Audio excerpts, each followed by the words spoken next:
Luze traversed into a world inhabited by beast tamers and awakened a nurturing system. From that moment on, through relentless learning, a legendary nurturer began to rise. A colossal white wolf stood atop a snow-capped mountain, emitting a thunderous roar that reverberated through the air. Below, a multitude of diverse magical beasts lay prostrate, issuing sounds of submission. Luze reclined beside the wolf, gently stroking its tail. What kind of magical beast shall I nurture next? Chapter 1. Another World.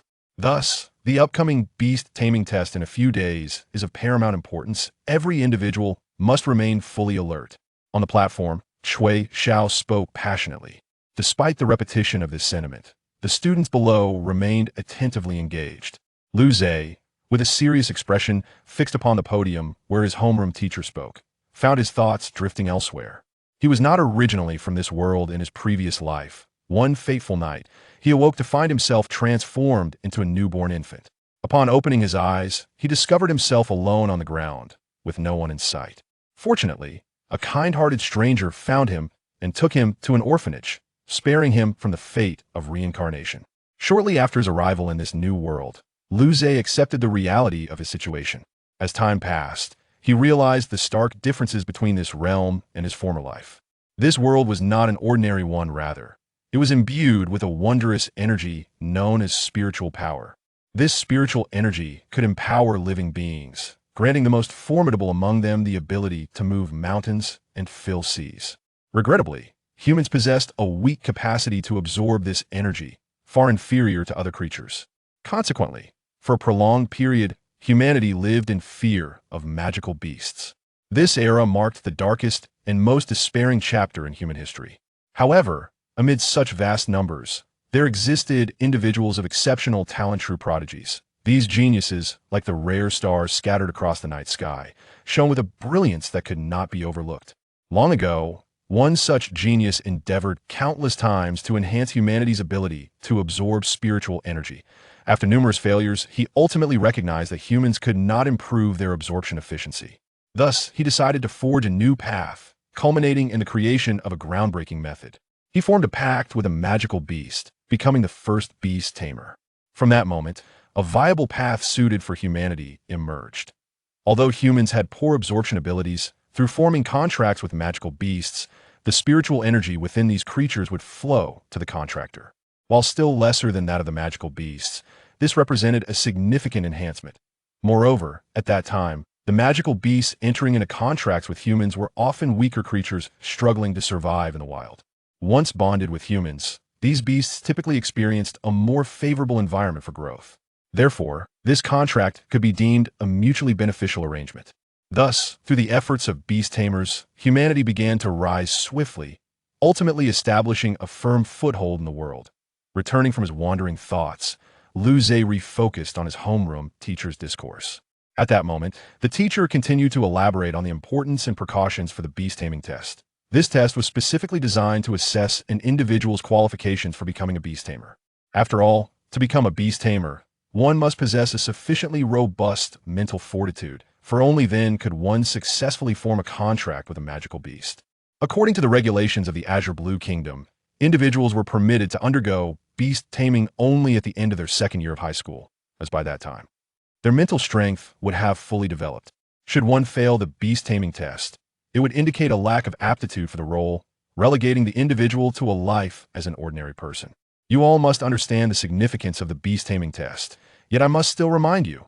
Cui Xiao paused before continuing.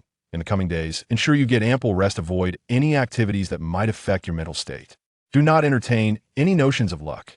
Never assume that a minor distraction will have no consequence. What if that makes all the difference? Well, that's all for now. In the coming days, I expect everyone to remain at home and prepare thoroughly for the beast taming test. If anyone has further questions, feel free to stay behind and ask me now. With that, Cui Xiao signaled for the students to leave. Instantly, the classroom erupted into a lively commotion as students gathered their belongings, some pairing off to exit together, while others approached teacher Cui for additional inquiries about the test. Luze silently gathered his things, exchanged a few words with his deskmate Wang Tao, and then turned to exit the classroom. Whether in his past life or the present, his introspective nature led him to shy away from excessive social interaction, resulting in a lack of particularly close friends in class. Pushing open the somewhat worn door, Lu Zhe sank into the couch with a sense of relief. Now at 17, he had moved out of the orphanage according to the laws of the Azure Blue Kingdom.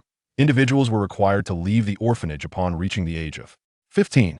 The state provided a subsidy of 4,000 source coins per month until the age of 18, after which one would need to fend for themselves. This modest dwelling was rented at 2,000 source coins per month, consisting of a bathroom, a living room, and a bedroom. Though small, it felt spacious for Lu Zhe living alone, and it was certainly preferable to the crowded dormitory of the orphanage. With his eyes closed, a shimmering interface materialized in his mind. Host, Lu Zhe level, none nurturing level, 0, 27, 100 activated talent, none. Indeed, Lu Zhe possessed a unique advantage, which had only manifested a few days prior. Through his exploration, he discovered that this advantage had but one function: to assist him in enhancing his nurturing level. By continuously acquiring knowledge about nurturing magical beasts, he could elevate his nurturing level, and as it increased, the system would reward him with various talents. A nurturer, akin to a veterinarian for magical beasts, undertook responsibilities beyond mere healing. Their role encompassed bolstering the strength of magical beasts and uncovering their advancement pathways.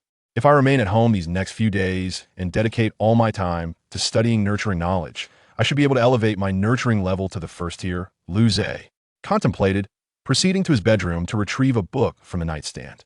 Introduction to Nurturers. Ever since he had grasped the function of his unique advantage days prior, Lu Zhe promptly purchased a book on nurturing from the bookstore. Although breeders are indeed a rare breed, and the aspiration to become one is fraught with challenges, there exists an abundance of foundational literature on the subject, often at an affordable price. Naturally, the amount of truly valuable knowledge contained within these texts is rather scant. Settling back onto the sofa, Lu Zhe reclined comfortably and opened the book in his hands, immersing himself in its pages. In the living room, the soft rustle of turning pages occasionally broke the silence, and, as time elapsed, the outside world soon succumbed to darkness. Chapter 2. Departure. In the subsequent days, Lu Zhe immersed himself in the books he had purchased, dedicating all his time to this endeavor aside from essential needs. At long last, on the eve of the Beast Mastery test, Lu Zhe's cultivation level finally ascended to level 1. Congratulations, host. Through relentless pursuit of cultivation knowledge, your cultivation level has successfully reached level 1. Reward, talent, Beast Affinity, which enhances the affinity of beasts towards the host. Simultaneously, a torrent of information regarding cultivation flooded Lu Zhe's mind. Upon hearing the voice of the system echoing in his thoughts, a smile graced Lu Zhe's face as he opened the system panel. Host, Lu Zhe. Level, none. Cultivation level, 10, 100. Talent, Beast Affinity. At last, he had reached level 1. Setting down the book in his hands, Lu Zhe reflected on the intense study sessions that had left his mind feeling particularly fatigued. He had already cycled through several books, primarily due to the limited knowledge contained within these foundational texts. However, this was to be expected, after all. One gets what one pays for. The quality of the inexpensive books was commendable, while the pricier ones were beyond his financial reach. Over the past few days, he had spent nearly half a month's living expenses solely on books. Beast Affinity? Enhancing a beast's fondness for me. Upon reading the description of this newfound talent, Lu Zhe's expression brightened. This was exceedingly beneficial. The upcoming Beast Mastery test involved interacting with beasts and forming contracts with them. For a contract to succeed, both parties must consent. If either party declines, the contract fails. Moreover, the more powerful the beast, the stricter the requirements imposed on the contractor, thus elevating the difficulty of the contract. Therefore, this talent could be deemed a direct enhancement to Lu Zhe's ability to form contracts with beasts. Of course, this was contingent on his mental fortitude being sufficient to support it. Suppressing his inner joy, Lu Zhe rubbed his stomach. It was time to eat. He rose and made his way to a corner of the living room, where simple cooking utensils were arranged. This space lacked a separate kitchen, prompting Lu Zhe to designate a small area in the living room as a makeshift kitchen. After preparing a modest lunch, he savored the meal. Since moving out of the orphanage, he had been responsible for every meal himself. Dining out was prohibitively expensive compared to the economy of home-cooked meals. Over time, while his culinary skills may not have reached excellence, they were certainly adequate. After finishing lunch, Lu Zhe retired to his bedroom for a rest. The intensive reading sessions had drained his spirit, and with the Beast Mastery test looming, he needed to ensure he was well rested. Otherwise, should he gain the recognition of a beast yet falter due to mental exhaustion, it would be a tremendous loss. On the following day, Lu Zhe arose early and glanced at the time on his phone. It was still early. A smile graced his face. He quickly washed up, prepared breakfast, enjoyed the meal, and then set off toward the school. The Beast Mastery test venue was not at the school. However, the students were required to assemble at the school first before being transported to the testing location. Upon arriving in the classroom, Luze promptly took his seat. His classmates were animatedly discussing the upcoming Beast Mastery test, clearly brimming with excitement. Hey, Luze, which beast are you planning to contract? His deskmate, Wang Tao, inquired with curiosity as he settled into his seat. Although Luze was somewhat introverted, he maintained amicable relationships with those nearby, as he was merely reserved, not socially anxious. After a brief moment of hesitation, Luze provided his answer. I've decided to contract a frost wolf. The testing area was home to numerous beasts, and to facilitate the process, the school had distributed comprehensive information about all the beasts well in advance. After thorough contemplation, Luze had settled on the frost wolf. Name, Frost Wolf. Quality, low earth tier. Description, entirely snow white, standing 2 meters tall at adulthood, with ice blue vertical pupils, exhaling frost with each breath, leaving a chill in its wake.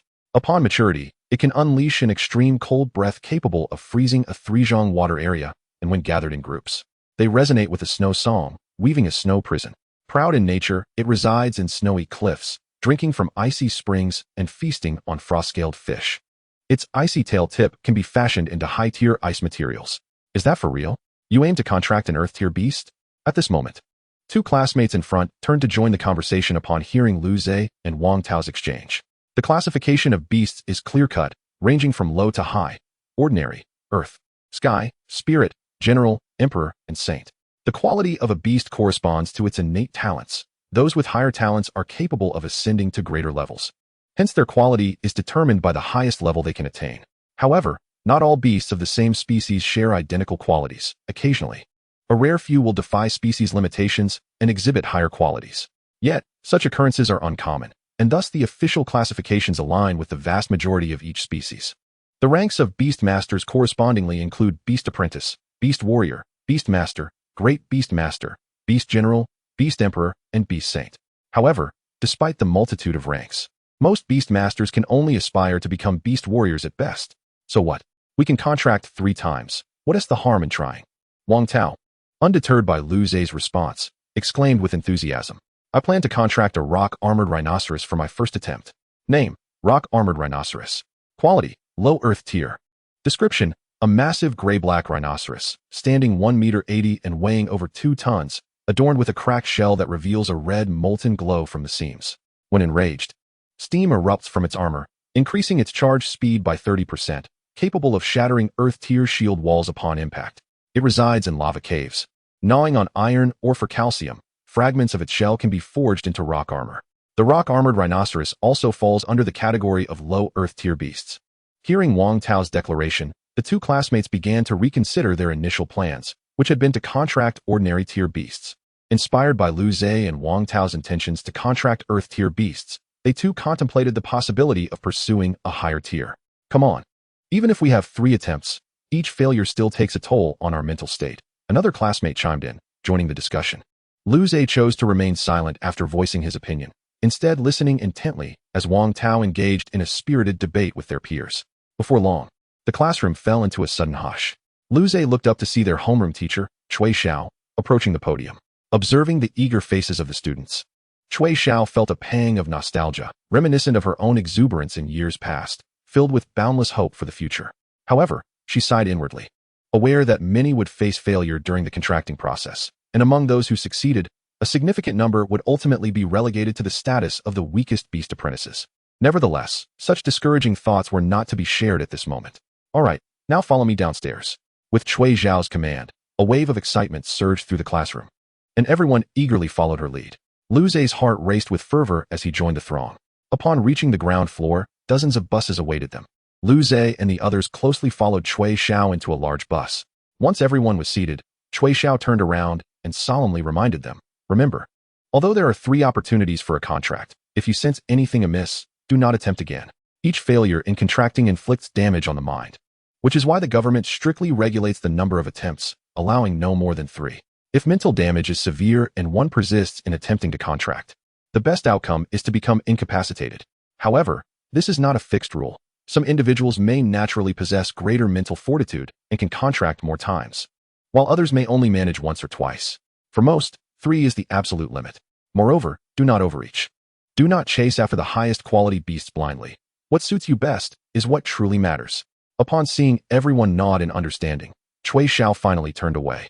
Soon, as all the students boarded the bus, dozens of buses set off towards the beast contracting test site, the Yuyo Center in Qinghai City. Chapter 3. The Beast Contracting Test.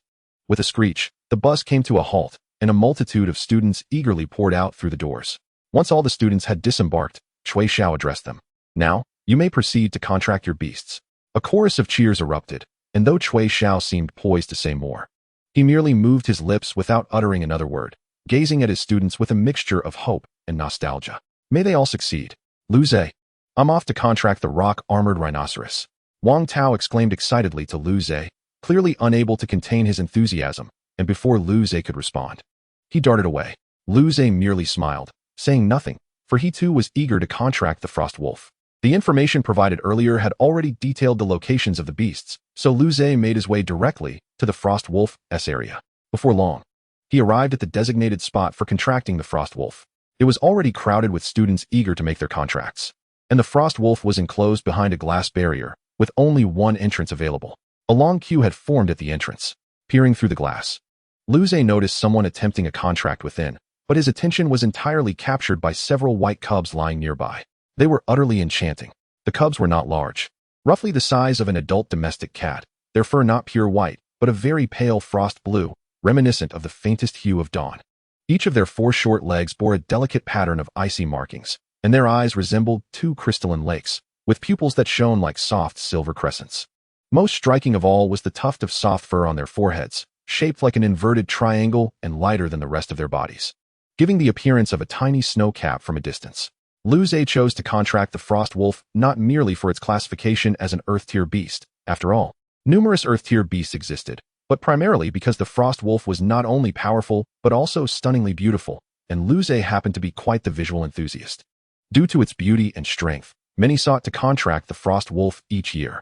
However, the difficulty of such a contract was notably high, as frost wolves were inherently proud creatures, making the endeavor exceptionally challenging. Nevertheless, Lu Zhe was confident that with his affinity for beasts, he could succeed. At that moment, the current contractor was nervously inching closer to the nearest cub. Sensing the approach, the cub opened its previously closed eyes, gazing intently at the advancing individual. Observing this, the contractor froze, biting his lip in anxiety, trembling uncontrollably. Yet, the cub merely flicked its tail and closed its eyes once more. The contractor was elated by this sign and hurriedly reached out to touch the cub.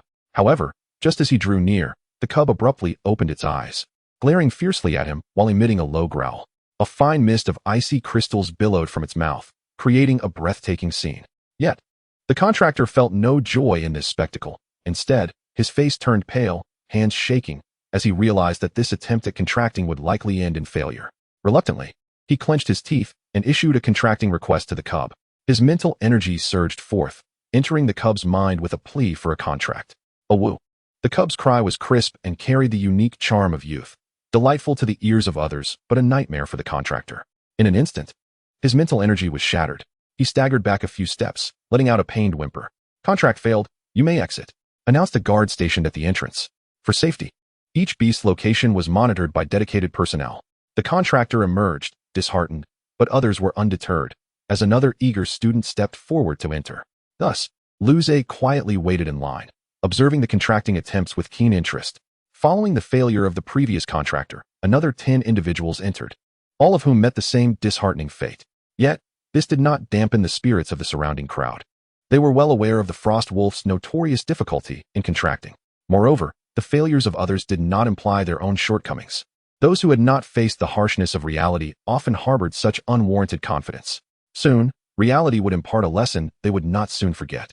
One by one, students ventured inside, attempting to contract the frost wolf, yet each emerged dejected, heads hung low. The line eventually reached Lu Zhe. The guard glanced at him before stating, "Student ID, please." Lu Zhe produced his student ID and handed it to the guard, who took it, registered it on the computer before returning it. This measure ensured that no student exceeded their allowed 3 attempts, as such reckless behavior was perilous, gambling their very lives. Remember, regardless of the outcome, do not lay a hand on them, the guard warned. Lu Zhe nodded, taking back his student ID before stepping inside. Upon entering, a chill washed over him, and he frowned slightly before striding toward the target he had long since chosen. It was a cub lying at the edge, and Lu Zhe, drawing upon his knowledge as a beast tamer, deduced that this cub was the strongest among them. At that moment, the cub was watching the other cubs play, its eyes betraying a hint of envy. Suddenly, its ears perked up, and it turned to look at Lu Zhe as he approached. Its tail wagged joyfully for a brief moment before stiffening. How peculiar! Why did this human being evoke such happiness in it? The young wolf regarded the approaching Lu Zhe with a hint of suspicion, yet it made no other move. As Lu Zhe positioned himself before the young wolf, he slowly crouched down, locking eyes with the creature. How beautiful! Captivated by the young wolf's striking gaze, Lu Zhe found himself momentarily entranced. However, he quickly regained his composure, reminding himself that he was here to conduct serious business. Once he successfully formed a contract, not only could he admire it, but he would also be able to touch it freely. Lu Zhe extended his hand, attempting to draw closer to the young wolf. Instinctively, the wolf wanted to retreat, but the warmth emanating from Lu Zhe's presence stilled its movements, causing it to tilt its head in a gesture of submission. Ultimately, Lu Zhe's hand brushed against the young wolf's soft fur. Success! A wave of exhilaration washed over Lu Zhe, and witnessing the wolf's compliant behavior assured him that the contract was nearly guaranteed. Without delay, Lu Zhe initiated the contract, channeling his mental energy from his forehead into the wolf's mind. Sensing the request for a pact, the young wolf hesitated for a moment, but ultimately acquiesced. Chapter 4. The contract is successful. With the young wolf's consent, a distinct cracking sound resonated in both their minds. Lu Zhe instantly felt a newfound connection with the young wolf, accompanied by a cold yet not unpleasant energy flowing slowly through this bond. It was truly accomplished. Unable to conceal his joy, Lu Zhe extended his arms toward the young wolf on the ground. Sensing the happiness and closeness emanating from the contract in its mind, the young wolf leapt up without hesitation, submitting to him. He had triumphed. The crowd of onlookers erupted with excitement at this scene. Although the contract was not theirs, previous attempts by others had ended in failure. Despite their self-assuredness, a sense of unease lingered. Now, witnessing someone finally succeed, their confidence in their own potential soared. With one arm cradling the young wolf, Lu Zhe affectionately stroked its fur with the other. The softness against him, coupled with the gentle texture beneath his fingers, filled Lu Zhe with immense satisfaction. Indeed, it was rare for anyone to successfully contract a frost wolf. As he approached the entrance, the guards cast envious glances at him. Very impressive, one remarked. Lu Zhe smiled in acknowledgement, but offered no reply. Nodding, he stepped outside with the young wolf in his arms. Hey, brother, can I touch it? Let me have a feel, I'll pay you. As Lu Zhe emerged, the crowd surged forward, some offering congratulations, while others clamored for a chance to touch the wolf. Lu Zhe graciously accepted the well wishes and reciprocated their sentiments, but he firmly declined the requests to pet the wolf. Yet, not everyone was pleased, especially those who had failed. He just got lucky.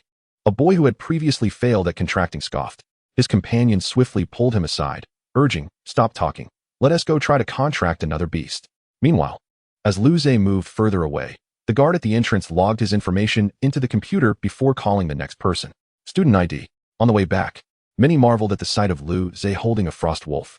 After all, this magnificent beast was renowned, not only for its beauty, but also for the difficulty of forming a contract with it. Thus, witnessing Lu Zhe's success in contracting one elicited gasps of astonishment. Outside the Beastmaster Center, Chui Xiao leaned against the bus, waiting for his students.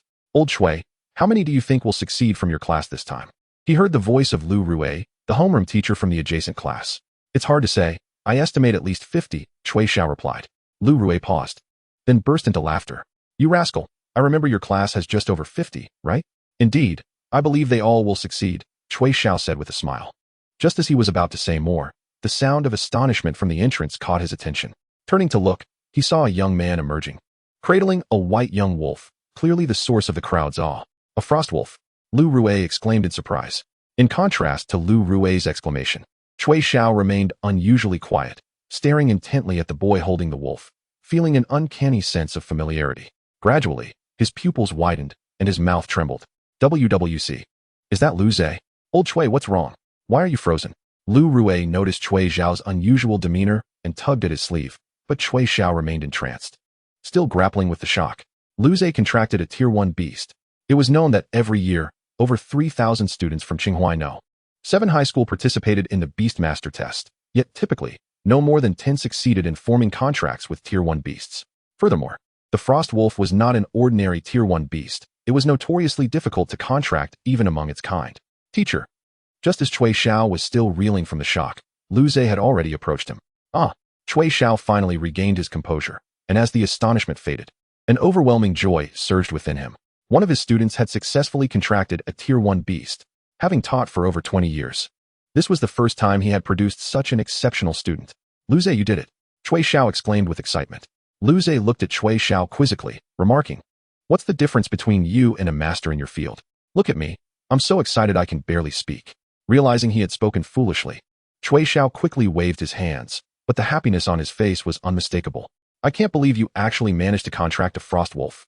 I was just lucky," Lu Zhe replied with a smile. At that moment, other teachers gathered around the bus, drawn not only by Lu Zhe being the first to emerge, but also by the young wolf cradled in his arms. Upon learning that Lu Zhe was Cui Xiao's student, the way many teachers regarded Cui Xiao shifted noticeably. This kid has struck gold. Yet regardless of their inner thoughts, the teachers outwardly praised Cui Xiao's guidance, with most of the commendations directed toward Lu Zhe. Faced with the abundance of praise, Lu Zhe appeared somewhat overwhelmed, while the young wolf nestled comfortably in his embrace, utterly unperturbed. All right, disperse now." Noticing the unusual attention on his precious student, Cui Xiao promptly addressed the encircling teachers. Reluctantly, the teachers began to disperse. After exchanging a few words with Cui Xiao, Lu Zhe boarded the bus early. Being of a more introverted nature, he preferred to avoid overly lively gatherings. "Old Cui, who would have thought you'd get so lucky? You've got a student who has contracted a Tier 1 beast. It seems you'll be the outstanding homeroom teacher next year," Lu Rue remarked, filled with envy. Cui Xiao offered no reply, merely chuckling to himself. Inside the bus, Lu Zhe playfully interacted with the young wolf, lovingly stroking its silky fur. The young wolf emitted soft, contented sounds in response. Once a beast master successfully contracts a beast, they can open acupoints within themselves to provide a dwelling for the creature. However, Lu Zhe has only just formed a contract, so there is no need for haste. He did not wait long on the bus before a group of girls boarded, laughing and chatting amongst themselves, each cradling a different juvenile beast in their arms. Evidently, all having succeeded in their endeavors. "Hey, Lu Zhe, you're back. How did it go? Did you succeed in your contract?" One girl suddenly spotted Lu Zhe seated at the back and curiously inquired. Lu Zhe remained silent, revealing the juvenile wolf concealed by his seat. And with a hint of pride in his voice, he replied, "Of course." Wow. At the sight of the juvenile wolf, the girls collectively gasped in awe and hurried over. "This is a frost wolf. How beautiful," one girl exclaimed dreamily, her gaze shifting to the yellow tortoise sleeping soundly in her own arms, her expression clearly revealing disdain. "Can I touch it?" another girl asked eagerly, her hand poised in anticipation. Before Lu Zhe could respond, the juvenile wolf opened its eyes, displaying what it believed to be a fierce expression, thin icy mist billowing from its mouth, sparkling brilliantly in the sunlight. The juvenile wolf intended to scare off the girls, but instead, they exclaimed, "Wow, it's even cuter. What a lovely mist. Can you spray a bit more?" The fierce look on the juvenile wolf's face instantly froze, and it promptly tucked its head down, turning its rear towards the crowd. Chapter 5, Return. Observing the juvenile wolf's antics, Lu Zhe found it particularly amusing and gently stroked its back to comfort it. "You see, it seems not too pleased with your enthusiasm." The girls reluctantly withdrew their eager hands, yet their eyes remained filled with longing as they gazed at the juvenile wolf. Sensing their intense stares, the wolf squirmed further, curling up even more. "Ah, so you have formed a contract with a frost wolf. No wonder our homeroom teacher was grinning like a Cheshire cat," one girl remarked enviously. Watching Lu Ze's hand caress the juvenile wolf. "How infuriating. I wish I could touch it." The group continued to chat while waiting for the others to return, their conversation predominantly revolving around the frost wolf. Gradually, more students returned. Some joyfully cradled their juvenile beasts, while others bore expressions of disappointment despite holding their own creatures. It was evident that those individuals had not contracted the beasts they desired, especially when Lu Ze spotted several with inferior-grade green leafworms, signaling their multiple failures. After all, no one would willingly contract a beast that served little purpose aside from farming. Yet, even those who succeeded in their contracts found little utility in their accomplishments. Unless they could subsequently form contracts with beasts of higher quality, their chances of passing the entrance examination remained exceedingly slim. However, the most unfortunate were those who returned empty-handed, signifying their failure to contract even the most basic of beasts, leaving them destined for a life as an ordinary person. In this extraordinary world, the prospects for ordinary individuals were almost non-existent. Once everyone had returned, Cui Xiao finally stepped onto the bus. Surveying the interior, he wore a satisfied smile. This year, out of 56 students in his class, 41 had successfully formed contracts, a significant improvement over the previous year. Most importantly, there was Lu Zhe, who had contracted a ground-tier beast. However, when his gaze fell upon those who had failed, his beaming smile quickly faded. As a responsible teacher, he wished for all his students to succeed, yet he knew that such an outcome was nearly impossible. Eventually, he shook his head and refrained from saying more. As the remaining buses gathered, the convoy began to move at a leisurely pace. The atmosphere inside the bus was noticeably subdued compared to their earlier journey. Those who had succeeded in their contracts felt compelled to suppress their joy in the presence of their disappointed peers. Upon returning to school, Lu Zhe had barely settled into his seat when a familiar voice called out, "Lu Zhe, did you really contract a frost wolf?" Turning around, he saw it was Wang Tao, whose face was alight with envy as he gazed at the juvenile wolf in Lu Zhe's arms. Lu Zhe glanced at the creature Wang Tao held, a small, light green hedgehog. Name, green thorn hedgehog. Quality, common grade superior. A small, grass-green hedgehog with jade-like spines. When startled, its muscles contract, causing its quills to explode into short needles. It enjoys rolling in moss after rain and feeds on tender shoots and dew. When I tried to contract the rock-armored rhinoceros, they chased me down. Wang Tao continued, a hint of fear creeping into his expression. Damn it, they were just a bunch of cubs, but their strength was incredible. A nearby classmate overheard and turned, teasing, "You didn't get knocked over, did you? How else would you know how strong they are?" Wang Tao's face flushed with embarrassment. "You talk too much," he retorted, plopping down onto a chair, only to freeze suddenly, his expression twisting comically. Haha. At this sight, everyone erupted into laughter. Even those who had faced failure could not help but smile. Just then, their homeroom teacher Cui Xiao entered the room, standing at the podium, gazing at his students with a sense of nostalgia. He realized that some of these faces he might never see again. Now then, all students who successfully formed contracts may head home and return tomorrow. As for those who did not, please remain here. Hearing their teacher's words, Lu Zhe exchanged glances with Wang Tao before rising to leave. After all, they had already moved their belongings home and simply needed to depart. In the corridor, they encountered others heading home as well. "Lu Zhe, my dad is here to pick me up, so I'll take my leave," Wang Tao said to Lu Zhe, nodding. Lu Zhe watched Wang Tao walk away before cradling the juvenile wolf in his arms and heading home. Meanwhile, in the classroom, Cui Xiao took a deep breath and addressed the remaining students. Failure to form a contract does not signify failure in life. Shortly, the principal will come to speak, and you will be reassigned to a new class. Do not dwell too much on this. Life offers many opportunities. Pushing open the familiar, weathered door, Lu Zhe returned to a place that felt both the same and different. At this moment, the juvenile wolf in his arms began to stir, having dozed off during the bus ride. After all, as a cub, it was quite normal for it to be sleepy. The juvenile wolf lifted its head, surveying the room, initially displaying a hint of drowsiness, but quickly awakening fully. After a thorough scan of its surroundings, it abruptly turned to Lu Zhe, its eyes filled with doubt and disbelief. As if questioning, "Is this where you expect me to stay?" Lu Zhe smiled gently, reaching out to stroke its back. "No need to worry. While this place may seem shabby for now, it won't be long before we find a better home." In the evening, Lu Zhe was in the kitchen preparing dinner for himself and for Bai Shuang, the name he had bestowed upon the young wolf. The name Bai Shuang, which signifies purity and the coldness of snow, symbolizes the boundless expanse of the snowfield, untainted by dust, and the frost that condenses into the brilliance of night, both chilling and noble. Indeed, Bai Shuang was female, and Lu Zhe was quite pleased with this appellation. As for Bai Shuang, Lu Zhe sensed that she too was somewhat satisfied with her name. At this moment, Bai Shuang was pacing around the room, intermittently howling, feeling as though she had been deceived. Initially, she had consented to be this person's familiar due to an inexplicable allure, but now she harbored doubts about his ability to sustain her. "All right, Bai Shuang, it's time to eat." Lu Zhe's voice rang out, prompting Bai Shuang to lift her head and spot him approaching with a plate. Lu Zhe placed the dish on the table and gently lifted Bai Shuang onto a chair. She glanced at the contents of the plate, which held some sticky substances. After a moment's hesitation, she sniffed the air. The aroma was delightful.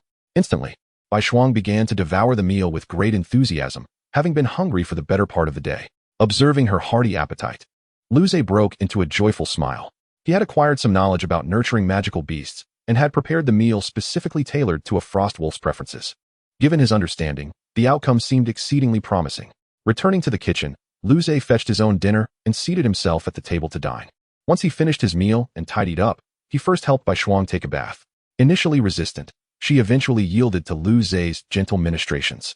Lying in the bathtub, covered in bubbles, Bai Shuang reveled in the soothing massage Lu Zhe provided. Chapter 6. The Opening of the Beast Space. After her bath, Lu Zhe cradled the freshly dried Bai Shuang and settled onto the bed. Let's sleep here tonight, he spoke to Bai Shuang. As he had yet to establish a spiritual space, he could not yet accommodate her within his body, so this arrangement would have to suffice for now. Oh. Bai Shuang emitted a weary sound before crawling into a corner of the bed to nestle down for sleep. Gently stroking her soft fur, Lu Zhe leaned against the headboard. He had no intention of sleeping just yet. The evening was still young, and he hoped to explore the possibility of opening up a spiritual space. Closing his eyes, he focused his mind. Creating a spiritual space was not particularly arduous. Once one successfully formed a contract with a magical beast, the process became straightforward. Utilizing his own mental energy alongside the spiritual energy transmitted through the contract, one could easily establish a realm for the beast. As Lu Zhe continued to attune himself, the connection with Bai Shuang became increasingly lucid, and waves of faint icy spiritual energy flowed into him from their bond. To open the space, the first step was to accurately identify the acupoint on his body. The meridians of humankind resemble a star map, and through extensive exploration, humanity had mapped out the complete network of acupoints. There were a total of 360 acupoints throughout the human body that could be transformed into habitats for magical beasts, meaning that theoretically, one could house 360 such creatures within themselves.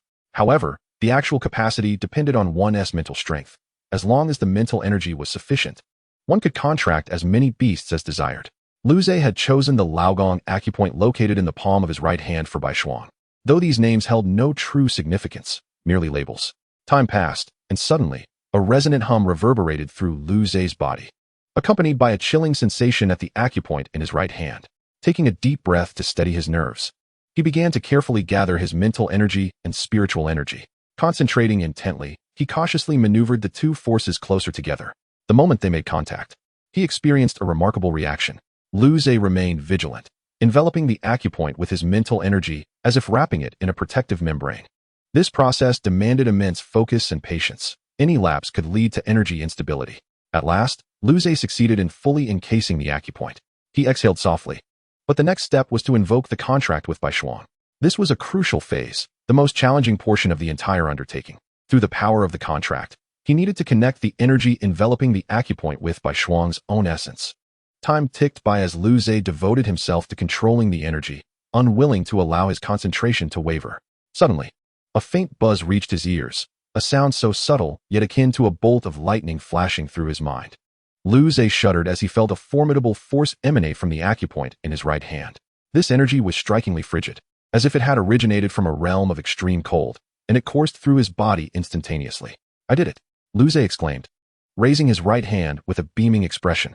Although it appeared unchanged, the icy aura emanating from the acupoint filled him with exhilaration. Glancing at the slumbering Bai Shuang, a desire to experiment surged within him. Slowly, he lifted his right hand toward her, simultaneously invoking the contract in his mind. Startled awake from her deep slumber, Bai Shuang sensed the shift in the contract and instinctively reacted, transforming into a beam of white light that darted into Lu Zhe's right hand. How astonishing! Witnessing this phenomenon, Lu Zhe was utterly astounded.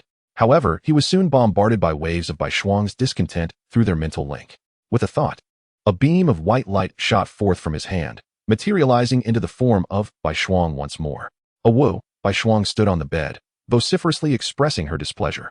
She had been enjoying a peaceful sleep, only to be inexplicably roused. Did he truly believe she would remain unperturbed? Observing her indignation, Lu Zhe remained calm, extending his arms to embrace Bai Shuang while gently stroking her back. All right, I apologize. Please forgive me, he implored. Before long, Bai Shuang's frown faded, transforming into a look of contentment. Darn it, Bai Shuang wished to protest, but Lu Zhe's soothing touch rendered her utterly immobile. Let us continue our slumber. It's getting late, and we have school tomorrow. Glancing at the time on his phone atop the bedside table, Lu Zhe turned off the light and lay down, his hand still caressing Bai Shuang. Soon, both human and beast drifted into a peaceful slumber. The following morning, Lu Zhe rose early, tucking Bai Shuang into his right hand before heading off to school. In the classroom, many students had already arrived, and Lu Zhe took his seat. Lu Zhe, where's your frost wolf? A girl seated beside him brightened upon his arrival and hurried over to inquire. She's already been stored within my body. We played late into the night, and she's still asleep, Lu Zhe replied with a gentle smile. He understood the girl's curiosity, but politely declined, realizing there was no need to repeatedly indulge others' inquisitiveness at the expense of himself and his magical beast. All right then. After listening, the girl returned to her seat with a hint of disappointment, choosing not to utter another word. After a brief wait, the homeroom teacher, Cui Xiao, arrived somewhat tardily. Ahem. Quiet down, she proclaimed loudly, surveying the raucous classroom. Those still present in the classroom have all contracted with demon beasts, and according to our school's tradition, to better cultivate your demon beasts, you have two options. The first option is to remain at the school, where teachers will provide unified instruction. The second option is to return home and nurture your demon beasts independently. Without allowing the students a moment to react, Cui Xiao continued, thus, if anyone opts for the second choice and wishes to leave school, please prepare and submit your application to me today. Personally, I would suggest that you remain at school. However, if you believe you can nurture your demon beasts more effectively on your own, that is entirely your prerogative. Ultimately, it depends on your individual circumstances. Upon hearing this, Wang Tao, who had only just taken his seat beside Lu Zhe, curiously inquired, Lu Zhe, how do you plan to decide? Will you cultivate independently or stay at school? I believe I shall cultivate independently, Lu Zhe responded confidently, having made his decision long ago, as this choice was customary each year. Before awakening his unique ability, he would have undoubtedly chosen to remain at school for unified training. After all, as an orphan, he lacked the resources to nurture a demon beast alone. However, now that he possessed a unique ability, he could acquire knowledge through continuous learning and formulate his own nurturing strategies. While the school environment was beneficial, it primarily catered to the majority, making independent cultivation a more suitable option for him. I think I'll do the same. My father has already contacted a beast master specifically to instruct me and my thorny hedgehog, Wang Tao added, nodding. Although the expenses might be considerable, Wang Tao hailed from a well-to-do family, being quite affluent. Will you also apply to return home? Cui Xiao asked, glancing quizzically at Lu Zhe, who sat at the desk before her. It was known that the second option was typically reserved for those with wealthy families, as the school aimed to provide education to all students, which could not compare to private tutorship. Yet, she distinctly recalled that Lu Zhe's file indicated he was an orphan. Realizing this, Cui Xiao felt compelled to offer further counsel, not only due to Lu Zhe's contracted Earth-grade demon beast, but also out of genuine concern for her student. I have made my decision, teacher, Lu Zhe affirmed resolutely. Very well. After several attempts to dissuade him, Cui Xiao, exasperated yet resigned, ultimately acquiesced. Should you encounter any difficulties, feel free to come to the school for assistance. Although I am not an exceptionally skilled beast master, I do have some knowledge. Hearing Cui Xiao's heartfelt words, Lu Zhe felt a surge of appreciation. She was genuinely a caring teacher, making her sentiments resonate deeply. Oh right. This is the reward from the school for students who have contracted Earth-grade demon beasts. Cui Xiao retrieved 5 small vials from her cabinet.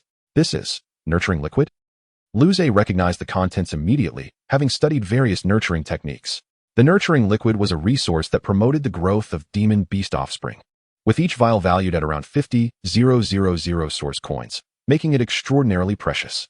Thank you, teacher, Lu Zhe said earnestly as he accepted the vials, expressing his gratitude. There's no need to thank me. This is merely a school arrangement. Cui Xiao waved her hand dismissively.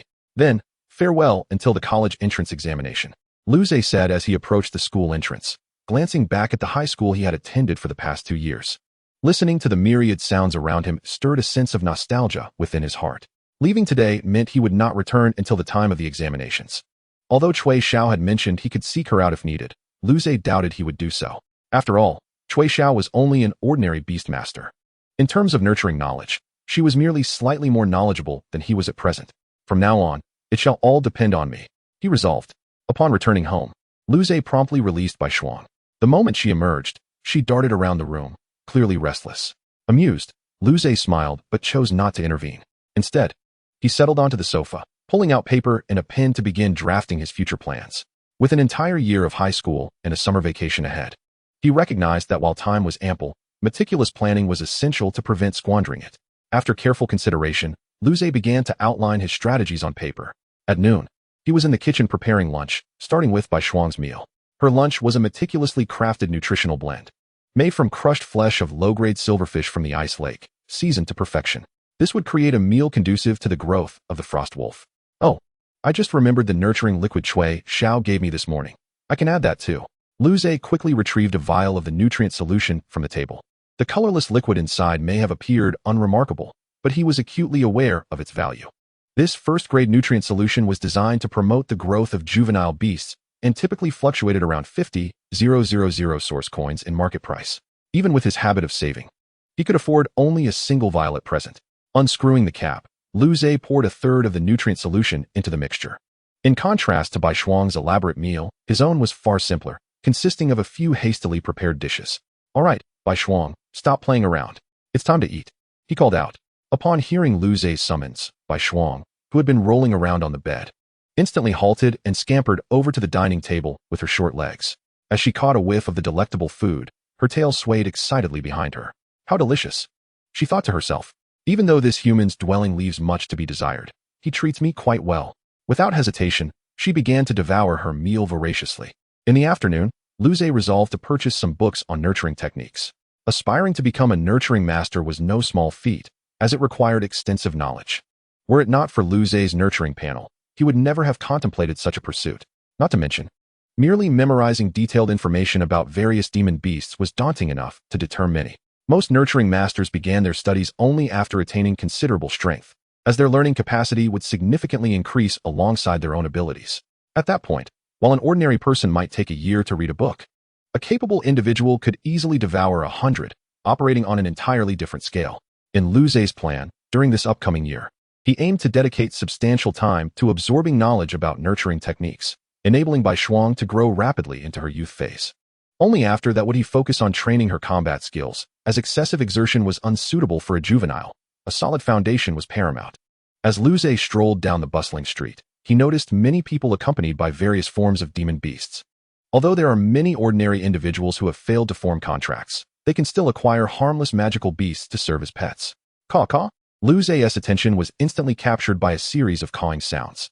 Upon closer inspection, he saw a palm-sized emerald green parakeet perched on a little girl's shoulder. Its beak wide open as it emitted quacking sounds reminiscent of a duck. Name, Emerald Voice Parakeet. Quality, ordinary, medium grade. Description, a palm-sized emerald green parakeet. Adept at imitating musical instrument sounds rather than human speech. It can produce crisp flute notes, with pitch accuracy comparable to that of a tuner. This emerald voice parakeet is widely adored due to its striking appearance and talent for mimicking musical sounds, posing no threat whatsoever. Many people choose to purchase one as a pet. However, for some unknown reason, this particular parakeet had learned to quack like a duck. The cawing drew the attention of numerous onlookers, while the little girl's face flushed with embarrassment. Xiaoqing, please stop quacking. You're not a duck.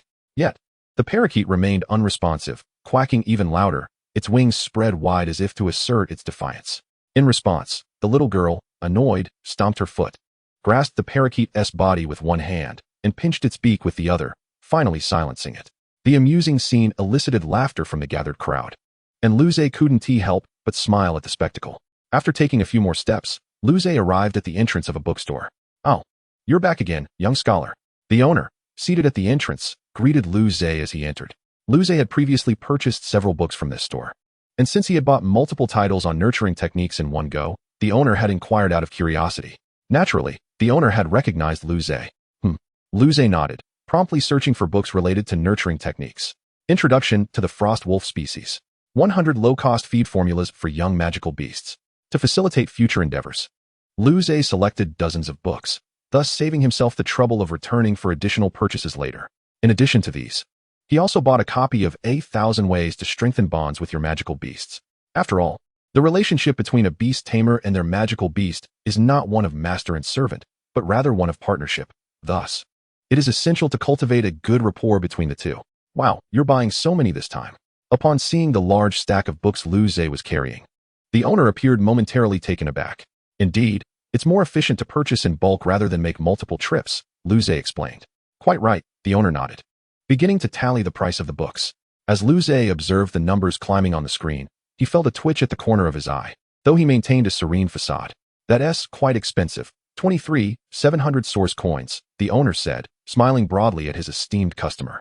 Over the past few years, Lu Zhe had been frugal, saving nearly 50,000 source coins. Yet this time, he had spent half of it in one go. Swipe card. Despite the inner turmoil, Lu Zhe projected an air of generosity. While the cost was steep, it was indeed necessary. Beep. Lu Zhe took his card back and, with a hefty bag of books in hand, briskly exited the bookstore. The owner watched him with a smile, contemplating how wonderful it would be if more customers like Lu Zhe frequented his shop. Bai Shuang, I'm back. Lu Zhe pushed open the door, slightly breathless. The pile of books was indeed cumbersome. Although the bookstore was not far, it had proven quite exhausting.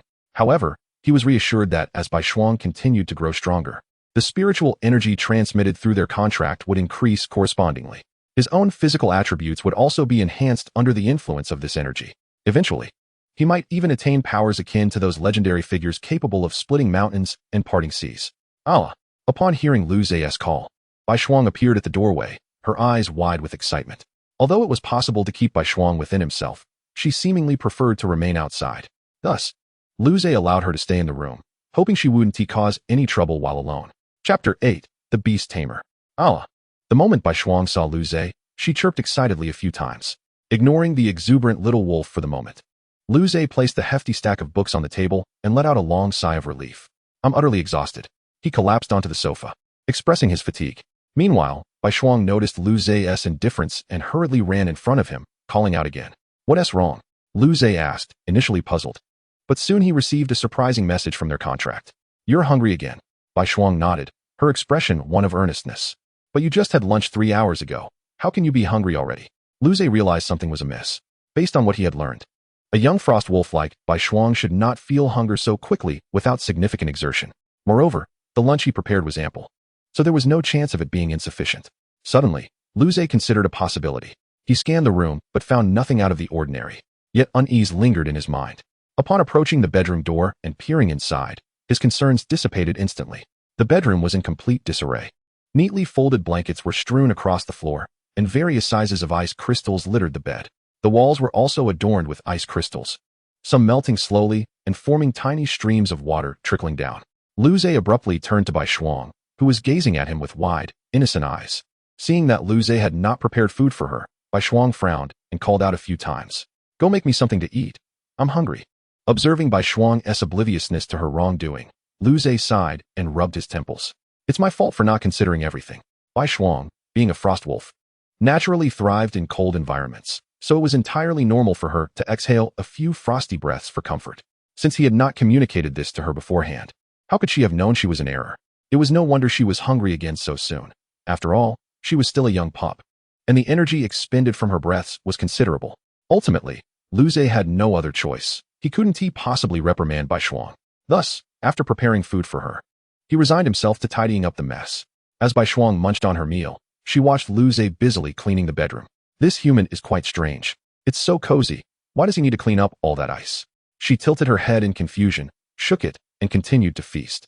After quite some time, Lu Zai finally cleared all the ice from the bedroom. He took a few tissues to wipe the sweat from his forehead and gasped for breath. Carrying back such a hefty stack of books had been tiring enough, but without resting, he had to cook, and then immediately resume cleaning the bedroom. It had truly worn him out. Lying down on the freshly made bed, Lu Zai closed his eyes, yearning for a moment of rest. However, just as swiftly, a weight settled upon his chest, and Lu Zai furrowed his brows, opening his eyes to behold an exquisitely beautiful orb and a furry wolf head. "Oh, woo!" Bai Shuang called out, then extended her tongue to lick her left foreleg. Gazing upon the adorable Bai Shuang, Lu Zai instantaneously felt his fatigue dissipate. With both hands, he lifted Bai Shuang from beside him and pressed her against his face, rubbing vigorously. "Oh, woo, stop it. Let me go." Bai Shuang struggled incessantly, desperately tilting her head in an attempt to evade, yet alas, she could not escape. Lu Zai abruptly hoisted Bai Shuang high and buried his face into her belly. Inhaling deeply, a wave of coolness, imbued with the fragrance of shower gel, wafted over him. How delightful! Lu Zai, satisfied, released his grip, and Bai Shuang promptly leapt down, hastily exiting the room while emitting a series of awake calls. Bai Shuang. She sat on the sofa, her gaze filled with confusion as she looked at Lu Zai, who was crouched before her. From now on, you must not cause mischief at home. Do you understand? At first, Bai Shuang appeared indifferent, even turning her head away. Lu Zai reached out and gently turned her head back, locking eyes with her. After a prolonged moment of mutual gaze, Bai Shuang finally relented, muttering a response. Lu Zai beamed with satisfaction. This was one of the perks of having a contract with a spirit beast, though neither could comprehend the other's words. The bond allowed for communication nonetheless. Observing the sullen Bai Shuang curled up on the sofa, Lu Zai extended his right hand to comfort her. In truth, the matter of responsibility did not rest solely on Bai Shuang's shoulders. It was primarily his own lack of resources that contributed to their predicament. The space they occupied was insufficient, and the environment was not conducive for a frost wolf's habitation. It seemed imperative for him to swiftly devise a means of making money and to relocate. This small dwelling sufficed for him alone, but with Bai Shuang's presence, It was evidently inadequate. Moreover, a spirit beast inherently required ample space for growth and development. 3 days later, Luze sat on the sofa, cradling a book titled Breeder, From Novice to Master. Leisurely flipping through its pages, he had evidently immersed himself in its contents. Meanwhile, Bai Shuang nestled beside him, engrossed in the animated series playing on the television. Indeed, after several attempts, Luze had finally discovered a method to temporarily pacify Bai Shuang, animated shows. It turned out that she had a fondness for them, as most spirit beasts possessed intelligence only slightly inferior to that of humans. The market for such animations tailored to their needs emerged. The current show, aptly named Wolf Howls at the Sky, was specifically designed for spirit beasts. Suddenly, a line from the show echoed through the room. 100 years in the east, 100 years in the west, do not bully the young wolf in poverty. Upon hearing this line, Bai Shuang's eyes visibly brightened, and her previously lounging form sprang upright. Luze glanced at the screen, where a white wolf, encircled by a pack, had delivered the line. He could not help but wear a bemused expression. The plot revolved around a prodigious wolf spirit whose strength inexplicably regressed, only to discover that a powerful demon's residual soul was the cause. Consequently, the protagonist sought guidance from this demon, rapidly advancing in prowess and ultimately becoming a legendary beast emperor. The scene currently unfolding depicted the protagonist facing a broken engagement due to the regression of his strength, boldly proclaiming his resolve at the engagement ceremony. To Luze, this storyline felt rather cliché, yet it was evident that Bai Shuang relished it. He extended his right hand to grasp Bai Shuang's swaying tail, to which she merely glanced back before returning her focus to the unfolding tail. Gently stroking her tail, Luze wore a look of contentment. Over the past few days, he had diligently studied literature regarding breeders and had formulated plans for generating income. His immediate goal was to join the Spirit Beast Breeder Association and successfully pass the first-level breeder examination, thereby becoming a first-level breeder. Upon passing, he would not only be eligible for part-time work at various establishments, but could also open his own shop. The most crucial aspect was that the profession of a breeder was exceedingly lucrative. Whether through part-time employment or running his own business, the earnings were remarkably high. This was largely due to the challenges associated with becoming a breeder. In the Azure Blue Kingdom, only about 60 individuals managed to form contracts and become spirit beast trainers.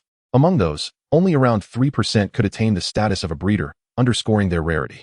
The role of a breeder was of paramount importance, encompassing the treatment of injured spirit beasts and their nurturing, thus rendering breeders indispensable.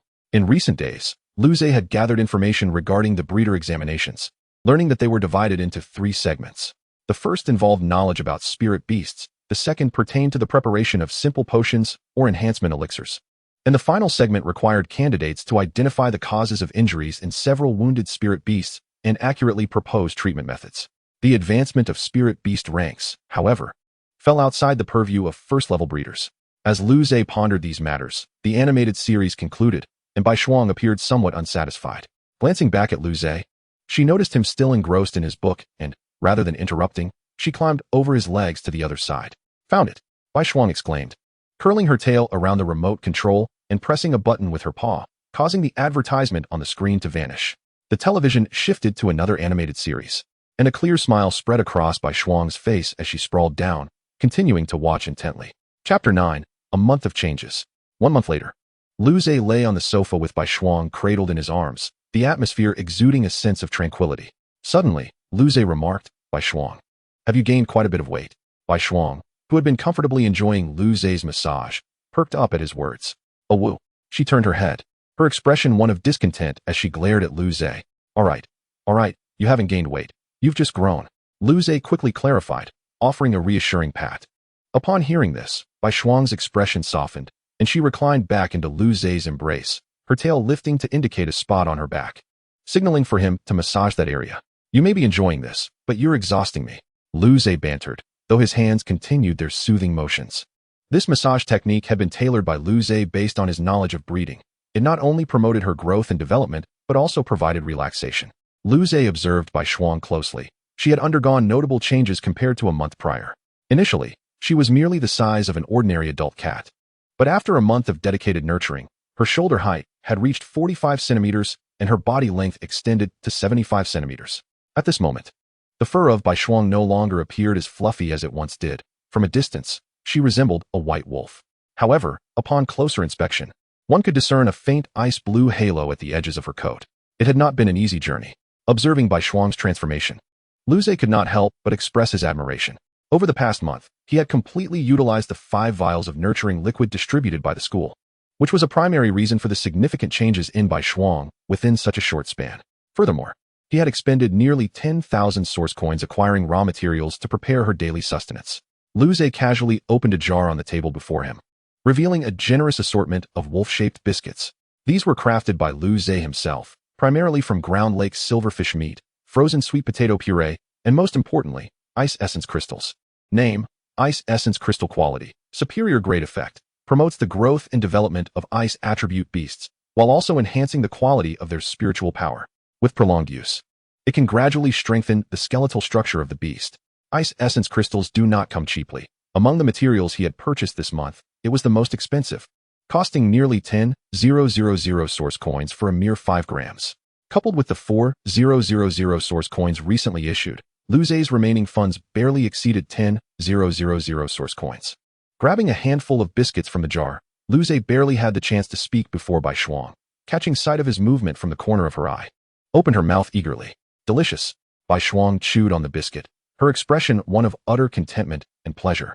As her mind wandered back through the past month of her life, this past month had been remarkably comfortable for her, though the environment was somewhat lacking. The other comforts made up for it. Not only was there delectable food, but she also enjoyed several soothing massages each day. Most importantly, she could watch as much television as she desired. How delightful. Once she finished chewing, Bai Shuang rolled over lazily, exposing her belly.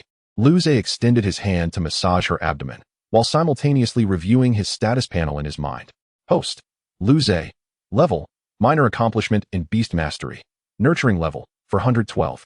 100. Talent: Beast Affinity, True Eye. Enables the ability to discern the level and quality of beasts, as well as their evolution forms and the materials required for such evolution. Throughout the past month, Lu Zhe discovered that merely reading relevant books was not the sole method to elevate his nurturing level. Activities such as massaging Bai Shuang and preparing growth-promoting food also contributed to the enhancement of his nurturing level. Thus, in just a month, Lu Zhe's nurturing level reached level 4, and the True Eye talent manifested upon surpassing level 4. Casting a glance at Bai Shuang nestled in his arms, Lu Zhe focused his thoughts and activated the True Eye, which conjured a luminous screen before him. Name: Bai Shuang. Species: Frost Wolf. Level: Inferior grade. Quality: Earth grade inferior. Although the cultivation over the past month did not elevate Bai Shuang's level, still classified as inferior grade, Lu Zhe believed that an improvement was imminent. If this level of nurturing continued, it was likely that Bai Shuang could ascend to superior grade by the time of the college entrance examination. There was even a considerable possibility of her evolving into an Earth grade inferior. Yet, the most pressing concern weighing on Lu Zhe's mind was his dwindling funds. The various materials he had purchased for Bai Shuang's food had nearly been exhausted, and with his current financial situation, he could hardly afford to procure more. Moreover, he had finished reading the nurturing books he had purchased and was in urgent need of replenishing his collection. With just over 10,000 source coins in his pocket, he found it insufficient to cover these expenses. Fortunately, he had devised a solution. He had already registered for the Level 1 Beast Nurturer examination, scheduled for the following day. If he passed, he would attain the status of a Level 1 Beast Nurturer. Lu Zhe felt confident in his ability to succeed in the examination, as the content was not confidential and varied each year. Based on the information he had gathered, the knowledge required to pass was comparable to that needed at Level 3 of Nurturing, and with his current level at 4, he was more than prepared to excel. The next day, Lu Zhe stored Bai Shuang in his right hand and set out early for the Beastmaster Association to prepare for the Nurturer examination. Upon entering the hall, he found it bustling with a multitude of individuals, all seemingly there for the same purpose. Surveying the crowd, Lu Zhe noted a wide age range among the participants. The youngest appeared to be around his age, 17 or 18, while the oldest looked to be in their 40s or 50s. However, the majority seemed to be in their 20s or 30s. As the examination had yet to commence, Lu Zhe decided to wait and eavesdrop on the conversations around him. "Old Gao, you've come too." "Yes, but I wonder how difficult this year's exam will be. I hope it's not too challenging. I've been trying for 7 years now, and still haven't T passed." "Sigh, who hasn't T? This is my 6th year as well." The two individuals conversing nearby appeared to be in their 30s, their faces etched with worry as they lamented their lack of confidence. Yet, amidst them were those exuding self-assuredness, like the two ahead of Lu Zhe. "I tell you, this time I will definitely succeed," exclaimed a boy who appeared to be around Lu Zhe's age, radiating confidence. Others nearby exchanged bemused glances at his bold proclamation. Such audacity among the youth was indeed a rarity. While there were a few others of Lu Zhe's age, most seemed to be merely testing the waters. relying on fate to determine their success. Before long, the nurturer examination commenced. Following the guidance of the staff, the crowd gradually formed into several lines, and Lu Zhe chose the nearest queue. It wasn't long before it was his turn. As the examiner took the materials Lu Zhe presented, he scrutinized Lu Zhe's youthful appearance for a moment longer, but said nothing further. Examination location, room 216, second floor. After receiving the materials, Lu Zhe proceeded to his designated examination room. The nurturer examination comprised 3 phases, the first being a theoretical test. Lu Zhe quickly arrived at room 216 on the second floor. Upon opening the door, he found the space to be modest, containing only a computer. Once seated before the computer, a mechanical voice suddenly resonated. Beep. Candidate number 516, Lu Zhe, identity verification in progress.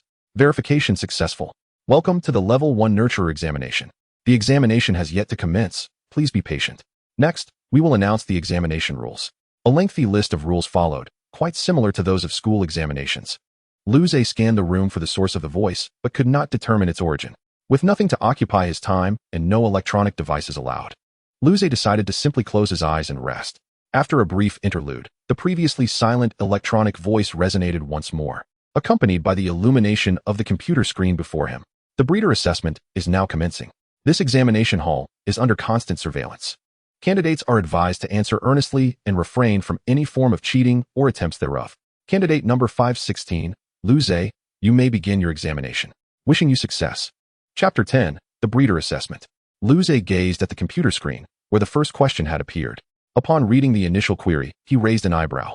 Question 1. What is the most likely cause of the ice backlash phenomenon observed in frostwolf cubs?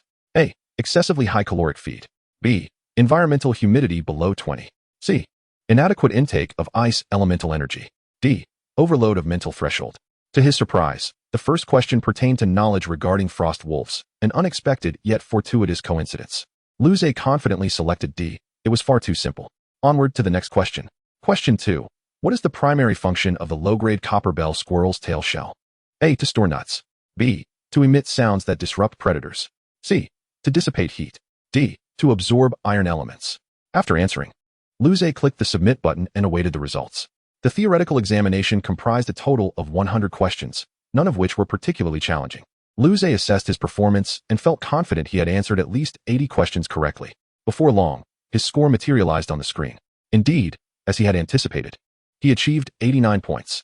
As the threshold for passing the first round was a mere 60 points, he was now cleared to advance to the next stage. Concurrently, the electronic voice announced, "Congratulations, candidate number 516, Lu Zhe, you have successfully passed the first round of assessment. You now have 10 minutes to rest. The second round will commence in 10 minutes. With that, the voice fell silent once more. Lu Zhe reclined in his chair to recuperate, and soon enough, the 10 minutes elapsed. Now commencing the second round of assessment. The task is to produce the corresponding spirit medicine within 1 hour. 3 options are available for your selection.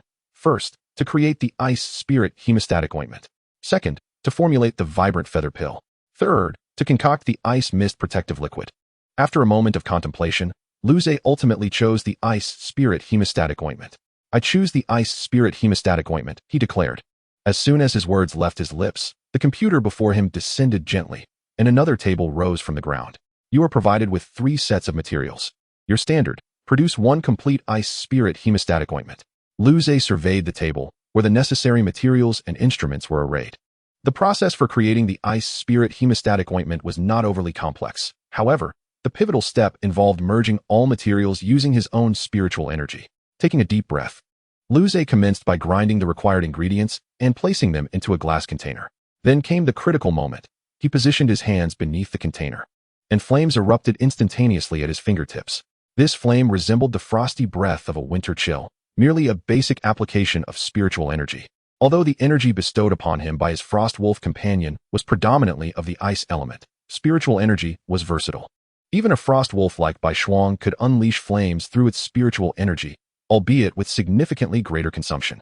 Within the container, the various herbs began to dissolve gradually, ultimately coalescing into a thick liquid. The medicinal properties of the herbs intertwined, permeating one another to forge a wholly new essence. At this juncture, Lu Zhe had to concentrate intensely on regulating the flames, ensuring their temperature and intensity were precisely calibrated. Not only did he need to maintain stability in the flames, but he also had to adjust their size and direction in accordance with the evolving properties of the medicine. This demanded exceptional skill and experience. A moment's inattention could lead to a catastrophic imbalance of the medicinal energies, nullifying his efforts. Simultaneously, Luze had to channel his spiritual energy to guide the medicinal forces. He infused the container with his energy, directing the properties to flow along specific pathways for optimal integration. This process drained his spiritual energy significantly, particularly as he had only recently transcended to a new level, leaving him with limited reserves.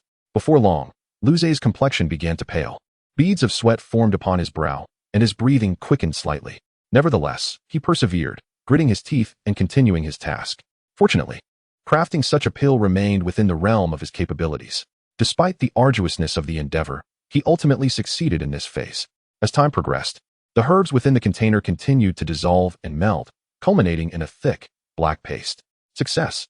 Luze exclaimed, noticing the change within the mixture, and instantly extinguished the flames. However, following this moment of triumph, he was suddenly beset by dizziness, bracing himself against the table to regain his equilibrium. Sensing the depletion of his spiritual energy, he noted that he had expended a significant portion. At that moment, Bai Shuang, attuned to his condition through their bond, blinked rapidly. Subsequently, a surge of spiritual energy flooded into Luze's body through their contract, alleviating his pallor considerably. "Thank you, Bai Shuang." Luze conveyed his gratitude through their bond. He then removed the lid from the container, releasing a unique herbal fragrance. The aroma reassured him of his success. With this scent, he felt confident that his concoction was nearly infallible. Upon pouring out the contents and examining them closely, he confirmed the triumph. Testing in progress. Ordinary quality ice spirit hemostatic ointment. Evaluation, B grade. Congratulations, candidate number 516, Luze, you have successfully passed the second round of assessment. You now have 10 minutes to rest. Is that all? Luze mused, having anticipated the necessity of exhausting all materials. However, this outcome was indeed preferable, sparing him from additional hassle. He settled back into his chair, gradually restoring his spiritual energy, while Bai Shuang continued to channel energy into him through their bond. 10 minutes later, now commencing the third round of assessment, you will be presented with 3 injured spirit beasts. Please ascertain the cause of their injuries and propose corresponding treatment plans within 1 hour. The table before Luze descended gently, revealing an injured spirit beast. A greenish-blue caterpillar crawled languidly across a leaf. It was a green leaf bug. Leaning in for a closer inspection, Luze noted the distinct brown spots along the edges of its back, and it appeared feeble as it moved. Occasionally, it would curl up, manifesting signs of considerable distress. Observing the unusual condition of the green leaf bug, Luze began correlating its symptoms with his memories, swiftly arriving at a conclusion.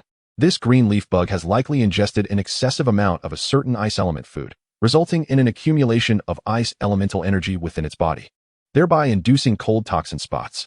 The treatment plan involves ceasing the feeding of ice element materials and soaking it in warm water for 10 minutes twice daily.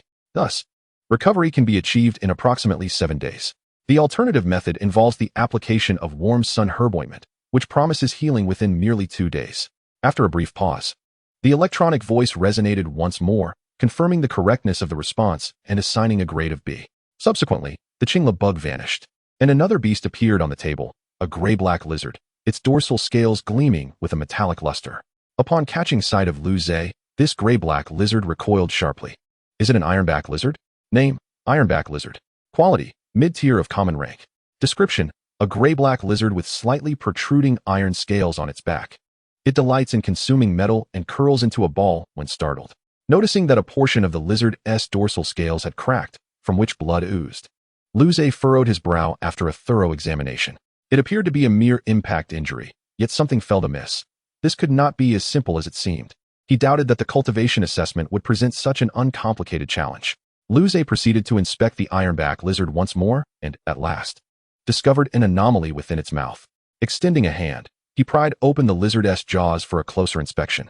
The ironback lizard's pupils constricted sharply, and its tail began to thrash, seemingly poised to attack Luze. Sensing this, Luze gently pressed down on the agitated tail while soothingly assuring, "Do not struggle. I am here to treat you." Whether it was due to Luze's tone and actions or the beast's innate affinity towards humans, the ironback lizard eventually relaxed, even cooperating with Luze's examination. Indeed, after a period of careful investigation, a smile crept upon Luze's lips. He had unearthed the true ailment of the ironback lizard. Chapter 11. Assessment passed. Liu Ze discerned unmistakable traces of blood within the lizard's mouth, most notably the strong scent of rust. Based on his acquired knowledge, he concluded that the ironback lizard was afflicted with a peculiar malady known as rust poisoning. As the ironback lizard favored consuming metal, it occasionally ingested rusted iron, which, while digestible, could accumulate over time and adversely affect its health. This accumulation had led to the cracking of its dorsal plates. Upon inspecting the base of the lizard's tongue, Liu Ze indeed discovered dark red rust spots, further confirming the diagnosis of rust poisoning. The remedy entailed concocting a frosty iron wash using cold smoked grass and edelweiss, which, once administered, would facilitate a complete recovery. Liu Ze stated confidently. The ironback lizard, as the table descended, gazed intently at Liu Ze, seemingly reluctant to part ways. An inexplicable sensation emanated from Liu Ze, endowing the creature with a fondness for him. The third beast was the emerald parrot that Liu Ze had encountered previously while purchasing books. This emerald parrot appeared disheveled, its claws frantically grasping at nothingness. Bereft of its usual grace, Liu Ze conducted a meticulous examination of its exterior, finding no visible injuries or abnormalities. The parrot croaked hoarsely, casting a pleading look at Liu Ze. With no external damage apparent, it seemed that the issue lay within. Liu Ze pondered this while inspecting the parrot's mouth, whereupon he discovered the problem. The depths of its throat appeared inflamed. It seemed to have ingested something unsuitable. Liu Ze mused, extending his right hand to press gently against the parrot's abdomen. Do not thrash about. I shall ascertain what ails you. Having uttered these words, Liu Ze took a deep breath, centered himself, and placed his palm delicately on the emerald parrot's body. Focusing intently, he gradually directed his spiritual energy to his palm, cautiously channeling it into the parrot. As the energy flowed, Liu Ze could distinctly perceive the internal conditions of the parrot, as if his spiritual energy had transformed into invisible hands exploring every nook and cranny of its body. Before long, he discerned an anomaly within the parrot's stomach, a peculiar object.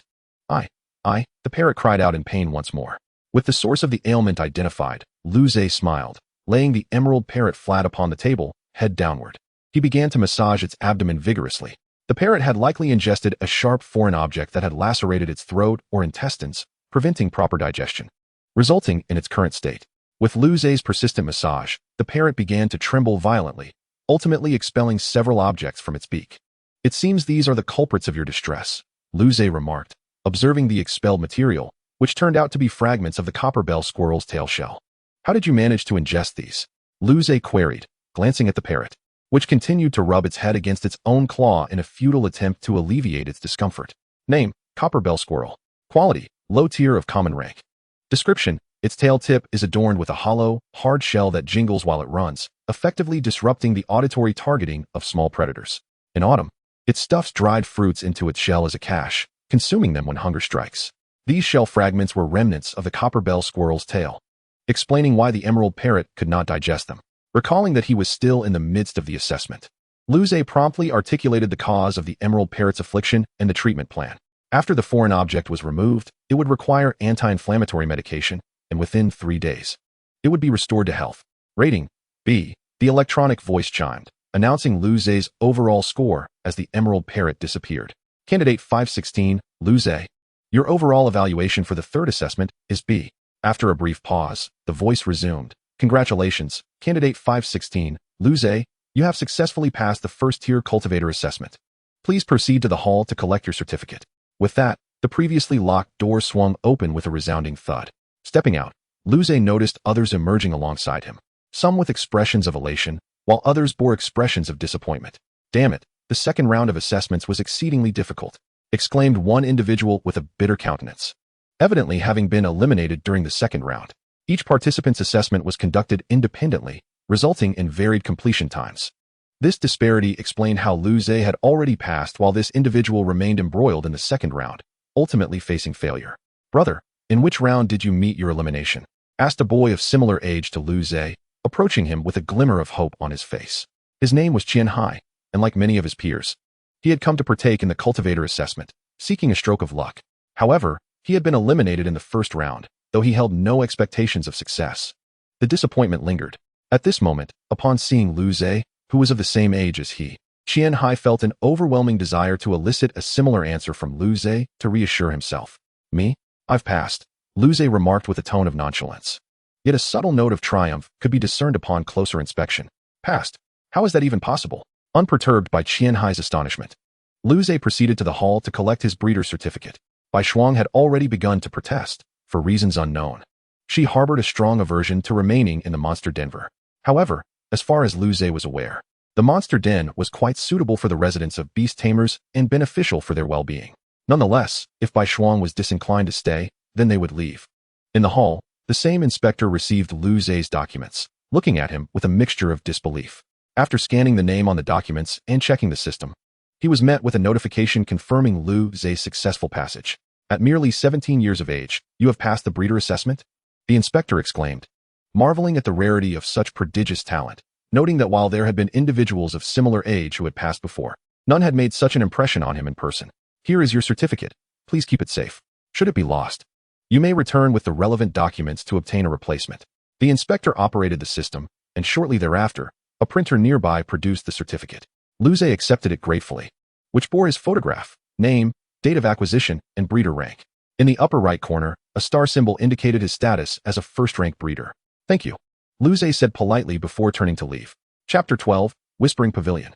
Stepping out of the Beast Tamer Association, Lu Zhe felt an overwhelming sense of lightness. With the certificate in hand, the path ahead seemed much clearer. All right, I understand. I will go buy it for you, Lu Zhe responded resignedly. Recalling that Bai Shuang had just expressed her desires through their bond. The provisions at home were nearly depleted, and due to a lack of materials, Lu Zhe had not been able to prepare Bai Shuang's favorite snacks for quite some time. Indeed, the majority of the food Bai Shuang had consumed was crafted by Lu Zhe himself. This not only allowed him to enhance his breeder rank, but also enabled him to tailor the ingredients according to Bai Shuang's tastes and requirements, ensuring she enjoyed delectable meals that also benefited her development, all while saving money. Lu Zhe glanced up at the name of the shop, Whispering Pavilion. From the outside, it appeared quite spacious. Upon entering, he encountered a middle-aged woman managing the shop. Though not conventionally beautiful, she possessed a certain charm, exuding the allure of maturity. Noticing a customer had entered, the woman lifted her gaze, offering a smile without uttering a word. Lu Zhe reciprocated with a smile before beginning his search for the desired items. This establishment was a breeder's shop, yet its services extended beyond merely healing beasts. It also offered medicinal herbs and elixirs that promoted the cultivation of magical creatures. The scope of a breeder's knowledge encompasses nearly all aspects related to magical beasts, which is why the assessment is notoriously challenging, given the extensive material one must master. Lu Zhe selected a plethora of ingredients, all intended for crafting meals for Bai Shuang: cold jade grass, frost buds, spirit grain ears, and ice thorn roots. While ready-made elixirs were available, their superior efficacy came at a prohibitive price, far beyond Lu Zhe's current means, compelling him to opt for more basic materials. Excuse me, I would like to check out, he announced, carrying his heavy load to the counter. The middle-aged woman noticed that he had purchased only ingredients and regarded Lu Zhe's youthful visage with a hint of curiosity, though she refrained from questioning him, recognizing the nature of her business. Hello, the total comes to 5,700 source coins, she said, smiling. After completing the payment, Lu Zhe intended to leave, but paused after taking a few steps. Seeing him turn back, the woman inquired curiously, is something the matter? Suddenly, Lu Zhe remembered that he was indeed seeking a part-time position at a breeder's shop. Why not consider this one? He had perused the establishment and noted its spaciousness and apparent prosperity. Moreover, it seemed that the middle-aged woman was the sole attendant. Perhaps they were indeed in need of assistance. With this thought solidifying in his mind, Lu Zhe approached the counter once more and asked, might I inquire if you require any help here? We are in need of breeders, the woman replied with a smile after assessing Lu Zhe. But not of any other roles, I'm afraid. I am a breeder, Lu Zhe declared, producing the newly acquired certificate and placing it on the counter. The woman was taken aback, glancing from the document to Lu Zhe's face, and upon verifying the certificate was indeed his, her expression transformed. So may I work here part-time? Lu Zhe pressed again. Absolutely. The woman, now visibly more sincere and enthusiastic, readily agreed. Following this, Lu Zhe and the woman engaged in a thorough conversation, during which he shared his basic information, mentioning he was a second-year student preparing for university entrance exams in a year. They eventually settled on a compensation agreement, a monthly base salary of 10,000 source coins, with 20% of the fees earned from addressing clients' magical beast issues. Then when may I begin, Sister Lin? Lu Zhe inquired eagerly, now excited about his new role. During their conversation, he learned that the middle-aged woman was named Lin Qingyu and that the shop was hers. She was not only a beast tamer, but also a second-rank breeder. You can start tomorrow, if that suits you, Lin Qingyu replied, her smile reflecting her belief in Lu Zhe's potential as a prodigy, having recently passed the breeder assessment. Sister Lin, Would it be possible for my salary to be settled daily? Luze asked somewhat shyly. Why? She responded, clearly surprised. I find myself in need of money at the moment, Luze answered candidly. Then fret not. I will send you a month's salary in advance. Before Luze could react, Lin Xingyu swiftly transferred 50,000 source coins to him via her phone, having exchanged contact information earlier. This is quite embarrassing, Luze said. Feeling overwhelmed. There's nothing to be embarrassed about. Take the money and come to work tomorrow, Lin Xingyu insisted, ushering him out before he could respond further. I jest. But what if you were to run away? If I pay you daily, I would fear you might disappear after a few days, jeopardizing our rapport.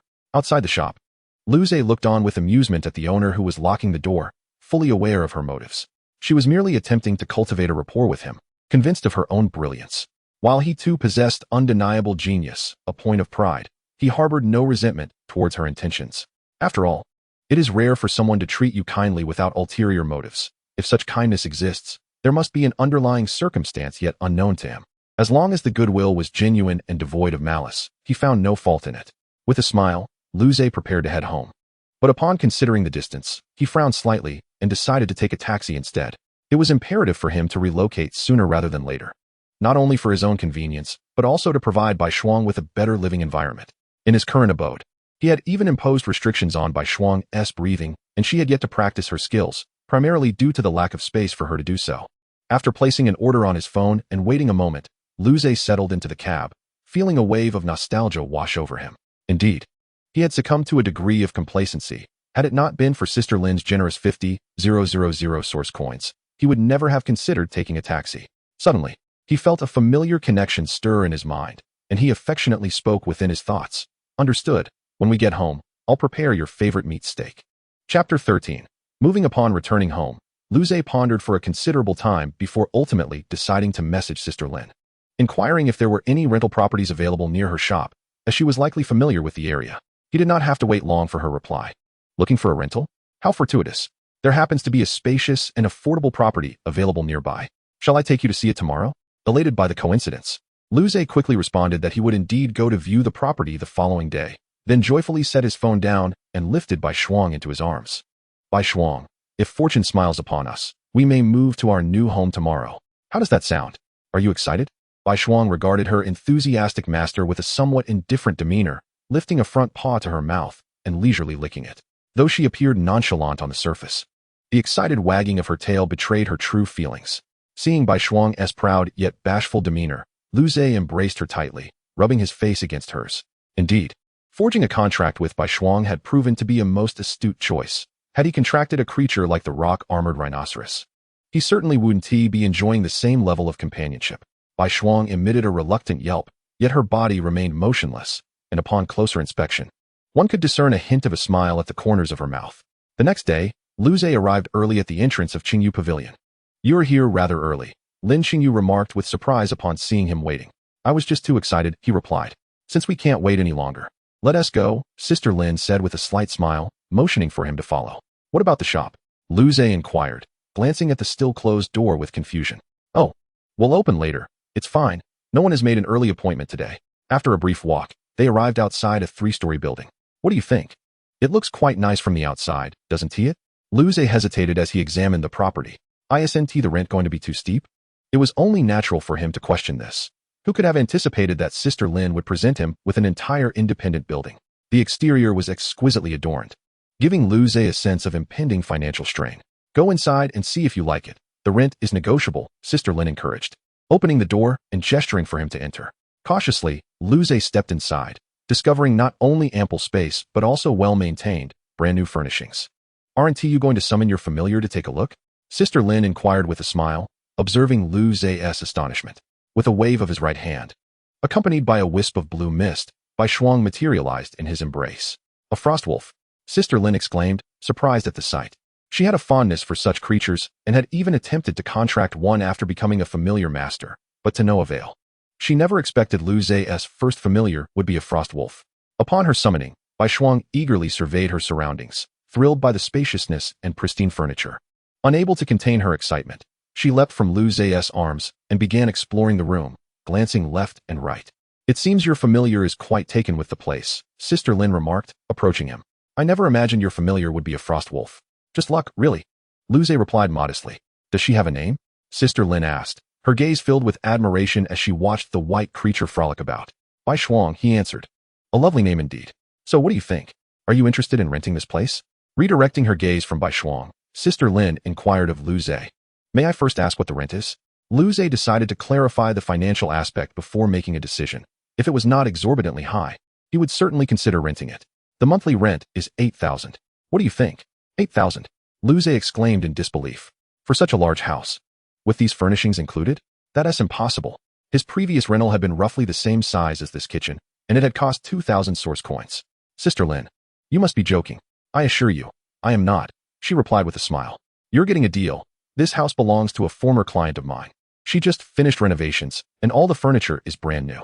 She initially planned to move in this year, but after her wedding, she decided to relocate to her husband's city, so she entrusted me to rent it out. As Luze listened to the story, captivated, Sister Lin continued. How about it? Consider this a perk of employment. A monthly rent of 8,000. Will you take it? I'll take it, he affirmed enthusiastically. Upon hearing his reply, Sister Lin produced 2 contracts from her pocket. Why are there 2 contracts? Luze asked, puzzled. One is for the rental agreement. The other is your employment contract. Are you not interested in signing the employment contract? She teased lightly. Of course not. Luze replied, slightly embarrassed as he had forgotten about that detail. After glancing through both contracts and finding no issues, he took the pen and swiftly signed his name. Congratulations on your new position. Here are the keys to the house. Take your time to settle in. You don't need to come to work today. Focus on moving. After finishing her words, Sister Lin departed, leaving Luze and Bai Shuang alone in the house. Gripping the keys tightly in his hand, Luze summoned Bai Shuang through their contract. Let us go. It's time to move. Although it was termed a move, Luze had little to carry. After all, the new home was already furnished. He only needed to take a few personal items. This comprised some of Luze's clothing and a few food supplies belonging to Bai Shuang. However, the organization of these belongings still consumed a considerable amount of time. Besides packing, Luze also had to tidy up. He couldn't simply vacate the premises and leave a mess behind. Luze did not contact the previous landlord, as his lease was nearing its end. He intended to wait until it officially concluded. Standing at the doorway, Luze cast a complex gaze into the familiar interior. Knowing full well that this would likely be his last visit. Having resided here for several years, he had developed a certain attachment to the place. Just as Luze was enveloped in his farewell to the old residence, he felt a tug at the hem of his pants. Looking down, he saw Bai Shuang. At that moment, Bai Shuang was playfully nipping at Luze's pant leg. Upon noticing Luze's gaze, she quickly released her hold and dashed over to her small bag of snacks, calling out to him excitedly. Hurry up. I want to go to the new home. All right. Let's go. Luze crouched down and affectionately patted Bai Shuang on the head. With a resounding thud, the door was closed, and the sound of Luze's voice along with Bai Shuang's calls gradually faded away, leaving behind a profound silence. Chapter 14. The first day of work.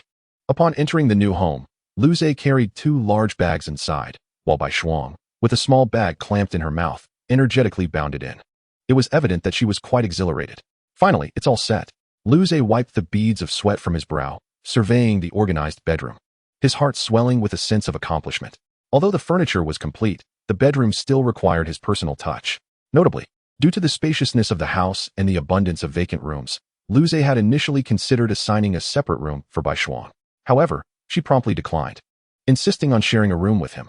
This made sense, as Bai Shuang had only just been born when they formed their contract, and had since remained by Luze's side, under his care. It was entirely natural for her to feel a sense of dependency on him. In fact, the idea of separating from Luze would have seemed quite odd. Luze meticulously inspected the house from top to bottom.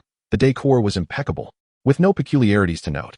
What truly delighted him was the expansive backyard at the rear of the property. This space could serve as a training ground for Bai Shuang, who had previously been unable to undergo combat training due to a lack of space. While there was no immediate urgency, the prospect of having this backyard was indeed a pleasant surprise. As evening fell, Luze busied himself preparing the first meal in their new home, while Bai Shuang lounged on the living room sofa, engrossed in the television. This thought caused Luze some concern. He felt Bai Shuang had developed an undeniable fondness for watching TV, with every free moment devoted to it. Luze found himself questioning whether it had been wise to introduce her to television in the first place. He resolved to regulate Bai Shuang's screen time moving forward. After all, there were numerous tales of magical beasts becoming obsessed with video games or television, and Luze certainly did not wish for Bai Shuang to fall prey to such distractions. Truth be told, he increasingly felt like a parental figure managing a child. After dinner, Lu Zhe routinely gave Bai Shuang a massage. Once everything was settled, he lay down on the new bed, with Bai Shuang nestled beside him, just as she always did. On the first night in their new home, Lu Zhe thought to himself, before gradually drifting into slumber. The following day, Lu Zhe arrived at the Whispering Pavilion, this time not particularly early, as Sister Lin was already inside. "You're here." Sister Lin greeted him with a smile. "So, are you satisfied with your new home?" "Thank you, Sister Lin." Lu Zhe expressed his gratitude. "It seems you are quite pleased. Now, are you ready for your task today?" Lu Zhe inquired curiously. "What should I do?" "Today marks your first day of work. You'll start by shadowing me, familiarizing yourself with some of the shop's merchandise." Thus, Lu Zhe embarked on his work, primarily acclimating himself to the store's environment. As time progressed, he gradually comprehended the nature of his duties. The clientele of the Whispering Pavilion primarily fell into two categories. The first consisted of those purchasing materials or potions, for which Lu Zhe merely needed to perform the role of a cashier. The second group sought assistance for their magical beasts, allowing Lu Zhe to earn a 20 commission per customer, as stipulated in the contract. After sending off another customer, Sister Lin sighed with relief. Managing such a large store alone was indeed taxing, which was why she sought to hire additional help. "Lu Zhe, why don't you let Bai Shuang out for me to examine?" Sister Lin suggested, feeling somewhat bored. Upon hearing this, Lu Zhe pondered for a moment before summoning Bai Shuang. Sister Lin was a second-tier nurturer, undoubtedly possessing superior knowledge of nurturing techniques, so having her inspect Bai Shuang could only be beneficial. As the icy mist enveloped the room, Sister Lin gazed longingly at Bai Shuang, who lay in Lu Zhe's embrace. "May I touch her?" she asked, unable to restrain her eagerness. "Yap." Bai Shuang growled fiercely at Sister Lin's approach. Noticing Bai Shuang's clear rejection, Sister Lin did not feel embarrassed. Instead, she smiled gently, revealing a small, translucent, ice blue crystal from her pocket. "Ice essence crystal. How about this, Bai Shuang? If you let me touch you, I will give you this crystal." Sister Lin chimed with a grin, shaking the ice essence crystal enticingly in her hand. As soon as she unveiled the crystal, Bai Shuang's gaze was utterly captivated, her eyes following the oscillating gem. Lu Zhe conveyed Sister Lin's proposition, and upon hearing it, Bai Shuang hesitated noticeably. She certainly coveted the ice essence crystal, but having just refused, it would be too humiliating to acquiesce so easily. Having watched countless animated shows, Bai Shuang's mind was rife with lessons from the protagonists. She envisioned two miniature versions of herself appearing in her thoughts. The one on the left urged, "What are you hesitating for? Just agree. It's an ice essence crystal." Listening to this, Bai Shuang felt a flicker of uncertainty. Yet the one on the right countered, "But you are destined to become the Wolf Empress. How can you bow down for a mere ice essence crystal? What about your dignity?" Hearing this, Bai Shuang wavered again. Just as the two little wolves argued, a third self emerged, swiftly dispatching the previous two with a swift kick. "It's simple. I want both my dignity and the ice essence crystal." Bai Shuang snapped back to reality, her eyes gleaming with excitement. She understood what she needed to do. With a subtle twitch of her head, Bai Shuang discreetly signaled Lu Zhe. Noticing his lack of response, she quickly blinked her eyes. "Why is my master so slow-witted? This is driving me mad." Noticing Bai Shuang's actions and the information echoing in his mind, Lu Zhe cast a curious glance at Bai Shuang, ultimately moving at her satisfied gaze. He extended a hand, gently caressing the soft fur along her back, and spoke, "Dear Bai Shuang, look, Sister Lin has generously provided us with such a spacious room. Shall we allow her to pet you for a moment?" Upon hearing this, Bai Shuang reluctantly nodded, lifting her head to signal Sister Lin that she could proceed. However, her gaze remained fixed on the ice marrow crystal in Sister Lin's hand. Lu Zhe's eyes met Sister Lin's, and he discerned the surprise reflected in her expression. Bai Shuang believed her actions were discreet, yet Sister Lin, a second-tier beast tamer, was acutely focused on Bai Shuang. How could she possibly overlook it? Amused, Sister Lin took Bai Shuang into her arms, never expecting a young beast to possess such intriguing thoughts. Cradling her with one arm, while the other lovingly stroked Bai Shuang. Sister Lin's face radiated delight. She continued until Bai Shuang emitted an impatient whine, prompting her to finally relent. Reluctantly returning Bai Shuang, she was met with the creature's unwavering gaze. "Fear not, your ice marrow crystal shall remain with you." Sister Lin chuckled as she handed the crystal to Lu Zhe, adding, "You have raised your frost wolf exceptionally well." Earlier, she had not simply been petting the wolf. As a second-tier breeder, she swiftly assessed Bai Shuang's condition. The fur was sleek and lustrous, and the muscles were firm, indicating excellent care. In the time that followed, Bai Shuang adamantly refused to return to Lu Zhe's side, clutching the ice marrow crystal possessively. "Do refrain from allowing Bai Shuang to consume the ice marrow crystal directly. She cannot digest it," Sister Lin cautioned. Observing Bai Shuang's eagerness to devour it, Lu Zhe nodded, fully aware that he would not permit Bai Shuang to eat it outright. yet she remained obstinate, unwilling to release her prize. Thus, the day progressed until it was time to leave work. Bai Shuang lay in Lu Zhe's embrace, fervently urging him to return home. He gently patted her and addressed Sister Lin. Sister Lin, I shall take my leave now. Very well. Do remember to return at the same time tomorrow. She expressed her satisfaction with Lu Zhe, having inquired about various aspects of beast taming throughout the day. It was not that she doubted him. The breeder's certification could not possibly be fraudulent, but rather, she sought to gauge his true competence. Lu Zhe responded to her queries with ease, leading her to believe that her next endeavors could be less demanding. Stretching lazily, Sister Lin then closed the door, signaling the end of the day. Chapter 15, Beast Technique, Ice Crystal Bullet. Bai Shuang unleashed the Ice Crystal Bullet. In the backyard of a spacious house, a young man addressed a striking white wolf. Yet, the white wolf remained motionless, continuing to sit in place. Observing Bai Shuang's innocent expression, Lu Zhe sighed. Over a week had elapsed since Lu Zhe's first day at work, and today marked his day off. His work schedule was quite flexible, requiring him to work only 5 days out of 7, leaving 2 days for rest. Presently, Lu Zhe was training Bai Shuang in her beast technique. Due to various constraints previously, Lu Zhe had not been able to train Bai Shuang, but now that conditions had improved, it was essential to catch up in this regard. Beast Technique, Ice Crystal Bullet. Grade, middle grade of the mortal tier. Description, ejects a series of ice crystal bullets that explode into frost mist upon impact, causing considerable damage while obscuring visibility to a degree. This technique was carefully selected by Lu Zhe. It was neither too high nor too low in grade, perfectly suited to Bai Shuang's current capabilities. Bai Shuang, come here. Once Bai Shuang approached, Lu Zhe produced a tablet, displaying a video of a frost wolf executing the ice crystal bullet. Roar. In the footage, a towering frost wolf let out a mighty roar, launching a barrage of ice crystals like bullets, striking a nearby tree. The sound of thunderous impacts followed as the tree became enveloped in frost mist, gradually toppling over. When the mist finally dissipated, the tree lay on the ground. Wow! Bai Shuang exclaimed in awe, captivated by the display on the tablet. Subsequently, Lu Zhe explained the fundamental principles of the ice crystal bullet and the intricacies of its release. Of course, these details would only be fully grasped after purchase. Alright, Bai Shuang, give it another try? Bai Shuang stood poised, gathering her focus before emitting a fierce cry. Oh woo! She opened her mouth wide, striking a pose identical to that in the video. Lu Zhe nodded in approval. Then, under Lu Zhe's expectant gaze, she spewed forth a cloud of icy mist. But that was the extent of her attempt. Both Lu Zhe and Bai Shuang were momentarily taken aback. Undeterred, she tried once more. It still only managed to release a mere puff of mist. Lu Zhe was not overly disappointed. After all, mastering a beast technique was no simple feat. Bai Shuang. Do not lose heart, keep going. After a brief pause, buoyed by her master's encouraging words, Bai Shuang's eyes sparkled with determination. I shall master this. Thus, Bai Shuang spent the entire day diligently practicing the ice crystal bullet, continuing late into the night. She stood there, visibly exhausted, her eyes burning with defiance. How is it possible? I am destined to become a beast emperor. How could I possibly fail to learn the ice crystal bullet? Resolving to try once more, she prepared herself for another attempt. All right, Bai Shuang, that's enough for today. We shall continue tomorrow. Observing Bai Shuang, who could barely stand, Lu Zhe rushed to support her. In truth, he had wanted her to rest much earlier, but for reasons unknown, she was unwilling to relent. Eventually, she had pushed herself to the limit.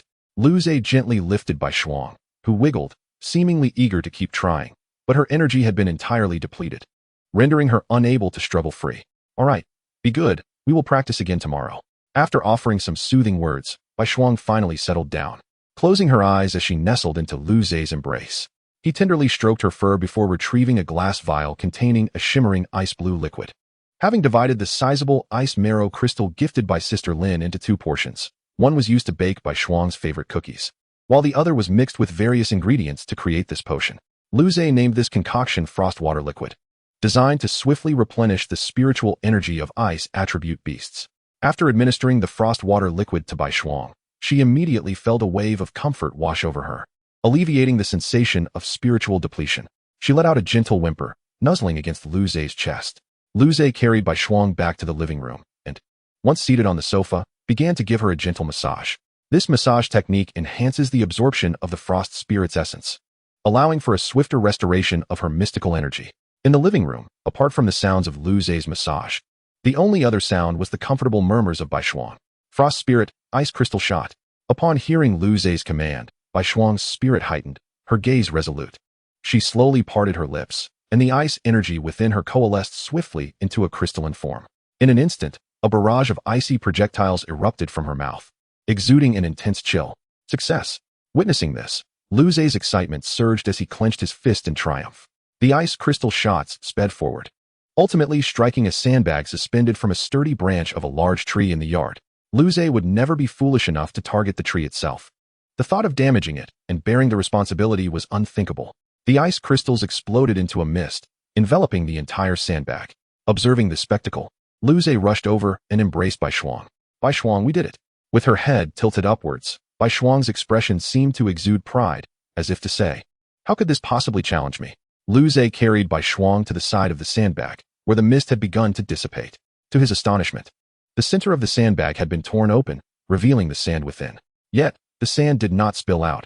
Instead, a layer of translucent ice sealed the breach, acting as a natural barrier, tightly containing the sand inside. This layer of ice did not merely cover the rupture, but enveloped the entire front of the sandbag in a delicate sheet. Luze reached out to touch it. While the chill was not piercing, the temperature was undeniably low.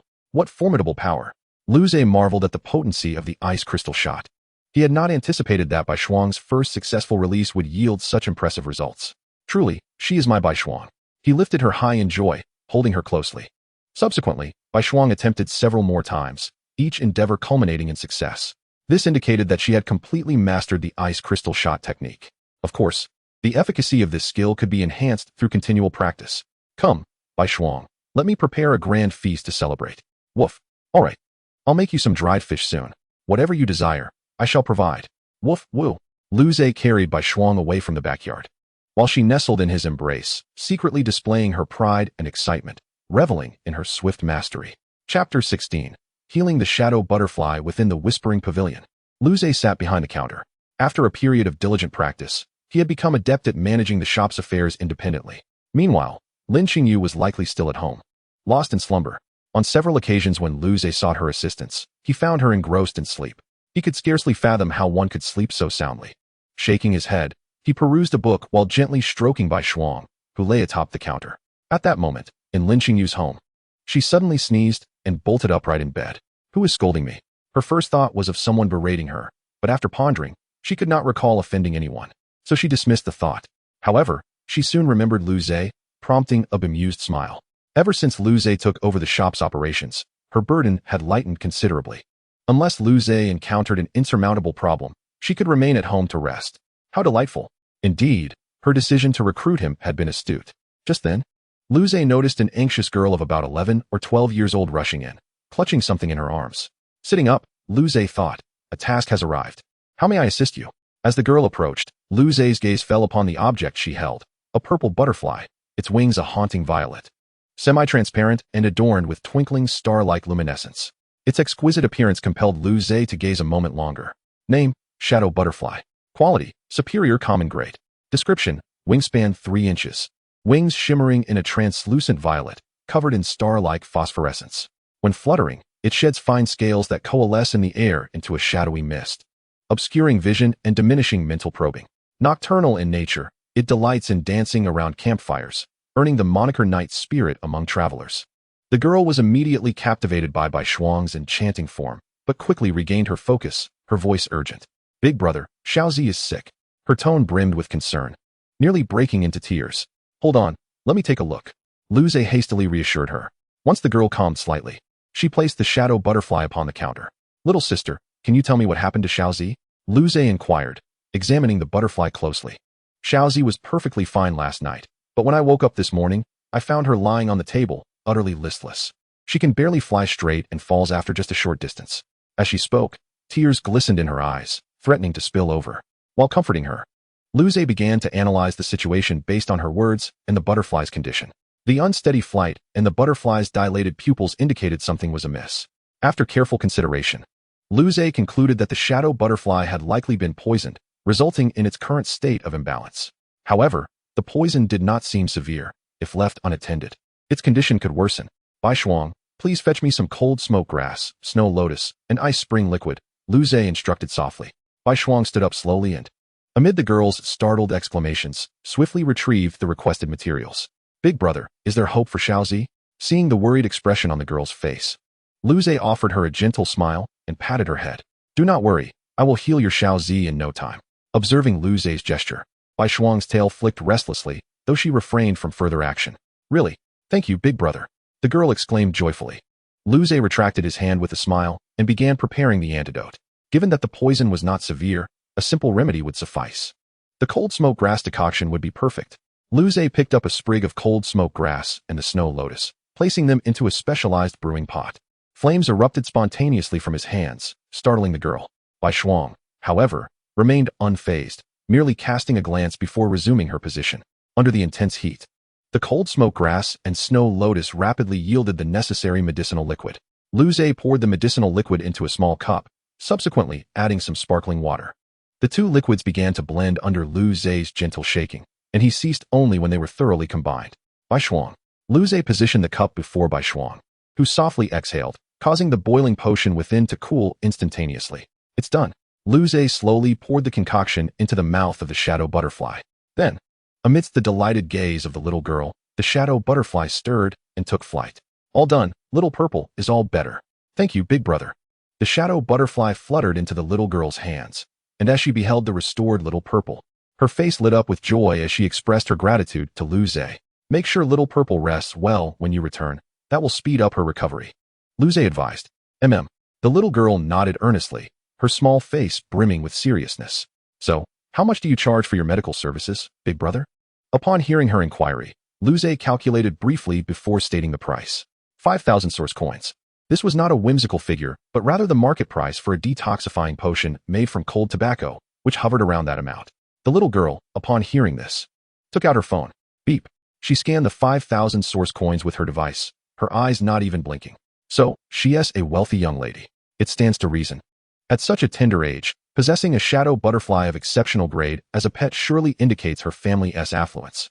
After completing the payment, the little girl did not leave immediately but seemed to gather her courage as she asked, Big brother, may I pet your wolf? You must ask her directly. Lu Zhe replied. The little girl turned her gaze towards Bai Shuang. Is that all right? Bai Shuang lifted her head, her eyes fixed intently on the girl. The little girl, filled with excitement, exchanged glances with her. Ultimately, Bai Shuang lay back down, swishing her tail and extending it outward. The little girl joyfully reached out, stroking Bai Shuang's tail, a satisfied smile gracing her face. After a few gentle strokes, the little girl withdrew her hand and inquired, Big brother, what kind of beast is your wolf? She is a frost wolf. A frost wolf? Then I must contract one in the future. The little girl declared with confidence and enthusiasm. I wish you success in your future endeavors, Lu Zhe said with a smile. Thank you, big brother. After expressing her gratitude once more, the little girl skipped away, cradling the shadow butterfly. What a polite young lady. If only all future customers were as courteous as she. Don't you think so, Bai Shuang? Bai Shuang did not respond, but instead dashed into Lu Zhe's embrace, wrapping her tail around his hand and resting it on herself. Chapter 17. Breakthrough to Mid-Grade Commentator.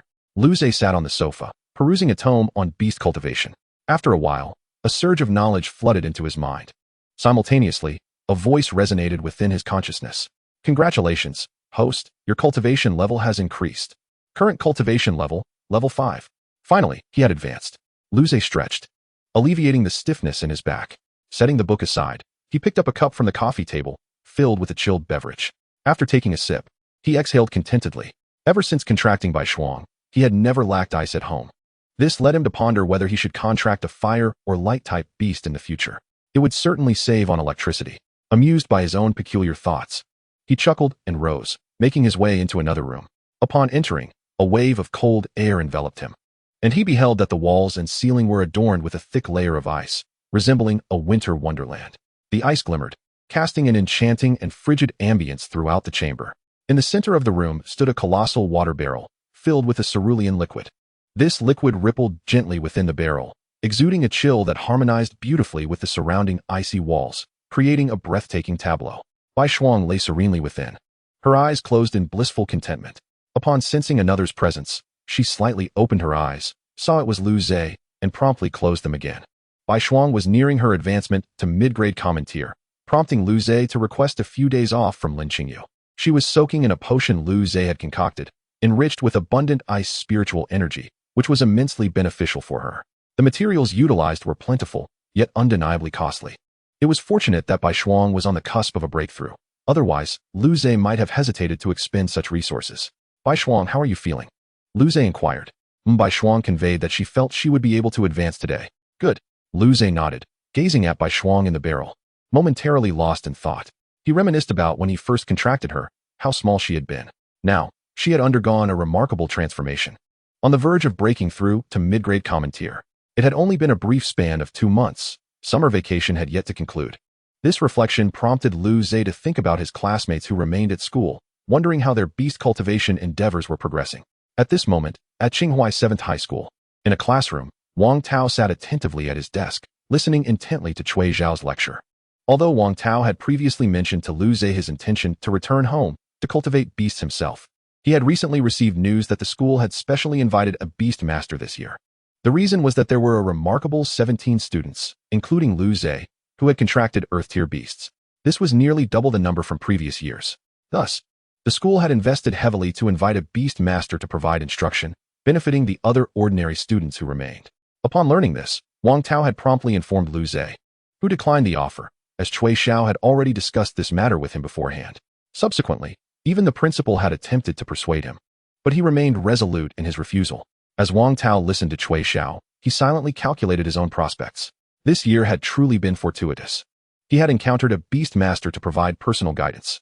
Initially, he had only hoped to cultivate the thorny hedgehog to mid-grade common tier, but now, under the tutelage of the beast master, he felt he might very well succeed in nurturing it to high-grade common tier before the college entrance examinations.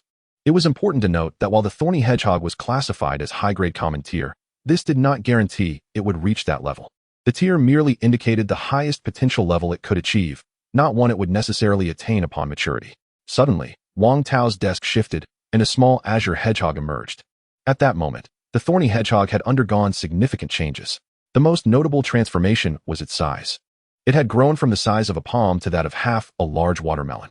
After playfully poking the thorny hedgehog a few times, Wang Tao resumed listening to Cui Zhao's lecture. After keeping vigil beside Bai Shuang for quite some time, at last, just before nightfall, Bai Shuang's aura began to shift.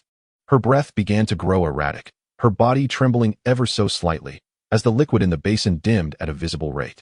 This indicated that the spiritual energy within was being swiftly absorbed. Simultaneously, a torrent of chaotic spiritual energy was transmitted to Lu Zhe through the contract. Ignoring the changes in his own body, Lu Zhe anxiously focused on Bai Shuang, aware that this breakthrough was nearly certain, yet still harboring a tinge of worry. After a while, Bai Shuang's trembling form finally settled. A powerful icy wind, composed of chilling spiritual energy, suddenly radiated from Bai Shuang, dispersing outward. Even the concoction in the basin began to freeze. However, just as the icy wind was about to reach Lu Zhe, it abruptly dissipated. Witnessing this, a joyful smile spread across Lu Zhe's face. Glancing towards the center of the room, it was evident that Bai Shuang had successfully broken through. Bai Shuang slowly rose, and the ice in the basin shattered like glass. With a sudden burst of energy, she leapt in front of Lu Zhe, observing the successfully advanced Bai Shuang. Lu Zhe's face beamed with satisfaction. At this moment, Bai Shuang had notably transformed. Her height had increased from 45 centimeters to 65 centimeters, a growth of a full 20 centimeters. Her body length had reached 1.2 m, and with her tail, it extended to an impressive 1.5 m. The ice crystal on her forehead had shifted from a pale blue to a vibrant azure, now emanating a gentle blue glow. Approaching Lu Zhe, Bai Shuang affectionately rubbed against him. Lu Zhe crouched down, and to his astonishment, Bai Shuang was now able to meet his gaze at eye level. "You've really grown." Lu Zhe mused. "I'm almost unable to lift you." "Liar," Bai Shuang retorted, clearly expressing her displeasure as she nuzzled into Lu Zhe's embrace. Lu Zhe found himself in a humorous predicament, having to lift Bai Shuang, which was somewhat strenuous yet not overly difficult. After all, Lu Zhe was no longer an ordinary person. The earlier jest was merely playful banter. Bai Shuang, as usual, began to act adorable in his arms. But sensing the familiar comfort was somewhat cramped, she furrowed her brow and moved vigorously. Watching Bai Shuang revert to her playful cub-like antics brought a sense of amusement to Lu Zhe. It was akin to witnessing an adult mimic the behaviors of a child. Yet Bai Shuang was undeniably more endearing.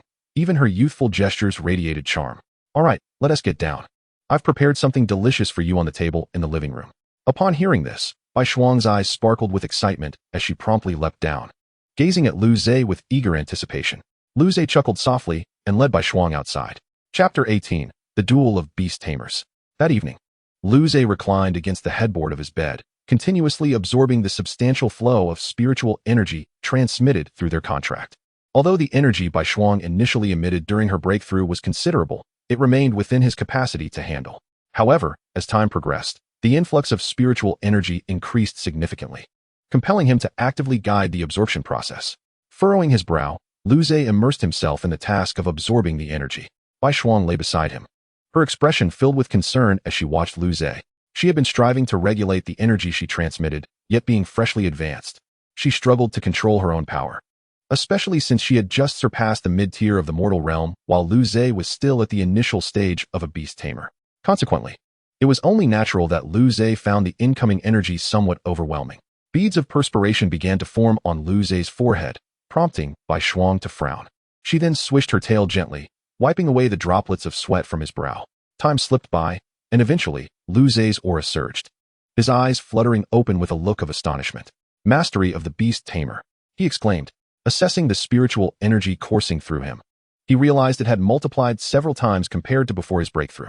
Humans could foster the advancement of beasts through the provision of resources and better environments, while the beasts, upon breaking through, could in turn propel the humans' progress. This was the essence of the Beast Tamers, a mutual triumph between humanity and their magical companions. Turning to Bai Shuang, Lu Zhe's face softened with a fond smile. He was well aware that Bai Shuang had remained by his side ever since his own breakthrough. He reached out to stroke her fluffy head, and she obediently lowered it, gradually leaning against him. The next day, at the Qingyu Pavilion, Lin Qingyu had arrived early, resting her chin on her hand, when her eyes suddenly lit up. Lu Zhe happened to push the door open at that moment. How is it? Did Bai Shuang successfully advance? She asked, her smile broadening. Nodding with a grin, Lu Zhe replied, she has succeeded. Thank you for your concern, Sister Lin. With that, he slightly raised his right hand. As the icy mist enveloped the room, a figure gradually emerged before Lin Qingyu's eyes. It was a robust yet elegantly proportioned white wolf, its snowy fur shimmering with a frosty blue halo, appearing extraordinarily beautiful. How stunning! Lin Qingyu exclaimed, captivated by the magnificent sight. Indeed, the frost wolf is renowned as one of the most beautiful beasts of the earth tier. To possess such grace even at the mid-tier of the mortal realm is remarkable. I can only imagine how breathtaking it will be upon reaching the earth tier. After her moment of admiration, Lin Qingyu scrutinized Bai Shuang closely, growing increasingly astonished. This creature was undoubtedly larger than other frost wolves of the same rank. Had she not seen Bai Shuang just days prior, she would never have believed this was a frost wolf that had only just advanced to the mid-tier of the mortal realm. You have indeed trained her exceptionally well. Not only has she advanced to the mid-tier of the mortal realm so swiftly, but she is also significantly larger than her contemporaries. I must say, your knowledge of taming surpasses that of most first-tier beast tamers, Lin Qingyu praised. This is largely thanks to the ice essence crystal you provided earlier. Without it, Bai Shuang would not have advanced so swiftly, Lu Zhe acknowledged, not denying his extensive knowledge and training. Lin Qingyu smiled, choosing not to respond. She understood that while the ice essence crystal was highly effective, it could not directly facilitate a leap from the low tier to the mid-tier of the mortal realm.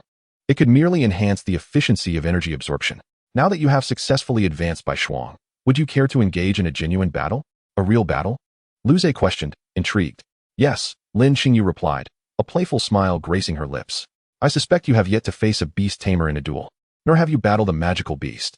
That is indeed the case, Lu Zhe conceded, having little to conceal. After all, he had only contracted Bai Shuang for a mere 2 months, during which he had primarily focused on training her skills without demanding much else. However, now that she had advanced, it was indeed time to begin testing their mettle in combat. Follow me. Lu Zhe accompanied Lin Qingyu to the back of the shop, where they discovered a spacious courtyard. Do not be overly surprised. Most beast tamers' residences feature a large open area to accommodate their magical beasts, Lin Qingyu elaborated.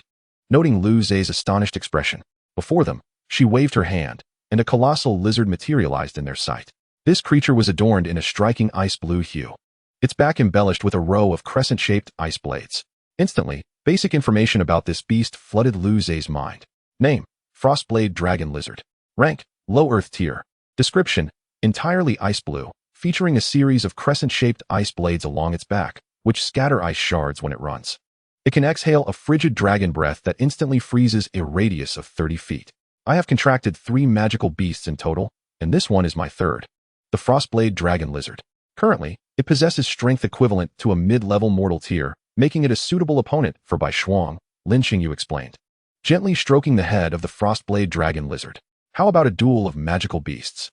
Luze pondered for a moment, glancing at Bai Shuang, who had approached eagerly. Woof! Bai Shuang barked, appearing rather impatient. I agree, Sister Lin, Luze said. Then, prepare yourself. Lin Xingyu led the Frostblade Dragon Lizard to the opposite side of the courtyard. Luze, eyes fixed on the eager Bai Shuang, felt a surge of nervousness, as this was his inaugural experience in a magical beast battle. Once Luze confirmed his readiness, Lin Xingyu began a countdown. 10, 9, 1, go. As her voice fell, Lin Xingyu commanded loudly. Frostblade Dragon Lizard, Iceblade Tail Slash. While a beast tamer can command their magical beast telepathically through the contract, Lin Xingyu opted for verbal commands. Considering it was Luze's first battle and that she was already an adept tamer, with a powerful sweep of its robust tail, the Frostblade Dragon Lizard sent forth a gust of whistling wind. A massive ice blade was hurled into the air, tracing a white arc as it sped towards Bai Shuang. Bai Shuang dodged quickly. Luze, tense and alert, shouted as the ice blade formed. Bai Shuang's eyes locked onto the ice blade, and just before it struck, she swiftly sidestepped, evading the attack with ease. Bang! The ice blade struck the ground, creating a substantial crater. Bai Shuang ice crystal shot. Without hesitation, Bai Shuang opened her mouth, unleashing a barrage of ice crystals that shot forth like cannonballs, moving with astonishing speed. In the blink of an eye, they reached the Frostblade Dragon Lizard. It's going to hit. Luze clenched his fist in excitement. Noticing Luze's enthusiasm and the impending impact on the Dragon Lizard, Lin Xingyu remained unfazed, still too inexperienced. Ice armor scales. Roar. The Dragon Lizard roared, and a thick layer of ice armor rapidly encased its body. Just as the ice crystals slammed into it, ice mist erupted, enveloping the entire lizard. Chapter 19, Victory in Battle. Luze stared intently at the ice mist, eager to discern the Frostblade Dragon Lizard's next move. Swift shadow glide. Lin Xingyu commanded coldly. Hearing her words, Luze's expression changed dramatically, and he hurriedly directed Bai Shuang in his mind. Quickly evade.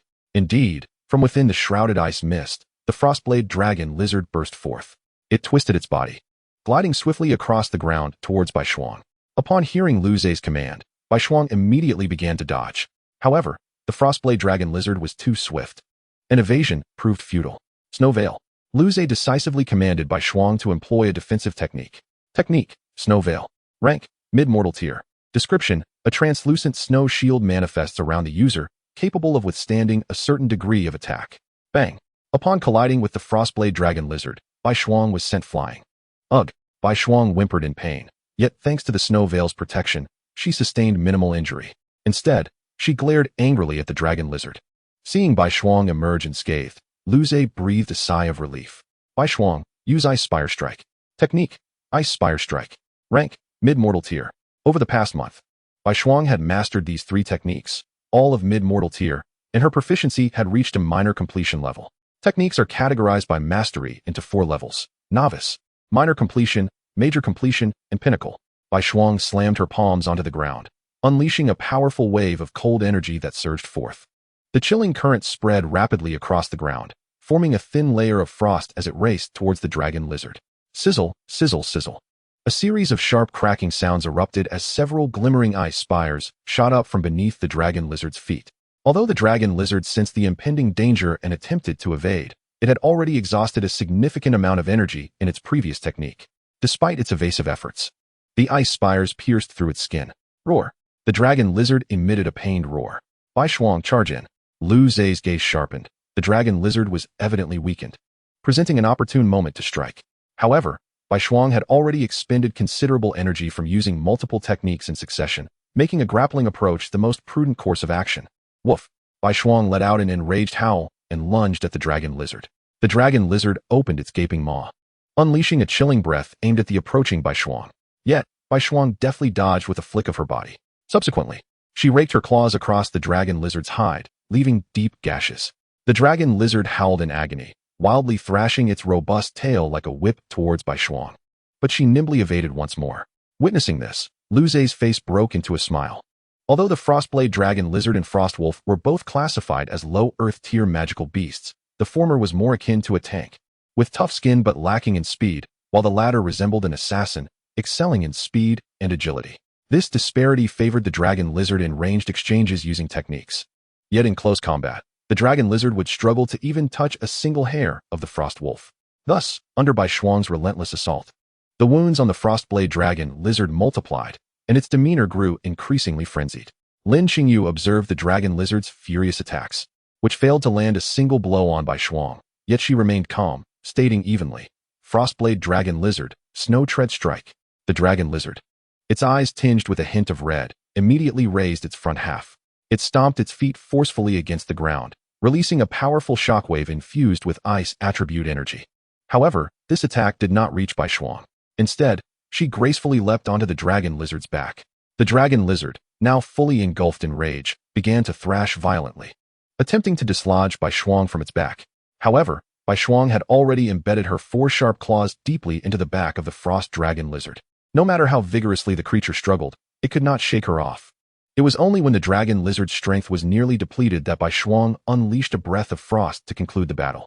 Quite an exhilarating fight, wouldn't you agree? Lin Qingyu approached with a smile, greeted by Lu Zhe's awkward grin. He understood well that his command had been utterly inadequate. Their victory was solely attributed to sheer brute force. Moreover, Lin Qingyu had merely provided minimal guidance throughout, clearly allowing for leniency. Was it not Lin Jie showing mercy? While it is commendable for a novice beastmaster to possess such command skills, it is evident that Lu Zhe must enhance his commanding abilities. Nodding in agreement, the two of them embraced their respective beasts and returned to the shop. Gently touching the area around Bai Shuang's injuries, Lu Zhe asked with concern, "Does it hurt?" Bai Shuang shook her head and nuzzled Lu Zhe affectionately. Although the Frost Dragon Lizard had sustained far greater injuries, they were primarily due to exhaustion. Especially with both Lin Qingyu and Lu Zhe, the nurturers, present to mitigate any serious issues.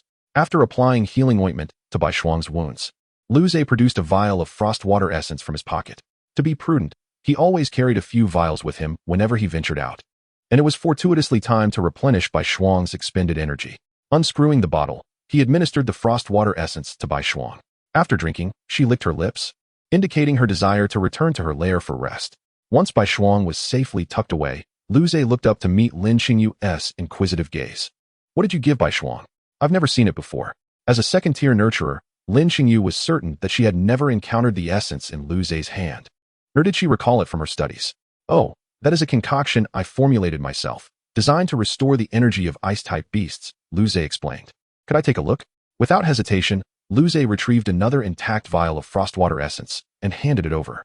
After receiving it, Lin Qingyu uncorked the bottle, inhaled the aroma, and poured a small amount into a large dish. After a meticulous examination, she dipped her finger into the liquid and tasted it. Closing her eyes to savor it, she exclaimed in surprise, "What are the ingredients you used to concoct this?" Sensing a slight impropriety in her inquiry, she quickly added, "What I mean is, what is the cost of your ingredients?" Lu Zhe, without overthinking, disclosed the components. Concealing this information held little significance. As it was merely a first-tier potion, any higher-tier nurturer could easily deduce the raw materials from the finished product. After listening, Lin Qingyu pondered for a moment before addressing Lu Zhe. "Lu Zhe, would you be interested in selling this potion?" She then outlined her proposal. She would provide the materials for production, while Lu Zhe would sell the frostwater essence in the shop as merchandise, with profits shared equally. After weighing the offer, Lu Zhe agreed. "Then, may our collaboration be fruitful." "Indeed, may it be." The following day, Lu Zhe arrived at Qingyu Pavilion. "You're here. I've prepared the materials for you." Lin Qingyu cheerfully greeted him as she busied herself with various herbs. After assisting her in organizing the materials, Lu Zhe inquired, "Sister Lin, where should I go to produce the frostwater essence? Is it here?" He scanned the shop. "Of course not. Do you enjoy being the center of attention?" Lin Qingyu chuckled lightly, gesturing for Lu Zhe to follow her. Embarrassed, Lu Zhe trailed behind her to the second floor of the shop. It was Lu Zhe's first time on the second floor, where he noticed a large hall and 4 or 5 rooms. Lin Qingyu opened one of the doors, revealing numerous instruments inside. "This is my laboratory for producing potions. You may use it," she said, turning back to Lu Zhe. Subsequently, they brought up the necessary materials for production together, and after a few brief instructions, Lin Qingyu left for downstairs. Lu Zhe examined the instruments in the room and the table laden with raw materials, excitement coursing through him. Under normal circumstances, he would never dare to produce so much frostwater essence at once. If he managed to convert all these materials into frostwater essence, he could only imagine how much his nurturing level would advance. Crafting potions and nurturing beasts both contributed to elevating Lu Zhe's nurturing rank. Moreover, the greater the challenge, the more significant the progress with each advancement. For an entire day, Lu Zhe immersed himself in the production of frostwater essence, and he felt his nurturing level gradually rising. Stretching to relieve his slightly sore body, He finally completed the transformation of all the materials into frostwater essence. Glancing at the table, he saw countless vials of the potion lined up. Just then, Lin Xingyu entered the room, her face lighting up with surprise at the sight of the multitude of vials. You must be exhausted. Drink this potion first. She approached Lu Zhe, handing him a vial. The potions crafted by nurturers, aside from those for beasts, were also applicable to humans, as the techniques were largely similar. Without hesitation, Lu Zhe drank the contents of the vial, immediately feeling revitalized. Thank you, Sister Lin. You should head home and rest. I'll take care of the rest, Lin Xingyu said with a hint of concern in her voice. Lu Zhe nodded, intending to return home for a respite. Upon arriving home, Lu Zhe lay back on the sofa, while Bai Shuang remained engrossed in the television. Closing his eyes, he accessed the system panel. Host, Lu Zhe. Level, Master Beast Tamer. Nurturer level, level 5, 7, 100. To his astonishment, he noted that his nurturing level had progressed by 7 points in just one day, leaving him pleasantly surprised. As the nurturing level increases, the difficulty of further advancement escalates. Yet, today's significant leap was likely a one-time occurrence. The more potions of the same type that are produced, the less substantial the increase in nurturing level. Nevertheless, there was no need for haste. With his current level, he was sufficiently prepared for the upcoming examination. Moreover, Lu Zhe's gaze shifted to Bai Shuang, and he activated his true eye. Name, Bai Shuang. Species, Frost Wolf. Level, Common Tier, Medium Grade. Quality, Earth Tier. Low Grade. Possible evolution forms. 1. Extreme Frost Howling Wolf. Heaven Tier, Low Grade. 2. Frost Shadow Phantom Wolf. Earth Tier, Superior. 3. Xianbing Battle Wolf. Earth Tier, Superior. 4. Magical beasts can ascend through continuous advancement, transforming into more advanced forms and thereby enhancing their ranks. Currently, the Azure Blue Kingdom recognizes only 2 advanced forms of the Frost Wolf, the Frost Shadow Phantom Wolf and the Xianbing Battle Wolf. However, to his astonishment, Lu Zhe's true eye discerned over a dozen potential advanced forms. Among these myriad forms, Lu Zhe had already chosen an advanced shape for Bai Shuang, the Extreme Frost Azure Wolf. This form not only preserves the Frost Wolf's exquisite appearance, but also ranks among the upper echelon of the numerous advanced forms in terms of strength. To evolve Bai Shuang into the Extreme Frost Azure Wolf, the required materials are a piece of Ice Soul Crystal Core, 5 drops of Extreme Cold Dragon Blood, and 100 G of Ice Marrow Essence. Upon reviewing these advancement materials, a wry smile crept onto Lu Zhe's face. The easiest to procure among them is the Ice Marrow Essence, which is a higher form of Ice Marrow Crystal, classified as a second-tier spiritual item and rather expensive. The Ice Soul Crystal Core is particularly challenging to obtain. Although it is also a second-tier spiritual item, it serves as a necessary component for many first-tier cold attribute magical beasts advancement, making it essentially priceless in the market. Yet, the most arduous to acquire is undoubtedly the Extreme Cold Dragon Blood. As the name suggests, it is the heart's blood of a frigid dragon lineage. Dragons are inherently formidable beings. Fortunately, this can be substituted with the heart's blood of an extreme cold dragon lizard, as it possesses a fraction of dragon lineage. Nevertheless, even the extreme cold dragon lizard is a low-grade heavenly beast, possessing strengths far beyond those of other beasts of the same tier due to its draconic bloodline. However, these materials can be gradually gathered, as Bai Shuang is currently only of mid-grade mortal tier. Gently stroking Bai Shuang's back, Lu Zhe began to contemplate how to hone her combat skills. After all, the examination assesses the combat capabilities of magical beasts rather than merely their levels and qualities. After much deliberation, Lu Zhe finally conceived an excellent venue for training combat prowess, the Beast Tamer Association, to cultivate the combat skills of Beast Tamers. The association offers dual services. By providing their information along with their magical beast's rank, the association will automatically match them with a suitable opponent. Each year, a multitude of low-tier beast tamers frequent the association, using this method to enhance their combat abilities. Moreover, each duel incurs only a fee of 200 source coins, serving as a venue usage charge. Importantly, the Beast Tamer Association is conveniently located near the Whispering Pavilion and Lu Zhe's residence, allowing him to practice his combat skills without impeding his work at the shop. With this in mind, Lu Zhe resolved to visit the Beast Tamer Association after work the following day, observing Bai Shuang, who lay beside him, blissfully enjoying the television while being petted. Lu Zhe mused, "Bai Shuang, your good days are numbered." Suddenly, Bai Shuang shivered as if sensing an impending misfortune. Glancing back at her master, she detected nothing amiss and, puzzled, turned her attention back to the screen. Chapter 21. The Beast Tamer Association. After explaining the situation to Sister Lin, Lu Zhe left work an hour early today. preparing to head to the Beast Tamer Association. Upon his return to the association, Lu Zhe felt a wave of nostalgia. The last time he had visited, he was participating in the nurturing assessment. Nevertheless, it dawned on him that not much time had elapsed since then. Not lingering too long, Lu Zhe stepped inside. He approached a receptionist and spoke. "Hello, I am here for a beast duel." The receptionist looked up at Lu Zhe, her expression brightening with recognition. "It's you." Lu Zhe recognized her as the same receptionist from his previous nurturing assessment. "Ah, it's you," she exclaimed, slightly embarrassed as she thought. "Do I really look that old?" "You can call me Lu Jiming. Just Lu Gu is fine," he replied. "Thank you, Lu Gu." Lu Gu nodded and then produced a form. "Since you're here for a beast duel, please fill out your basic information." Taking the paper and pen, Lu Zhe noted that he needed to provide his rank and that of his magical beast. After completing the form, he handed it back to Lu Gu. "Frostwolf," Lu Gu said, surprised by the information Lu Zhe had filled out, and proceeded to operate the computer. "Match successful. Your opponent is in room 216. After stating this, Lu Gu stood up. "I'll take you there. Since it's your first visit, you might not be familiar with the way." "Thank you, Lu Gu." Lu Zhe expressed his gratitude. Following Lu Gu, they arrived at the duel area, which was distinctly partitioned. Each section was enclosed to prevent interference during the duels. "Here we are." Lu Zhe glanced at the sign above room 216, thanked Lu Gu again, and then pushed the door open to enter. The scene inside was markedly different from the room he had been in during the nurturing assessment. It was spacious, and the walls appeared to have undergone special reinforcement, exuding a sturdy aura. At that moment, another individual was already inside, seemingly of a similar age to Lu Zhe. Upon noticing Lu Zhe's entrance, he nodded in acknowledgement but remained silent, indicating a shared preference for brevity. Suddenly, an electronic voice announced the duel rules. 1. During the duel, no attacks on the Beast Tamer are permitted. 2. No lethal force may be employed against the magical beasts. Once they lose the ability to resist, you must immediately cease. The electronic voice relayed the rules, and the duel commenced. Each participant summoned their respective magical beasts. Bai Shuang emerged amidst a swirling mist of ice, while the opponent conjured a sleek, gray-black leopard. Name: Thunderstripe Leopard. Rank: Mid-grade mortal. Description: its entire body is adorned with dark silver fur, interspersed with flowing lightning patterns. Arcs of electricity leap as it runs, capable of unleashing powerful lightning attacks. Upon seeing Bai Shuang, the opponent's pupils dilated in shock. A beast of earth tier. Lu Zhe commanded, "Bai Shuang, ice crystal bullet."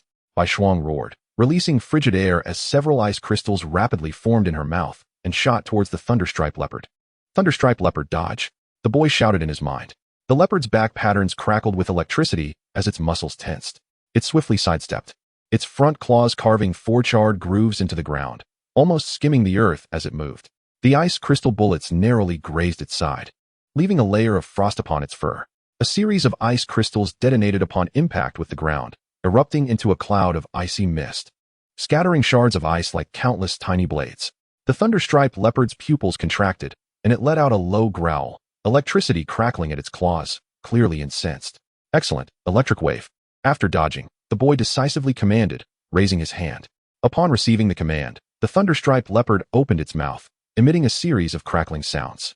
Immediately, a sphere of pure lightning energy, trailing with arcs of electricity, surged towards Bai Shuang at an astonishing speed. In response, Bai Shuang merely offered a disdainful smile.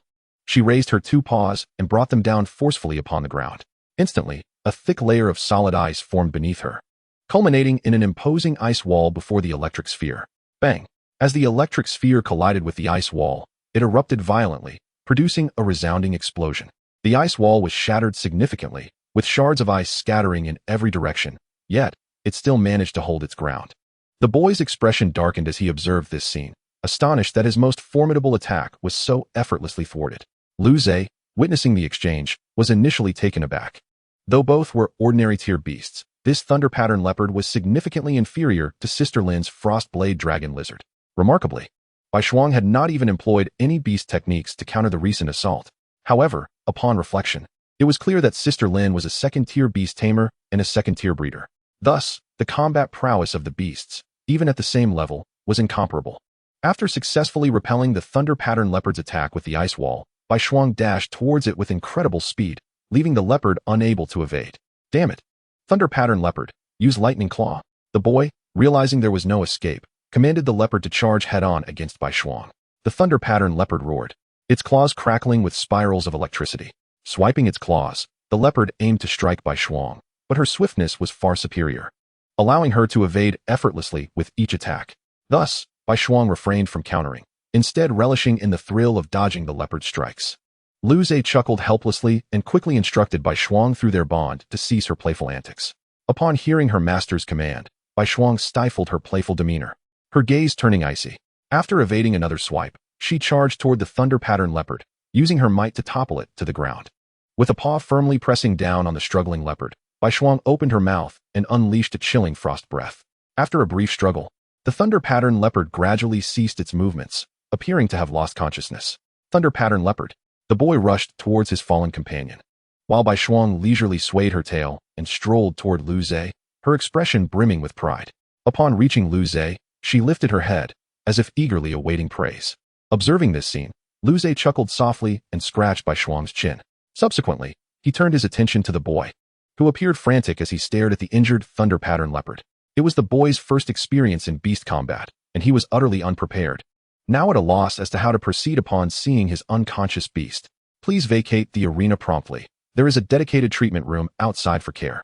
A camera within the room flickered slightly as Lu Jiming at the front desk spoke into the screen, displaying Lu Zhe and Bai Shuang's battle. Such beast taming duels were a privilege provided by the Beast Tamer Association for lower-tier tamers. Naturally, there was no intention of allowing beasts to suffer real harm. Hence, every battle arena was monitored in real time.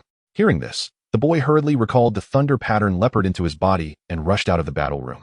The duel has concluded. Would you like to engage in another match? An electronic voice inquired, prompting Lu Zhe on whether he wished to continue. He glanced at Bai Shuang, who appeared in excellent condition, having expended little energy in the recent skirmish. Let us proceed. Chapter 22, Bai Shuang. Another month had passed. Inside the duel arena of the Beast Tamer Association, Bai Shuang bellowed, "Ice Spire Impale." A thick layer of ice surged forth from beneath her paws towards her adversary. An ice spike porcupine. Name, Ice Spike Porcupine. Quality, superior, ordinary tier. Level, mid, ordinary tier. Roar. The ice-spiked porcupine could not evade in time, its limbs ensnared by the thick ice. In that moment, it could only gaze in terror at the encroaching frost. Sizzle. The sharp ice spikes pierced through the porcupine's abdomen, eliciting a pained howl. Blood dripped from the wound, flowing across the icy surface below, appearing strikingly crimson under the ice's sheen. Almost beautiful. Bai Shuang approached Lu Zhe's side, nuzzling against him.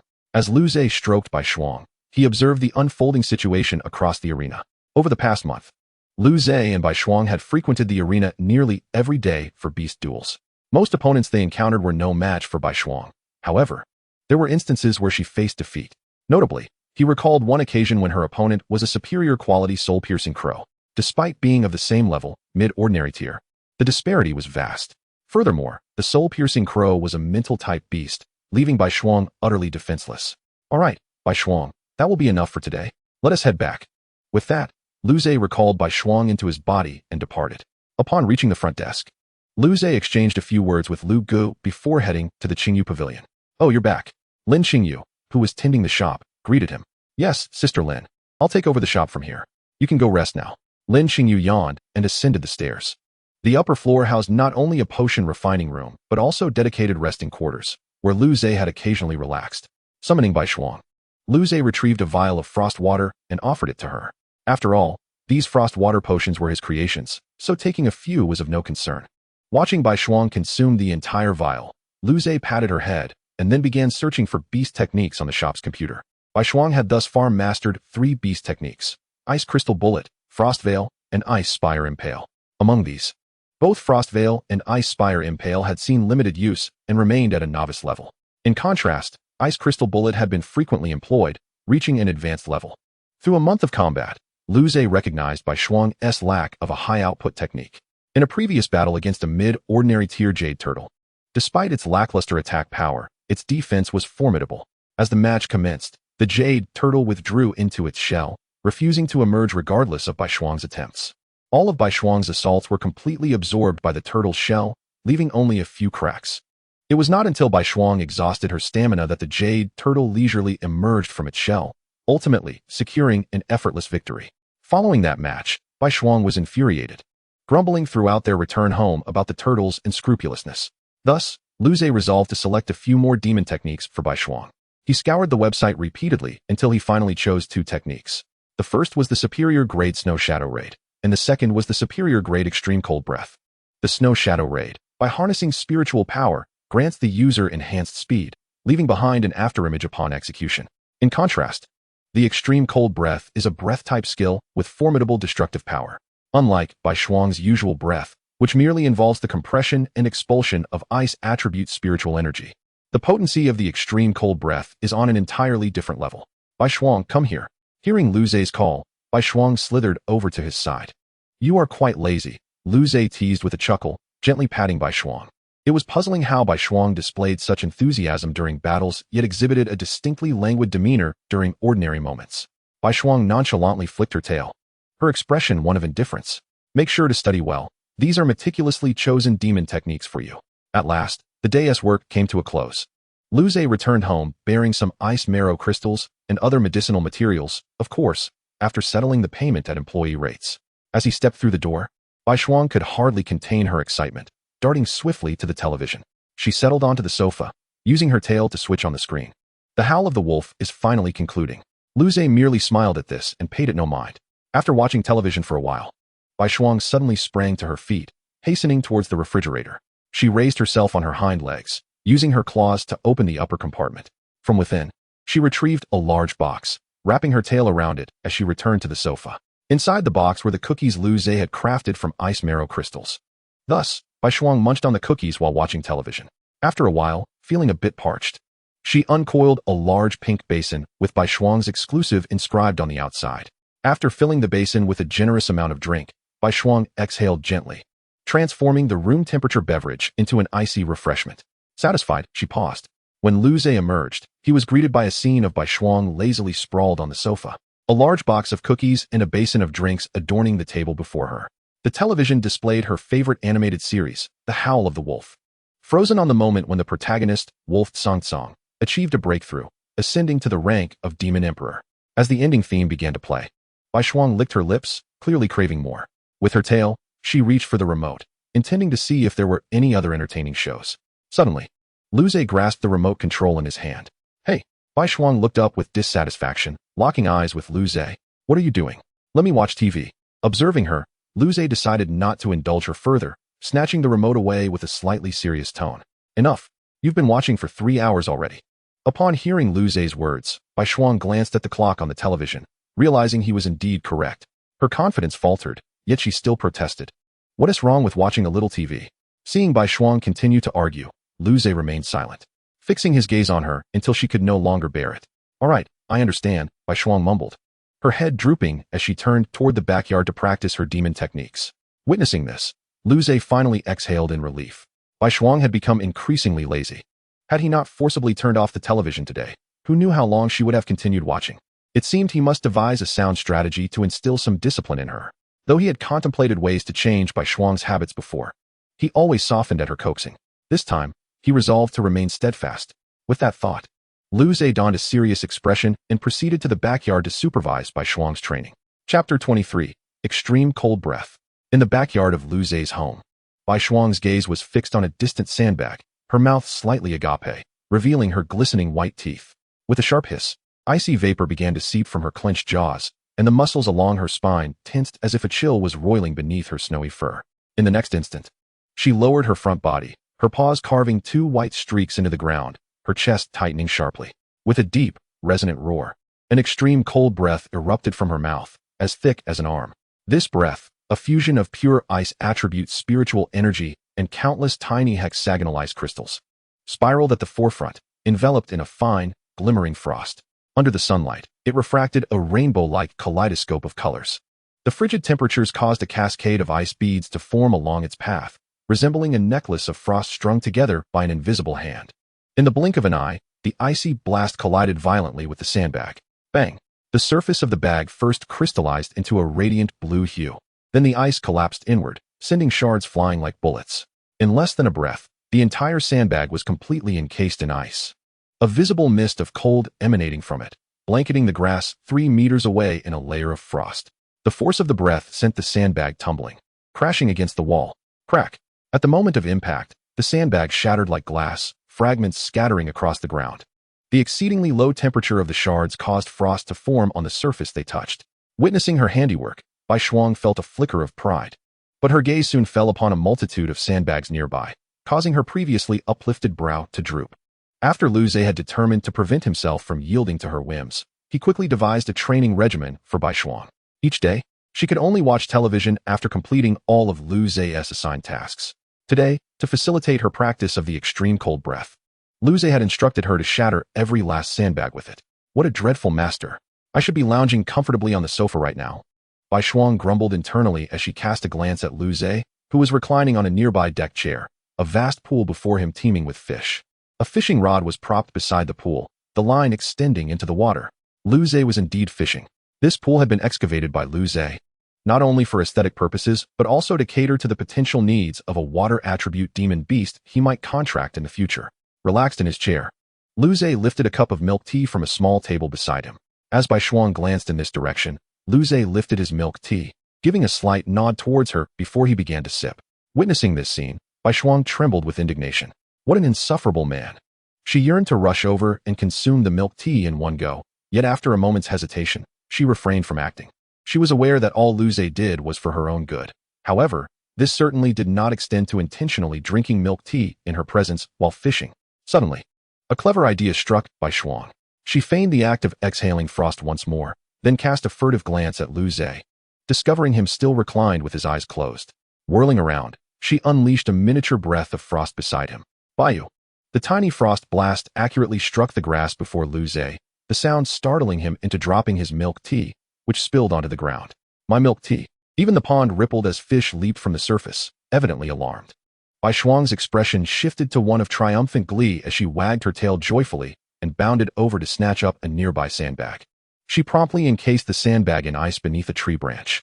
Once her preparations were complete, Bai Shuang returned to her spot and resumed her practice of the frigid breath technique. Bang! Bang! The yard echoed with explosive sounds as sandbags smashed against the wall, shattering one after another. After being startled by Bai Shuang, Lu Zhe ceased his fishing and instead sat nearby, observing her practice intently. Noticing Lu Zhe's gaze upon her, Bai Shuang pretended to pout, yet inwardly, she felt elated, her movements growing more vigorous.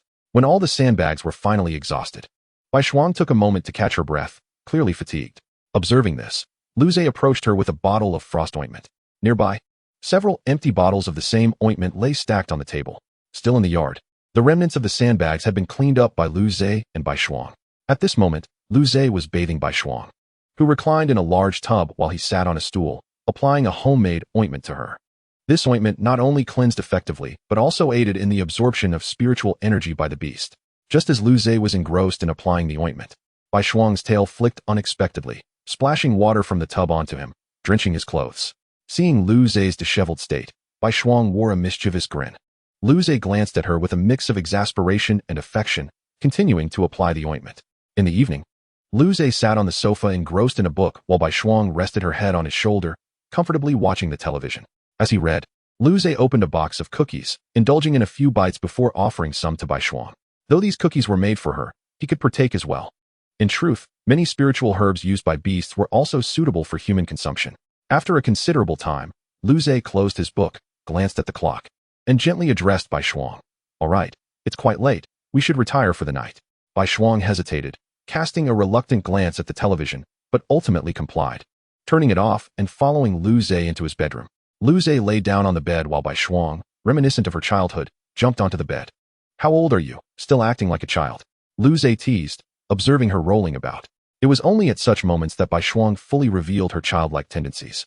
In other settings, while she might occasionally act spoiled, she remained quite restrained, especially in the presence of strangers, where she displayed an air of aloofness. After a customary pre-sleep affection session, Lu Zhe dimmed the bedroom lights, plunging the room into darkness. Lu Zhe lay in bed, while Bai Shuang nestled closely beside him, mirroring her behavior as a cub. Chapter 24. The Beast Taming Competition. On this day, after completing his daily battles, Lu Zhe arrived at the front desk of the hall. Luga noticed him and cheerfully inquired, Lu Zhe, are you interested in participating in the Beast Taming competition? With that, Luga produced a large sheet of paper and handed it to Lu Zhe, gesturing for him to take a look. The Beast Taming competition? Lu Zhe accepted it with curiosity, discovering that the paper contained details about an upcoming competition organized by the Beast Tamers Association, exclusively for those still at the apprentice level. The participating beasts were only allowed to be of the mortal tier. This competition had only just been decided and would be announced shortly. I think you should join. The rewards are quite substantial, Lu Gu smiled. Rewards?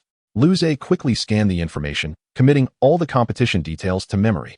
The competition limited registration to 3,000 participants. Scheduled for 10 days hence, with rewards for the top 100 finishers. Upon reviewing the rewards, Lu Zhe noted their considerable value. The first prize was even an ice essence crystal core, precisely the material Bai Shuang needed for her advancement. At this, Lu Zhe felt a surge of excitement. Lu Gu, I wish to participate. Lu Gu chuckled, replying, then just wait a moment. Once the competition is announced, you can sign up.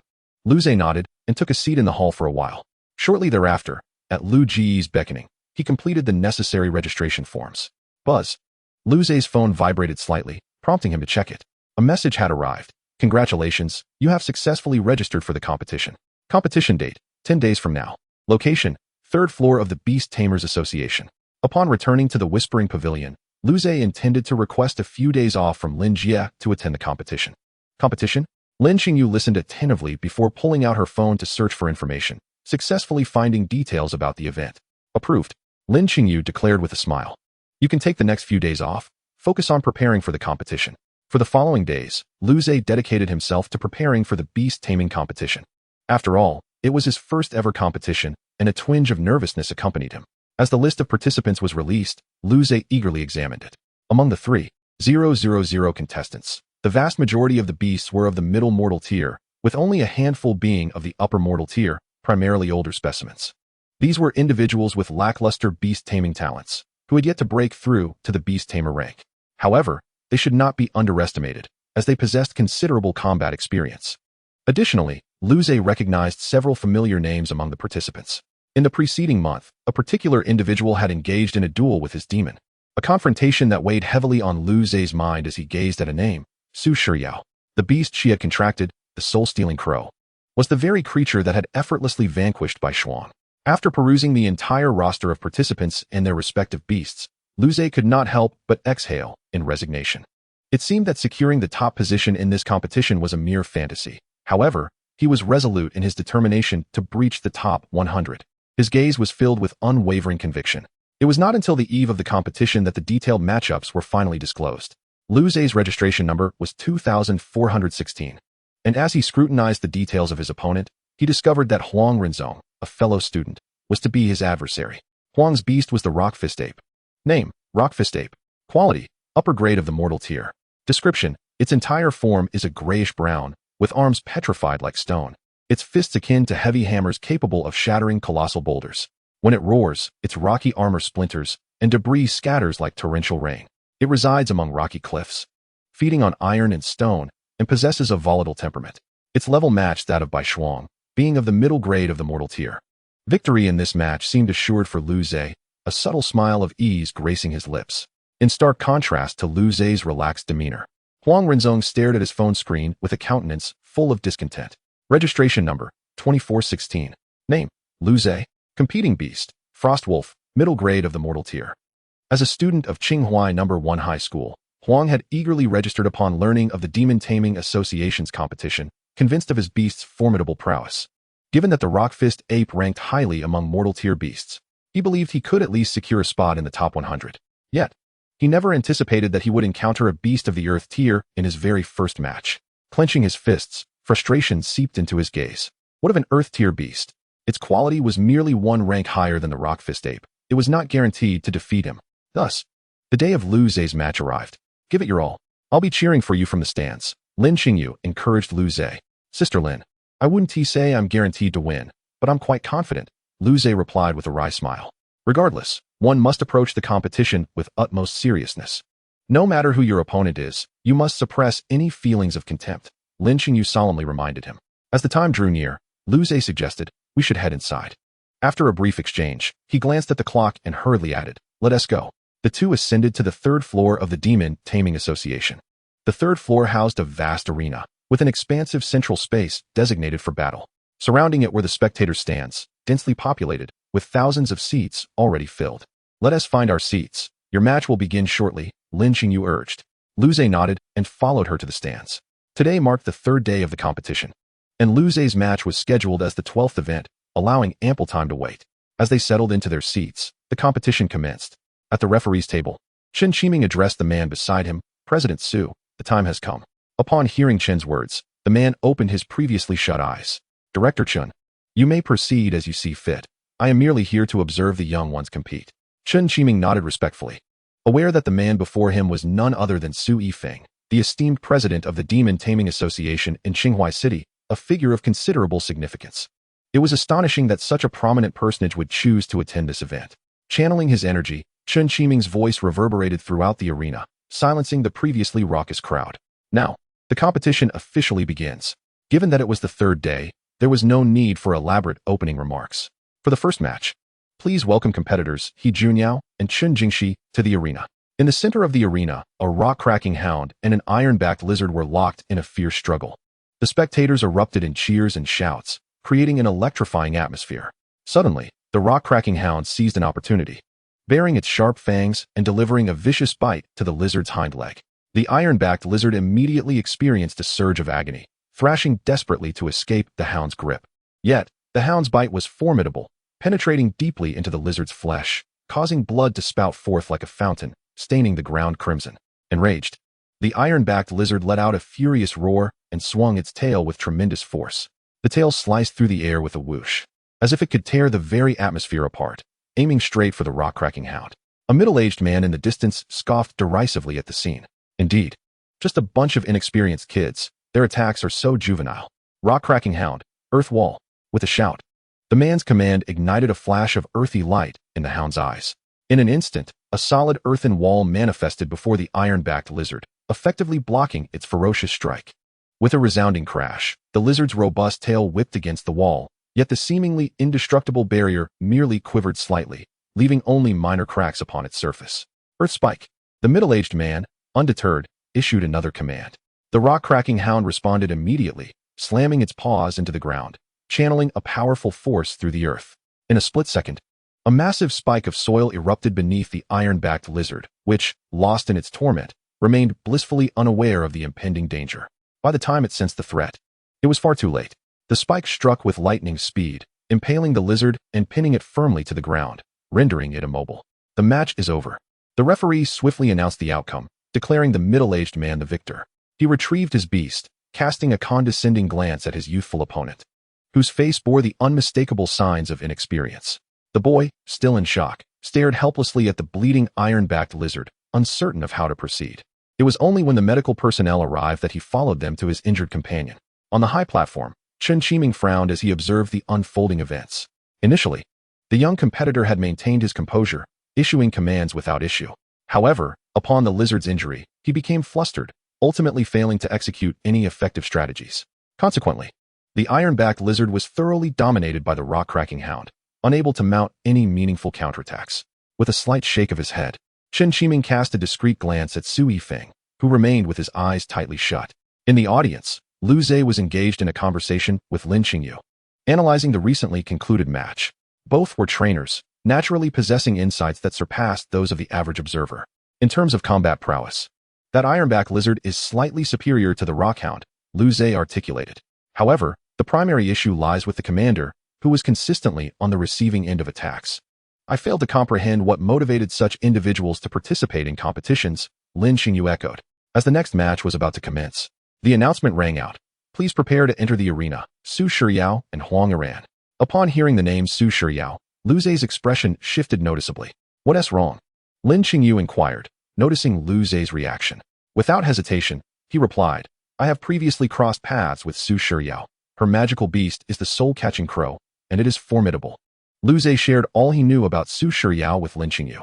Upon hearing this, Lin Qingyu's face reflected astonishment. The soul-catching crow? That is a high-grade Earth-tier magical beast. To have a first contract with such a creature indicates her family is quite affluent. The magical beasts provided by the Beast Tamer Center to novices are typically of low-grade Earth-tier at best. Besides wealth, one must also possess formidable spiritual strength. Otherwise, the disparity would be too great, and even if the beast consented, a successful contract would be impossible. What is this young lady's background? Lin Qingyu queried Lu Zhe. Lu Zhe shook his head, indicating that he only had a passing acquaintance with Su Shiyao and no further connection. The two then redirected their attention to the battlefield. Su Shiyao was a strikingly beautiful woman. However, No one seemed to focus on her beauty, as all eyes were fixated on the black crow perched upon her shoulder. The crow's plumage was dark with ancient bronze rings adorning its surface. Name: Soul-Catching Crow. Quality: high-grade earth tier. Description: black feathers embedded with bronze rings. Its call reminiscent of a shattered bell, eyes burning red, wingspan of 3 feet, claws sharp as blades. A rare spiritual type magical beast, capable of capturing the souls of living beings. Am I seeing this correctly? That is indeed the soul-catching crow. What is the background of that girl? She appears to be just a student, yet she is capable of contracting a soul-catching crow. The audience erupted into a cacophony of excitement and bewilderment, each expressing their elation and envy towards the enigmatic black crow. On the high platform, Chen Qiming also gazed at Su Shiyao with surprise, then seemed to recall something. Su Shiyao, the surname Su. Chen Qiming stiffened, suddenly understanding why Su Yifeng, the president, would attend this juvenile competition. Su Shiyao is my daughter, Su Yifeng remarked, noticing Chen Qiming's reaction. Ah, so she is President Su's daughter. Truly a remarkable talent. Chen Qiming hurriedly praised. Su Yifeng, however, disregarded his flattery, scanning the uproarious audience, whose noise had escalated to an extent that it threatened to disrupt the competition. With a sudden surge, an overwhelming and suffocating spiritual energy emanated from him, enveloping the entire arena. Everyone present felt a chill run through their bodies, and an immense pressure weighed upon their hearts. Instantly, the clamorous arena fell into silence. Please restrain your voices to avoid disturbing the match. The competition will proceed as scheduled, he concluded, returning to his seat, while the arena gradually resumed a subdued murmur, one that would not interfere with the contest. Meanwhile, Su Shiyao slightly pursed her lips. Lu Zhe stared in shock at Su Yifeng at the judging table, his eyes wide with astonishment. He had never before experienced such an overwhelming sense of spiritual pressure. He is Su Yifeng, the president of the Beast Tamer Association in Qinghai City, and a grand beast tamer, Lin Qingyu explained beside him. A grand beast tamer? Lu Zhe's astonishment only grew. He had not anticipated encountering such a distinguished figure during this minor competition for novice tamers. The hierarchy of beast tamers is as follows: novice beast tamer, beast tamer, grand beast tamer, beast general, beast emperor, and beast saint. The vast majority of beast tamers remain at the level of beast tamer throughout their lives, making the title of grand beast tamer an unattainable aspiration for most. The ostensible pinnacle of power in the Azure Blue Nation consists of 7 beast emperors, while the next tier, beast generals, is exceedingly rare. This illustrates the formidable strength and scarcity of grand beast tamers. As Lu Zhe fixated on Su Yifeng, suddenly, Su Yifeng turned sharply, their eyes meeting. Chapter 26. The match begins. In that fleeting moment of eye contact, Lu Zhe felt as though he had plunged into an icy abyss. This was not a deliberate act on Su Yifeng's part, but rather an instinctive fear elicited by the inherent disparity in their life levels. Fortunately, Su Yifeng averted his gaze almost immediately. Lu Zhe exhaled in relief, his heart racing from the sheer intensity of the encounter. Lin Qingyu beside him also released a breath, clearly startled by Su Yifeng's penetrating gaze. After a brief respite, the two refocused their attention on the battlefield. Huang Iran, a woman in her 30s, possessed both striking beauty and a serene demeanor. However, at this moment, she exhibited none of her usual composure, her eyes anxiously fixated on the black crow swirling above. After deliberation, she summoned her magical beast, a high-grade ordinary tier fire phoenix. Name: Fire Phoenix. Quality: high-grade ordinary tier. Description: feathers resembling flames, its wings scattering fire as it flaps, incinerating foliage. Residing near volcanoes, it preys on lava worms. Its flames can ignite any flammable material. Though a high-grade ordinary tier fire phoenix is considered quite formidable in this match, Huang Iran's misfortune lay in her encounter with Su Shiyao. Even if the soul-catching crow were of mid-grade ordinary tier strength, Huang Iran had no illusions about her chances of victory. The disparity in quality was too vast. It was akin to a fully grown rabbit facing an underage tiger. There was simply no comparison. At this point, her only hope was to endure a little longer. As the match commenced, with both contestants having summoned their respective magical beasts, the referee announced, "Begin." Fire Phoenix, Flame Feather Shield. Huang Iran immediately employed a defensive technique, having no intention of attacking the soul-catching crow. With a cry, the Fire Phoenix flapped its massive wings, creating a flurry of sparks that resembled a disturbed swarm of bees. With each flap, countless embers swirled around it, drawn together by a mysterious force, forming a dazzling cloud of sparks. The cloud grew denser, the sparks colliding and merging until it coalesced into a massive spherical shield, enveloping the Fire Phoenix in a fiery cocoon. However, Su Shiyao exhibited no surprise at this defensive maneuver. Calmly, she directed, "Soul-Catching Crow, Soul-catching call. The soul-catching crow opened its beak and emitted a piercing cry. Caw. The piercing cry echoed as though it emanated from the depths of the underworld, sending shivers down one's spine. Seemingly capable of penetrating the very soul and launching a direct assault on the innermost heart. Upon hearing this harrowing sound, the crimson flame bird felt as though its mind had been violently struck by a sharp object, an intense wave of pain surging through its consciousness. It let out a tortured shriek, desperately attempting to flee from the horrifying noise, only to discover that its body had succumbed to complete paralysis. Ultimately, the crimson flame bird could only emit one final, mournful cry, akin to a bird with broken wings, plummeting from the sky. The audience erupted into gasps of shock and excitement. Lu Zhe fixated his gaze on the soul-devouring crow, which circled triumphantly, recognizing this very technique. It was the same move that had effortlessly dispatched the Crimson Frost previously, the Soul Shriek. This ability, targeting the psyche, was particularly effective against lower-tier beasts. Unless they too possessed mental attributes, no lower-tier creature could hope to withstand such an assault. For these lesser beasts, mastering mental techniques was nearly impossible. They could only rely on their innate mental fortitude to resist. Despite Lu Zhe's relentless quest to find a countermeasure over the past few days, he had met with failure, lacking any assurance that he could deflect such an attack. In the judging seats, Chen Qiming congratulated Su Yifeng upon witnessing Su Shiyao's effortless victory. President Su, your daughter is truly remarkable. At such a young age, she has formed a contract with a soul-devouring crow. Her future is bound to be extraordinary. Chen Qiming's words elicited a smile from Su Yifeng. As the next match approached, Chen Qiming proposed, President Su, I have some inquiries I wish to discuss with you. Might I trouble you to step aside for a moment? Su Yifeng pondered briefly before declining. No need, Director Chen. If you have matters to discuss, please do so here. Seeing Su Yifeng's reluctance to leave, Chen Qiming's expression remained unchanged. He had no genuine questions for Su Yifeng. He understood that Su Yifeng had come solely to observe his daughter's match. Now that Su Shiyao's battle had concluded, Chen Qiming assumed Su Yifeng would prefer to depart. Hence his suggestion to step aside. However, since Su Yifeng showed no desire to leave, he acquiesced. Several matches unfolded thereafter. Yet none featured a beast capable of captivating the entire audience. Finally, it was Lu Zhe's turn. The next match is about to commence. Contestants Lu Zhe and Huang Renzong. Please prepare. Here I go. Lu Zhe rose from his seat in the audience and descended to the arena. Please summon your beasts. Lu Zhe nodded. And as the icy mist dissipated, the Crimson Frost emerged gracefully onto the battleground. Opposite him, Huang Renzong gritted his teeth and summoned his rock fist ape. That's the Frost Wolf, gasped an onlooker, astonished at the sight of the newly summoned creature. What an incredible event. First a soul-devouring crow, and now a Frost Wolf. One spectator remarked, a hint of awe in their voice. However, thanks to Su Yifeng's prior warning, the commotion quickly subsided. The judge, Su Yifeng, opened his eyes wider, scrutinizing Lu Zhe with renewed interest. Let the match begin.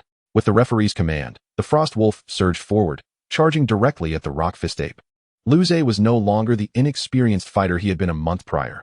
He had devised a battle strategy tailored to his opponent beforehand.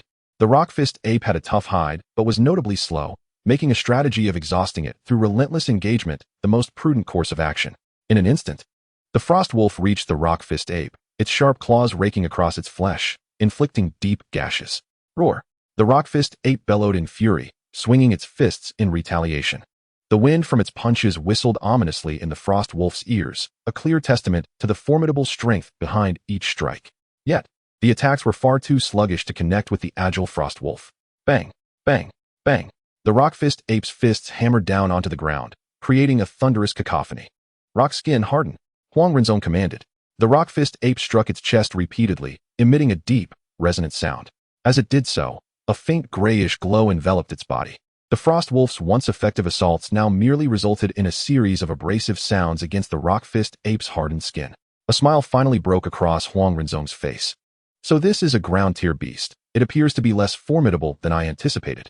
However, before he could revel in his triumph, he watched as the Frost Wolf leapt a short distance away, opening its mouth as frosty breath billowed forth. The chilling air caused a layer of frost to form upon the ground surrounding it. Get out of the way!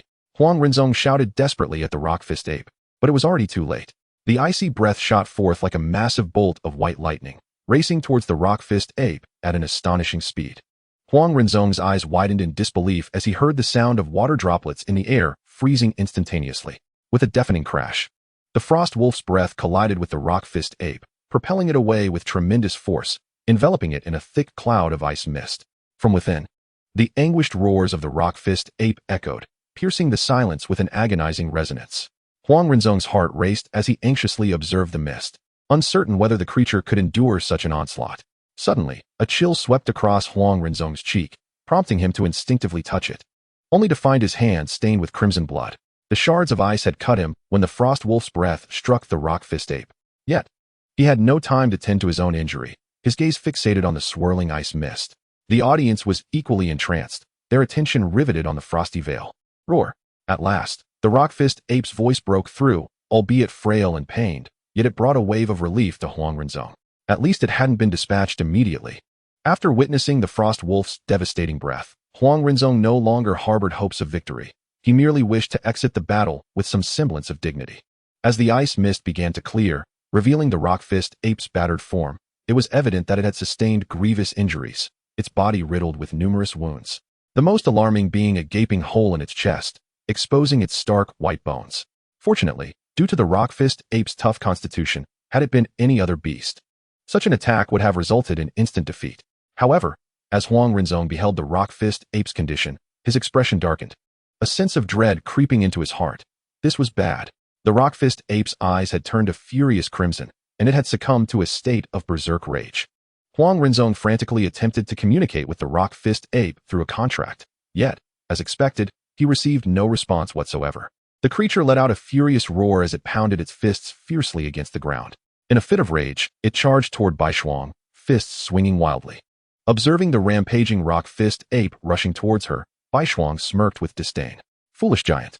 The ape's claws struck the ground with a feather-like gentleness.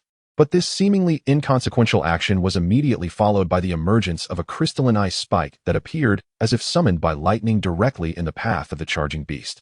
Inevitably, the rock-fist ape was tripped by the sudden spike, its massive form crashing heavily to the ground with a resounding thud.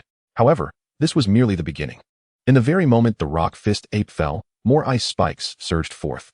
They sped towards its limbs with astonishing velocity and ferocity, piercing through them with precision and brutality, as if imbued with life. In an instant, blood splattered as the rock-fist ape howled in agony. Yet it remained pinned in place, unable to move. Its painful cries echoed as it struggled, but with every attempt to wriggle free, a searing pain coursed through its limbs.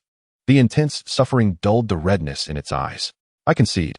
Witnessing the ape's dire predicament, Huang Renzong hastily raised his hand in surrender, a bitter smile creeping onto his face. Indeed, he had overestimated his abilities, believing he could triumph over a creature of the earth tier was but a foolish dream. Prior to the match, he had thought that even if he could not emerge victorious, at least he would do so after a fierce contest. Yet, in reality, the rock-fist ape had been overwhelmed from the outset, ultimately sustaining severe injuries in a single blow. The entire battle lasted scarcely 3 minutes. Nodding toward Huang Renzong, Lu Zhe withdrew Baishuang from the arena. Back in the audience, Lu Zhe met Lin Qingyu's gleeful gaze. Let's go. I still need to return to the shop. With that, Lin Qingyu stood up and departed alongside Lu Zhe. Along the way, Lin Qingyu inquired, when is your next match? Lu Zhe glanced at his phone and replied, the second match will be in 5 days. Lin Qingyu nodded silently. You need not attend the second match. There will be many more to come. All right. I shall wait until the finals to watch. Lin Qingyu replied with a smile, her tone playful. If I win first place, will you grant me a reward, Lin Jia? Lu Zhe jested in return.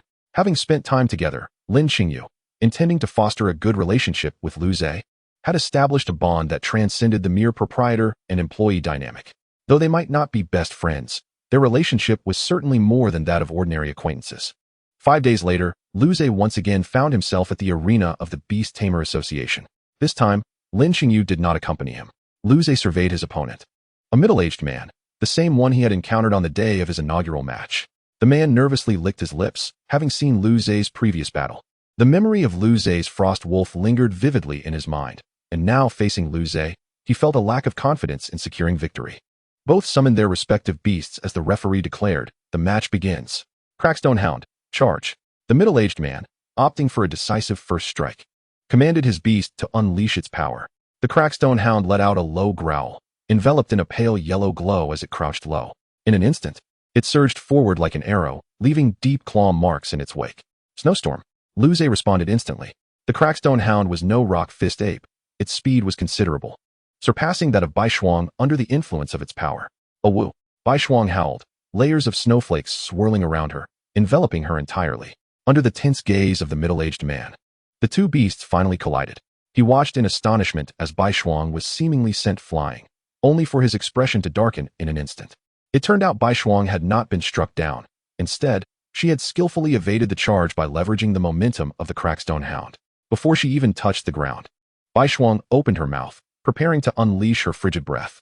The Crackstone Hound, panting heavily, looked up at its master's panicked shout, but it was too late. A chilling breath expanded in its gaze, ultimately striking it directly, with a resounding crash accompanied by a shower of ice shards. The Crackstone Hound was encased in solid ice and sent hurtling away. Match concluded. The referee promptly declared the outcome. Despite the middle-aged man's deep-seated reluctance, he had no choice but to accept the result. Observing the man's despondent figure, Lu Zhe shook his head, choosing not to say more.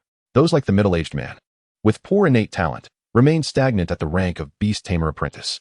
To ascend further, they were compelled to seek resources to cultivate their beasts.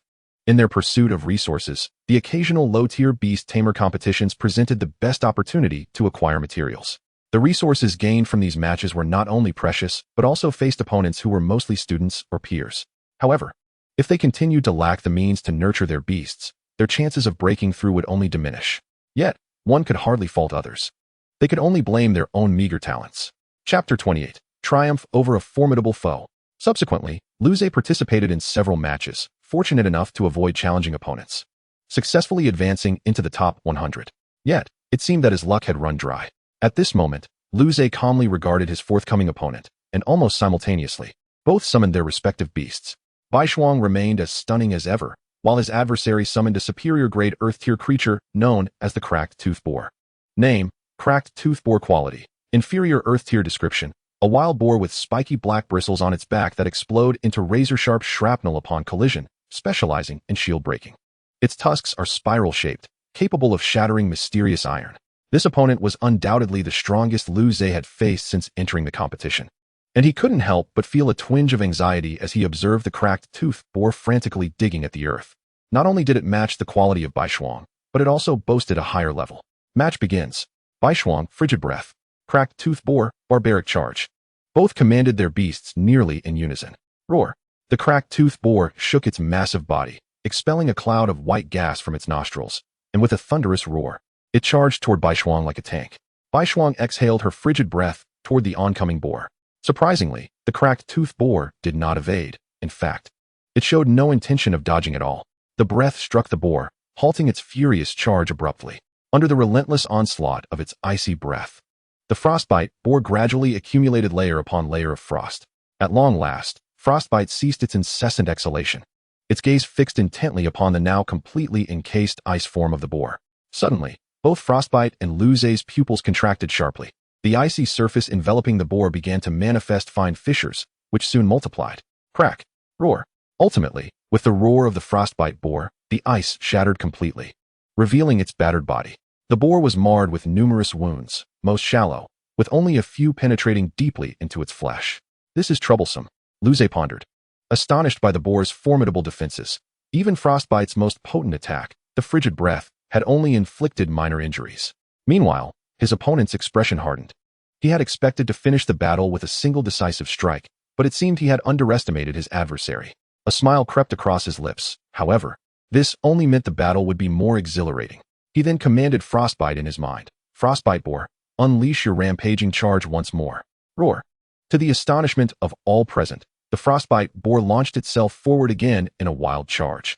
Not only the spectators, but even Lu Zhe was taken aback. It is well known that rampaging charge demands immense stamina, let alone executing it twice in quick succession. But have I underestimated you too much? Frostbite, Shadow Strike. Howl. With a piercing cry, Frostbite transformed into a streak of white lightning, deftly evading the boar's charge. Immediately after dodging, Frostbite did not halt. Instead, she veered sharply and charged toward the boar once again. What? The opponent stared in horror at this scene, as the audience erupted in awed exclamations. The use of ice elemental power left a trail of frost in Frostbite's wake, creating two perfectly straight lines devoid of any curvature that formed a distinct V shape. A smile played upon Lu Zhe's lips. The Shadow Strike skill seemed particularly well suited for Frostbite. Consequently, without extensive training, she had mastered this technique with remarkable proficiency. As the Frostbite boar panted heavily after its recent charge, Having executed rampaging charge twice in quick succession, it felt utterly exhausted. However, the sound of slicing air behind it and its master's mental command ignited a sense of alarm within. Just as it turned its head slightly, it felt as if struck by a speeding vehicle, being forcefully propelled away with a resounding thud. The overwhelming impact resonated within its body, as if its very bones were shattering. Frostbite, frigid breath. Seizing the moment, Luze urgently commanded Frostbite to unleash her frigid breath. Still airborne, Frostbite's claws sank deeply into the boar's flesh. Upon hearing Luze's voice, she struck down fiercely, leaving deep gashes on the boar's body. Subsequently, she opened her mouth and expelled a powerful stream of frigid breath. Bang! Roar! In the face of the boar's terrified roar, the breath struck it hard, compounding the already significant force and driving it against the wall of the arena with a tremendous crash. Frostbite elegantly landed on the ground, yet her assault did not cease. She continued to unleash a torrent of formidable breath. Not yet enough. Frostbite. Hearing Luze's voice, Frostbite steeled her resolve, intensifying the power of her breath. The sheer force caused her body to slide backwards, leaving deep gouges in the earth beneath her. Witnessing this, the opponent's complexion drained of color. Desperately, he commanded the Frostbite boar in his mind, initially receiving a faint response, which rapidly faded. It's over, the opponent thought, his spirits plummeting. Boom, boom, boom. A series of explosive sounds erupted, continuing until Frostbite had completely exhausted her spirit energy. Though her steps wavered, she ultimately stood her ground, her expression cold as she regarded the Frostbite boar. Under the watchful eyes of all the spectators, the boar was completely encased in ice, frozen against the wall. Through the crystalline structure, onlookers discerned the boar's terrified expression and the numerous grievous wounds adorning its body. The match concluded. Upon witnessing the boar's dismal state, the referee promptly declared the results. The victor of this match is Luze. Wow! Luze! The entire arena erupted in fervor, as all spectators collectively celebrated this exhilarating battle. Following the sight of Frostbite overcoming an opponent of a higher rank, excitement coursed through the crowd, as if they themselves had emerged victorious in the fray. Disregarding the jubilant throng, Luze hastened to Frostbite's side, wrapping his arms around the now faltering creature. Sensing Luze's embrace, Frostbite relaxed, collapsing against him. Swiftly, Luze retrieved a vial of frost essence and tenderly administered it to her. After drinking, Frostbite affectionately licked Luze, emitting a series of cries. Howl, howl, howl. Am I impressive? Of course you are. My Frostbite is the most formidable. Luze stroked her, his expression a blend of concern and adoration. Hearing Luze's response, Frostbite finally felt content enough to drift into slumber. She had expended an excessive amount of stamina and spirit energy and was in dire need of rest. Once Frostbite was safely returned to his essence, Luze rose and nodded at his opponent and the referee before departing the battleground. Chapter 29, Breakthrough. Superior grade of the mortal realm. Exiting the arena, Luze encountered Lin Qingyu, who approached him eagerly. How is Frostbite? Is everything all right? Lin Qingyu inquired anxiously. Having witnessed Frostbite collapse into Luze's arms due to spirit energy depletion, Luze shook his head, reassuring her that Frostbite was fine. She simply required rest after exhausting her energy, now recuperating within him. Upon hearing this, Lin Qingyu's anxious expression eased slightly. I shall return home first, Sister Lin. Lin Qingyu nodded in agreement. Upon returning home, Luze released Frostbite, astonished to find her still in a deep slumber.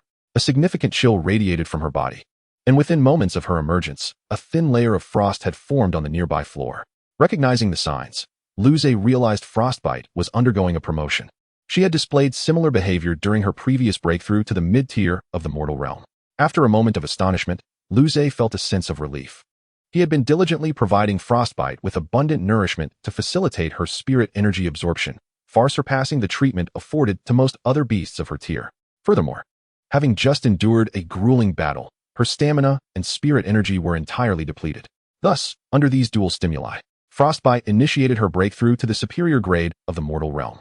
Promptly, Luze returned Frostbite to his essence and methodically prepared the potions to aid in her advancement. Soon, Luze gathered most of the materials from his home and crafted a large basin of spirit medicine. After pouring the elixir into the pink bathtub that Bai Shuang usually used for her baths, Luze summoned her forth. Gently cradling Bai Shuang in his arms, he delicately placed her into the bathtub. The moment Bai Shuang entered the basin, the originally icy blue liquid began to fade at a visibly rapid pace. Simultaneously, the liquid within the bathtub began to swirl, with Bai Shuang at its center. The color of the liquid quickly vanished, along with the immense spiritual energy it contained. Reverting to a state of clear water, it seemed insufficient. Startled by this sight, Lu Zhe was taken aback. Although it had been a while since he purchased materials, he believed that these should suffice to support the beast in breaking through to the high grade of the mortal tier. Without pondering for too long, as the most pressing matter was to assist Bai Shuang in her breakthrough, Lu Zhe combined all the remaining materials into a medicinal liquid and added a substantial piece of ice marrow crystal. Approaching Bai Shuang, he swiftly replaced the previous liquid with the new concoction. Nervously, Lu Zhe watched as Bai Shuang began to absorb the medicinal energy slowly. With a sigh of relief, he settled onto a small stool beside her, ready to intervene at any moment should anything unusual occur. He waited until nightfall. When Bai Shuang finally began to show signs of activity, the liquid in the basin began to spiral once more, but unlike before, Lu Zhe wore a smile. He understood that Bai Shuang was on the verge of a successful breakthrough. In an instant, the liquid in the basin lost all color, as if an invisible giant maw had devoured all its essence. Suddenly, the entire basin emitted a crisp sound as ice patterns spread like spider webs from the bottom upwards. Where the ice patterns traveled, the liquid solidified into translucent ice, emanating a chilling aura that formed a half-inch thick ice shell along the rim of the basin. Meanwhile, Bai Shuang's chest heaved violently, her muscles rippling beneath her fur like waves, her form visibly elongated, her scapula protruding, as the bones in her limbs creaked ominously, as if ice crystals were reshaping within her. The once smooth fur bristled upright, the tips forming delicate ice spikes that refracted a ghostly blue light under the illumination. A fierce, icy wind erupted from her center, sweeping the surroundings as an invisible hand, freezing the curtains into stiff boards and causing the air to emit a faint crackling sound. Where the frost swept past, the ground, walls, and ceiling were coated in a thick layer of ice, glistening as if one had been transported into a frozen cavern. However, just as the cold wind threatened to reach Lu Zhe, all icy currents seemed to be abruptly severed by an unseen force, vanishing without a trace. The temperature surged, leaving only the scattered ice crystals as evidence that the profound chill had not been a mere illusion. With a clear and resonant howl, Bai Shuang burst forth from the ice. With a graceful leap, the crystalline bathtub shattered into countless ice shards, exploding like a flurry of snow beneath her feet. As she landed, the shards scattered, refracting a spectrum of colors, akin to a miniature aurora blooming around her. Lu Zhe gazed in astonishment at the transformed Bai Shuang before him. Her height had dramatically increased from 0.65 meters to 1 meter, a remarkable change indeed. The halo emitted from the edges of her fur had shifted from a pale blue to a brilliant crystal blue. Bai Shuang, come here and give me a hug. Upon hearing Lu Zhe's call, without a moment's hesitation, Bai Shuang dashed into his embrace, nuzzling her fluffy head against him.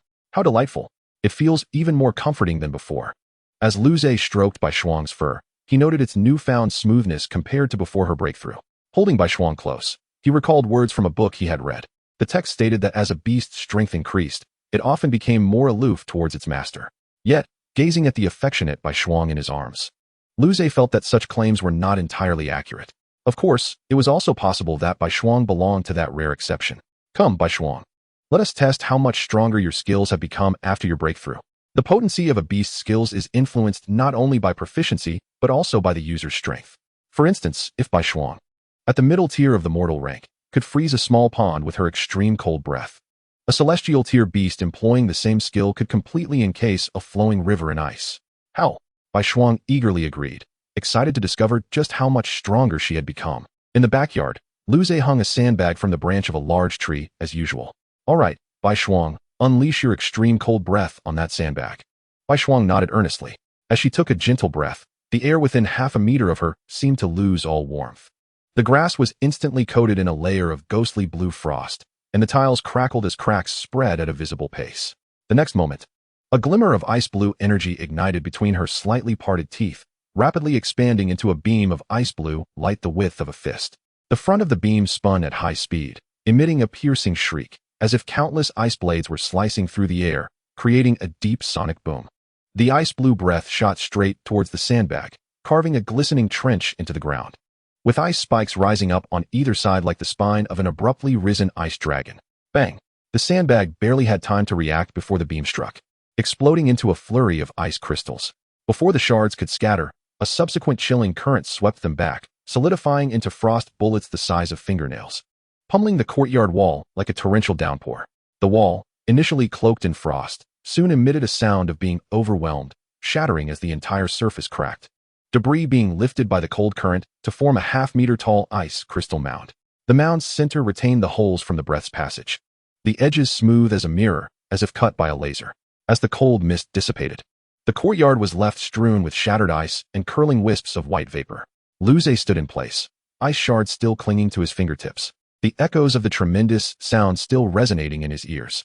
He stared blankly at the sunlight streaming through the gaping hole in the wall, which cast a rainbow of colors on the ice, as if draping a layer of dreamlike frost armor over the ruins. Meanwhile, Bai Shuang merely exhaled a wisp of cold air, as if she had just completed a trivial warm-up. The power of this technique is astounding. After the shock came an uncontrollable joy. Luze had not anticipated that Bai Shuang's capabilities would escalate so significantly following her breakthrough to the high grade of the mortal tier. With this, could he possibly contend for the championship in the upcoming competition? Filled with excitement at the thought, Luze embraced Bai Shuang tightly. Bai Shuang, in turn, lifted her head proudly, a smug smile adorning her face. A few days later, it was once again time for Luze's competition. However, compared to the nervousness he felt during the last event, he now appeared somewhat self-assured. In the spectator area, a group of girls was laughing and chatting as they settled into their seats. If Luze were present, he would recognize that this group consisted of the same girls who had boarded the bus shortly after he did. Not far away, Wang Tao and several male classmates had also found their seats and settled down. As it happened to be the weekend, their time at school felt more relaxed than usual. Thus, weekends were their designated leisure time. Coincidentally, the competition was scheduled for this weekend, prompting some of their classmates to make plans to watch the prestigious Demon Tamer competition organized by the official Demon Tamer Association. The event held significant renown, after all. Since taking their seats, a group of girls had been engaged in lively conversation. One girl, feeling a bit parched, turned her head to take a sip of water. However, her attention was soon captured by Luze, who was below on the battlefield, causing her to halt mid-sip. She nudged the girl next to her, who turned around in confusion. The other girls, also pausing their chatter, looked at her with equal puzzlement. What's the matter? The girl who had been drinking did not respond verbally, but instead pointed shakily towards Luze below. The girls followed her finger and simultaneously spotted Luze, who was awaiting his opponent. One girl gasped audibly, "That's Luze?" The girls exchanged incredulous glances, their disbelief palpable. However, the announcement from the referee rendered them utterly speechless. The match is about to commence. Contestants Luze and Liao Wei, please prepare. Meanwhile, Wang Tao had been chatting with his classmates since the beginning and had not glanced at the battlefield. Upon hearing the referee's voice, he paused momentarily before chuckling. "I can't believe there is someone here with the same name as Luze. I must take a photo and send it to him." With that, Wang Tao pulled out his phone, aimed it at the two figures in the arena, and then abruptly stopped. What's wrong? His friends, noticing his sudden stillness, approached him in curiosity, only to find themselves frozen in place as well. That's Luze, isn't it? A boy stammered, his voice trembling slightly. "No, it can't be. Perhaps it's just a coincidence in names and looks," another boy suggested, but as he spoke, his voice dwindled, revealing his own lack of conviction. Ultimately, they all fell silent. "I recall this is a match for the top 50 rankings," one boy remarked quietly. The group sank further into silence. On the battlefield, Luze and his opponent summoned their respective beasts. The opponent was the first to call forth his demon, a superior grade steel scythe mantis. Name, steel scythe mantis. Quality, low earth grade. Description, entire body is a bluish green, with front limbs transformed into two azure steel scythes, capable of astonishing speed and slashing attacks. It enjoys severing its opponents and nesting in their remains. Its blade winds can cut through gold and jade. Now engaged in a competition for the top 50 names, only the strongest could compete here, and naturally, the quality of the beast was all earth grade. The opponent, Sun Yu, looked at Luze with confidence, as he had previously obtained information on Luze's abilities. He knew Luze's demon was a mid-grade frost wolf, and although Luze had triumphed over a superior grade cracked-tooth pig in his last battle, Sun Yu believed that was merely a narrow victory. Had it not been for Luze's opponent's inexplicable blunder, he would never have had the chance to win. He was resolute that he would not afford Luze such an opportunity. With this thought, his confidence soared. Just then, Luze summoned the frost wolf. A thick mist of ice enveloped Luze, and shortly after, a frost wolf emerged gracefully from the frost. Absolutely stunning. After winning the match, "I must speak to Luze and ask him to let me pet it," Sun Yu mused, admiration washing over him. But then, his pupils dilated in shock. "No, that can't be right.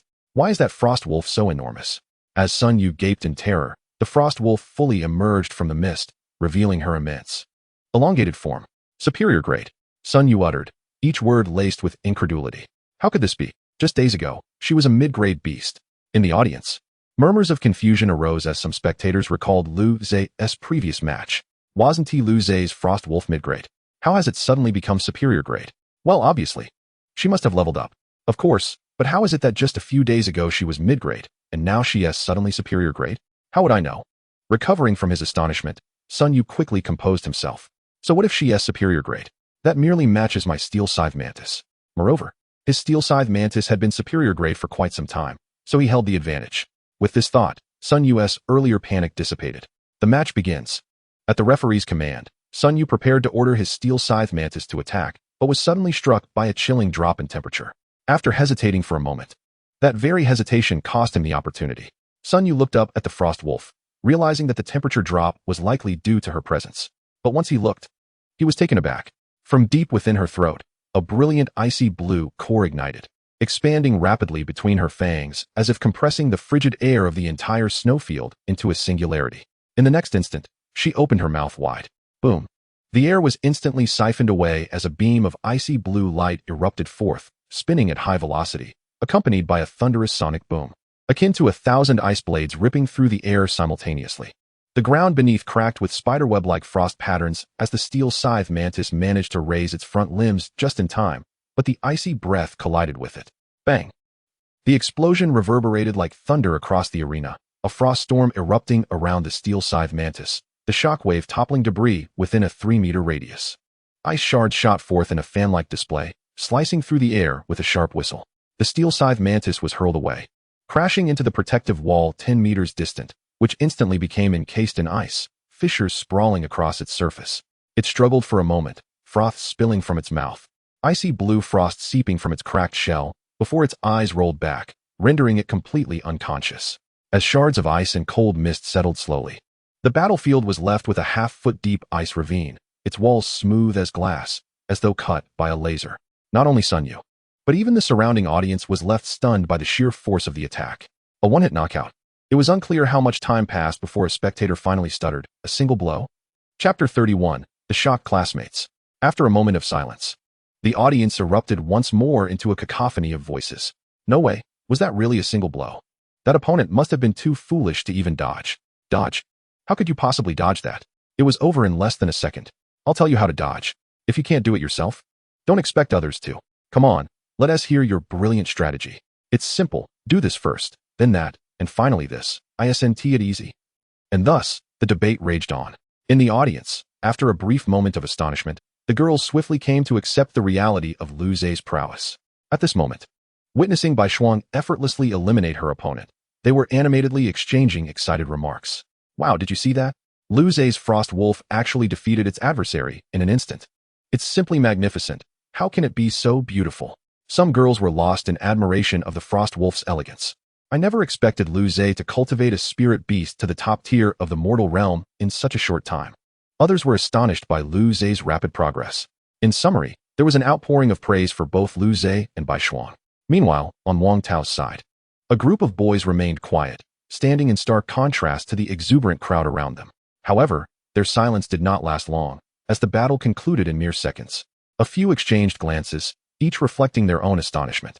This reaction was not entirely unexpected. After all, Lu Ze was one of them. A boy with whom they had spent more time together. It was akin to the bewilderment one feels when a friend, once sharing instant noodles and gaming sessions, suddenly ascends to the status of a billionaire. Wang Tao was experiencing just that. Initially rendered speechless by the shock, he soon erupted into excitement as his face visibly flushed. Wow, so Lu Ze is this amazing. After effortlessly defeating his opponent, Lu Ze absorbed Bai Shuang back into his body and left the battlefield.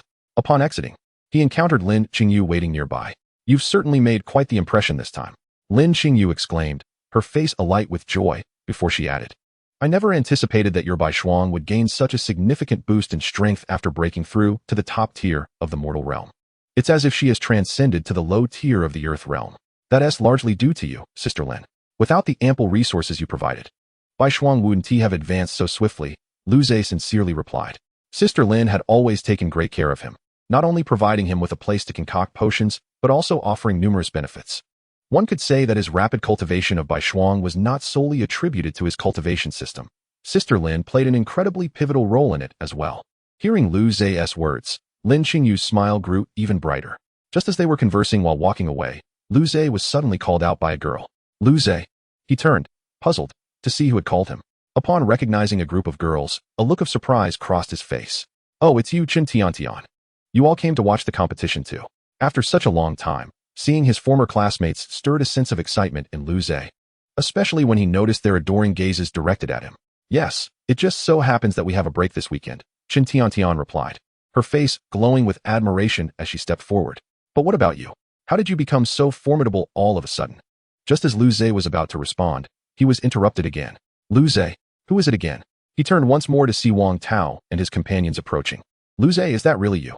Wang Tao hurried forward, inadvertently encroaching on Chen Tiantian's space, who stepped back, visibly annoyed. However, Wang Tao remained blissfully unaware. When I first heard your name, I thought it was just a case of sharing the same name, but I never expected it to truly be you, he exclaimed, his face beaming with excitement. Indeed, Lu Zhe, how did you suddenly become so powerful? Another male classmate chimed in, his tone laced with envy. Hey, Wang Tao, could you please step aside quickly? Who's speaking? Wang Tao turned, puzzled, to see the girls staring at him. Oh, Chen Tiantian, you're here too. We arrived before you, she retorted, clearly miffed, adding, and you stole my spot. Wang Tao awkwardly stepped back, attempting to explain. I must have been too excited to see Lu Zhe to notice you. Humph. Chen Tiantian huffed, then turned back to Lu Zhe with admiration sparkling in her eyes. Lu Zhe, I can't believe how incredible you are. Could I have your autograph? An awkwardness enveloped Lu Zhe as he hesitated. But he ultimately succumbed to the pleas of Chen Tiantian and the other girls. He signed for each of them while Wang Tao and his friends looked on in bewilderment. Suddenly, Lin Qingyu, who had been silently observing, could no longer contain her laughter. What is this? Chen Tiantian and Wang Tao finally noticed Lin Qingyu beside Lu Zhe, prompting Wang Tao to inquire with curiosity. Oh, I'm currently working part-time at a shop, and this is my boss, Lin Qingyu. Lu Zhe introduced them. Hello. I'm Lin Qingyu, Lu Zhe's employer, she greeted with a smile, causing Chen Tiantian and her friends to respond nervously, especially the boys, whose faces flushed crimson. After a brief conversation with his classmates, Lu Zhe decided it was time to leave. I'll take my leave now, we can chat more later. After bidding farewell to Chen Tiantian and the others, he departed alongside Lin Qingyu. Your classmates are quite amusing, Lin Qingyu remarked with a smile. They're all right. They're just more vivacious than I am, Lu Zhe explained. Why do you all want Lu Zhe's autograph? Once they were a distance away, Wang Tao curiously asked Chen Tiantian and the others. What do you know? Chen Tiantian shot him a glare. Don't you understand? With Lu Zhe's abilities, he will undoubtedly gain recognition during the college entrance examination. By then, those autographs will have immense collectible value. The girls chimed in, each adding their own thoughts. This is called investment. Do you comprehend? Forget it. They want to understand no matter how much we explain. Let us hurry back and share the news of Lu Zhe's success with everyone. I can't wait to see their astonished expressions. The girls disregarded Wang Tao and the others, chattering excitedly as they left. Wang Tao and his friends scratched their heads, eventually following suit. Chapter 32, Lu Yu. Has your next opponent been announced? In the Qingyu Pavilion, Lin Qingyu inquired of Lu Zhe. It should be out by now, let me check. With that, Lu Zhe pulled out his phone to look up his opponent. ID, 756. Name, Lu Yu. Participating beast, Phantom Pattern Wolf Spider, top tier of the mortal realm. The Phantom Pattern Wolf Spider? Relevant information flashed in Lu Zhe's mind. Name, Phantom Pattern Wolf Spider. Quality, low tier of the earth realm. Introduction, a dark gray body adorned with ethereal blue patterns, its 8 limbs resembling sickles, capable of weaving a 3-zhang toxic web in an instant. The venomous threads deliver paralyzing electric shocks. The more prey struggles, the tighter the entanglement becomes. Prefers damp caves and feeds on ethereal moths. I found a battle recording of this Lu Yu. Would you like to watch it? Lin Qingyu said as she clicked on her computer. After listening, Lu Zhe leaned in, and the two of them gazed at the images displayed on the screen. There, a shadow pattern wolf spider was launching an attack on an ice-spiked porcupine. Name, ice-spiked porcupine. Quality, low earth tier. Description, its body is entirely frost white, adorned with half-foot-long ice crystal spikes that are as transparent as blades. When confronted by an enemy, the porcupine suddenly shakes its body, launching its ice spikes like a torrential barrage of icy blades capable of piercing through armor of the same tier. Shadow Pattern Wolf Spider. Ensnaring Silk. A male student was commanding the Shadow Pattern Wolf Spider. It was evident that he was Lu Yu. The moment the ice-spiked porcupine took a step, the abdomen of the wolf spider suddenly swelled. With a soft hiss, a strand of ethereal blue, sticky silk shot forth, crackling with faint lightning patterns, swiftly entangling the porcupine's forelegs. Upon contact with the skin, The silk emitted hissing sounds as white smoke ascended, the ice crystals and viscous substance intertwining, releasing a pungent, corrosive odor. The porcupine roared in fury, its ice spikes erupting, yet they shattered upon colliding with the silk, the remnants instantaneously melted into droplets by the venom. The wolf spider's 8 legs stirred slightly, its form blending into the shadows. Shadowblade. It swelled again, releasing silk even finer and brighter, akin to 3 arcs of ethereal blue lightning slicing through the air. The tips of the silk solidified into sharp blades, piercing towards the porcupine with a shrill whistle. The ice-spiked porcupine twisted violently, attempting to sever the silk with its back spikes, but the silk clung to it as if alive, tightening ever more.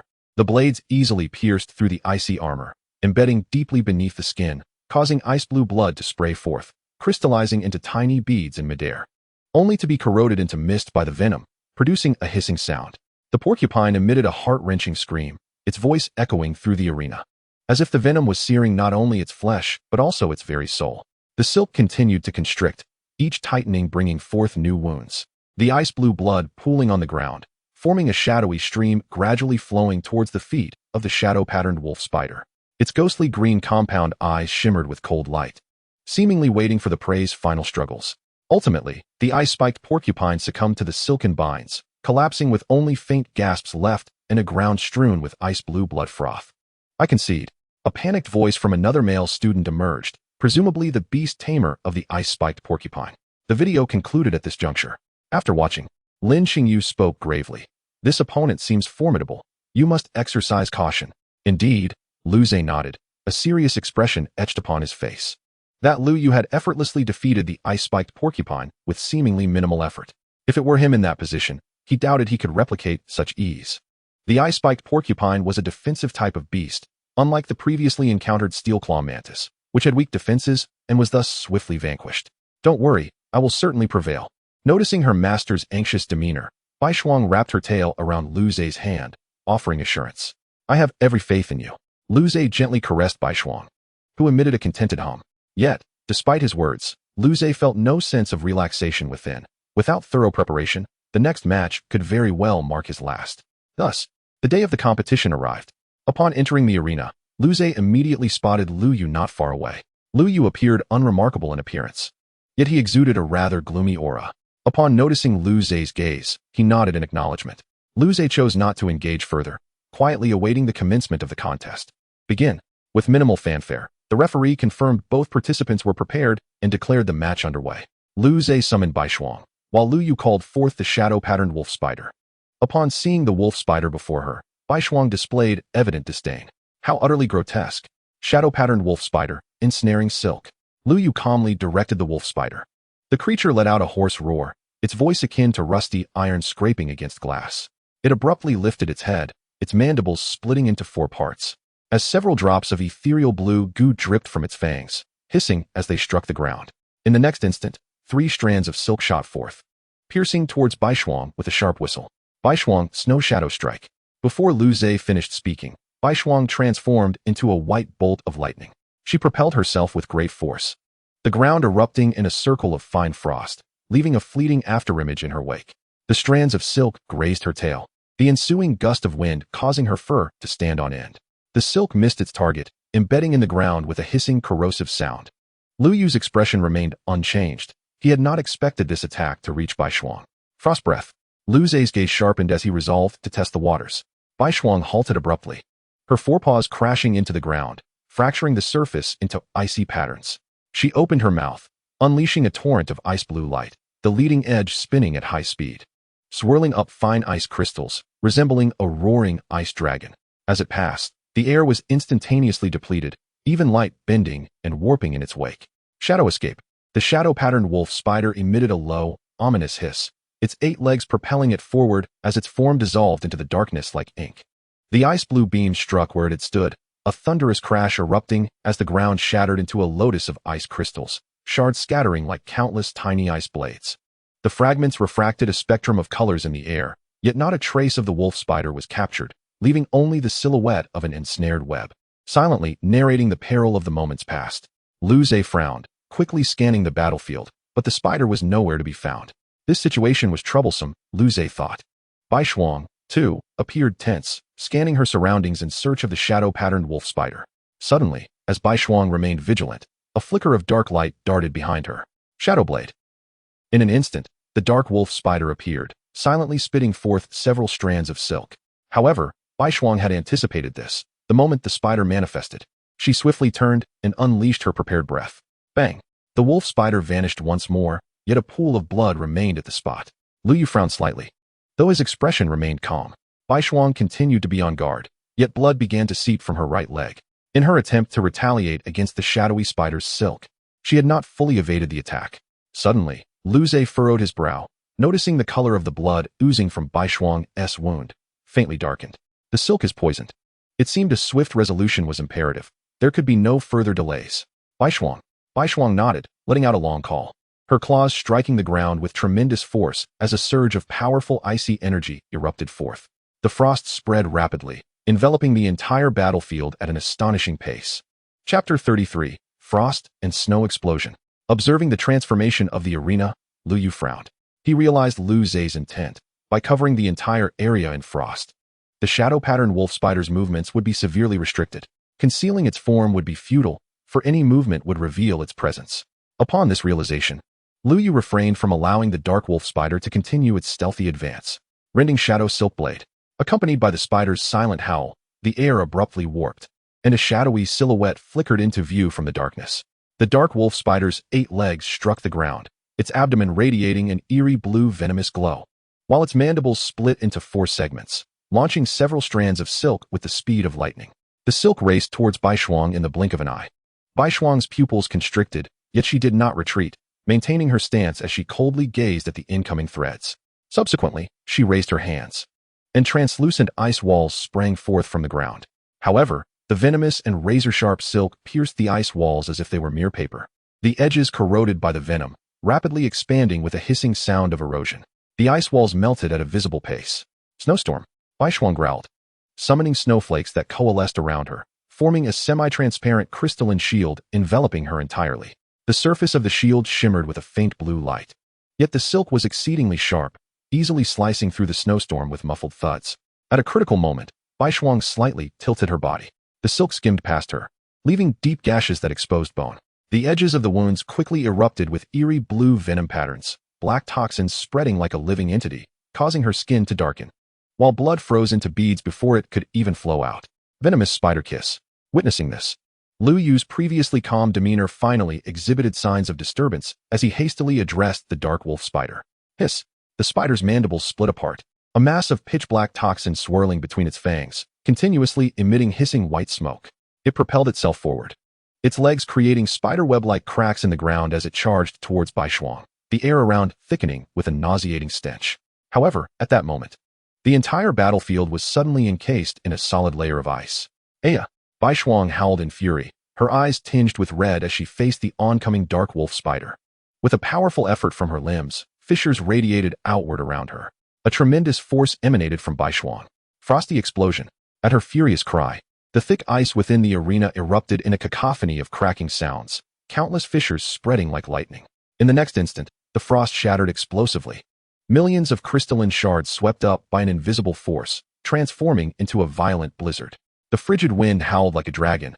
Ice crystals collided at high speeds, sending forth tiny icy fragments. Name: Frosty explosion. Quality: low-grade, earth tier. The dark wolf spider, which had been rushing forward, suddenly slowed. Layers of frost accumulating upon its body. The frost crept up its legs like a living creature. Each inch it climbed, fracturing further like a spider's web.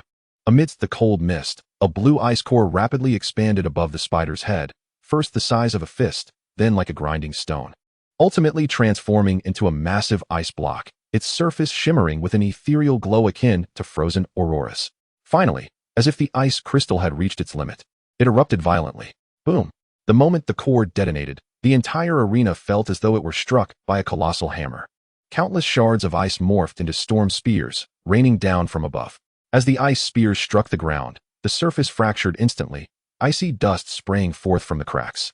The dark wolf spider's pupils dilated in panic as it desperately shattered the frost enveloping it, attempting to evade the impending attack. Yet, just as it broke through one layer of ice, another swiftly formed in its place. Moreover, With the entire arena shrouded in frost, where could it possibly escape? Within the blizzard, the spider's carapace was shredded by the icy blades, emitting a metallic wail. Its joints were frozen solid, each struggle accompanied by the sound of cracking porcelain. Ice shards embedded in its wounds, and as blood began to seep out, it was instantly frozen into beads, which were then shattered by new icy blades, transforming into dark red mist. The tempest of ice crystals engulfed the entire battlefield, visibility reduced to almost nothing. Apart from the combatants, Lu Zhe and Lu Yu, no one could discern the situation within the arena. After several breaths, the storm finally abated. As the blizzard dissipated entirely, the audience beheld the scene within the arena. The dark wolf spider lay pitifully in the center of the icy expanse, its shell riddled with web-like cracks, its 6 legs contorted at unnatural angles. Beneath it lay a pool of solidified dark red ice, within which fragments of its shattered legs were still visible. Its feeble breaths formed white mist upon the ice, each rise and fall causing the embedded ice shards to emit faint crackling sounds, as if they would shatter into countless pieces at any moment. "Quick, get assistance!" the referee shouted, and soon a medic rushed to the side of the dark wolf spider, beginning its treatment. To Lu Ze's astonishment, the potency of the frosty explosion varied greatly under different conditions. He marveled at the sheer power of the technique. Previously, Bai Shuang had employed frosty explosion, but only in her backyard, where its effect had been far less formidable than what he witnessed now. In this icy battlefield, the attack's strength had been significantly amplified, leaving Lu Zhe genuinely taken aback. The match concludes, with Lu Zhe as the victor. As the referee declared the outcome, Lu Zhe hurried to Bai Shuang's side. This victory was not easily won. The spider's venom was indeed fearsome, having already spread considerably in such a short time. Bai Shuang was enveloped in a faint black mist of toxin. Retrieving a specially formulated antidote from his pocket, Lu Zhe quickly administered it to her. Upon ingestion, the toxic mist around Bai Shuang dissipated at an astonishingly visible rate. This antidote was crafted by Lu Zhe himself, specifically designed to counter the venom of the dark wolf spider. He glanced towards the dark wolf spider not far away, where, apart from the medic, Lu Yu stood quietly beside it, maintaining an expression of calm, as if the grievous injury sustained by his familiar did not concern him at all. Sensing Lu Ze's gaze, Lu Yu turned his head, and the two exchanged a moment of eye contact before Lu Yu nodded in acknowledgement. What a peculiar individual, Lu Zhe mused, noting that this was the first time he had seen someone remain so composed in the face of their familiar's severe injuries, not only devoid of panic, but lacking even the most basic expression of concern. However, Lu Zhe discerned no signs of such emotions on Lu Yu's face. Shaking his head, Lu Zhe dismissed further thoughts, recognizing that it was not his matter to ponder. Although the dark wolf spider appeared quite wretched, as if on the brink of death, treatment remained quite straightforward. In the present day, as long as the injuries were not fatal, advanced healing techniques could restore injured beasts to health. This was a privilege granted to those who could command beasts. Had the dark wolf spider been in this condition out in the wild, it would scarcely survive for long. Patting Bai Shuang gently, Lu Zhe withdrew her back into his body. The antidote alone was insufficient to fully neutralize the toxin. He would need to return to his shop for further detoxification. Departing the Beastmaster Association alongside Lin Qingyu, they made their way to Qingyu Pavilion. Lu Zhe first examined Bai Shuang's condition, finding it stable. The toxin had been suppressed and had not spread further. "Aya, Lu Zhe, it hurts so much," Bai Shuang lamented, looking at him with pitiful eyes.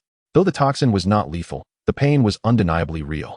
At this moment, she felt an agonizing burn coursing through her body, an affliction that rendered the cool and composed Bai Shuang quite uncomfortable. All right, do not fret. I shall assist you in expelling the poison momentarily," Lu Zhe said, his heart aching for her, for it was the first time Bai Shuang had endured such grievous harm. Her body bore numerous lacerations, some so deep they exposed bone, while others were merely superficial. Even her fur had become a disheveled mess. Noticing Lu Ze's gaze, Bai Shuang glanced down at her own form. "Oh no, how filthy! I need a bath." It was evident that she struggled to accept her disheveled appearance. Ignoring the pain from her poisoning, she insisted on bathing immediately. "Cease your fussing and be obedient." After firmly suppressing her protests, Lu Zhe hastily concocted a potent antidote.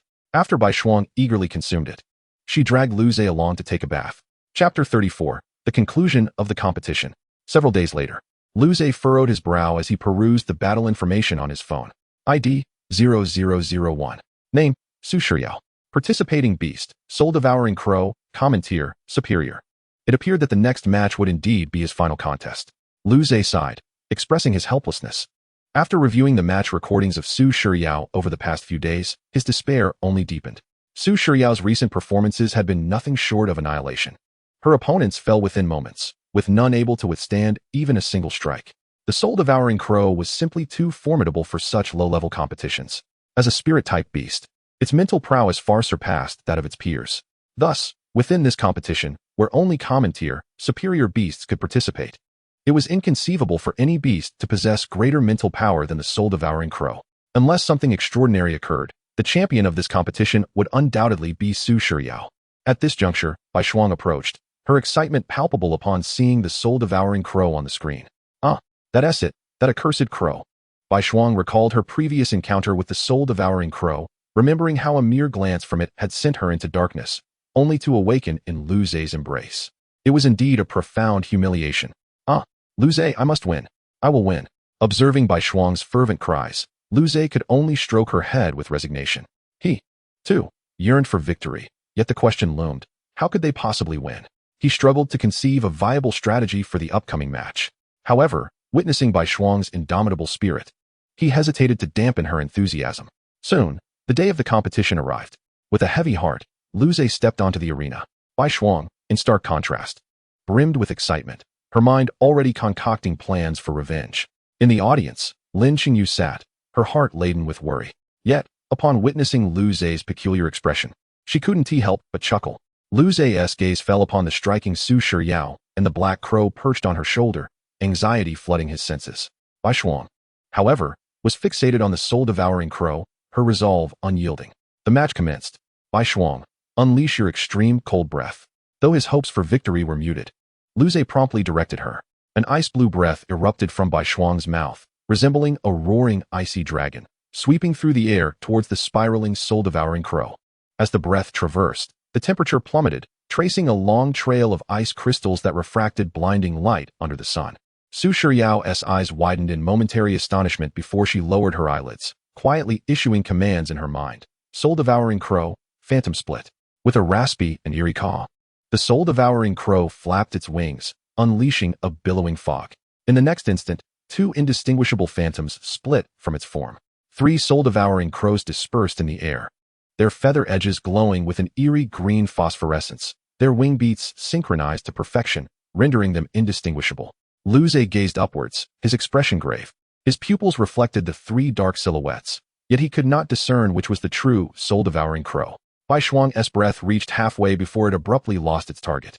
She squinted her ice-blue eyes, the cold light in her throat quivering, ultimately locking onto the leftmost crow, which flapped its wings slightly more vigorously. The ice-blue beam surged forth with fury. Boom! The breath struck its target, causing an icy explosion that unleashed a torrent of frigid air.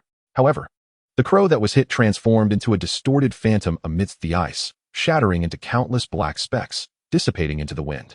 It was evident that Bai Shuang had chosen incorrectly, that had merely been a false image. We've lost, Lu Zhe thought.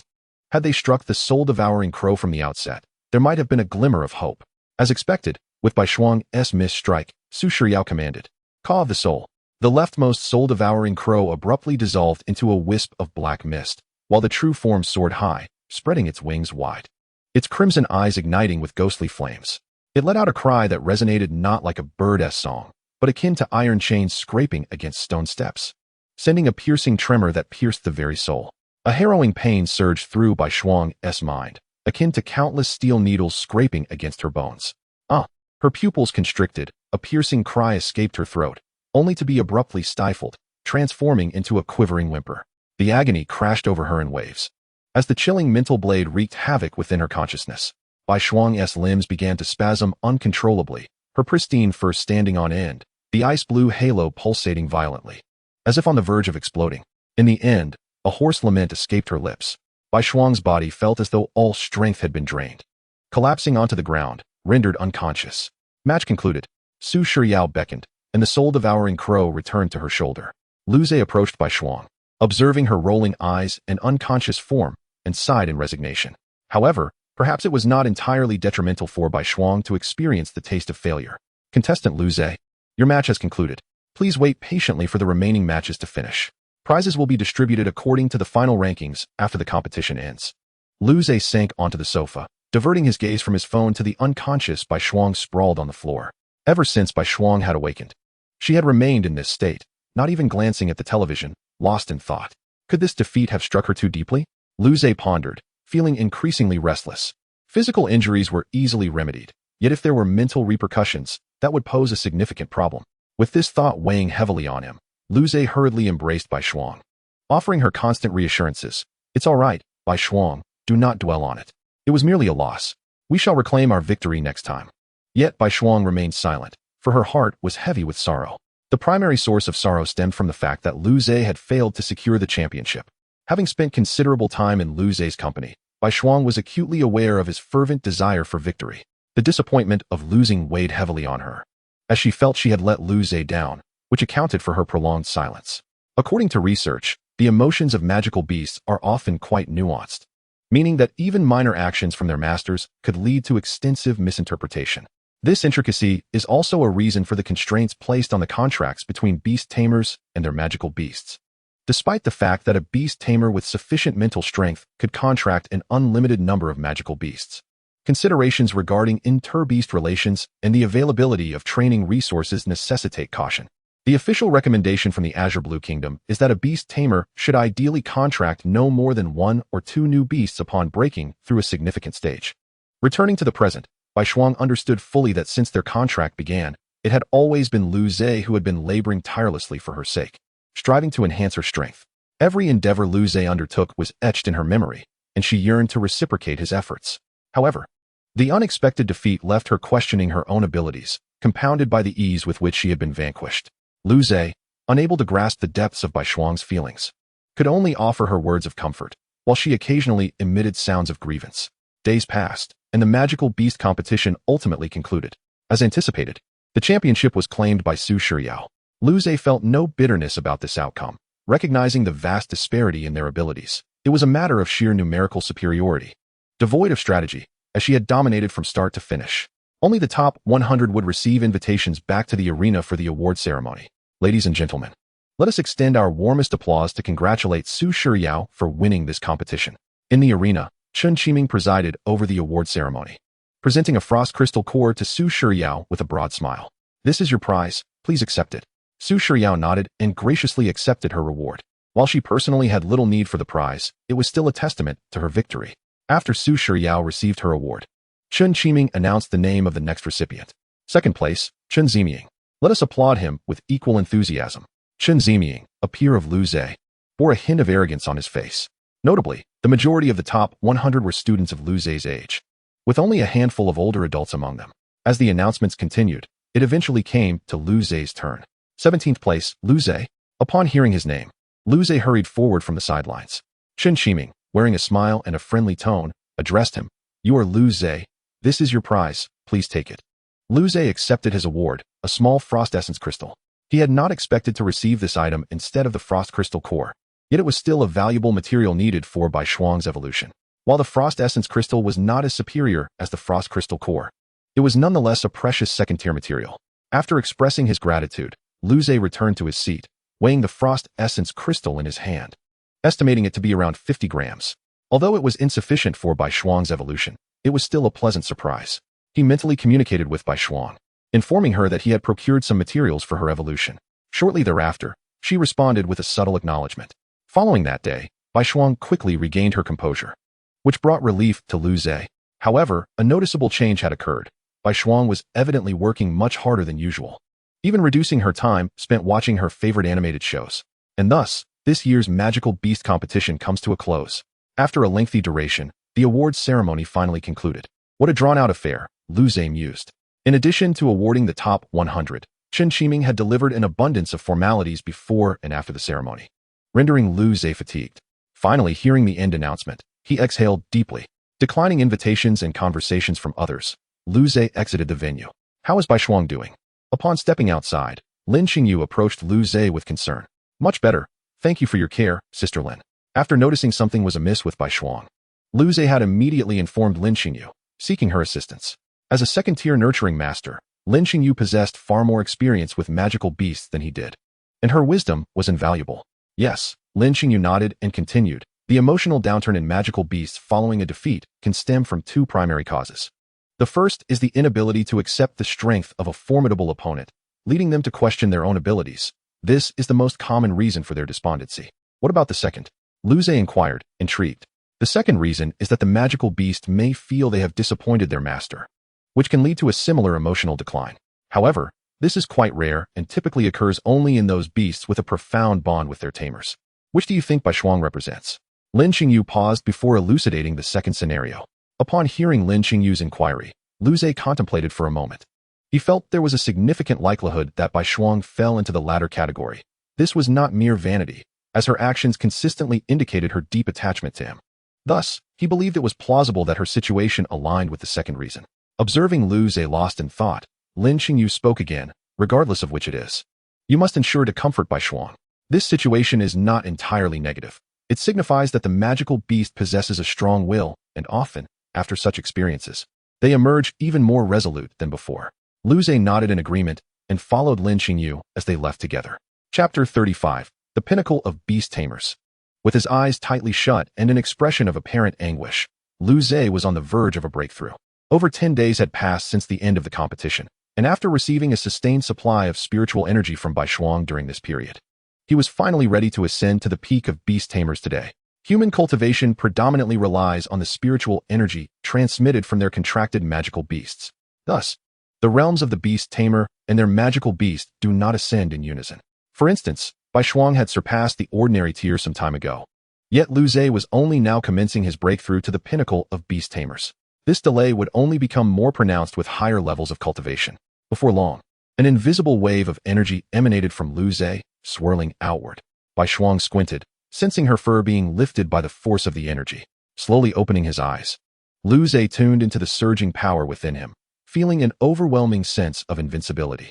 With a dull thud, Luze found himself pinned to the bed by Bai Shuang's paw, confirming that it was merely an illusion. Bai Shuang nuzzled against Luze's chest with contentment, ultimately settling her entire body in a half-reclined position atop him. Luze felt a tinge of helplessness, since humans could hardly absorb spiritual energy independently. They were entirely reliant on the energy transmitted by their contracted spirits. Consequently, humans of the same rank were significantly weaker than their beastly counterparts. Thus, the true strength of a spirit master emanated from their contracted spirit. However, this did not imply that spirit masters were devoid of power or that they could rely solely on their spirits for protection in battle. After all, it was only during confrontations between spirit masters and their spirits that the spirits refrained from attacking their masters. In the wilderness, those beasts would undoubtedly target the spirit masters first. After all, beasts were not foolish. They could discern who was strong and who was weak. This necessitated that spirit masters possess a certain degree of self-preservation capability. It seemed the time had come for Luze to hone his combat skills. He took a moment to attune himself internally, noting that the spiritual energy, which had been boiling due to his recent breakthrough, had now settled into a calm state. Ow! Bai Shuang softly whimpered. Luze stroked Bai Shuang's silky fur, while his mind began to contemplate ways to enhance his combat prowess. Luze entered the Whispering Pavilion, where he discovered Lin Qingyu engaged in conversation with an unfamiliar woman. Upon noticing Luze's entrance, Lin Qingyu's eyes lit up, and she gestured eagerly for him to approach. Come, Luze, let me introduce you. This is my client and dear friend, Su Manchi. As Luze drew closer, Lin Qingyu enthusiastically introduced him. Miss Su, he greeted, somewhat bewildered, but still extending a friendly salutation to the unfamiliar woman. The lady before him possessed remarkable beauty, and her attire exuded an air of nobility, clearly marking her as someone of distinction. Manchi, this is my new employee, Luze, Lin Qingyu continued, noticing the puzzled expression on Su Manchi's face. Luze, why does your name sound so familiar? Su Manchi mused, momentarily taken aback.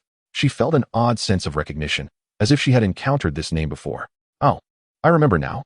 Were you not awarded in the recent competition held by the Spirit Master Association? Su Manchi exclaimed excitedly. But Manchi, didn't you just arrive a few days ago? Lin Qingyu interjected, puzzled, before Luze could respond. The competition held by the Spirit Master Association was, of course, streamed online. I had some free time while on the road and watched the entire event, Lin Qingyu explained, her expression shifting to one of understanding, followed by a smile. You're absolutely right. Luze indeed won an award in that competition. Luze listened to Lin Qingyu's praise without uttering a word. Your performance was truly captivating. Especially your contract with that frost wolf. It was simply stunning. It embodies my ideal spirit. Su Manchi remarked with admiration. Oh please, you really think you could contract a frost wolf? Lin Qingyu interrupted mercilessly before Su Manchi could indulge in her fantasies for too long. You talk too much. Su Manchi shot an annoyed glare at Lin Qingyu before returning her gaze to Lu Zhe. Manchi is here to discuss a collaboration with me. We were just negotiating the details.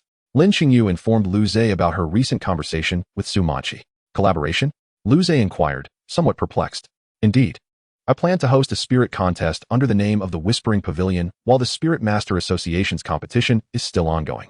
This could significantly bolster the reputation of the Whispering Pavilion. So that was the plan. Spirit contests were not the exclusive domain of the Spirit Master Association. As long as one passed the official review, any organization or individual could host such events. Thus, Lin Qingyu's intention to capitalize on the momentum of the official competition was indeed a clever strategy. What are the specifics of your collaboration? Lu Zhe asked, still somewhat baffled. Manchi and her husband operate a spirit breeding facility, which is one of my major clients. She wishes to leverage this competition to enhance the reputation of her breeding facility. Lin Qingyu elaborated. The house you are currently residing in belongs to Manchi. A spirit breeding facility, by name, was a place dedicated to nurturing spirits. Given the immense demand for spirits today, both ordinary folk and spirit masters alike sought them out. Initially, spirits were managed solely by the authorities, and anyone wishing to acquire a new spirit had to purchase it through official channels. However, capturing spirits was not particularly difficult. One could encounter numerous spirits in the wild, and the profits from them were substantial. Consequently, the illicit trade of spirits persisted despite official prohibitions. Ultimately, the authorities decided that a restrictive approach was unfeasible and opted to relax the regulations, allowing private breeding and sale of spirits. However, this came with stringent requirements. Periodically, officials would inspect to ensure that there was no mistreatment of spirits. Any violations would result in permanent disqualification from selling spirits and potential imprisonment. After all, humanity's ability to maintain its standing in the world relied upon spirits, and to mistreat them would be tantamount to courting disaster. Contracting spirits was not obligatory, and there had indeed been instances of spirits rebelling against their masters. So that house is the one you're renting? Su Manchi chuckled lightly at Lu Zhe. In that case, consider it a gift from me as a token of our meeting. I won't be staying here anymore. What? Lu Zhe was momentarily taken aback by the enormity of this unexpected generosity, rendered speechless. Despite his desire to accept, he instinctively shook his head. No, that's far too extravagant a gift. You should accept it. This amount is nothing to Manchi, Lin Qingyu chimed in. You know, she lacks for nothing right now except for money. No, I really must decline. Thank you for your kind offer, Sister Su. Lu Zhe felt a bit awkward. Just take it. I won't be here anyway, and it would go to waste otherwise. Ultimately, Lu Zhe acquiesced, secretly vowing to repay Lin Qingyu and the others handsomely once he achieved success. Following this, Lu Zhe took over Lin Qingyu's duties at the shop, while she and Su Manchi ascended to the second floor to continue their discussions regarding the collaboration. After some time, hello, thank you for your visit, and we hope to see you again. After seeing off another customer, Lin Qingyu and Su Manchi finally descended from the second floor. I'll take my leave now, Qingyu, Su Manchi said, bidding farewell to Lin Qingyu, and then to Lu Zhe before turning to leave. Sister Lin, how did your discussion go? Lu Zhe inquired with curiosity. It went well. We have decided to hold the competition in half a month's time. During this period, we shall disseminate information online to swiftly elevate the visibility of the competition, striving to outpace others in the race. Have the prizes for the competition been decided yet? Lu Zhe inquired once more. Lin Qingyu cast a glance at Lu Zhe, a smile gracing her lips. What? Are you planning to participate again? Lu Zhe chuckled. Of course. He wished to join. With Bai Shuang now having ascended to the upper tier of the mortal realm, it was indeed time to contemplate his own advancement. However, he had only managed to gather half of the required ice soul crystals, and the other two materials, ice core and extreme cold dragon blood, remained elusive. Ice cores were available online, but the prices? Lu Zhe could only lament that he would have to sell himself to afford them. They were exorbitantly expensive. As for extreme cold dragon blood, he had yet to find a purchasing avenue. If you wish to participate, that's fine, but first, you must help me organize the competition information and post it online. Ensure the task is completed. Subsequently, as Lu Zhe listened to Lin Qingyu elaborate on the competition details, he busied himself at the computer. In no time, he had successfully crafted the promotional poster for the event. At least I can modestly consider myself a computer whiz, Lu Zhe thought with a hint of pride. Lin Qingyu regarded the promotional poster with satisfaction before promptly releasing it. Although the rewards were not yet finalized, there remained ample time to generate some buzz. Once they had completed their task, Lin Qingyu turned her attention to Lu Zhe. Well done. Following this, Lu Zhe engaged in further conversation with Lin Qingyu, mutually exchanging insights regarding the cultivation of magical beasts. Having dedicated his time to training Bai Shuang's combat abilities, Lu Zhe had not found the opportunity to elevate his cultivation level. Thus, his current cultivation level remained at a mere 5th tier. Engaging with Lin Qingyu, a 2nd-tier cultivator, proved to be quite beneficial. Chapter 37. Establishing the Herb Garden. Sister Lin, I shall take my leave now. Lu Zhe waved at Lin Qingyu as he departed, carrying a hefty bag of herb seeds from Qingyu Pavilion. As previously mentioned, Lu Zhe's cultivation level was still at the 5th tier. Moreover, cultivating herbs could enhance his cultivation level. Therefore, whether for the sake of improving his abilities or for the convenience of crafting spiritual medicines in the future, Lu Zhe resolved to procure some herb seeds and plant them in his backyard. Upon returning home, he approached the backyard with his bag of herb seeds. Bai Shuang, over there, please dig out a patch for planting the herbs. Lu Zhe showed Bai Shuang the seeds in his hand as he spoke. Bai Shuang hesitated for a moment, glancing at her pristine paws and fur, a clear expression of reluctance evident in her eyes. Seeing this, Lu Zhe patted Bai Shuang reassuringly. Do not worry. Once you have prepared the soil, I shall ensure you are thoroughly cleaned. With a reluctant whine, Bai Shuang finally moved, slowly making her way to a corner of the yard, swiftly clawing at the ground. Observing Bai Shuang laboring diligently, Lu Zhe nodded in satisfaction. Indeed, such tasks are best left to Bai Shuang. Within a short span, she has nearly completed the job.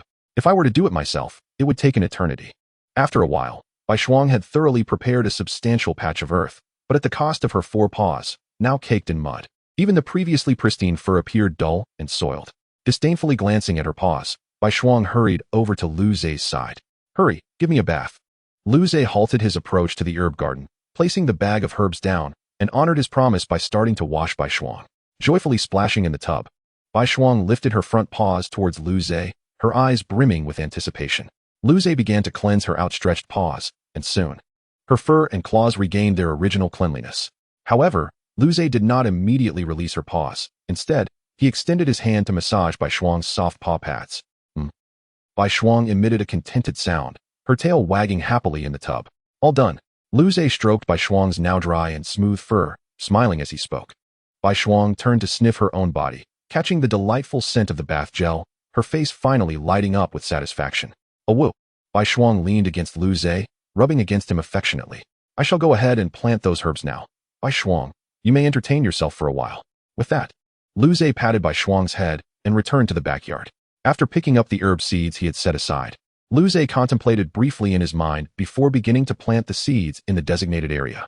Herbs are categorized by levels, and the ones Lu Zhe purchased were all of the 1st tier. There were 2 reasons for this choice. Firstly, higher tier herbs have stringent environmental requirements, and as he only intended to cultivate in his backyard, he could not meet those demanding conditions. Secondly, this was Lu Zhe's first attempt at herb cultivation. He needed to start with lower tier herbs to gain experience. Otherwise, what if his lack of experience resulted in all the herbs perishing? If they were all high tier herbs, he would suffer a significant loss. Lu Zhe carefully planted the herb seeds in the designated patch, while Bai Shuang curiously observed him from the side, occasionally tilting her head and lifting a paw for a closer look. Phew, finally done planting. Lu Zhe surveyed the patch of earth. Though it bore no signs of herbs yet, he felt a profound sense of accomplishment. Tomorrow, I shall purchase some green leafworms. Name, green leafworm. Quality, low-tier mortal. Description, a jade green soft worm, about the length of a finger, resembling tender leaves with faint leaf veins on its back. When threatened, it curls into a shape resembling curled leaves, blending seamlessly with the forest floor, leaving a subtle grassy scent in its wake, capable of concealing human presence. It often resides among medicinal plants, feeding on morning dew and tender leaves without harming the roots. Though the green leafworm is a low-tier mortal beast with no combat abilities, it possesses a significant catalytic effect on medicinal plants. The liquid it secretes while crawling slowly seeps into the soil, enhancing the spiritual energy contained within. While green leafworms do consume tender leaves, they never damage the medicinal plants. On the contrary, they provide benefits. When they gnaw on the tender leaves, they secrete a liquid known as green spirit liquid, which not only promotes the growth of medicinal plants, but also gradually enhances their quality.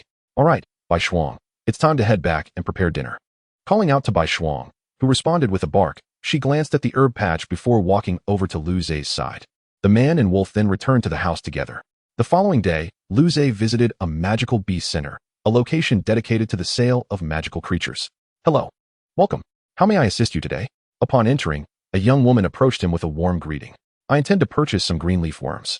Lu Zhe expressed his desire to purchase the green leafworms, and the young woman promptly guided him to a glass cabinet. Inside the cabinet, numerous emerald-hued larvae crawled upon verdant leaves. How many would you like? Inquired the sales attendant. After a moment of contemplation, Lu Zhe, despite the modest size of his medicinal herb garden, foresaw its inevitable expansion. Ultimately, he resolved to procure 10 green leaf worms. Very well, please hold on a moment.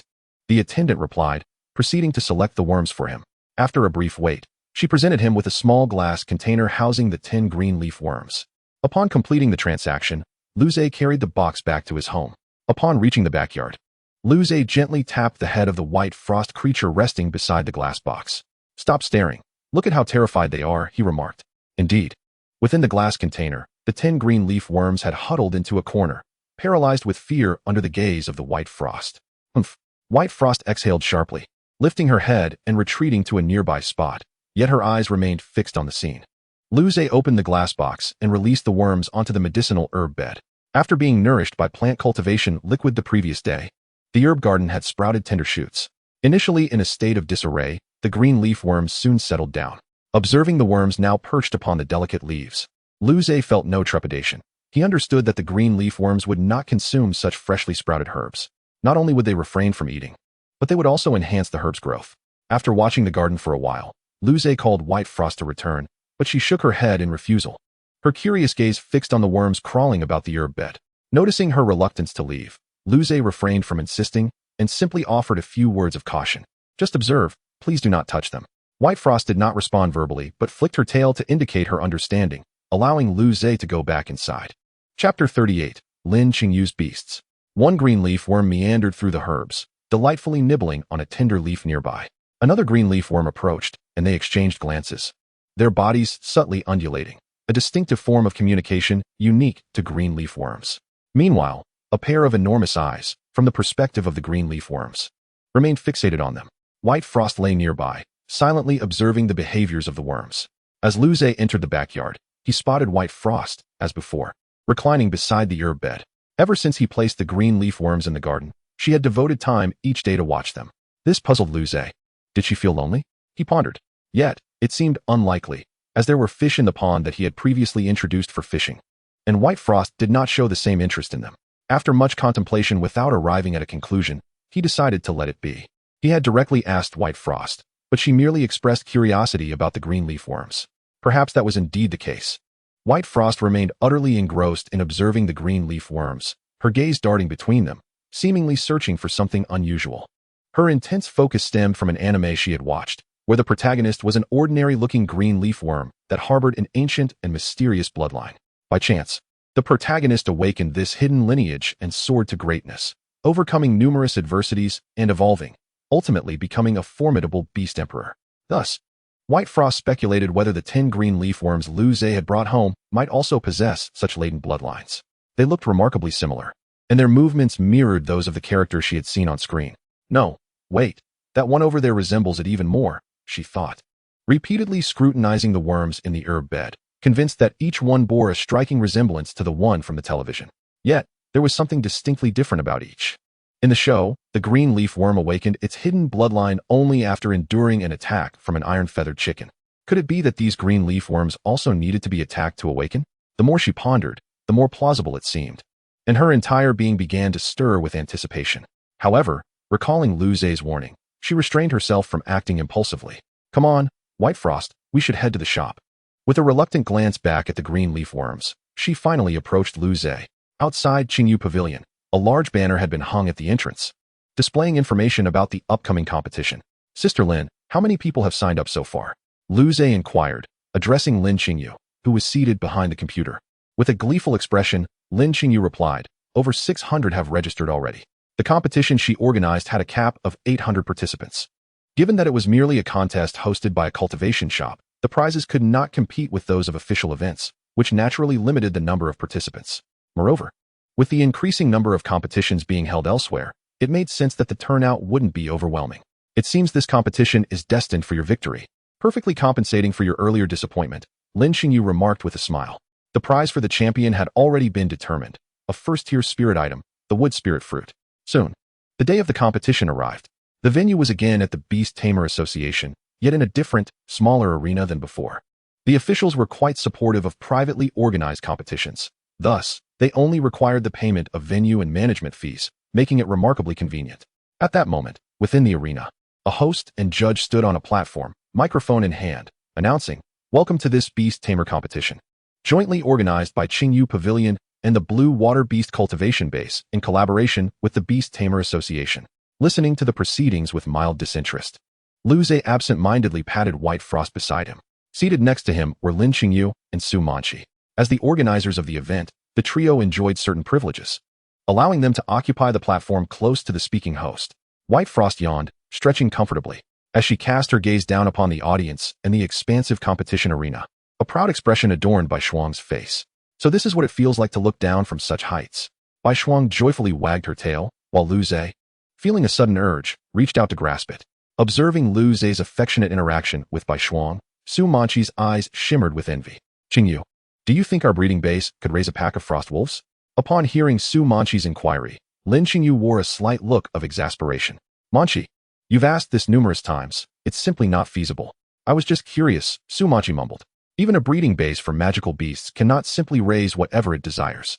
Initially, it must pass official inspections, and only when the authorities verify that the breeding base possesses sufficient conditions can it gain qualification. Yet, this is merely the first step, and Su Manqi's breeding base already fails to meet the requirements. Frost wolves are among the Earth-tier magical beasts with particularly stringent environmental demands, not to mention the additional conditions."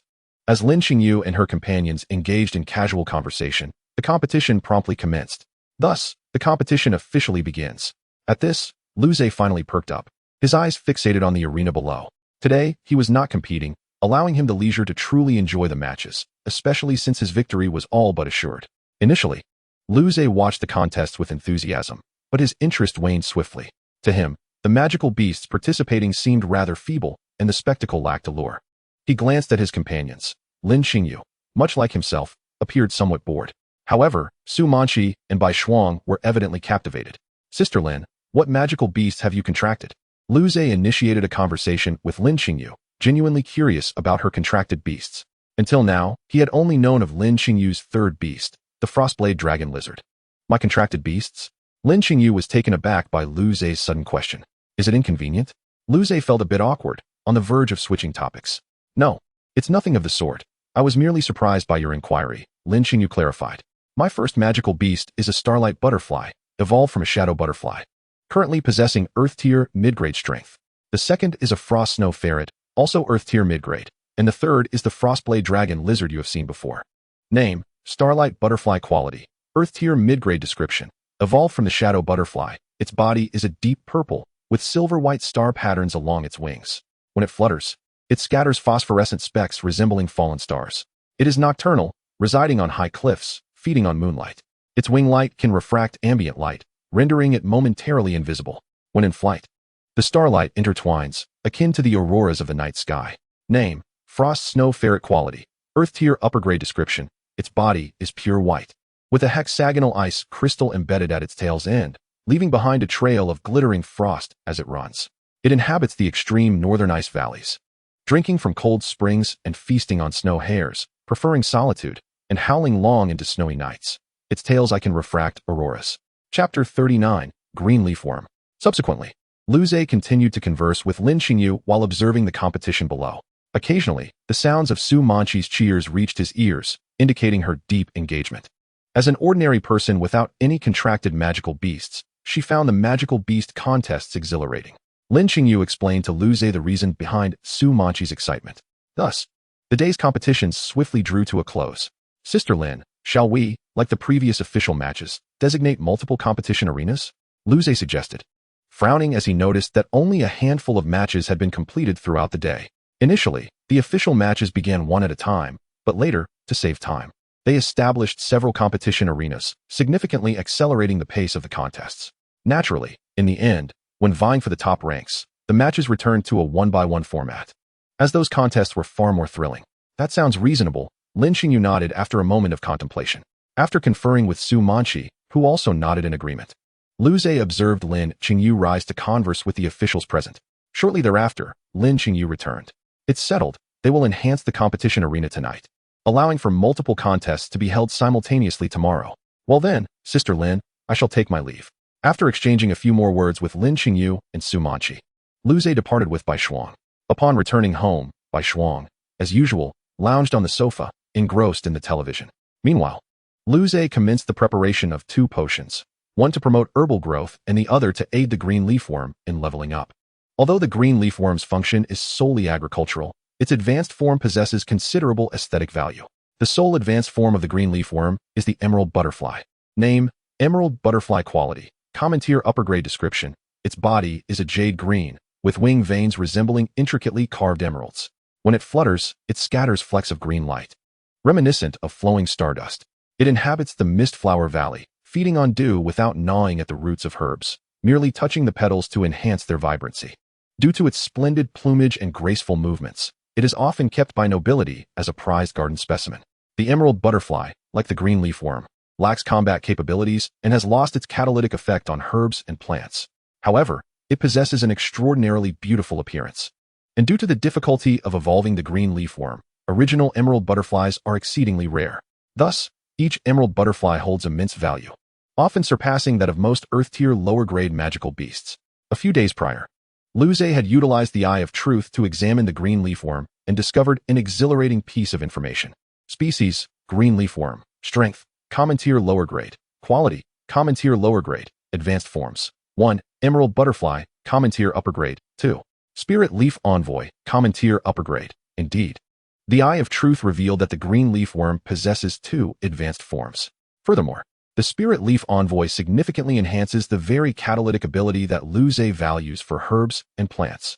Name: Spirit Leaf Envoy. Quality: common tier upper grade. Description: evolved from the green leafworm, it bears leaf vein patterns on its back and is entirely jade green. As it crawls, it secretes a jade dew that seeps into the soil, shortening the growth cycle of herbs by 10% while enhancing their potency. It dwells in herbal fields by day and absorbs moon dew by night, safeguarding the flora. To evolve the green leafworm into a Spirit Leaf Envoy, the required materials include jade dew crystals, spirit field essence, and moonlight grass.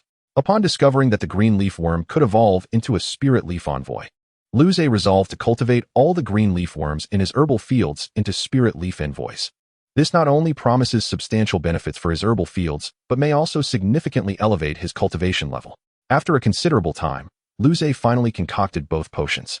He carried the 2 bowls of potion to the herbal field in his backyard, first pouring the growth-promoting potion into the soil. Then, he placed the potion meant for the green leafworms on the ground. Attracted by the potion's allure, the green leafworms began to emerge from the herbal field. The green leaf insects surged into the medicinal bowl, greedily sipping the liquid within.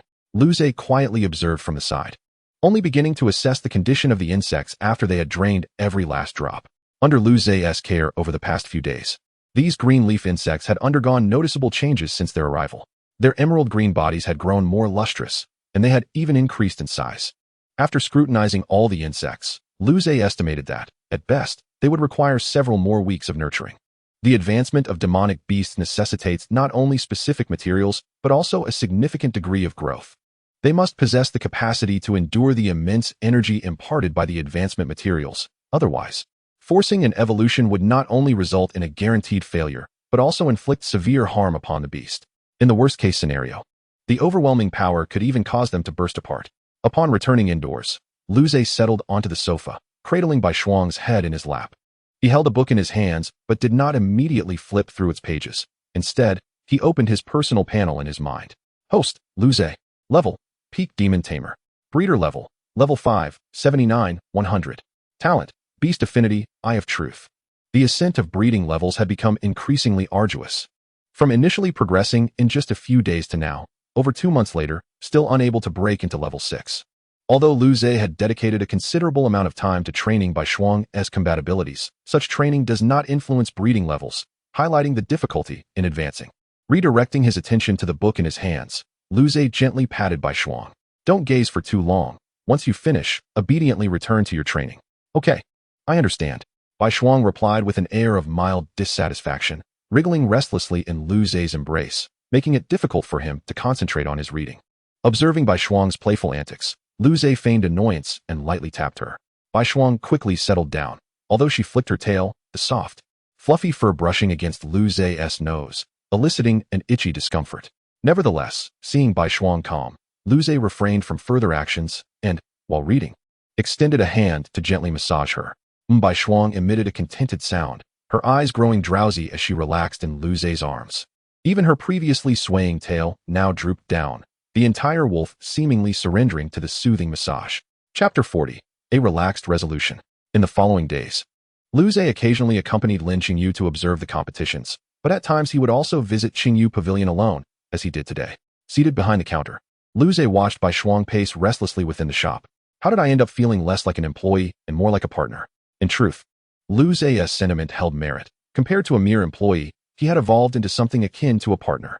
Throughout his time at Qingyu Pavilion, beyond the initial creation of Frostwater, Lu Ze had steadily crafted over 20 varieties of spiritual medicines, establishing corresponding profit-sharing agreements with Lin Qingyu. It could be said that Lu Ze's earnings from these spiritual medicines were sufficient to elevate him to the status of a wealthy individual. Moreover, Lu Ze had discovered a peculiar phenomenon. Each time he advanced his breeding level, the knowledge imparted to him was comprehensive. Given the vast scope of breeding knowledge, it was nearly impossible for anyone to grasp it all. However, upon elevating his breeding level, the knowledge that flooded his mind encompassed every facet of the field. While most breeders excelled in specific areas, Lu Ze had maintained a well-rounded proficiency, enabling him to produce spiritual medicines that even Lin Qingyu, a second-tier breeder, could not. As Lu Ze pondered, a middle-aged man entered, cradling an injured demonic beast. Please, help me assess its condition. The man's expression was fraught with anxiety. After a brief examination and a probe with his spiritual energy, Lu Ze quickly diagnosed the beast's ailment. He promptly outlined a treatment plan, administering the necessary medication to the beast while the man looked on in astonishment. Is it all right now? The middle-aged man exclaimed, his voice filled with surprise. Remember to Lu Ze reminded him a few more times before handing over additional medications. After the man settled the bill, he departed. The entire treatment had taken only a few minutes. Lu Ze subsequently attended to several other customers, glancing at the time before deciding to close the shop. Finally, the day of Lu Ze's competition had arrived. Sister Lin, Sister Su, I'm heading to the competition now. Lu Ze informed Lin Qingyu and the others before making his way to the arena below, with Bai Shuang trailing behind him. At the arena's base, several individual platforms had been set up. Lu Ze quickly located his designated stage, number 6. A middle-aged man was already there, accompanied by a wind bell cat. Name, Wind Bell Cat. Quality, superior grade of the ordinary tier. Description, its fur is a mix of gray and white, adorned with a collar of tiny bell-like bones that jingle with each step, emitting a sound wave capable of disrupting the hearing of similarly ranked demonic beasts. It dwells in Wind Valley, feeding on wind bell grass. When its bell sounds echo through the canyon, it can mislead pursuers. Utilizing his eye of truth, Lu Ze assessed the wind bell cat's strength, confirming it to be of superior grade. This middle-aged man was one of the rare individuals participating in the competition with a superior grade demonic beast. By now, many spectators had shifted their attention towards Lu Ze, especially given his impressive ranking in previous official matches. That must be Lu Ze. His frost wolf is absolutely stunning. Indeed. Plus, he seems to work at the Qingyu Pavilion hosting this competition. The middle-aged man anxiously stared at Lu Ze, who appeared considerably more relaxed. Let the competition begin, the referee declared, ensuring both participants were prepared. Without needing any command from Lu Ze, Bai Shuang darted forth like a streak of white lightning, moving with astonishing speed. Wind Bell Cat, evade. The middle-aged man's face paled as he frantically commanded. The Wind Bell Cat reacted instantly, attempting to sidestep Bai Shuang's attack. However, Bai Shuang's speed was simply too swift. With a sharp sound, her claws, akin to blades, slashed fiercely across the Wind Bell Cat's body, leaving deep gashes. Blood immediately seeped from the wounds, staining the cat's fur. Meow. The Wind Bell Cat emitted a pitiful cry, clearly pained by the assault. Bai Shuang, undeterred by the successful strike, focused intently and unleashed another attack without hesitation.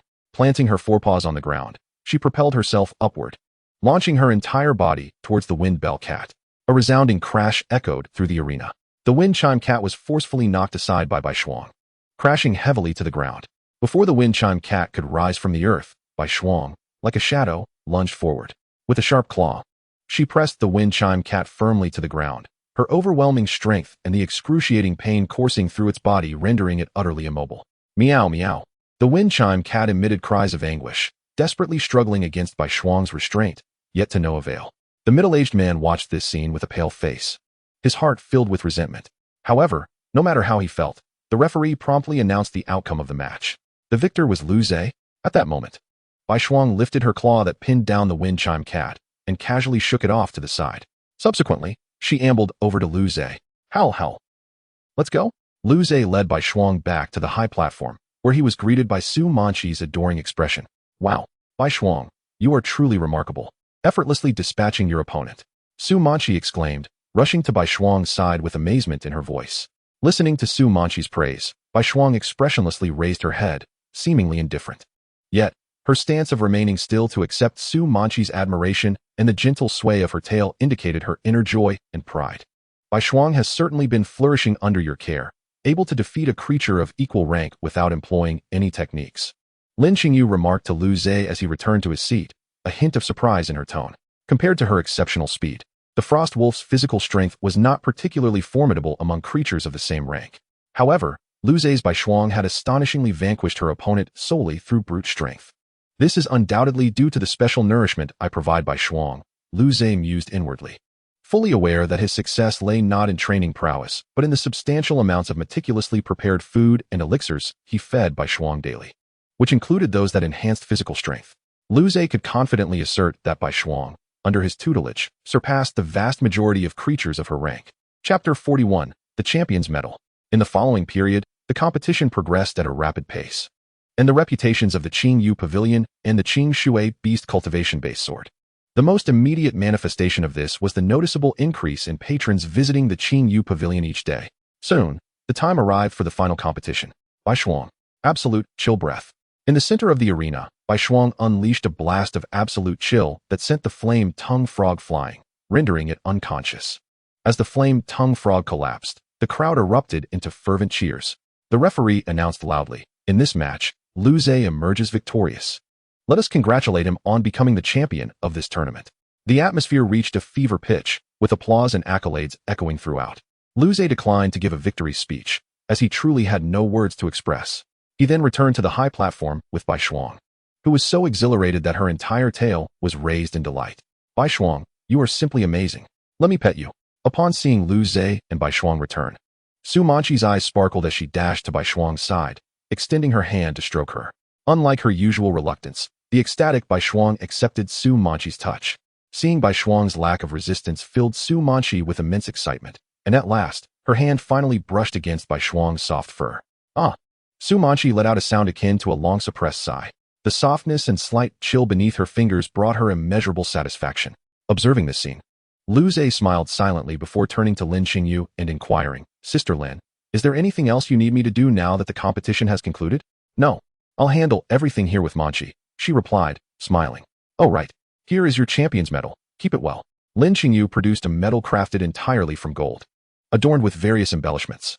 The moment Bai Shuang caught sight of the medal, her gaze ignited with fervor, fixated intently, as Lin Qingyu placed it into Lu Zhe's hands. Thank you, Sister Lin. As Lu Zhe received the medal, he felt a tug at his pant leg. Looking down, he saw Bai Shuang gazing at him with longing. With a smile, Lu Zhe crouched down and hung the medal around Bai Shuang's neck. Lowering her head, Bai Shuang stared at the medal resting against her chest. Her mind flooded with memories of her previous defeat in the official competition. How? Am I impressive now? Seeing the anticipation in Bai Shuang's eyes, Lu Zhe gently embraced her. Of course, my Bai Shuang is the best. Bai Shuang nuzzled against Lu Zhe, inhaling his familiar scent, feeling utterly reassured. The two, a boy and his beast, formed an extraordinarily warm and beautiful tableau. Nearby, Lin Qingyu watched with a smile, while Su Manchi felt a mix of emotions. Touched, yet envious of Lu Zhe. Earlier, when she had attempted to draw closer to Bai Shuang, she had been firmly rebuffed. After a considerable time, Lu Zhe reluctantly released Bai Shuang. By the way, the champion's prize will arrive at the shop tomorrow, and I'll give it to you then. As they prepared to leave, Lin Qingyu informed Lu Zhe. He nodded, feeling indifferent about the prize. After all, it was merely a first-tier spirit item. Although not inexpensive, it was certainly within his means. Upon returning home, Bai Shuang dashed to the front of a massive floor-to-ceiling mirror in the living room. She scrutinized the medal adorning her neck, her face radiating an irrepressible smile. Lu Zhe, watching affectionately, noted that on their way back, Bai Shuang had adamantly refused to return to his body as usual. Every time they encountered others, she proudly lifted her head, showcasing the medal beneath her neck. Although they certainly attracted many gazes along the way, Lu Zhe believed that most of the attention was directed at Bai Shuang herself rather than the medal she wore. After some time, Bai Shuang finally grew weary of admiring her reflection, albeit reluctantly leaving the mirror's side. How? Can I hang the medal up? Where shall I put it? Bai Shuang pondered excitedly. After a moment of contemplation, she scanned the living room but ultimately shook her head. How? I want to hang it in our bedroom. After much deliberation, Bai Shuang reached her decision. The bedroom? Lu Zhe raised an eyebrow, expecting her to choose a more public place like the living room. However, if Bai Shuang preferred the bedroom, that was perfectly fine. Lu Zhe entered the bedroom with Bai Shuang closely following. How? There. I want to hang it there. Bai Shuang pointed a paw at the wall in front of the bed. Once the location was confirmed, Lu Zhe retrieved some tools from the living room and hung the metal on the wall. Bai Shuang reclined upon her bed, delightfully observing as Lu Zhe hung up the metal. Subsequently, she remained in the bedroom until Lu Zhe called her for dinner. In the days that followed, Bai Shuang maintained a state of excitement and joy. Lu Zhe sat on the sofa, holding a verdant fruit in his hand. This was the prize for the competition, the Muling fruit. Lu Zhe searched his mind for information regarding the Muling fruit. Name, Muling fruit. Quality, Grade 1, Superior. Description, a greenish-blue berry containing clear dew, which can be consumed directly to restore a small amount of mental energy or used in medicinal concoctions. The Muling fruit is a spiritual object capable of enhancing mental strength. It can be ingested directly, but its full medicinal efficacy can only be realized when processed into a potion using the Qingling fruit as an ingredient. With this thought, Lu Zhe made his way to the room designated for potion making. Blending it with other materials, he swiftly transformed the Qingling fruit into a bowl of emerald green liquid. Lifting it, he inhaled deeply, a refreshing aroma wafting towards him, invigorating his mind. After contemplation, Lu Zhe ultimately resolved to drink the potion himself. The enhancement it provided was related to mental energy, which would not significantly benefit Bai Shuang, as she was not a mental-type beast. Unlike her, he understood that mental strength was the true foundation of a beast master, as a stronger mental capacity allowed for contracts with more beasts and fostered a tighter bond, resulting in greater spiritual energy returned from those contracts. With this in mind, Lu Zhe dispelled any hesitation. He raised the bowl of potion to his lips and consumed it in one swift motion. After drinking, he smacked his lips, finding it rather sweet. Soon after, a cool sensation enveloped his mind, lingering for quite some time before gradually dissipating. As he surveyed his surroundings, he quickly became aware of the changes within himself. His senses were noticeably more acute, and the most significant alteration was the bond with Bai Shuang. Lu Zhe could perceive that their connection had deepened, and the spiritual energy flowing from her was markedly increased. Not too shabby, Lu Zhe mused, before beginning to tidy up the potion-making area.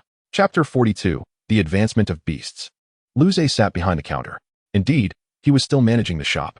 Some time had elapsed since the last competition. During the immediate aftermath of the contest, the flow of customers at Qingyu Pavilion had noticeably surged. The sudden influx of patrons was overwhelming for Lu Zhe to manage alone. Ultimately, it was Lin Qingyu and Su Manqi who came to assist, helping to shoulder the increased customer traffic post-competition. However, customers arrived quickly and departed just as swiftly. After that period, the number of patrons had significantly diminished, although it remained somewhat higher than before the competition. During this time, several other competitions had been held in various locations. Nevertheless, Lu Zhe chose not to participate, as the rewards were comparable to those from his own contest. He felt it unnecessary to squander time entering competitions. His primary motivations for earlier participation were twofold. Firstly, to enhance the spectacle of the event, given that it was hosted by his establishment, and secondly, to satisfy Bai Shuang's yearning for victory. The previous encounter with the soul-searching crow had indeed dealt a significant blow to Bai Shuang, though it was not outwardly apparent. Lu Zhe was aware that she still harbored a sense of grievance. Is the boss in? At that moment, a middle-aged woman entered. Where's your boss? Noticing Lu Zhe alone in the shop, she inquired with curiosity. She is currently occupied and not in the shop, Lu Zhe replied. Upon hearing this, the woman's brow furrowed. Yet she refrained from saying more and turned to leave. Excuse me, is there something you need? Perhaps I could assist you, Lu Zhe called out, eager to retain the customer. The middle-aged woman had evidently come seeking Lin Qingyu, suggesting a significant business opportunity, whether it was for beast treatment or potion crafting. Lu Zhe stood to gain a share from resolving her issues. Thus, he was determined not to let her depart without a conversation. You? The woman halted her departure. Turning to regard Lu Zhe, if it's not too troublesome, I could listen. As he spoke, Lu Zhe produced his beast cultivator certification. You are also a beast cultivator? The middle-aged woman's expression shifted to one of surprise upon seeing Lu Zhe's credentials. Indeed. So, may I inquire about your concerns? After processing this information, the woman set aside her astonishment and hesitantly approached the counter. I have come to facilitate the advancement of my beast. With that, she summoned her beast. A wind-blade swallow appeared beside her. Name, wind-blade swallow. Quality, grade ordinary, superior. Description, feathered in a grayish-blue hue, with razor-sharp wing edges capable of generating thin wind blades that can slice through wood and grass from a distance. It possesses remarkable flying speed and emits a sound akin to light bells, capable of disorienting beasts of the same tier. It resides on cliff faces, feeding on gale grass, facilitating the advancement of a beast. Lu Zhe's eyes brightened instantly. Can you handle it? The middle-aged woman asked him. Absolutely. Lu Zhe responded without hesitation. Noticing her lingering doubt, he continued, I can assure you of success. If I fail, I will compensate you for all losses. Moreover, I will offer a discount on my service fee. Hearing Lu Zhe's resolute words, the middle-aged woman's heart stirred, and she ultimately agreed. She was the type of ordinary person with modest talent and limited financial means. Otherwise, she wouldn't have reached this age with her beast still at the ordinary superior tier. The materials she had accumulated over the years for this advancement were substantial. If successful, it would undoubtedly transform her future. After all, the distinction between a Grade 1 beast and a Grade 2 beast was monumental. The status and treatment of a beast tamer and a beast master were entirely different. However, if she failed, she would be unable to gather the resources necessary for such an advancement again. Thus, Lu Zhe's offer of a discounted service fee was incredibly enticing, considering that gathering the required materials had already consumed her entire fortune. The fees for beast advancement were also exorbitant. Not to mention, Lu Zhe's promise to bear all losses in case of failure left her with no grounds for refusal. Then follow me. We shall proceed to the back to facilitate your beast's advancement. Such a significant undertaking as beast advancement could not be conducted in public. What if a customer entered during the process and disrupted it? Soon, the middle-aged woman followed Lu Zhe into the room behind the counter. May I ask your name? Lu Zhe inquired. My surname is Li. Ms. Li, have you prepared the advanced materials? Upon hearing Lu Zhe's inquiry, the middle-aged woman fumbled to produce a stack of documents. Somewhat flustered. I'm ready. Lu Zhe took the materials from her, weighed them in his hand, and placed them on the table. Next, I will first examine the specific condition of your beast. Afterwards, I will assess the exact quantity of advanced materials needed. If there are excess, I shall return them to you. However, should there be a shortfall, you will need to purchase the remainder. Lu Zhe informed the woman in advance. Although the pathways for beast advancement are largely disclosed by the authorities and the necessary materials are clearly listed, the precise amount required still hinges on the individual circumstances of the beast. It is implausible for two different beasts to require the same quantity of materials for advancement. Thus, determining the quantity of materials based on a beast's condition is the responsibility of the beast cultivator. Very well. The middle-aged woman bit her lip, conceding. The information provided by the authorities only outlines a general range for the advanced materials. She had barely managed to collect all the necessary components, leaving her uncertain about whether her supplies would suffice. Lu Zhe beckoned to the wind-blade sparrow hovering nearby. It flew to his hand without hesitation. Such a good bird. He smiled, gently stroking the creature with his other hand, which it accepted with grace.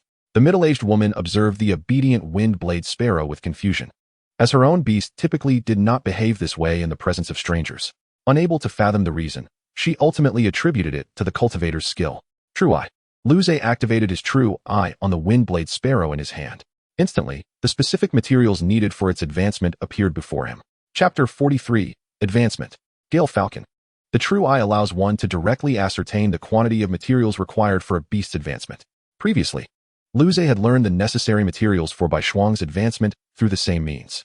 However, even though he had discerned the information at a glance, Lu Zhe refrained from revealing it immediately, instead feigning an inspection of the wind-blade sparrow. After all, if he claimed to know the required materials merely by looking, the middle-aged woman would undoubtedly be incredulous. To avoid such complications, he chose to simulate the inspection. It was a trivial act that required little effort. After a while, Lu Zhe finally set the wind-blade sparrow down. The quantities of wind-blade stones and gale falcon blood were just right, but there was a slight deficiency in morning dew. He relayed his findings to the middle-aged woman. We have morning dew available at the shop. What do you say? Shall you purchase the remainder? The middle-aged woman was silent for a moment before responding with a somewhat pleading tone. I can't afford the morning dew. Could I owe you for it? Morning dew was the most precious among the materials for the wind-blade sparrow's advancement, and the middle-aged woman had exhausted all her funds, rendering her unable to pay. Lu Zhe glanced at the woman before him, noting her lowered head. Her eyes averted from him. Sensing her embarrassment, the wind-blade sparrow hastily returned to Lu Zhe's hand. Cheap.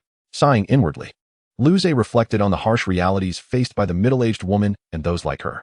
Due to limited talent and poor family circumstances, they had to strive for everything themselves, even struggling to gather materials for the advancement of a mere mortal-tier beast. He pondered whether he too would be in such a situation had he not acquired the cultivation panel.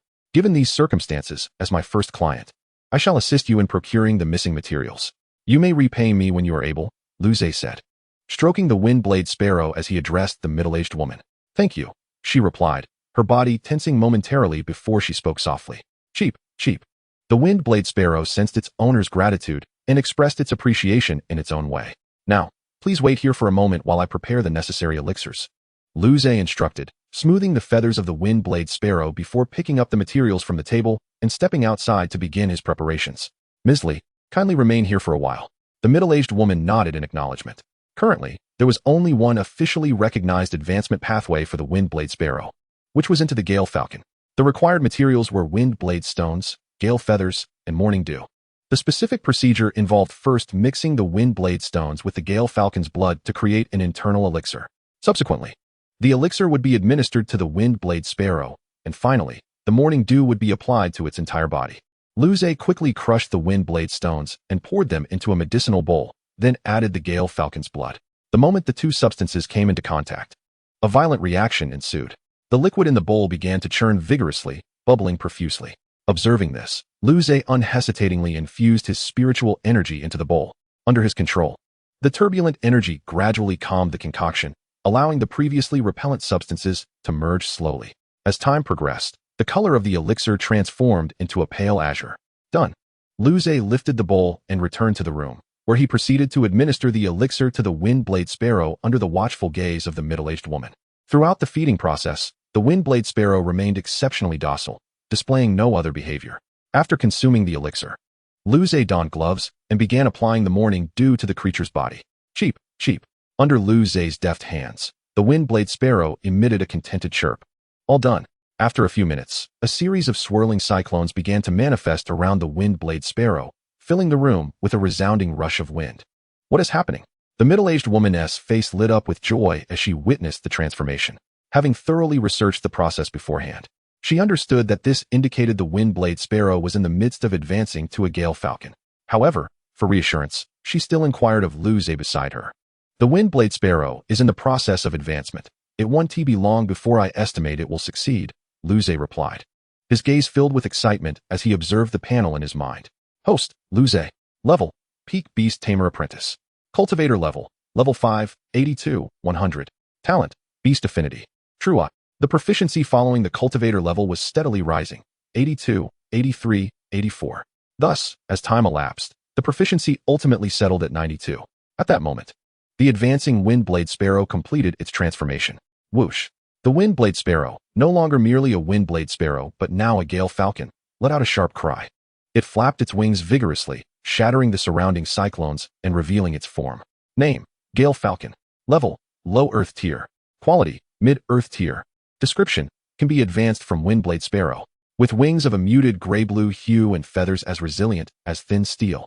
The swift Gale Falcon generates 3 swirling air currents beneath its wings during flight, forming an arc-shaped wind scythe capable of severing branches the thickness of a bowl.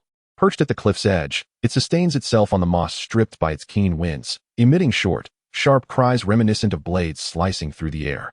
For lesser demonic beasts, the immense energy expended during their advancement often enables them to transcend their original ranks. While Luze was still appraising the swift Gale Falcon, a middle-aged woman excitedly rushed over, embracing the falcon, which had grown significantly larger. Whoosh whoosh. The swift Gale Falcon nestled against its owner, expressing its joy with delighted calls. Luze refrained from interrupting the middle-aged woman and redirected his focus to the cultivation panel. Indeed, aiding a demonic beast in its advancement significantly enhanced proficiency. Given his prior experiences, all actions that promoted the cultivation of demonic beasts had consistently raised proficiency levels. Thus, Luze surmised that facilitating the advancement of demonic beasts would similarly enhance proficiency, and perhaps even to a greater extent. Thank you so much. The middle-aged woman solemnly expressed her gratitude to Luze while holding the swift Gale Falcon. Whoosh whoosh. The falcon wriggled free from her embrace and affectionately rubbed against Luze's face. Ultimately, the woman settled the processing fee, despite Luze's insistence on a discount. She firmly insisted on paying the full price. After her departure, Luze continued to ponder the intricacies of cultivation levels. While advancing a demonic beast undoubtedly increased proficiency, Could it be that only the first advancement for beasts of the same kind yielded such substantial proficiency? After all, based on his previous experiences, all actions that could elevate cultivation levels appeared to yield the most significant increases on the first attempt, gradually diminishing with subsequent iterations until no further growth was observed. It seemed imperative for him to facilitate more advancements for demonic beasts to swiftly elevate his cultivation level, Liu Ze mused. He had long remained stagnant at level 5, and he was eager to progress rapidly. According to his estimations, a second-tier cultivator should correspond to a cultivation level of 7. Chapter 44. The Evolution of the Green Leafworm. More than a month later, Liu Ze spoke with a hint of excitement. It looks like we're almost there. Before him lay a plump green leafworm. Who? Bai Shuang tilted her head in confusion. What do you mean by almost there? Ignoring Bai Shuang's puzzled expression, Liu Ze's gaze was fervently fixed on the green leafworm before him. After a prolonged period of nurturing, 1 out of 10 green leafworms finally met the conditions for advancement, ready to transform into a spirit leaf emissary. Ever since he had assisted the wind blade swallow in its advancement and reaped the bounty of proficiency, Liu Ze had yearned to help other demonic beasts achieve the same. Regrettably, he had not encountered anyone else seeking to advance their demonic beasts since then, until today. Liu Ze promptly rose to gather the materials required for the green leaf worm's advancement. The necessary materials, a first-tier spirit item, spirit leaf crystal, and a second-tier tender shoot of jade bamboo, were already prepared, as they were relatively easy to acquire. As Liu Ze hurried back to his dwelling, Bai Shuang initially expressed curiosity, then abruptly turned to gaze at the plump green leafworm. Sensing Bai Shuang's intense scrutiny, the green leafworm, which had been leisurely munching on tender leaves in the medicinal field, froze momentarily, halting its chewing. Then, under the green leafworm's terrified gaze, Bai Shuang lifted it with a paw, bringing it closer to her face. Whoosh! The breath escaping Bai Shuang's mouth enveloped the green leafworm, causing a thin layer of frost to form upon its body. The worm emitted a faint hissing sound, as if pleading for Bai Shuang to spare it. However, Bai Shuang had no intention of causing it harm. Her curiosity was purely innocent. When Liu Ze returned, carrying the advancement potion, he found Bai Shuang holding the green leafworm aloft with one paw. The worm, paralyzed with fear, trembled slightly upon closer inspection. Bai Shuang, let it go, Liu Ze urged as he approached her side. Who? Bai Shuang obediently released the green leafworm, then lay down beside Liu Ze, watching his actions intently. As soon as the green leafworm touched the ground, it instinctively attempted to crawl deeper into the medicinal field. Yet, it was promptly lifted by a hand. Initially assuming it was Bai Shuang again, the worm struggled frantically until it recognized Liu Ze, at which point it ceased its struggles. Whoosh whoosh. The green leafworm emitted joyful and affectionate sounds. After playfully teasing the worm, Liu Ze placed it beside the tender shoot of jade bamboo. Upon contact, the worm felt an overwhelming pull and began to voraciously consume the shoot without hesitation. As it feasted, the remaining green leafworms in the medicinal field emerged, gazing longingly at the jade bamboo shoot before scuttling toward it. Noticing this, Liu Ze furrowed his brow. Bai Shuang did not rise, but emitted a low growl. Gur. In an instant, every green leafworm, including the one eating the jade bamboo shoot, trembled in unison. Subsequently, they retreated into the medicinal field at a speed surpassing their arrival. Liu Ze grasped the green leafworm that had abandoned its meal and attempted to flee. After calming the worm, he glanced at Bai Shuang with a hint of exasperation. What did you do earlier to instill such fear in them? Who? Bai Shuang blinked innocently at Liu Ze, feigning ignorance. Seeing Bai Shuang's demeanor, Liu Ze refrained from further comment and redirected his attention to the green leafworm. Once the worm had consumed the entire jade bamboo shoot, Liu Ze placed it into a medicinal bowl. The potion vanished at an astonishing pace, and the worm's luster intensified. Gore, after finishing, the green leafworm emitted a muffled sound, then began to expel azure silk from its mouth, forming a cocoon that enveloped it entirely. Whoosh whoosh. At that moment, Bai Shuang erupted with excitement. Yes, that's exactly what I saw on the television. Liu Ze gently patted the exuberant Bai Shuang, who promptly settled down, curling up in his embrace. Thus, as he stroked Bai Shuang and awaited the transformation, nearly half an hour passed before the azure cocoon began to stir. Hiss, hiss, the cocoon emitted a faint sound, and soon began to pulsate as if something within was struggling to emerge. Rip! A delicate tearing sound resonated, and a greenish-blue creature crawled out from within the cocoon. However, Liu Ze did not immediately turn his gaze, for just moments ago, his cultivation level had finally surpassed level 6. Host: Liu Ze. Level: Peak Beast Tamer. Cultivator level: 6, 1, 100. Talent: Beast Affinity, True Eye. After absorbing the information in his mind, Liu Ze began to scrutinize the evolved spirit leaf envoy before him. in stark contrast to its pre-evolution form, the green leaf bug. The spirit leaf envoy was now significantly larger. Previously, the green leaf bug was merely slightly longer than his middle finger. However, upon closer inspection, Luze concluded that its length had undoubtedly surpassed 20 centimeters. Additionally, several vein-like patterns reminiscent of leaf veins had emerged on the envoy's back, emanating a faint green luminescence.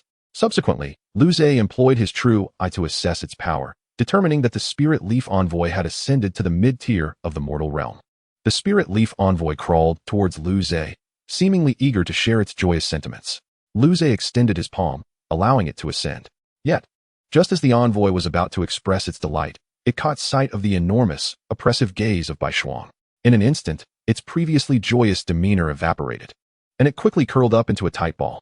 Regardless of Luze's attempts to coax it, the envoy remained reluctant to unfurl its curled body. Seeing this, Baishuang let out a displeased yelp. "Why won't you open up?" However, instead of unfurling, the spirit leaf envoy nestled itself even deeper into its cocoon. Ultimately, Luze had no choice but to gently return it to the medicinal field, where it promptly vanished from sight. It appeared that its speed had significantly increased post-evolution. Rising to his feet, Luze turned his attention to the somewhat flustered Baishuang. "I didn't do anything," Baishuang exclaimed, nuzzling against Luze. He patted her gently, choosing not to admonish her. Despite her current size, Baishuang was still but a year old, filled with innocent curiosity about her surroundings. The disparity between Baishuang and the green leaf bugs was immense. Thus, even her unintentional curiosity could instill profound fear in the latter. It seemed imperative to find her some suitable companions in the future. Gently stroking Baishuang's wolf-like head, Luze remarked, "You must refrain from interacting with them in the future." Upon returning indoors, Baishuang quickly forgot the earlier incident, excitedly leaping onto the sofa to commence her daily television time. Such was the nature of children. Events from moments ago could swiftly fade from memory. Luze settled onto the sofa as well, but instead of his usual reading, he pondered the matters concerning the secret realm. It had been approximately 7 months since he had left school, with another 7 months remaining until the college entrance examination. The Azure Blue Nation boasted numerous prestigious universities, with the most renowned being the 5 Great and 7 Institutes. The 5 Greats refer to the most esteemed universities in the Azure Blue Nation, namely Wenyang University, Guanlan University, Lingyun University, Suilin University, and Wanhai University. The 7 institutes encompass Qingchuan University, Jinkei University, Yunj University, Moyu University, Xinglan University, Yuhing University, and Jinghu University. While it is customary to refer to these 12 universities collectively, the distinction inherent in the term 5 Great and 7 Institutes is significant. The former 5 possess a comprehensive strength that surpasses that of the latter 7. Among the 5 Greats, there exists a hierarchy, with Wenyang University rightfully holding the top position. Located in the capital of the Azure Blue Nation, Suilin University consistently occupies the second spot, while the remaining 3 institutions are on par with one another, each excelling in distinct areas. Conversely, the 7 institutes, while prestigious, do not measure up to the 5 Greats in terms of overall strength. This disparity is primarily due to the fact that the leaders of the 5 Greats are all emperors of Beast Tamers, individuals at the pinnacle of power within the Azure Blue Nation. Such a gap in authority ensures that the 5 Greats will invariably surpass the remaining schools. Nevertheless, despite the 7 institutes' inferiority, they still rank among the top universities in the Azure Blue Nation. Correspondingly, the level of difficulty in gaining admission to the 5 Greats and 7 institutes is exceedingly high. For instance, in Luze's home city of Qinghua, there are over 100 high schools, with annual student numbers reaching 200,000 to 300,000. Yet, the number of students admitted to the 5 Greats each year is dismally low, at most 13 students. As for the 7 institutes, while the numbers are somewhat higher, they still only admit a few hundred. This illustrates the formidable challenge of securing admission. Luze's ambition for the college entrance examination is to gain acceptance into any one of the 7 institutes. The 5 Greats remain a distant dream, an impossibility, even with his nurturing panel. After all, no matter how one might excel, development requires time. Luze estimated that by the time of the entrance exam, his nurturing level might reach a maximum of level 8, still placing him at the second tier of nurturers. In contrast, others are born to parents who are 4th-tier Great Beast Tamers or even 5th-tier Beast Generals. How could he possibly compete? Returning to the matter of the entrance examination, due to the overwhelming number of candidates each year, conventional competitions cannot be utilized for selection. Hence, the college entrance examination is conducted through secret realms. These secret realms typically fall into 2 categories. One type is a designated area within reality that serves as a secret realm. For example, The Qinghuai Secret Realm is a specific locale that mimics a wilderness environment, inhabited by numerous wild magical beasts. Such realms are primarily utilized to train beast tamers in adapting to the wild. The second type, employed for college entrance examinations, is an entirely separate space that constitutes its own world, isolated from reality. Many of these secret realms have been passed down from ancient times, while others are newly established, albeit in smaller numbers. Creating such spaces is not an impossible feat. Both magical beasts and beast tamers, upon reaching a certain level of proficiency, can also open up spaces. The examination content for each year's college entrance exam involves candidates entering specially designed secret realms, where they accumulate points by defeating magical beasts or collecting various spiritual items. The final ranking is determined by the accumulation of points. Thus, Luze began to contemplate whether he should now hone his combat skills, as the secret realms presented challenges that extended beyond mere beast taming prowess. The personal strength of the beast tamer was equally vital. If a beast tamer's personal strength fell short, they could easily be eliminated. Amidst his contemplation, Bai Shuang suddenly leaned her head in, comfortably resting against him. After gently petting Bai Shuang, Luze ultimately reached a decision. It was time to commence training his combat abilities. The following day, Luze shared his thoughts with Lin Qingyu. His intention was to enhance his combat abilities in the backyard of Qingyu Pavilion. However, if he pursued this plan, the responsibility of managing the shop would be temporarily set aside. Consequently, he would need to recruit someone else to take over his duties. Yet, finding a suitable cultivator proved to be quite a challenge, and it was unlikely he could secure one in the short term. Upon hearing Luze's words, Lin Qingyu furrowed her brow, voicing her concerns. Who says we must find a cultivator? Luze replied with a smile. I will merely be practicing in the backyard of Qingyu Pavilion, remaining within the premises. Therefore, we only need to hire someone to assist with the customer's shopping, while those seeking treatment for their magical beasts can easily notify me from the backyard. After contemplating Luze's proposal, Lin Qingyu deemed it feasible. Very well. You shall take full responsibility for the recruitment process. With a pat on Luze's shoulder, she prepared to take her leave. She had already arranged to go shopping with Manchi, and couldn't help but relish the carefree life of a shopkeeper, relishing the freedom to do as she pleased each day. I truly hope this lifestyle continues indefinitely. Lin Qingyu departed with a cheerful demeanor. Watching her leave, Luze promptly turned to his computer, swiftly drafting a recruitment advertisement. A few more clicks later, he disseminated the information across various job recruitment platforms. Done. Now, all that remained was to await the applicants. Chapter 46. Job hunting that evening. Qin Yueshi sank wearily onto the sofa, exhaling with a sense of relief. Although fatigue weighed heavily upon her, the sight of her salary notification on her phone instantly brightened her countenance. Hey, I've earned a few hundred again today. I truly deserve it. However, she realized she would need to seek a different job the following day. Feeling the ache throughout her body, Qin Yueshi acknowledged that this current position was no longer sustainable. Indeed, harvesting herbs in the medicinal fields was hardly suited for a delicate young lady. Recalling the events of the day, tears threatened to spill from her eyes. Here she was, a fragile beauty, toiling under the scorching sun, working tirelessly like a diligent bee in the herb fields. Although the presence of magical beasts alleviated many of the burdensome tasks, intricate jobs still required a human touch. Gathering herbs in the fields fell into this category. Ordinary magical beasts were incapable, while advanced ones were simply too costly to hire. Ultimately, it became evident that human labor remained the most cost-effective solution. Qin Yueshi, a senior high school student, chose to cultivate magical beasts at home, much like Luze. However, her motivations differed. While Luze believed in the superiority of his cultivation, Qin Yueshi was driven by financial necessity. Having lost her parents in an accident at the tender age of 6, she found herself unwanted by relatives and subsequently placed in an orphanage. Due to certain circumstances, she began her schooling a year late, leading her to be a senior at a time when she needed to support herself. Let me see which fortunate soul will earn my favor. Qin Yueshi skillfully navigated to a job recruitment website, eager to find a position suitable for her. What's this? Qingyu Pavilion? Clicking on the recruitment information before her, she scrutinized the details and the offered benefits. Job requirements: a standard shop assistant to handle customer checkouts. The task appeared quite straightforward, but she was uncertain about the compensation. As she murmured to herself, her gaze fell downward, and upon glimpsing the remuneration, her eyes widened in disbelief. How much? Rubbing her eyes, Qin Yueshi looked once more. Astonished by the revelation, a monthly salary of 8,000 yuan. She swallowed hard and hurriedly sent her information to the employer. This was far more than she could earn working in the fields. After submitting her application, Qin Yueshi anxiously awaited a response. Heaven help me, please let me get selected. It was evident that such a relaxed job with excellent pay would be highly sought after. The following day, Luze arrived early at Qingyu Pavilion and logged onto the job recruitment site. As expected, within just a day, a plethora of applicants had expressed interest in the position. To expedite the hiring process, Luze significantly increased the offered salary. He began reviewing the applicants' information and ultimately settled on a charming young woman with an endearing baby face. After all, she was intended to be the face of the shop. It would be inappropriate to hire someone overly robust.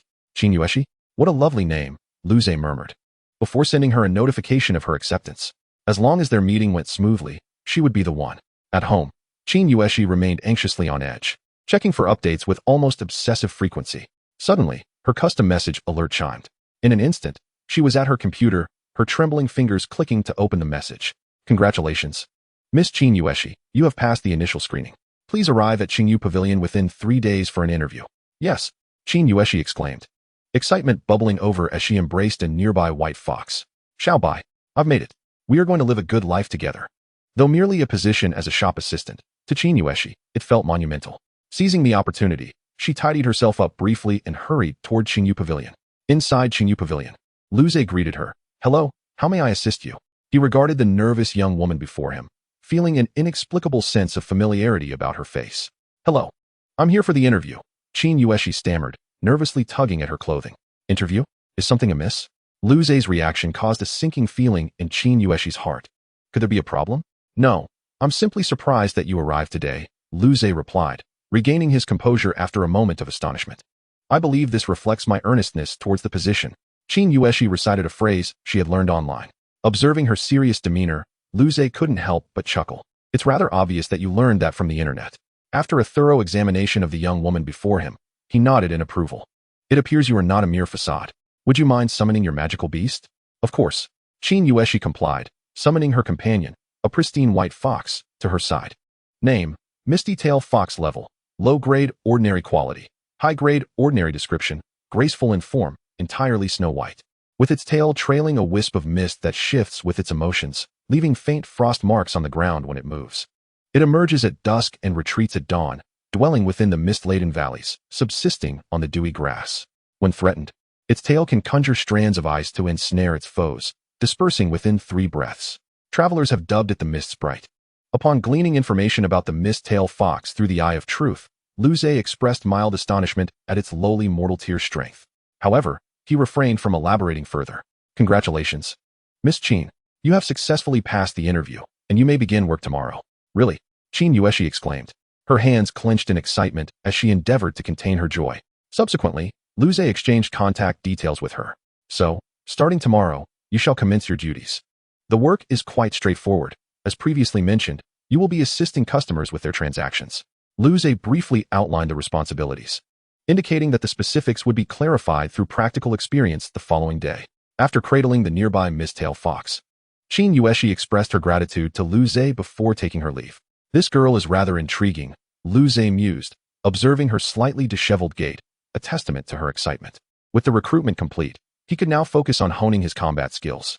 This thought ignited a sense of exhilaration within him. After all, who would not yearn to become a heroic figure capable of traversing rooftops with grace? Chapter 47, Training. At the break of dawn on the following day, Chinyueshi arrived at Qingyu Pavilion. You're here, Luze greeted her with a wave. First, observe how I conduct transactions. After a few demonstrations, you will grasp the process. Approaching Luze, Chinyueshi attentively absorbed his instructions, nodding emphatically. Soon after, customers began to arrive. Once a patron made their selection, Luze efficiently processed their payment. He repeated this for several more customers, providing Chinyueshi with a clear demonstration multiple times. Have you got the hang of it? Now give it a try? Luze encouraged, stepping aside to allow her to take his place. After witnessing her successfully complete a transaction for a customer, Luze nodded in satisfaction. From this point onward, this is your domain. For customers who merely wish to purchase items, you may handle them independently. However, for those seeking treatment for their beasts, you should summon me to the back. Understood, Chinyueshi affirmed. Entering the backyard, Luze's gaze fell upon the bow and long sword set aside nearby. These were the weapons he had chosen for himself. The bow would allow him to strike enemies from a distance without risking close combat, while the long sword would serve to counter any sudden attacks from beasts. After a moment's contemplation, Luze resolved to practice with the bow first. He grasped the longbow, which, along with the arrows and long sword, had been procured from a nearby weapon shop, nothing more than ordinary armaments. Assessing the bow in his hands, Luze found it surprisingly more manageable than he had anticipated.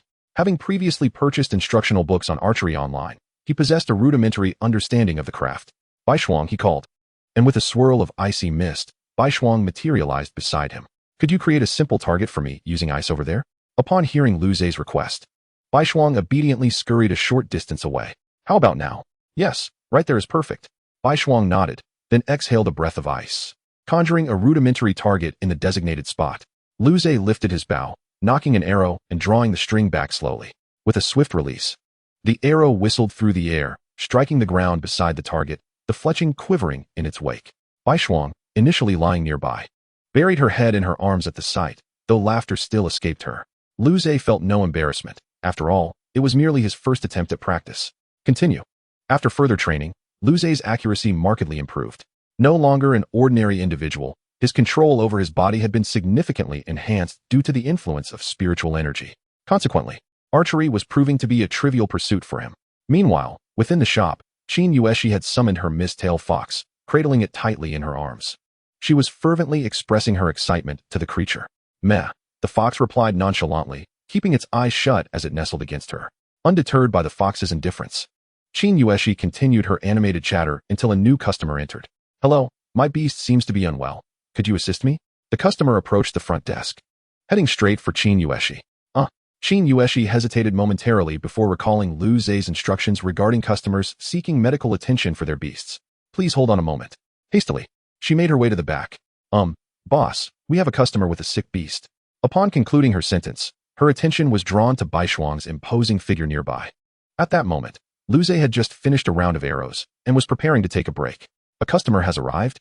He inquired, setting down his bow and striding over to Qin Yueshi. Let's go, he urged, noticing her hesitation at the entrance. Oh, startled. Qin Yueshi quickly averted her gaze from Baishuang and stepped aside to allow Luze passage. Your beast is a frost wolf, she marveled silently, while the mist-tail fox in her arms gazed in astonishment at Baishuang, disbelief written across its features. What sort of fox is this? It's enormous. Casting a glance down at her own form, the mist-tail fox felt a twinge of insecurity for the first time, realizing its own diminutive size. Greetings. How may I assist you? Luze addressed the visibly anxious customer as they entered the shop. My beast appears to be ill. It hasn't eaten for several days. The customer exclaimed, summoning forth their beast. Before them stood a rockhorn deer. Name, rockhorn deer. Quality, mortal tier, upper grade. Description, its back is clad in short, gray-brown fur, with sinewy legs resembling rugged rock formations, while its antlers possess a bluish-gray stone-like quality, often adorned with fine cracks. It enjoys grazing against rocks, creating sparks and leaving behind a trail of stone chips as it runs. Yoo! The rockhorn deer emitted a feeble cry upon its summoning. After a brief examination, Luze swiftly reached a conclusion. This rockhorn deer has likely ingested something it shouldn't have. Did you feed it anything unusual? Luze inquired, looking up at the customer. After a moment of reflection, the customer replied, I believe I may have given it some white jade snails. Upon hearing this, Luze couldn't help but express his incredulity. Rockhorn deer cannot consume white jade snails. Did you not know this? Name, white jade snail. Quality, mortal tier, lower grade. Introduction, the creature, no larger than a palm, possesses a shell resembling milky white porcelain, its flesh tender and devoid of any fishy taste. A mere 3 minutes in boiling water renders it ready for slicing and tossing in a salad, offering a delightful crunch and subtle sweetness upon consumption. Commonly found nestled in the moist soil of vegetable gardens, especially in clusters after rain, this delicacy is the most affordable source of protein for the common folk. The white jade snail is a non-aggressive mystical beast with remarkable reproductive capabilities. Its exquisite flavor has garnered a wide appreciation among many. However, what is palatable for humans does not necessarily hold the same appeal for mystical creatures. While the white jade snail is considered a culinary delight in the eyes of humans, it is toxic to the rockhorn deer. After swiftly concocting the necessary antidote, Luze promptly administered it to the suffering rockhorn deer. Upon receiving the potion, the deer's previously anguished expression visibly eased. The deer affectionately nudged Luze, emitting a grateful sound. He made a mental note to provide the antidote daily upon returning home, while also reminding himself to refrain from offering any peculiar items in the future. As he handed the antidote to the customer, Luze earnestly cautioned, ensure you do not feed it any more strange substances. Thank you, the customer replied, taking the potion and hastily departing with the rockhorn deer. Watching the figure disappear, Lu Zhe shook his head in resignation, reflecting on their lack of attentiveness. Hey, boss. It turns out you're a beast tamer. A voice filled with admiration and envy broke through, belonging to Qin Yueshi.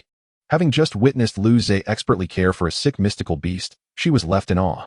She had not expected someone who appeared to be of similar age to herself to already be an accomplished beast tamer, especially one who had formed a bond with such a formidable creature. Casting a glance at the nearby Bai Shuang, she suddenly felt less enamored with the misty-tailed fox cradled in her arms. The fox, sensing the shift in attention, perked up, its expression filled with curiosity. Who is talking about me? However, this curiosity quickly dissipated as its focus returned to Bai Shuang. Chapter 48. The Inquisitive Misty-Tailed Fox. Feeling the admiration emanating from Qin Yueshi, Lu Zhe couldn't suppress a hint of pride, a subtle smile gracing his lips. In the future, if you encounter similar customers, direct them to the back. I will handle it, he added, pausing briefly before continuing. And I am not the boss, simply call me Lu Zhe. Qin Yueshi obediently nodded. Her eyes filled with reverence as she watched Lu Zhe and Bai Shuang retreat to the backyard. Shortly after Lu Zhe resumed his training, he suddenly sensed something amiss. Halting his movements and turning toward the entrance to the shop. There, a snow-white fox head peeked in stealthily, its round, inquisitive eyes surveying the scene. The moment Lu Zhe's gaze fell upon it, the fox startled, retreating as if caught in the act of mischief. I'm not here. I'm not here. The misty-tailed fox pressed itself tightly against the wall by the door, holding its breath, afraid of being discovered. Its curiosity about Bai Shuang had driven it to sneak over while Qin Yueshi was preoccupied with customers, cautiously observing the other fox. To the misty-tailed fox, Bai Shuang represented a magnificent, powerful kin. While it was lost in its thoughts, a sudden shadow loomed over it. The misty-tailed fox froze, slowly lifting its head. Bai Shuang had somehow positioned herself directly in front of it, peering down with an imposing presence. Yip yip. The misty-tailed fox quickly wagged its tail, emitting a series of endearing sounds in an attempt to convey goodwill. Yet, Bai Shuang remained unperturbed, continuing to gaze at it in silence. The misty-tailed fox's anxiety spiked, its tail instinctively curling up as its ears drooped slightly. Xiaobai. At that moment, Qin Yueshi's voice called from behind. Xiaobai, how did you end up over here? She exclaimed, hurrying over to scoop the misty-tailed fox into her arms. Her gaze then involuntarily fell upon Bai Shuang, her heart racing with excitement. So beautiful. Sunlight streamed in at an angle from the doorway, illuminating Bai Shuang's fur, which glimmered with a faint icy blue sheen under the light, reminiscent of a delicate frost. Enchanting and dreamlike. Qin Yueshi was captivated, her fingers twitching with the urge to touch. Bai Shuang, come here, Lu Zhe called out, approaching. Yip yip. Upon hearing Lu Zhe's summons, Bai Shuang immediately turned and trotted over, her demeanor softening. Yip yip. Nestled in Qin Yueshi's embrace, the misty-tailed fox discreetly glanced at Bai Shuang. Despite Bai Shuang's apparent aloofness, the allure of such a powerful kin was irresistible to it. What do you want to do, Xiaobai? Back at the front desk, Qin Yueshi gently stroked the misty-tailed fox while inquiring. Yip yip. Are you saying you want to play with Lu Ji's mystical beasts? Qin Yueshi asked hesitantly. The misty-tailed fox nodded vigorously, its tail beginning to wag excitedly. This. Qin Yueshi felt somewhat conflicted. Yip yip. Noticing her hesitation, the misty-tailed fox immediately launched into a display of affection, nuzzling its fluffy head against her. Its tail brushed lightly against her arm as it looked up with big, pleading eyes. Seeing this, Qin Yueshi's heart melted, and she quickly agreed. All right. I will speak to Lu Gu about it. Got it. A glint of cunning flashed in the misty-tailed fox's eyes as it triumphantly wagged its tail. In the backyard, Lu Zhe addressed Bai Shuang. I noticed that misty-tailed fox seems eager to play with you. Yip yip. Bai Shuang responded nonchalantly. Though she had no aversion to playing with other mystical beasts, she wasn't particularly enthusiastic either. Her prior observations of the green leafworm were born purely out of curiosity. As Lu Zhe prepared to commence training, he heard Qin Yueshi's voice call out. Lu Gu. Looking up, he saw Qin Yueshi approaching with the misty-tailed fox in her arms, the creature timidly casting glances in his direction. What is the matter? Have more customers arrived? Lu Zhe inquired. No, not at all. Qin Yueshi quickly shook her head and explained the misty-tailed fox's desire to play with Bai Shuang. Xiaobai expressed a wish to play with your mystical beast, Lu Gu, she spoke shyly. After listening, Lu Zhe glanced down at the misty-tailed fox nestled in Qin Yueshi's arms. Yip yip. The misty-tailed fox uttered a compliant sound. Is that all right? Qin Yueshi asked anxiously. Of course, but I need to consult Bai Shuang first. If she agrees, then it's settled. Lu Zhe wholeheartedly supported the idea, for he could not limit himself to contracting only Bai Shuang. He intended to forge bonds with other mystical beasts as well. A proficient beast tamer must not only nurture their own beasts, but also foster amicable relationships among them. Presently, Bai Shuang's reliance on Lu Zhe was evident, and aside from her curiosity towards others, she exhibited little else. Thus, Lu Zhe hoped to encourage Bai Shuang to interact more with other mystical creatures. Lu Zhe approached Bai Shuang and informed her that the misty-tailed fox wished to play alongside her. Upon hearing this, Bai Shuang lifted her gaze, meeting the eager eyes of the misty-tailed fox. With a soft wag of her tail, Bai Shuang conveyed her indifference and ultimately consented. Returning to Qin Yuexi's side, Lu Zhe smiled as he spoke. Upon receiving the conveyed message from Qin Yuexi, the misty-tailed fox sprang up with excitement, wriggling free from Qin Yuexi's embrace, and dashed towards Bai Shuang. Lu Ge, are you a student too? Qin Yuexi inquired of Lu Zhe. Indeed, I am from Qinghua No. 7 Middle School. Lu Zhe nodded in affirmation. I am from Qinghua No. 12 Middle School. Casting a glance at Bai Shuang, who was resting nearby, a hint of envy flickered in Qin Yuexi's eyes. Lu Ge, I shall take my leave now. After a brief exchange, Qin Yuexi retreated to the shop. Meanwhile, Lu Zhe resumed his practice, while the misty-tailed fox enthusiastically greeted Bai Shuang. However, Bai Shuang maintained her aloof demeanor, responding with only a few words before lapsing into silence. Chapter 49, The Unpalatable Potion. Days passed in a blur. Whoosh. A sharp sound of slicing air suddenly pierced the silence, accompanied by the resonating twang of an arrow slicing through the atmosphere. The arrow struck the crystalline target with pinpoint accuracy. Crack. With a crisp shattering sound, the center of the ice target erupted in a web of cracks. Yet the arrow remained steadfastly embedded at its core. The fletching of the arrow quivered slightly, emitting a faint, buzzing sound. Lu Zhe nodded in satisfaction, then set down his longbow and picked up a towel to wipe the sweat from his brow. While doing so, he glanced at the misty-tailed fox and Bai Shuang to his left.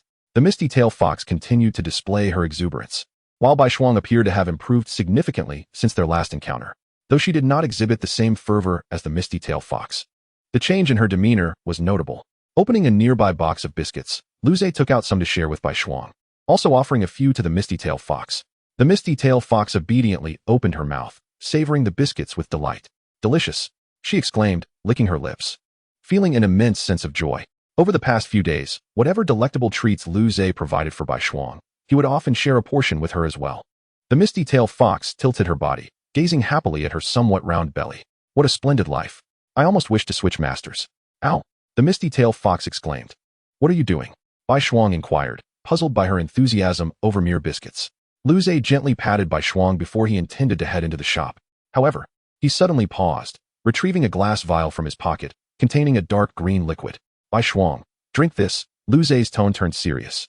Upon seeing the vial, Bai Shuang's pupils constricted, and her front paws instinctively recoiled half a step. Ultimately, she turned her head away, refusing to look at Lu Zhe any longer. Whimper, whimper. What is this? It looks quite delicious. The misty-tailed fox gazed hungrily at the vial, observing Bai Shuang's resistance. Lu Zhe crouched down and gently turned her head towards him. Be obedient. Ow! Bai Shuang sighed internally, realizing she could not escape this fate. The dark green liquid in the vial was a newly formulated elixir that Lu Zhe had concocted, highly beneficial for Bai Shuang's cultivation. However, its taste was, to put it mildly, atrocious. It was not that Lu Zhe had not wished for it to taste better. He was simply at a loss. Achieving the current flavor was already his utmost limit. Lu Zhe positioned the vial before Bai Shuang and stood still, watching her intently. Yet, Bai Shuang merely stared back at Lu Zhe, remaining motionless. Are you going to drink it? Ow! If you leave, I will drink it, Bai Shuang asserted defiantly. With her resolute stance, Lu Zhe ultimately departed. However, he was not concerned that Bai Shuang would discard the potion in his absence. At most, she would drink half and pour out the remainder. Lu Zhe did not view such an act as wasteful, for the potion was indeed unpleasant. Just the thought of consuming it sent a shiver down his spine. Thank goodness it wasn't me drinking it. Once Lu Zhe confirmed his departure, Bai Shuang cautiously coiled her tail around the vial. After opening it, she leaned closer to the opening to take a whiff, only to be assaulted by an unbearable stench that contorted her expression. How bizarre. How could such a thing exist? Bai Shuang silently gagged, struggling to regain her composure. This was precisely why she had wanted Lu Zhe to leave. She did not wish for him to witness her in such a state. After a prolonged moment of hesitation, Bai Shuang resolutely closed her eyes, using her tail to tip the vial into her mouth. In an instant, an indescribable flavor flooded her palate. Yet she forced herself to continue drinking. Ultimately, she could consume no more. Cough, cough, ugh. I can't take it anymore. I can't drink anymore. Bai Shuang felt as though she would retch if she persisted. Glancing at the vial, she noticed a small portion still remained. As she pondered how to dispose of the remaining liquid, the misty-tailed fox suddenly called out. Whimper, whimper. The sound drew Bai Shuang's attention to the misty-tailed fox beside her. In that moment, an idea sparked in Bai Shuang's mind, to have the misty-tailed fox drink the leftover potion. Although the concoction was exceedingly bitter, it was undeniably beneficial for her. And Bai Shuang had already sensed a warm flow coursing through her body. Despite being a frost wolf who reveled in the cold, the warmth was undeniably pleasant. With that thought, Bai Shuang resolved her course of action. Ow, ow. This is for you, drink it. The misty-tailed fox, hearing this, exhibited no skepticism and reached for the vial with her tail, only to be halted by Bai Shuang. I will feed it to you. Bai Shuang feared that if the misty-tailed fox drank it, she would immediately regurgitate it. She did not wish to waste the potion. As dreadful as it was, its benefits were substantial. If not for her positive feelings toward the misty-tailed fox over the past few days, she would never have considered sharing this potion. Despite her internal conflict, the misty-tailed fox obediently opened her mouth. Through their recent interactions, the misty-tailed fox had grown accustomed to following Bai Shuang's lead. Swiftly, Bai Shuang poured the remaining potion into the misty-tailed fox's mouth, and in an instant, the misty-tailed fox's eyes widened in shock. Even her tail, which had been swaying, became stiff. As she trembled, the misty-tailed fox prepared to expel the potion, but Bai Shuang swiftly wrapped her tail around the fox's mouth. Whimper, whimper. The misty-tailed fox thrashed about wildly, the taste driving her nearly to madness. Yet, Bai Shuang's seemingly delicate tail exerted an astonishing strength, preventing her from opening her mouth. Only when Bai Shuang confirmed that the misty-tailed fox had swallowed the potion did she finally release her hold. Ha ha! The moment she was freed, the misty-tailed fox gasped for air. An indescribable odor seemed to assault its brain with fervor, inciting an incessant urge to retch. After a considerable interval, it gradually regained a semblance of clarity. Who am I? Where am I? What am I doing? Before it could ponder further, a warm sensation surged from its stomach, gradually permeating throughout its entire being. Huh. The misty-tailed fox, in a state of bewilderment, gently rubbed its belly with its tail, instantly yielding to a wave of comfort, its eyes narrowing in bliss. How peculiar. Why do I suddenly feel so at ease? Observing that the misty-tailed fox had come to no harm, Bai Shuang finally settled down, dedicating herself to thoroughly digesting the medicinal energy within her. Upon entering the shop, Lu Zhe noticed Lin Qingyu engaged in conversation with the receptionist, Qin Yueshi. Sister Lin, what brings you here? What's the matter? Am I not allowed to visit my own shop? Lin Qingyu paused her conversation with Qin Yueshi upon hearing Lu Zhe's words. Lu Zhe had no such intention. It was merely that, with the extension of his part-time hours, Lin Qingyu's visits had diminished significantly. Particularly since Su Manchi's arrival, the two often ventured out shopping together, sometimes calling Lu Zhe to help carry things. Lu Zhe, you seem to have hired quite a capable individual, Lin Qingyu remarked with satisfaction, glancing at the receptionist, Qin Yueshi. Boss, you flatter me. Qin Yueshi replied nervously, her anxiety palpable since learning that Lin Qingyu was the true proprietor. She feared that any misstep on her part might displease Lin Qingyu and lead to her dismissal. Why don't you take a look at Bai Shuang and the others in the back? Leave this to me and Sister Lin. Noticing Qin Yueshi's unease, Lu Zhe suggested. Although Qin Yueshi cast a grateful glance at Lu Zhe, she still glanced at Lin Qingyu. Only after seeing Lin Qingyu nod did she feel a wave of relief wash over her as she headed to the backyard. Why is this girl so afraid of me? Do I look that intimidating? After Qin Yueshi left, Lin Qingyu questioned in confusion. Ever since she revealed her identity as the owner, Qin Yueshi had exhibited a marked apprehension towards her. This job was crucial for her. Lu Zhe explained Lin Qingyu's situation, having come to understand Qin Yueshi's circumstances over the past few days. Such a pitiful child, Lin Qingyu remarked, her tone tinged with melancholy. Chapter 50, The Qing Huai Secret Realm. Sister Lin, I wish to discuss something with you. At that moment, Lu Zhe suddenly addressed Lin Qingyu. What is it? Lin Qingyu inquired, her brow furrowing in curiosity. I would like to request a leave of absence. I intend to train in the Qing Huai Secret Realm for a while. After several days of training, Lu Zhe felt adequately prepared and believed it was time to venture into the secret realm. The strength of a beast tamer largely depended on their ability to command beasts rather than on their personal prowess. The disparity in power was considerable. Even a second-tier beast tamer might not match the sheer strength of a first-tier beast. Thus, the combat abilities of a beast tamer were merely for self-defense or to endure until their summoned beast arrived. As for engaging in combat with other beast tamers during a beast skirmish, such a notion was utterly implausible. No one would dare approach without knowing how many beasts their opponent commanded, lest a beast lie hidden within. Therefore, every beast tamer maintained a considerable distance during confrontations. Lu Zhe believed he was now capable of self-preservation, and moreover, the secret realm would enhance both his and Bai Shuang's combat skills. The Qinghai secret realm? Lin Qingyu initially seemed taken aback, then turned her gaze to Lu Zhe. Of course, that is perfectly fine. In that case, you will have to manage the shop by yourself while I am away. That's no trouble. I happen to have some free time. Lin Qingyu felt no objection to Lu Zhe's request for leave. After all, the medicinal concoctions he produced had significantly bolstered the shop's income. There were times when Lin Qingyu marveled at how Lu Zhe could create such potions while she struggled to conceive similar ideas, despite the relative ease of their production. However, you must prepare thoroughly.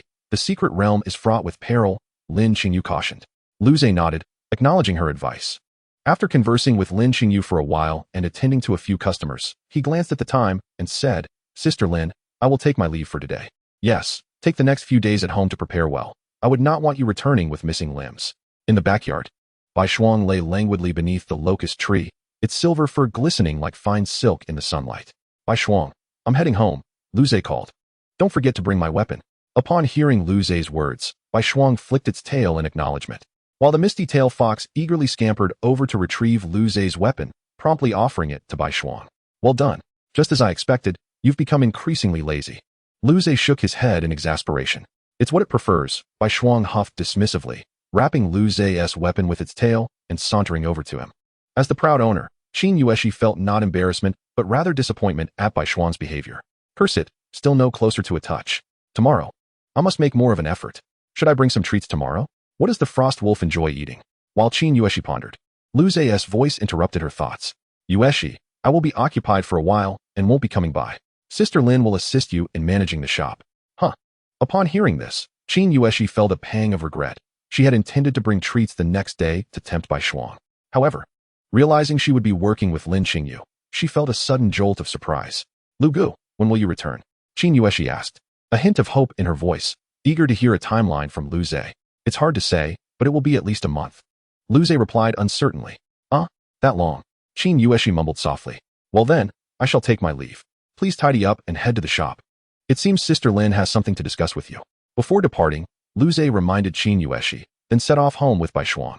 That evening, at Lu Zhe's residence, he was diligently researching detailed information about the Qinghai secret realm.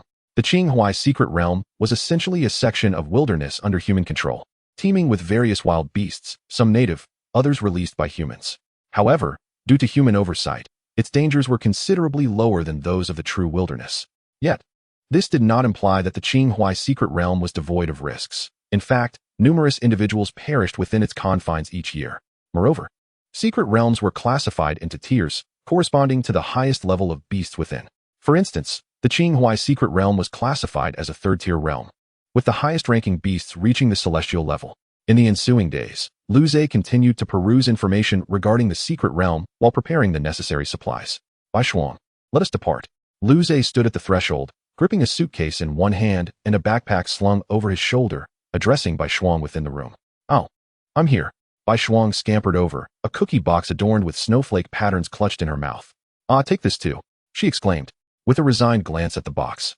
Lu Zhe sighed, but ultimately conceded to stow it away in his bag. All you think about is eating. Be careful you don't turn into a plump wolf, he admonished. Bai Shuang, her tail wagging joyfully, beamed at her beloved cookies being packed away, completely disregarding Lu Zhe's words. As if, it's not like I do nothing but eat every day. I train diligently, she retorted, bouncing slightly forward as Lu Zhe extended his hand.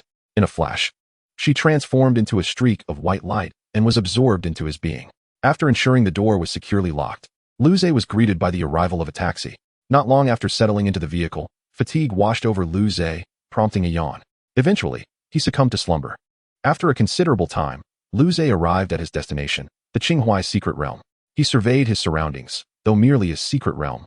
It was encircled by an array of structures, the Beast Tamer Association, a beast hospital, and various breeding establishments, among others. As he observed the architecture and throngs of people, he made his way towards the Beast Tamer Association. Given the vastness of Qinghai City, it was only natural that multiple branches of the association existed apart from the main headquarters. Upon entering the association, Lu Zhe headed straight for the reception desk. Hello. I wish to enter the Qinghai secret realm. The receptionist looked up at him. Please register first, she requested, her fingers tapping a brisk rhythm on the keyboard. Kindly present your identification. Lu Zhe retrieved his phone and displayed his electronic ID. The young woman scanned it with a device, and Lu Zhe's information promptly appeared on the screen before her. After a few swift operations, she raised her gaze. Your information has been registered. As long as you present your ID, you may enter the secret realm. Since this is your first visit, would you like a brief introduction? She inquired. Yes, please. Luze replied. Nodding, the woman began her explanation. The first floor handles general business and features a designated lounge for beast tamers to rest. The second floor is specifically for assigning tasks within the secret realm. By completing these, you can earn corresponding points. Points can be used universally throughout the facility. And if you have any needs, you may also post tasks in exchange for points. After digesting this information, Luze nodded appreciatively and proceeded to the second floor. The second floor was an expansive area centered around a grand circular service desk, bustling with dozens of staff in uniform managing various affairs. Scattered throughout the hall were numerous devices resembling guide machines. Luze casually selected one to explore and discovered a multitude of tasks listed on the screen. Tier 1 task, ID, 7081 collect 10 clear water vines, deadline, 7 days. Reward, 5 points. Tier 1 task, ID, 7082 collect 20 moonlight herbs, deadline, 3 days. Reward, 10 points. Tier 2 task, ID, 8594 capture a crystalline serpent, deadline, 1 month. Reward, 180 points. Note, the crystalline serpent must not be severely injured. With a few simple operations, Luze grasped how to accept and submit tasks.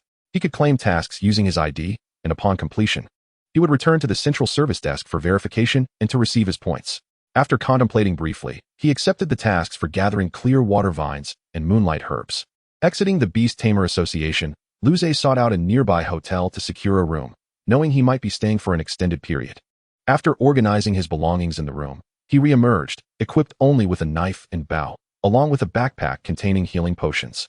Upon reaching the entrance of the secret realm, a staff member checked Luze's ID, confirming his entry and handing him a specialized watch. The inspector, a stern middle-aged man, explained, "This watch will assist you in tracking your location. Should you find yourself in peril, it can also summon the nearest rescue team." He pointed to a red button on the watch. Once you exit the secret realm, the watch must be returned. Any damage incurred will require compensation. Acknowledging the information, Luze nodded and stepped formally into the secret realm. As he entered, a fragrant aroma of flora enveloped him. Before his eyes lay vast expanses of trees, while deep within the realm stood an immense tree. Its trunk, measuring 10 zhang in circumference, bore a bronze-like texture, etched with the marks of time. Towering over 100 meters, its canopy pierced the clouds, and the semi-transparent spirit locust flowers shimmered under the sunlight, creating the illusion of a green veil draping the treetops. Most astonishing were the 3 pairs of amber eyes nestled within the trunk, gazing down upon the surroundings as if from a divine presence. Luze held his breath, captivated by the colossal tree in the distance. Could this truly be a spirit-level beast? Indeed, that grand tree was a beast, specifically a spirit-level Qinghuai tree spirit. Name, Qinghuai tree spirit. Quality, mid-tier of the general stage. Description, an ancient tree reaching 10 zhang in girth and over 100 meters tall. Its azure bark glistening with a bronze sheen, its canopy perpetually adorned with semi-transparent spirit locust flowers, and its trunk housing 3 pairs of amber eyes. Its roots can transform into numerous bronze tendrils, extending thousands of meters. This Qinghuai tree spirit was not only the namesake of the Qinghuai secret realm, but also of Qinghuai city itself. Centuries ago, it had been the companion of a beast tamer general. During a catastrophic beast surge threatening the city, the general fought valiantly to protect it, ultimately succeeding but sustaining grievous injuries. The Qinghuai tree spirit, too, had been wounded at its core. While it survived, its power diminished to the spirit level. After the general's death, the tree spirit chose to remain, burying the general beneath its roots. In commemoration, the city was renamed Qinghuai, and the secret realm was established around the Qinghuai tree spirit. After a moment of stunned silence, Luze swallowed hard, contemplating whether he could nurture Bai Shuang to attain such formidable strength. He then consulted the watch to check the map, determining that he was at the very edge of the secret realm. To facilitate the practitioners of beast taming in honing their skills, the authorities have intervened to categorize the regions according to the strength of the beasts. The further one is from the heart of the secret realm. The weaker the beasts become, particularly those residing near the Qinghuai tree spirit. The locations of the clear water vine and moonlight grass are likely situated at the periphery of the realm, considering they are merely tasks of the first tier. After examining the map, Luze summoned Bai Shuang. The icy mist gradually spread, and Bai Shuang appeared beside Luze. Upon emerging, Bai Shuang surveyed the surroundings and let out a joyful cry, evidently pleased with the environment. Subsequently, Luze chose a random direction and set off in search of the clear water vine and moonlight grass, with Baishuang curiously trailing beside him. After walking for a while, Baishuang's ears suddenly perked up, and she cautiously glanced to the side. Noticing her alertness, Lu Zhe also became tense, drawing his bow and aiming in that direction. The sounds grew increasingly pronounced, culminating in the sudden appearance of a silver-gray rabbit. Lu Zhe relaxed as he recognized it was merely a moonshadow rabbit. Name: Moonshadow Rabbit. Quality: Common Tier, Medium Grade. Description: Small in size akin to a domestic rabbit, with silver-gray fur and a crescent-shaped white patch on its forehead. It excels at becoming invisible under moonlight, leaving faint afterimages while leaping. It feeds on dewdrops and moonlight grass, being timid yet highly alert.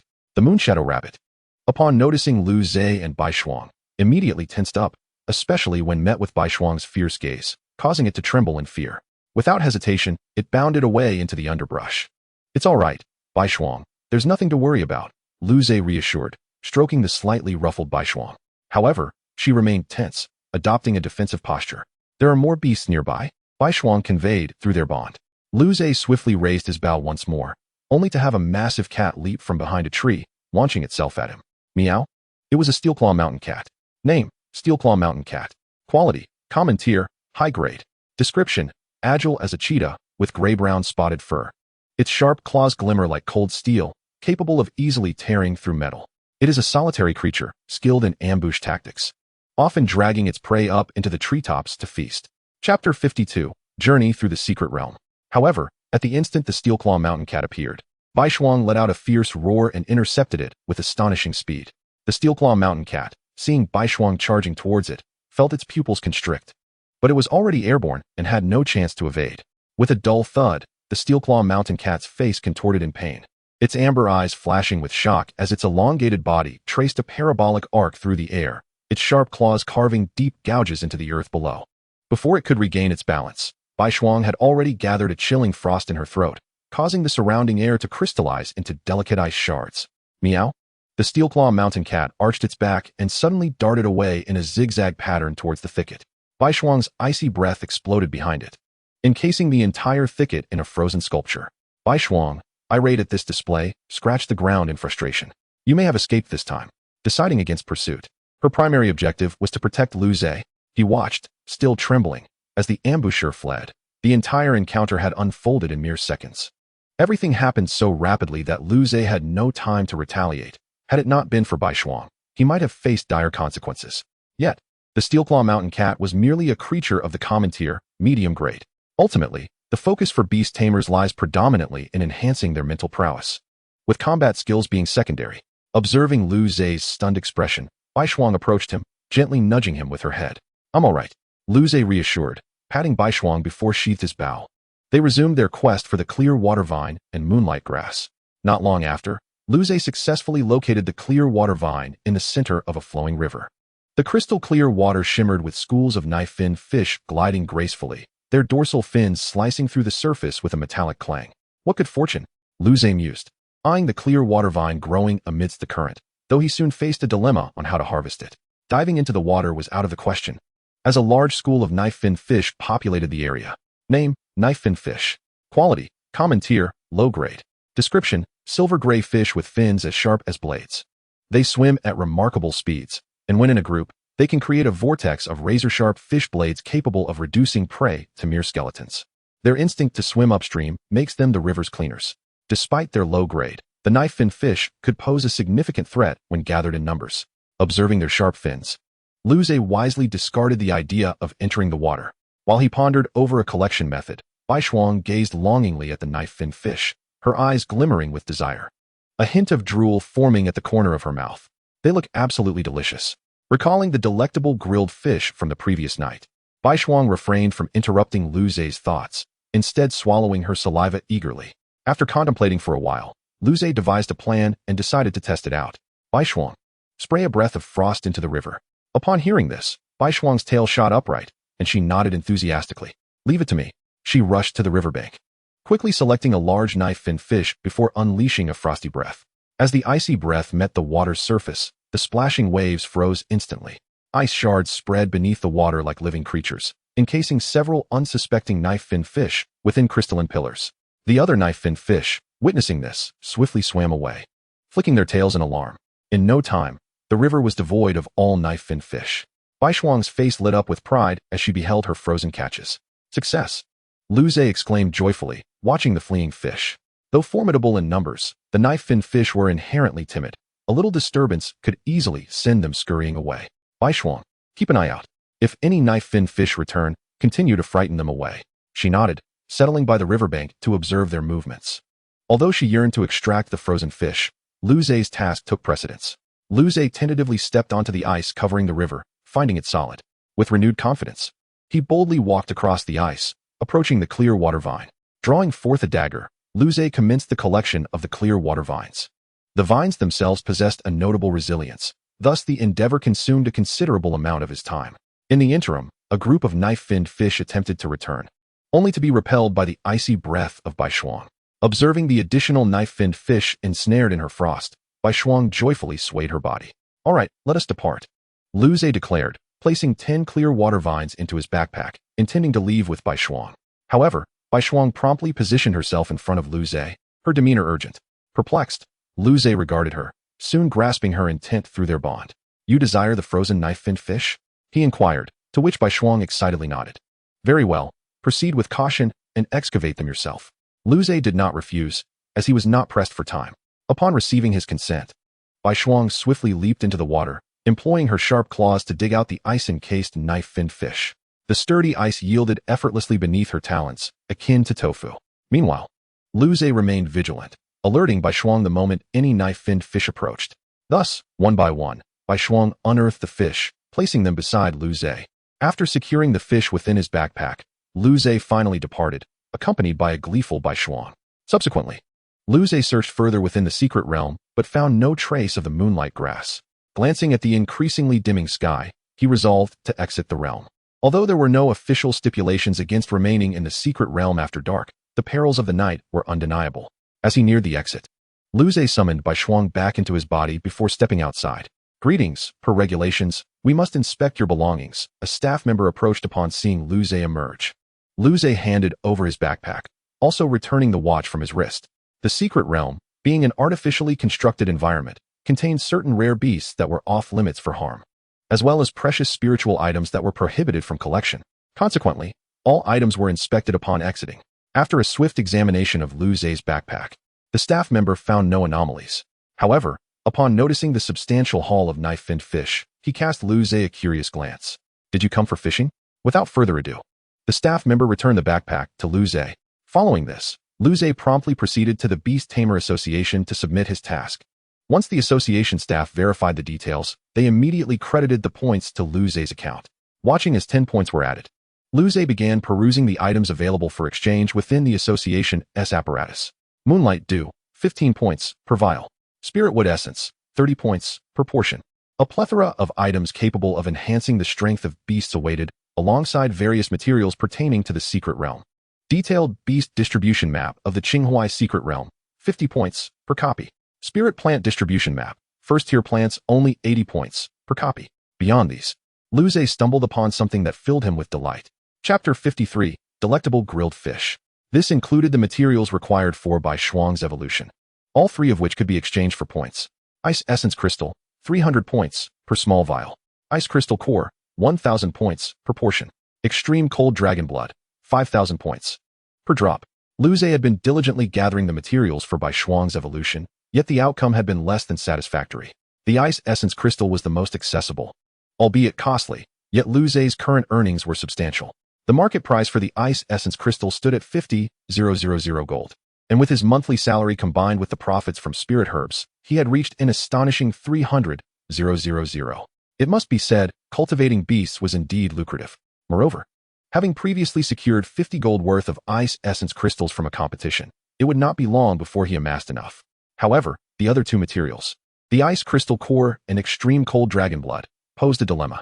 The Ice Crystal Core, while available for purchase, was sought after as an advancement item for numerous first-tier cold attribute beasts. Thus, with his current income, it was utterly unattainable. As for the Extreme Cold Dragon Blood, there were simply no avenues for acquisition. Lu Zhe had yet to identify any viable purchasing channels. This predicament exemplified the struggles faced by lower-tier beast tamers. Advanced materials or spiritual items often lacked conventional purchasing routes. No amount of wealth could remedy this. Yet, gazing at the 5,000 points required for extreme cold dragon blood, Luze could not help but swallow hard. How many tasks would he need to undertake to accumulate 5,000 points? Nevertheless, as long as hope persisted, he remained confident that he would eventually gather the necessary points. Aside from the evolution materials for Bai Shuang, the only items that piqued Luze's interest were the various materials concerning the secret realm. As for enhancements to beast strength, Luze could concoct those himself, and the more advanced items were beyond Bai Shuang's current capabilities. Upon returning to the hotel, Luze, prompted by Bai Shuang, entrusted the knife-finned fish to the hotel staff, requesting they prepare it for dining in his room. Naturally, this additional service incurred a fee. That evening, hotel staff member Lu Qian approached Luze's room, balancing a large platter in her hands. A tantalizing aroma wafted from the gap in the lid, causing her to swallow involuntarily. What kind of fish is this? It smells divine, she mused, determined to inquire with the chef later. As she hurried towards Luze's room, several other guests, drawn by the enticing scent, approached with questions. However, Lu Qian was unable to provide any answers regarding the fish. Arriving at Luze's door, she was about to knock when the door creaked open slightly, revealing the striking visage of a white wolf head, none other than Bai Shuang. Bai Shuang had been patiently awaiting the arrival of the grilled fish, crouched at the door. With her keen sense of smell, she recognized the moment Lu Qian approached with the long-awaited dish. Her eyes gleamed with anticipation as she gazed at the covered platter, unable to contain her excitement. "Give it to me, give it to me," she urged. After a brief hesitation, Lu Qian did not immediately hand over the platter. Just then, the door swung fully open, revealing a somewhat youthful-looking young man. "Just give it to me," Luze said. Bai Shuang's eager gaze remained fixed on Lu Qian as she handed the platter to Luze. "Thank you," Luze expressed, taking the platter and retreating into his room. Meanwhile, Bai Shuang glared at Lu Qian with a hint of displeasure. "Why didn't you give it to me?" she huffed, raising her chin defiantly before turning away, her tail swishing as the door slammed shut behind her. Lu Qian stood at the threshold, her thoughts drifting. That white wolf was truly magnificent. Inside the room, Luze had just set the platter upon the table when Bai Shuang dashed over in eager anticipation. Yet, despite her excitement, Bai Shuang refrained from any unruly behavior, patiently sitting beside him. As Luze lifted the lid, an overwhelming fragrance immediately enveloped the room. The golden brown roasted fish emanated an irresistible aroma, its skin perfectly crisped to a delightful hue, while the spices sprinkled atop shimmered under the light. How fragrant! Upon catching a whiff of this enticing scent, Bai Shuang's tail, which swayed behind her, wagged even more vigorously, her mouth slightly ajar as if drool were about to drip. Luze picked up a roasted fish, not for himself, but to offer it to Bai Shuang beside him. Bai Shuang eagerly opened her mouth, anticipating Luze's feeding. The moment the fish entered her mouth, her eyes widened in astonishment, and she could no longer contain herself, devouring it with great enthusiasm. Observing Bai Shuang relishing the fish so delightfully, Luze hastily grabbed another roasted fish for himself. The exquisite juices burst forth in his mouth. The delicate fibers of the fish infused with a hint of spiritual energy, combined with the exquisite spices, rendering it utterly delectable. Luze remained silent, engrossed in savoring the fish. Soon, the entire platter of roasted fish was swiftly consumed by the duo. After finishing, Luze licked his lips, reminiscing about the delightful flavors of the roasted fish. He anticipated that the knife-finned fish would be so delectable. Meanwhile, Bai Shuang sprawled on the ground, contentedly patting her round belly with her soft paw pads. "Bai Shuang, go take a bath." Noticing the grease smudged around her mouth, Luze furrowed his brow. "Oh, no? I can't move after eating. I just want to lie here a bit longer." Regardless of Luze's persistent attempts to pull her up, Bai Shuang remained immobile. Feeling somewhat helpless, Luze decided to tidy up the somewhat disordered table. After clearing away the bones, Luze carried the plate to the door. "Bai Shuang, when I return, I want to see that you've filled the tub and are already relaxing in it." Bai Shuang lazily flicked her tail, indicating she understood. With a thud, the door closed, and after lying there for a while longer, Bai Shuang finally rolled over. She sauntered to the bathroom, turned on the tap, and settled into the tub. Oh woo! The next day, after preparing himself, Luze returned to the entrance of the secret realm. Today's task was to gather moonlight grass. Luze had already resolved to accumulate points to exchange for extreme cold dragon blood, oh woo, and roasted fish. Of course, he also intended to bring back some knife-finned fish. Remembering the delicious meal from the previous night, Luze swallowed hard and strode confidently into the secret realm. Chapter 54, Luncheon. To expedite the search for moonlight grass, Luze had deliberately purchased a map, which roughly indicated potential locations where moonlight grass might appear. However, this was not the official map available for point exchange, but rather a privately drawn one. although its accuracy was considerably less than that of the official version. It could be acquired with money instead of points. On his second visit to the secret realm, Lu Zhe was filled with determination. After glancing at the map, he selected a location that might yield moonlight grass. Summoning Bai Shuang, Lu Zhe proceeded towards that spot. Soon, Lu Zhe arrived at the designated location, only to find it was merely an open area with no signs of moonlight grass. Despite this, he did not feel disheartened. After searching the vicinity and discovering no other collectible spiritual items, Lu Zhe chose another location on the map. Subsequently, he visited 3 more places without finding any moonlight grass. However, the journey was not entirely fruitless. During his quest for moonlight grass, Lu Zhe stumbled upon several other spiritual items. Although their value was not particularly high, they were certainly better than returning empty-handed. After searching a few more locations, Lu Zhe still had not encountered any moonlight grass. "I'm hungry," Bai Shuang nudged him. Lu Zhe glanced at his watch, realizing it was already noon. He had arrived at the secret realm early in the morning, yet after an entire morning of searching, he hadn't seen a trace of moonlight grass. It seemed that accumulating 5,000 points was indeed a daunting task. Shaking his head, Lu Zhe found a shady spot beneath a large tree and sat down. Then, under Bai Shuang's eager gaze, he retrieved the food he had brought from his backpack. Lu Zhe opted not to start a fire to cook within the secret realm. He had ample materials, but it was not due to concerns about potential fires. After all, with so many magical beasts around, particularly those of the fire element, it would be unreasonable to worry about wildfires. The primary reason was that kindling a fire could attract numerous wild magical beasts. Throughout the morning, Lu Zhe had encountered more than one magical beast, but most had been scared off by Bai Shuang. Since Lu Zhe had been operating on the periphery of the secret realm, the magical beasts he encountered were all of the first rank, which Bai Shuang could easily handle. Lu Zhe's own provisions were quite simple, merely something he had casually purchased outside the secret realm. In contrast, Bai Shuang's meal was a concoction Lu Zhe had prepared with various ingredients, not only providing substantial satiety, but also enhancing Bai Shuang's strength. Watching Bai Shuang eagerly eyeing her food, Lu Zhe smiled and placed the meal in front of her. "Go ahead and eat." Bai Shuang wasted no time, devouring her food with immense satisfaction. Meanwhile, Lu Zhe opened his own lunchbox and began to eat. Not long after, a faint rustling sound echoed around them. Bai Shuang, ever vigilant, instantly lifted her head and assumed a defensive stance towards the source of the noise. Lu Zhe promptly grabbed the long knife resting beside him. As the sound of leaves rustling grew closer, a fox cautiously emerged from behind a tree, its nose twitching. Initially, the fox wore a curious expression, but upon spotting Bai Shuang, it froze in place, motionless. Lu Zhe assessed the small creature before him. It was a petite fox with a delightful golden-red coat that shimmered in the sunlight. This was a golden velvet fox. Name: Golden Velvet Fox. Quality: medium grade, mundane.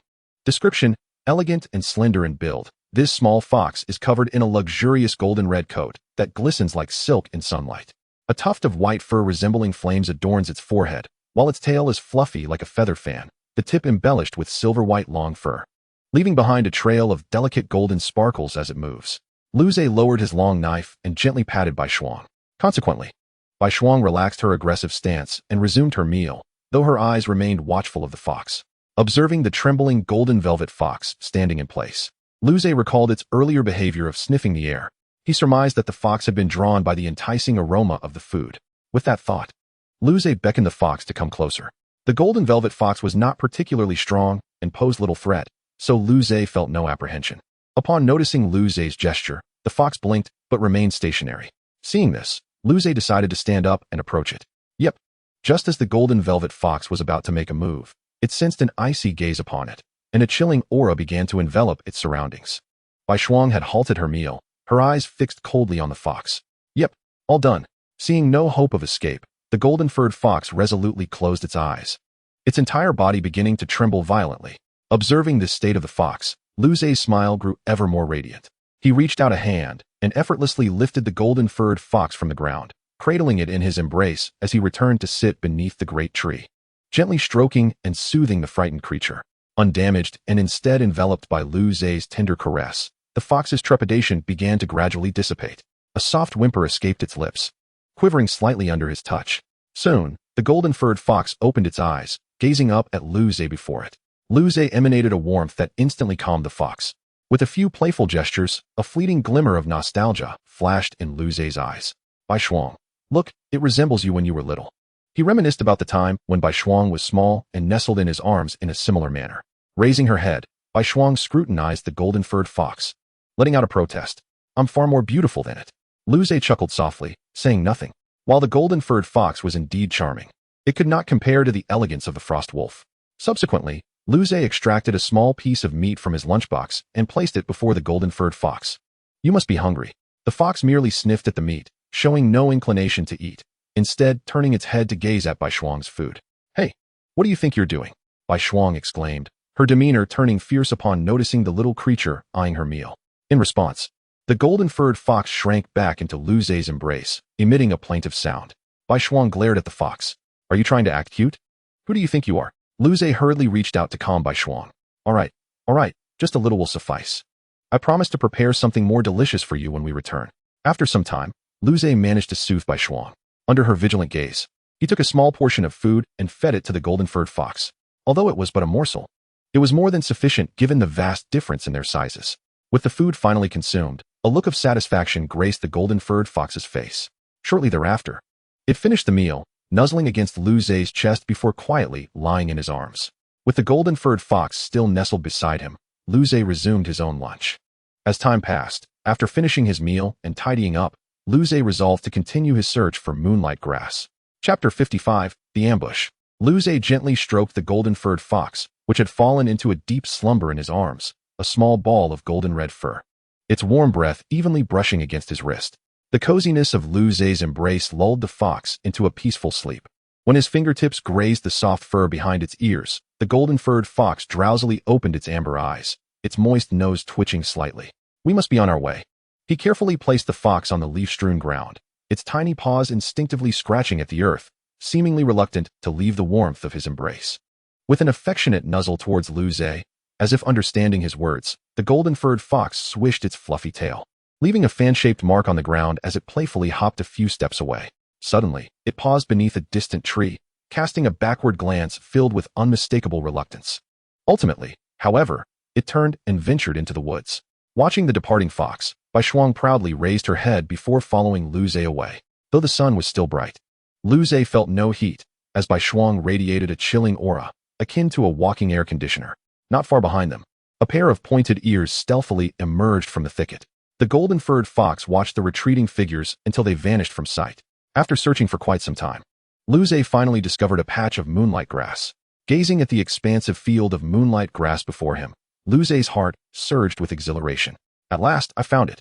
Consulting the map in his hand, he resolved to acquire the official map to accumulate points. Realizing that the privately drawn one had proven ineffective, he had searched over a dozen locations before finding this one. However, upon spotting the moonlight grass, Lu Zhe did not rush to collect it. Instead, he meticulously surveyed his surroundings. Bai Shuang also scanned the area with vigilant eyes. Only after confirming there was no danger did Lu Zhe approach the moonlight grass. Suddenly, Bai Shuang's ears perked up, catching the sound of something slithering. Quickly, Bai Shuang yanked Lu Zhe back, pulling him away from the moonlight grass. From the grass, a triangular snake head emerged slowly, its gray-black scales adorned with intricate dark patterns, glinting ominously in the sunlight. Name: Shadow Viper. Quality: superior grade common. Description: a 4-meter-long gray-black venomous snake, its scales covered in dense dark patterns. It excels at perfectly concealing itself in shadows, appearing as a lifeless branch when motionless. It preys on small animals, striking with lightning speed and utter silence. This was a superior grade common Shadow Viper, and its stealth capabilities were formidable. It was no surprise Bai Shuang had not detected it earlier.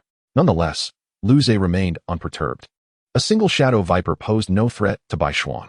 With a fierce roar, Bai Shuang unleashed a breath of icy energy toward the Shadow Viper, which flickered with a ghostly light before vanishing from sight. Boom!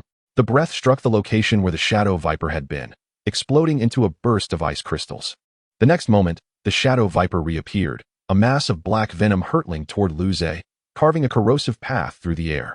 Upon witnessing this, Bai Shuang exuded an aura of chilling frost. Crack! Her claws struck the ground, and frost spread from beneath her paws, piercing ice spikes shooting toward the venomous sphere. In the blink of an eye, the venomous sphere froze at an astonishing speed, ultimately crashing against the icy barrier with a crisp shatter, disintegrating into shards of black ice. Bai Shuang, Snow Shadow Ambush. Seeing the Shadow Viper enveloped in darkness once more, ready to flee, Lu Zhe urgently commanded in his mind. Bai Shuang radiated coldness, darting like a white streak toward the Shadow Viper. The Shadow Viper glimmered with dark light, hastily attempting to escape, but it was too late. Bai Shuang's claws latched onto its tail with ferocity. The Shadow Viper writhed in agony, hissing and struggling, yet Bai Shuang held it firmly to the ground. However, just as Bai Shuang was about to strike the final blow, another Shadow Viper surged forth from the moonlight grass. A venomous sphere flew toward Bai Shuang, while the Shadow Viper beneath her claws also glimmered with dark energy, lunging to bite her. Another superior-grade common Shadow Viper. Lu Zei's pupils constricted as he urgently directed Bai Shuang to evade. Bai Shuang nimbly evaded the attack, her claws rending a portion of the Shadow Viper's tail.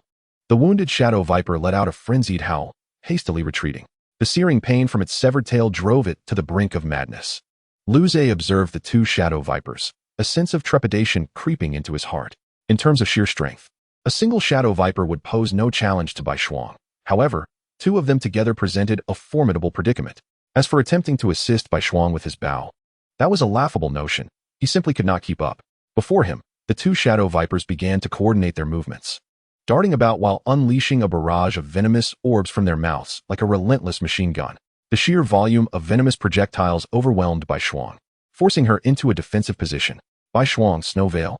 Lu Zei resolved to eliminate the injured Shadow Viper first. With a mighty roar, Bai Shuang summoned a flurry of snowflakes that coalesced into a translucent shield, her gaze fixed on the injured Shadow Viper as she lunged forward. Despite her desperate evasions, the overwhelming number of venomous orbs still struck her. The ice crystal shield before her began to dissolve under the corrosive assault. Yet, Bai Shuang pressed on, reaching the Shadow Viper and, in its terrified gaze, severed its head with a swift strike of her claws. Seeing one Shadow Viper slain filled Lu Zei with exhilaration. However, at that moment, a smaller Shadow Viper lurking on a nearby tree fixed a cold stare upon him. Without hesitation, it spat a venomous orb directly at Lu Zei. Chapter 56. After the battle. Even amidst the fierce combat, Bai Shuang divided her focus, keenly attuned to Lu Zei's safety. Thus, she immediately spotted the ambushing Shadow Viper. Watch out! Bai Shuang frantically warned Lu Zei through their bond, rushing toward him. In that instant, Lu Zei reacted without a moment's pause, evading the impending danger. His spiritual energy surged within him, creating a shockwave beneath his feet as he rolled to the side. The impact of his shoulders striking the ground was jarring. But pain was a distant thought. A dark green venomous orb narrowly skimmed past his clothing, landing where he had just stood. The corrosive fluid swiftly carved a gaping hole into the earth, the acrid stench suffusing the air as grass withered before the naked eye. The thwarted Shadow Viper, furious, lashed its tail, the scales scraping together with an excruciating sound. Yet, before it could launch another attack, it met the chilling gaze of Bai Shuang's icy blue eyes. The smaller Shadow Viper attempted to flee, but its strength was merely that of an inferior beast, leaving it unable to escape. In a flash, a silver streak appeared, followed by an overwhelming wave of pain. Bai Shuang's claws descended with fury, snapping a branch as thick as a bowl in two and crushing the Shadow Viper beneath her might. The sound of shattering scales echoed like a cascade of popping beans. As the Viper's innards burst forth, its spine reduced to dust. With a primal scream, Bai Shuang continued to vent her wrath upon the Viper's lifeless form until it was reduced to a grotesque amalgam of flesh and soil. Turning her attention to the remaining Shadow Viper, she noticed it stealthily slinking into the underbrush. Upon realizing Bai Shuang had spotted it, its body flickered with a dark light, hastening its escape. With a roar, Bai Shuang unleashed her Snow Shadow Assault, rapidly closing the distance to the fleeing Shadow Viper. Her forepaw landed precisely on its spine, producing a series of sharp cracks as its vertebrae shattered. The dying creature, desperate, twisted its upper body a full 180 degrees, its venomous fangs glistening as they lunged toward Bai Shuang.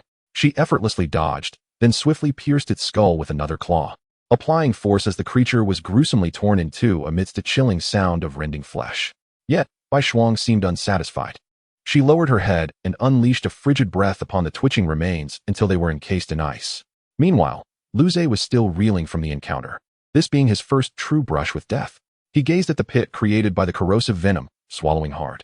He had no doubt that had he failed to evade that orb, he would have emerged gravely injured, if not dead.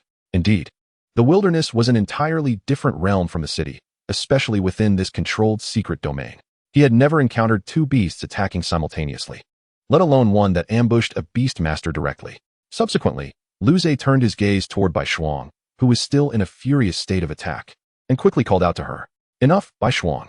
At the sound of his voice, Bai Shuang halted her assault, though the crimson hue in her eyes had yet to fade. Her pristine white fur was stained with blood, and the sharp tips of her claws dripped with dark red liquid. The frost wolf was never a creature of weakness. Rather, it was a true predator. This marked her first taste of killing, yet the instinctual urge inherited through her bloodline left her feeling no discomfort, but rather an exhilarating rush. The thrill of taking a life ignited a fierce excitement within her, especially upon witnessing her master nearly harmed, overwhelming her reason with a surge of rage and bloodlust. Seeing Bai Shuang cease her attack, but remain poised, Lu Zhe hurried over. Gently yet firmly, he grasped her head, noticing the faint crimson tint in her eyes. He stroked her fur tenderly, and under his touch, the red in her gaze began to dissipate. Bai Shuang nudged against him, emitting a soft sound. It's all right. It's all right. Lu Zhe reassured her while surveying the corpses of the shadow vipers around them. After inspecting and processing the remains, Lu Zhe carefully stored the shadow viper's body in his backpack. The flesh of beasts could indeed be consumed, and the meat of a spiritually infused creature held considerable benefits. With the viper's body secured, Lu Zhe resumed gathering moonlight grass. At that moment, Bai Shuang, with heightened vigilance, surveyed their surroundings. With a sigh of relief, Lu Zhe finally completed his collection. He yearned to exit the secret realm and rest. Let us go, Bai Shuang. He beckoned her as they made their way toward the exit. Halfway there, Lu Zhe suddenly recalled the matter of the knife-finned fish. Bai Shuang, what do you think? Should we catch a few more knife-finned fish? He inquired of Bai Shuang beside him. Thinking back to the delicious roasted fish from the previous night, Bai Shuang's mouth watered. However, noticing the weariness etched on Lu Zhe's face, she slowly but resolutely shook her head. No, I want to go back and sleep. Gently patting her fluffy head, Lu Zhe chose not to press the matter further. Soon, they arrived at the exit of the secret realm, where Lu Zhe handed his backpack over to the staff for inspection. Upon the staff's opening of the door, they were met with the sight of the lifeless body of a shadow viper, yet the expression on their faces remained unchanged. Within the confines of the secret realm, aside from the precious and rare magical beasts that were prohibited from harm, the other creatures were of little consequence, as the purpose here was to undergo trials and tribulations. You should return and rest well, one staff member kindly remarked, observing the weariness etched upon Lu Zhe's countenance. Nodding in acknowledgement and expressing his gratitude, Lu Zhe took his leave. After submitting his mission at the Beastmaster Association, Lu Zhe returned to his hotel. Lying down on the bed, he was immediately engulfed by waves of profound fatigue coursing through his body, and before long, he succumbed to a deep slumber. Being merely a 17-year-old high school student, the impact of such experiences weighed heavily on him. However, just before drifting into unconsciousness, he sensed Bai Shuang's desire to emerge and summoned her forth. As Lu Zhe lay in deep sleep, Bai Shuang nestled closer, gently nudging him with her head. Subsequently, she settled beside him, and together they succumbed to the embrace of slumber. After a considerable time, Lu Zhe finally awoke. As he opened his somewhat heavy eyelids, he felt as though his body was being pressed down by some immense weight. Upon glancing down, he discovered that Bai Shuang's half-figure lay atop him, peacefully asleep. Tenderly moving her aside, Lu Zhe reached for his phone to check the time, discovering it was already past 9. Feeling the pangs of hunger, he promptly called the front desk to request some food. After a brief wait, a knock echoed at the door. Upon opening it, he was met by a staff member pushing a food cart, though it was not the same individual as yesterday. This was a young man he did not recognize. After placing the food upon the table, the staff member departed. Just as Lu Zhe prepared to rouse Bai Shuang, she stirred and awoke immediately. Upon seeing the spread of food on the table, Bai Shuang's eyes gleamed with delight, and she quickly leapt from the bed to the table. Amused by her enthusiasm, Lu Zhe chuckled and offered her some food. Have a little to tide you over. After I eat a bit, I will prepare dinner for you. Magical beasts can also partake in human food. After hastily consuming a few bites to satiate his empty stomach, Lu Zhe began preparing dinner for Bai Shuang. She swiftly finished her portion and eagerly rushed to assist him. Chapter 57. Before departure after some time, Lu Zhe's voice resonated through the dense forest. Bai Shuang, frost breath. He fixed his gaze on the swirling dust ahead. A massive iron-spined wild boar charged towards him like a whirlwind, its hind hooves clawing at the earth, sending clods of soil flying, its bloodshot eyes locked onto Lu Zhe. In response, Bai Shuang took a deep breath, her chest swelling as the temperature around them plummeted. And intricate ice crystals formed upon the blades of grass. A jet of ice-blue breath erupted forth like a bolt from a crossbow, tracing a graceful arc through the air. The boar, consumed by rage, charged blindly, oblivious to evasion. Naturally, it could not escape.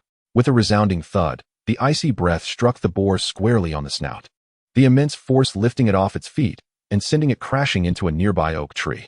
The trunk trembled violently, and withering autumn leaves cascaded down like rain. The boar's body, now covered in frost, was marred by a web of cracks, the most severe of which was around its snout, which had been completely frozen solid, silencing its final cries. Suddenly, another wild boar emerged from behind, snorting fiercely as it charged at Lu Zhe. However, he was no longer the inexperienced youth he once was. Swiftly turning, he drew his bow, nocking an arrow, infusing it with spiritual energy that instantly crystallized upon the arrowhead. With a swift whisper, the arrow flew true, piercing the boar's eye, and as blood gushed forth, it was promptly frozen by the biting cold, transforming into glistening crimson ice droplets that fell to the ground. The wild boar emitted a heart-wrenching howl, yet its charge did not waver. It continued barreling towards Lu Zhe. He sheathed his bow and drew a long knife, its blade glimmering with a thin layer of frost, sparkling under the sunlight. As the boar was about to collide with him, he sidestepped and slashed the knife across the boar's flank. The blade screeched against the boar's tough bristles, leaving only a shallow cut. As the boar's thick layer of fat and resilient skin absorbed the damage, "It seems my combat prowess still leaves much to be desired," Lu Zhe sighed. With a sudden ferocity, Bai Shuang flipped the boar over, her sharp claws sinking into its neck before she swiftly ripped it apart. A torrent of blood gushed forth from the wound as the boar trembled a few times before succumbing to silence. Bai Shuang nimbly leapt aside, evading the splattering blood, and elegantly shook her paws to rid them of the crimson liquid. Surveying the 5 slain iron-spined wild boars, Lu Zhe nodded in satisfaction. First tier task, ID 5178. Exterminate the frenzied iron-spined wild boars. Time limit, 5 days. Reward points, 20. Name, iron-spined wild boar. Quality, common intermediate. Description, a gigantic wild boar standing 12 meters tall, adorned with metallic bristles along its back. Its speed during a charge is astonishing, and its tusks can pierce through iron plates with ease. Its weak point lies in the soft underbelly, and its eyes turn crimson when enraged. Lu Zhe procured a dagger and removed the tusks from the iron-spined wild boars. These tusks, along with the footage captured by the camera on his chest, constituted the evidence required to complete the mission. Ultimately, he selected some of the finest cuts of meat from the boars. The creatures were too massive to carry away entirely, so he had to settle for this. Checking the time, Lu Zhe realized it was lunchtime. "Bai Shuang, let us go eat." Subsequently, Lu Zhe led Bai Shuang to the grand tree where they had their lunch the previous day. Barely had he retrieved their food from the backpack when rustling sounds emanated from the surrounding underbrush. Yet, Bai Shuang did not exhibit any signs of aggression. Instead, she wore a disgruntled expression, her tail thumping against the ground in irritation. At last, a golden-red little head peeked out from the thicket, its fiery fur shimmering like flames in the sunlight. Upon spotting Lu Zhe, its large amber eyes curved into crescent shapes. The golden-furred fox leaped directly into Lu Zhe's embrace, nuzzling against him incessantly. Witnessing this, Bai Shuang's displeasure intensified. She halted her eating entirely and nudged her head into Lu Zhe's embrace. With a heavy breath, Bai Shuang exhaled a gust of frost that enveloped the golden-furred fox, causing it to shiver involuntarily. The fox emitted a plaintive whine, prompting Bai Shuang to settle back down and resume her meal. All right, don't bully it," Lu Zhe chuckled, affectionately ruffling Bai Shuang's head while gently brushing the ice crystals off the golden-furred fox. As for why the golden-furred fox had appeared, we must return to the 3rd day of their venture into the secret realm. At that time, Lu Zhe had again chosen to have lunch beneath the grand tree, and it was then that the golden-furred fox made its reappearance. In the ensuing days, every noon, Lu Zhe found himself in the company of the golden-furred fox at this particular spot. Consequently, he decided to make this his daily luncheon locale, even going so far as to prepare an additional portion of food specifically for the fox. Gently placing the golden-furred fox on the ground, he retrieved its meal from his bag and set it before the creature. The fox nuzzled against Lu Zhe, seemingly expressing gratitude, before beginning to feast, its fluffy tail swaying with delight. As he stroked its tail, Lu Zhe's thoughts turned to his impending return. Having spent nearly a month in this mystical realm, it was time to consider heading back. He had never intended to remain here indefinitely. Work obligations loomed, and he also needed to return to concoct potent elixirs for Bai Shuang to enhance her strength. Lu Zhe had devised a plan. He would alternate his time, 1 month in the realm and 1 month at the shop. Checking his phone, he noted his current points, 256. During his time in the mystical realm, he had accumulated this number of points.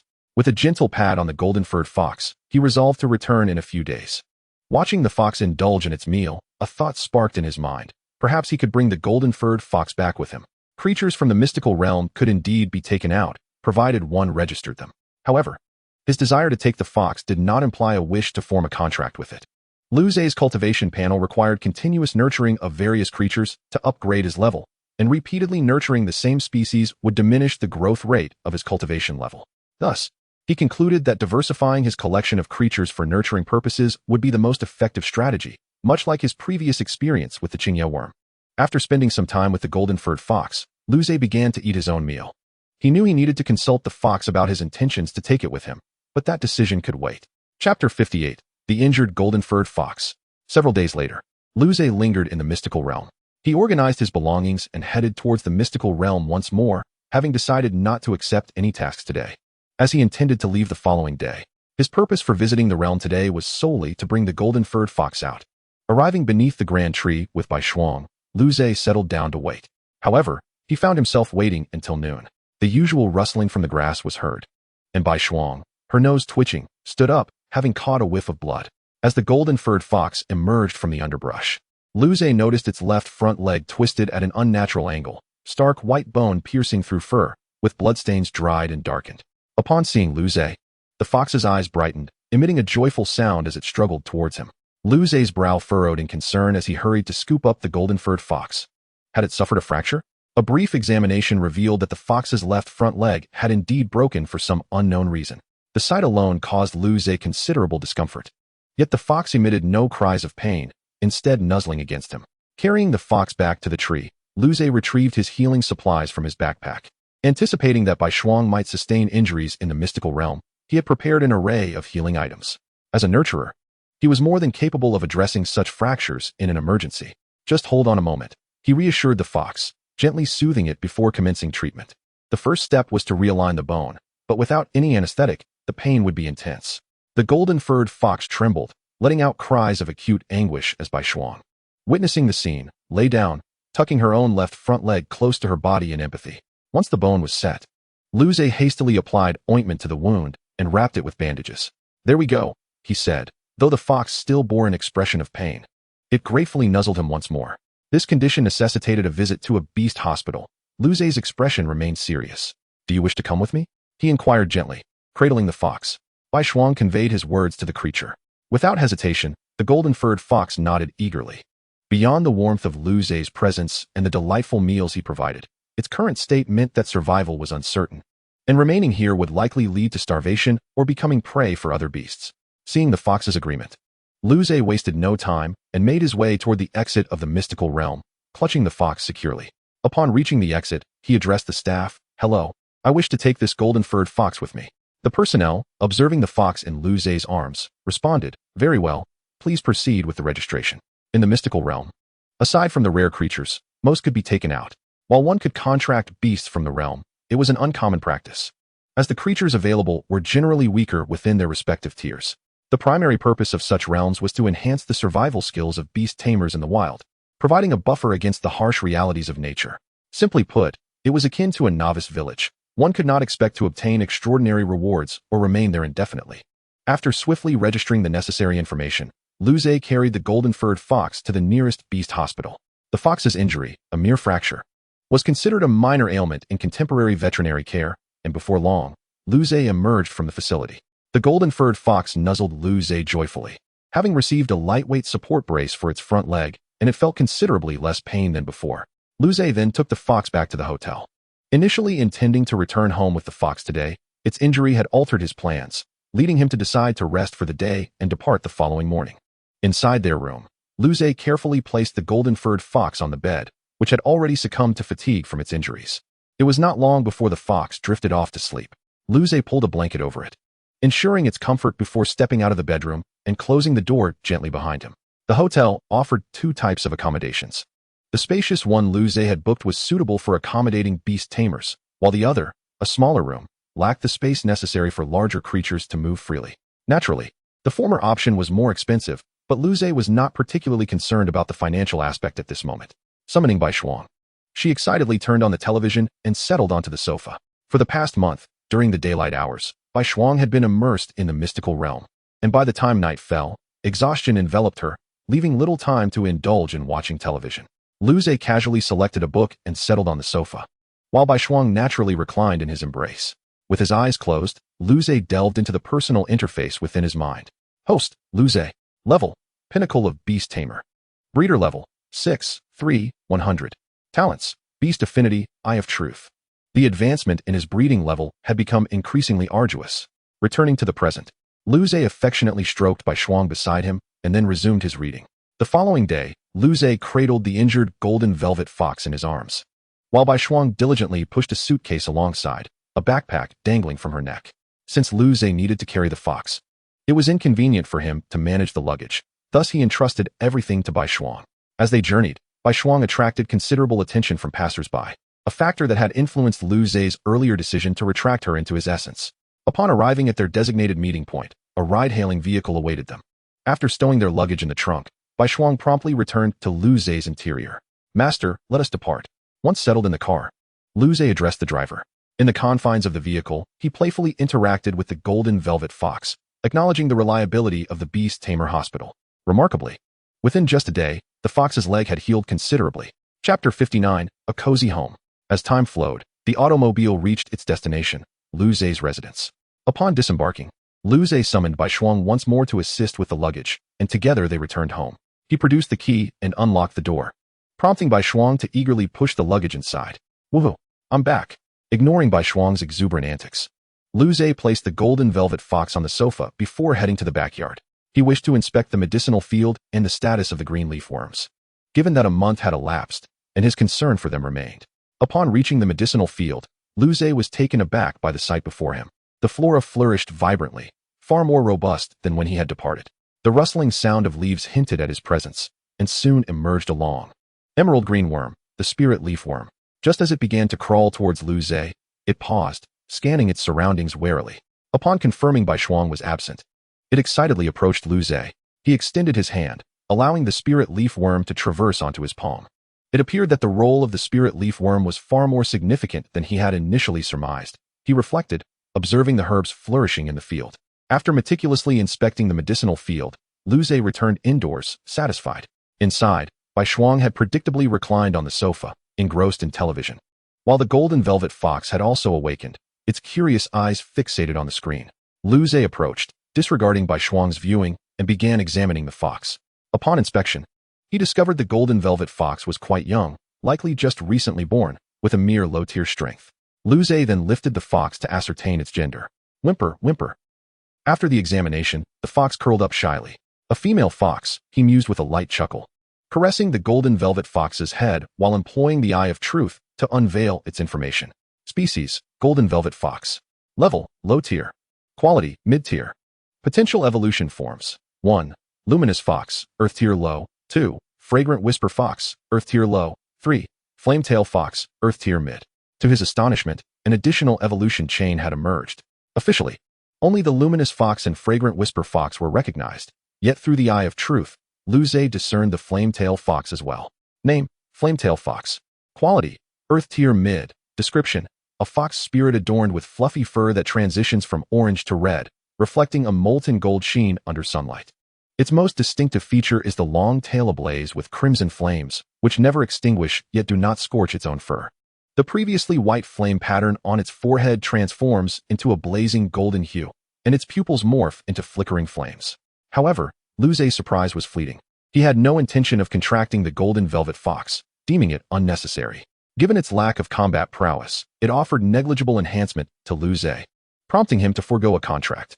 The reasons for bringing it home were twofold. First, his own needs for his golden finger, and second, the bond that had formed over the month as the golden velvet fox sought food from him.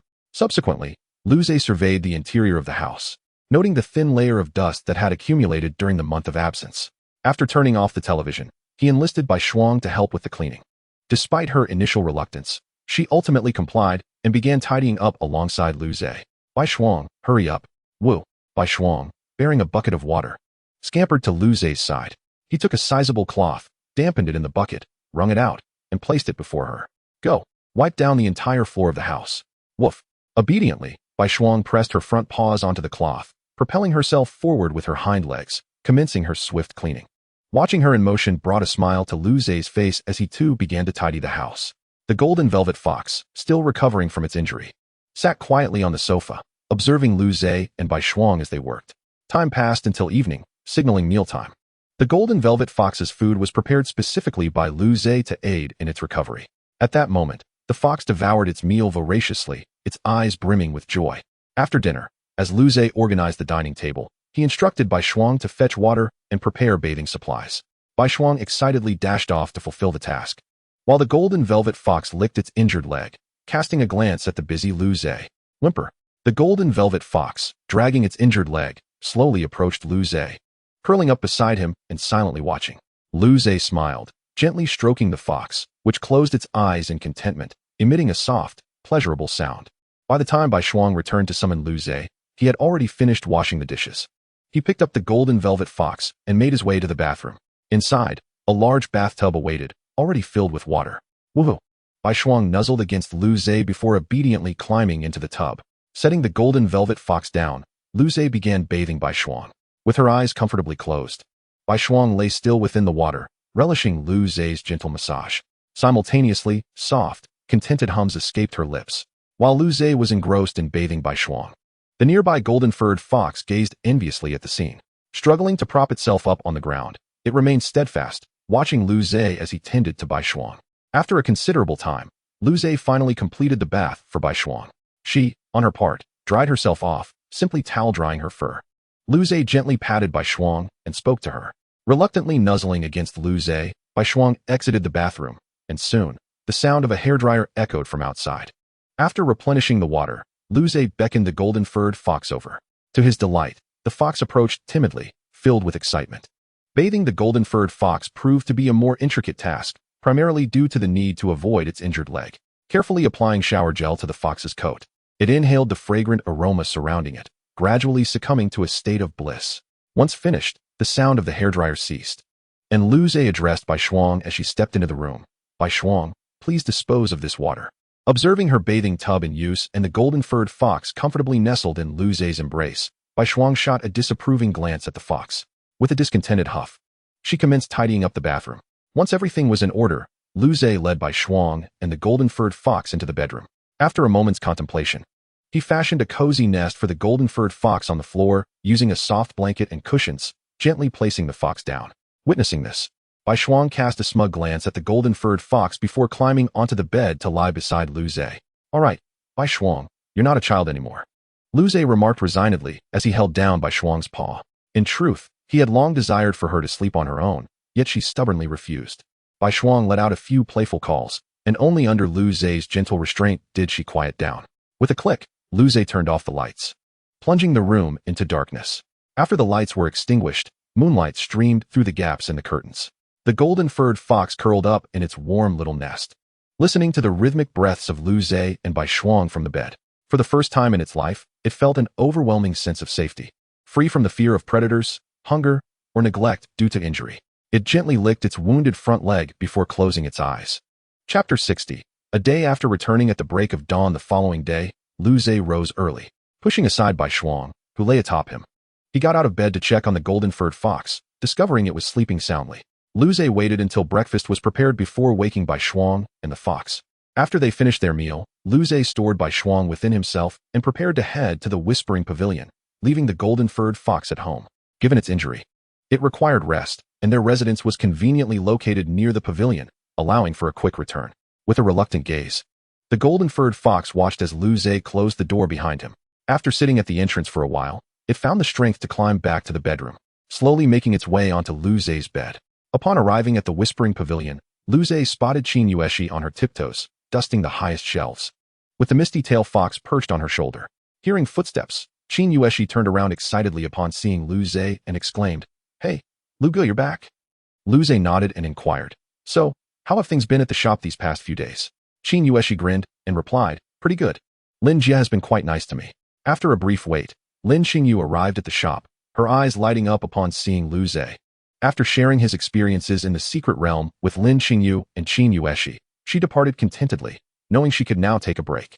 At that moment, Lu Zhe extended his hand towards the misty-tail fox, which obediently leaped into his embrace. Has Little Bai advanced to the mid-tier of the mortal rank? Lu Zhe quickly noticed the change in the fox and addressed Qin Yueshi. Qin Yueshi nodded, saying, "Yes, after you left. Little Bai broke through to mid-tier mortal rank more than 10 days ago. It's all thanks to you, Lu Ge, for frequently feeding it those spirit herbs." Feeling slightly bashful, Qin Yueshi added, "But it's nothing really." Lu Zhe shook his head. As he affectionately petted the misty-tail fox, Luze suddenly recalled something and asked Qin Yueshi, "By the way, have you decided on which university you wish to attend?" Luze and the others had taken the Beast Tamer test the previous June, and now it was nearly March, with the college entrance examination scheduled for August, leaving only 5 months remaining. Qin Yueshi shook her head in confusion. She had been focused on working to earn money and had not considered such matters. "If I want to get into a good university, I really need to practice my combat skills," Luze reminded her. Qin Yueshi nodded thoughtfully and began to contemplate her options. Days later, in the backyard of the Whispering Pavilion, Qin Yueshi anxiously directed the misty-tail fox, "Little Bai, get out of the way. Hurry, dodge." Considering that the misty-tail fox had never experienced combat before, Luze had allowed Bai Shuang to train it first.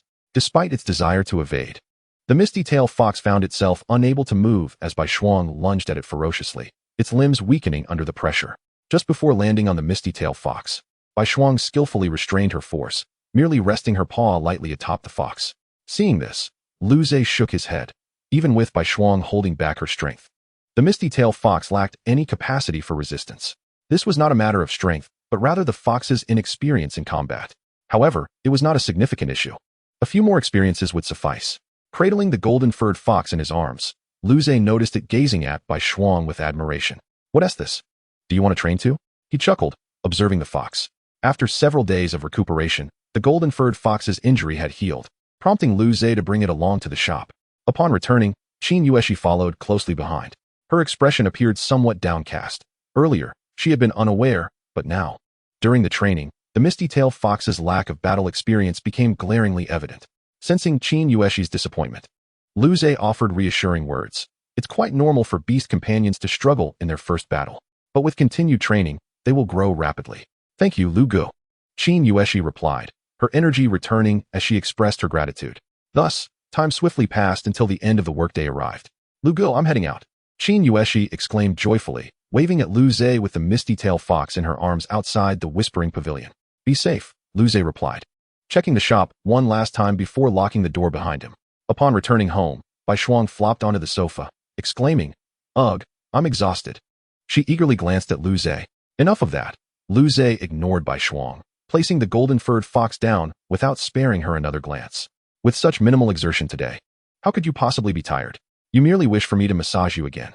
As Luze observed Bai Shuang's disregard for him, a slight sneer curled at her lips, and her forelegs flailed aimlessly in the air for a moment. Luze swiftly concocted a solution to promote the growth of the green leaf worms before approaching the medicinal field. As soon as he set it down, the green leaf worms began to emerge from the medicinal field in droves. Luze surveyed the cluster of green leaf worms before his gaze settled on the largest among them. He estimated that it wouldn't be long until this particular worm evolved into a spirit leaf envoy. Subsequently, his attention shifted to the spirit leaf envoy itself. True Eye. Race, spirit leaf envoy. Strength, mid-level common grade. Quality, upper common grade. Potential evolution, green vine medicine envoy, mid-level earth grade. There exists but one evolutionary form for the spirit leaf envoy, known as the green vine medicine envoy. Its quality is classified as mid-level earth grade. Description, slender in form. Entirely emerald green like jade, with leaf vein patterns evolved into vine-like designs on its back. It possesses the ability to manipulate the vines of surrounding plants for the management of medicinal fields, significantly reducing the growth cycle of medicinal herbs while markedly enhancing their potency. By day, it utilizes the vines to aerate the soil and remove weeds. By night, it guides the vines to form protective barriers. As the green leaf worms consumed the medicinal solution, Luze stepped into the medicinal field to select herbs. The field was filled with fully matured first-grade herbs, whose efficacy, under the influence of both the spirit leaf envoy and the green leaf worms, surpassed that of those available on the market. After gathering a selection of herbs, Luze returned home and swiftly prepared dinner. Observing Bai Shuang as she dined, Luze began to ponder. According to data from previous years, only if Bai Shuang evolved into an earth-grade beast or advanced to become the extreme frost azure wolf could he have complete confidence in entering the 7th Academy. However, Luze was uncertain whether he could collect the necessary materials for Bai Shuang's evolution before the college entrance examination, leaving the path of growth into an earth-grade beast as his only viable option. Bai Shuang was currently of upper common grade, and Luze was fully confident that he could cultivate her into an earth-grade beast within 5 months. Once dinner was finished, Luze picked up the freshly gathered herbs and combined them with other first-grade materials to concoct a bowl of icy blue medicinal liquid. This potion, crafted from his own knowledge and tailored to Bai Shuang's current abilities, was designed to enhance her strength. Though made entirely from first-grade materials, it was the most suitable concoction for Bai Shuang at this juncture. Come, Bai Shuang, drink this potion, Lu Zhe said, holding out the bowl. Bai Shuang glanced at it, sniffed to ensure there were no strange odors, and then drank it down. Upon witnessing her finish, Lu Zhe nodded in satisfaction. Lie down. At his command, Bai Shuang's eyes sparkled with delight as she promptly laid down on the sofa. Lu Zhe then began to massage her slowly, allowing his spiritual energy to seep from his fingers, facilitating her absorption of the potion's potency. A soothing warmth surged within Bai Shuang, eliciting soft sounds of comfort as her tail swayed behind her.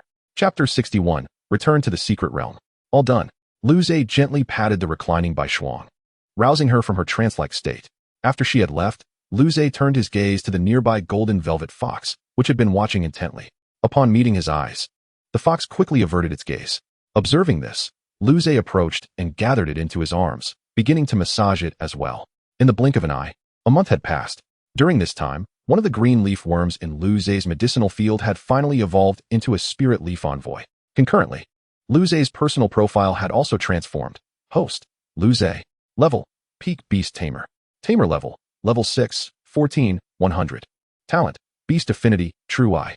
His level increase was primarily attributable to the evolution of the green leaf worm and his recent nurturing of the golden velvet fox. The fox had also undergone noticeable changes. Due to its daily ample food supply and various spiritual medicines, its physique had significantly enlarged, its fur had become much softer, and its temperament had brightened considerably. Lin Jia. I shall take my leave for now, Lu Zhe said to Lin Xingyu at the front of the house. Go on without worry. I will take good care of this little one, Lin Xingyu replied, cradling the golden velvet fox with a sense of affection. As Lu Zhe had not contracted the fox, it was inconvenient for him to take it into the secret realm, leading him to temporarily entrust its care to Lin Xingyu. Whine. Whine. The golden velvet fox emitted a sound of distress as it watched Lu Zhe depart, its eyes brimming with moisture, as if on the verge of tears. All right. No need to cry. He hasn't abandoned you, Lin Xingyu, witnessing the scene, appeared somewhat flustered. Having not raised a beast cub in quite some time, she felt a bit panicked in this situation. Nevertheless, being a second-grade tamer, she quickly regained her composure. Soothing the golden velvet fox, she made her way back to the shop. Upon returning to the secret realm, Lu Zhe first went to the hotel where he had previously stayed and booked a room. After depositing his luggage, he decisively proceeded to the second floor of the association to accept the task. Selecting a machine at random, he scanned the various tasks displayed on the screen, determined to choose those with the highest point rewards. Only in this manner could he hope to accumulate sufficient points for the materials necessary for Bai Shuang's evolution before the college entrance examination. After a brief search, Lu Zhe found a suitable task. First level task, ID 357. Eliminate the rock rat nest, with a time limit of 10 days. Reward points, 40. Without further hesitation, Lu Zhe accepted the task, and soon after, a map marking the location of the rock rat nest was sent to his mobile phone. In the following days, Lu Zhe opted not to venture directly into the secret realm. Instead, he and Bai Shuang began to explore the areas surrounding the realm. As he had yet to fully appreciate the surroundings, Bai Shuang followed closely beside Lu Zhe, curiously observing their environment.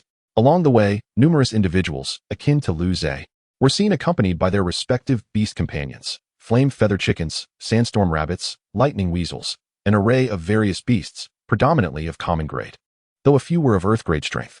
For instance, ahead loomed a giant ape. Name: rock-covered giant ape. Quality: upper earth grade. Description: its shoulders are draped in a mantle of gray volcanic rock, with red molten light seeping through the crevices of its armor, resembling lava coursing beneath its skin. Its arms are as thick as columns, with natural stone ridges forming on its fists. When it strikes, the rocky armor shatters, sending debris flying like a torrential downpour. Its feet stomp the ground, causing the earth to crack like a spider's web, and shockwaves can be felt 100 steps away. Preferring to dwell on cliffs, it quenches its thirst with mountain spring water and sharpens its teeth on iron and stone, its roar capable of dislodging eagles from their perches atop cliffs. Lu Zhe marveled at the immense figure of the giant ape, noting its sheer size. Typically, as beasts increase in strength, their size also expands. However, large beasts often present significant inconveniences in the human realm, which is why beast tamers generally refrain from releasing them.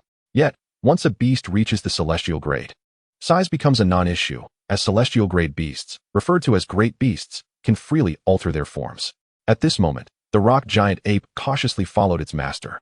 The beast tamer, fearful of encountering any unforeseen obstacles. The tamer, displaying a look of resignation, glanced back at the enormous box held in the ape's grasp. Had it not been for the heavy burden, he would not have summoned the creature. After meandering for a while and purchasing some street snacks for Bai Shuang, Luze returned to the hotel. The following day, Luze once again ventured into the familiar secret realm, consulting his map to ascertain the precise location of the rock mice. Summoning Bai Shuang, he raced towards the designated spot. After a period of time, Luze arrived at the entrance to the rock mice's lair, which lay underground, while the surface above was riddled with pits of varying sizes, teeming with rock mice scurrying in and out. Concealed nearby, Luze observed the rock mice, their characteristics surfacing in his mind. Name: rock mouse. Quality: mid-tier of the mortal grade. Description: short, gray-brown fur tightly clinging to rocky bones, claws as hard as steel hooks, capable of hanging upside down on rock walls. Their incisors gleam with a faint golden hue, leaving marks as they gnaw on stone, reducing it to fine powder. They are nocturnal, dwelling in groups within caves, and prefer a diet of flesh and blood. The tip of their tail bears a tuft of quartz whiskers that emit a faint glow when shaken, disorienting their foes. While an individual rock mouse may not be formidable, they typically appear in swarms. However, Luze held confidence in Bai Shuang's current capabilities to handle them. Under his meticulous care, although he could not boast of Bai Shuang's combat skills, he was assured of her physical strength and spiritual energy reserves. Yet, a pressing concern loomed. Luze's safety could not be guaranteed. Should he attack the rock mice, they would undoubtedly retaliate, and while Bai Shuang might remain unscathed, Luze harbored doubts about his own survival. Nevertheless, Luze had devised a strategy. He retrieved a small vial from his backpack and sprayed its contents over himself. This potion was concocted specifically to repel rock mice, emitting a scent they found exceedingly repulsive. Chapter 62: Destruction of the Rock Mouse Lair. This abhorrent aroma would deter the rock mice from approaching Luze. Still, he felt it prudent to ascend onto Bai Shuang's back, directing her to a sturdy tree. Clinging tightly to her neck, Luze chose a towering tree, and with a powerful thrust of her limbs, Bai Shuang scaled it with remarkable agility. Perched on a branch over 10 meters above the ground, Luze dismounted. Though the branch was narrow, he maintained his balance with ease. Nodding to Bai Shuang, she leapt down from the tree. Utilizing his spiritual energy to enhance his vision, Luze focused on the rock mice's lair in the distance. Directing Bai Shuang through their bond, Bai Shuang stealthily approached the entrance, her gaze fixed on the incessant flow of rock mice. Extreme cold breath. Luze decided to test the waters, gauging the number of rock mice present. A blast of icy blue breath struck the entrance, causing the surface soil to explode and revealing the dark cavern below. Numerous rock mice were obliterated in the blast, while the few that survived were wounded by the shattering ice. Suddenly taken aback by the assault, the rock mice initially seemed stunned, but quickly regained their senses. Their eyes turned crimson as they fixated on Bai Shuang, and with frantic squeaks, more and more rock mice surged from the shattered entrance, rushing towards her. Icicle Spike. Witnessing the overwhelming tide of rock mice, Luze immediately instructed Bai Shuang. Ice spread from her forepaws like a white web, and in the next instant, massive icicles erupted from the ground, impaling the rock mice. Blood splattered against the ice, instantly freezing into crimson frost flowers.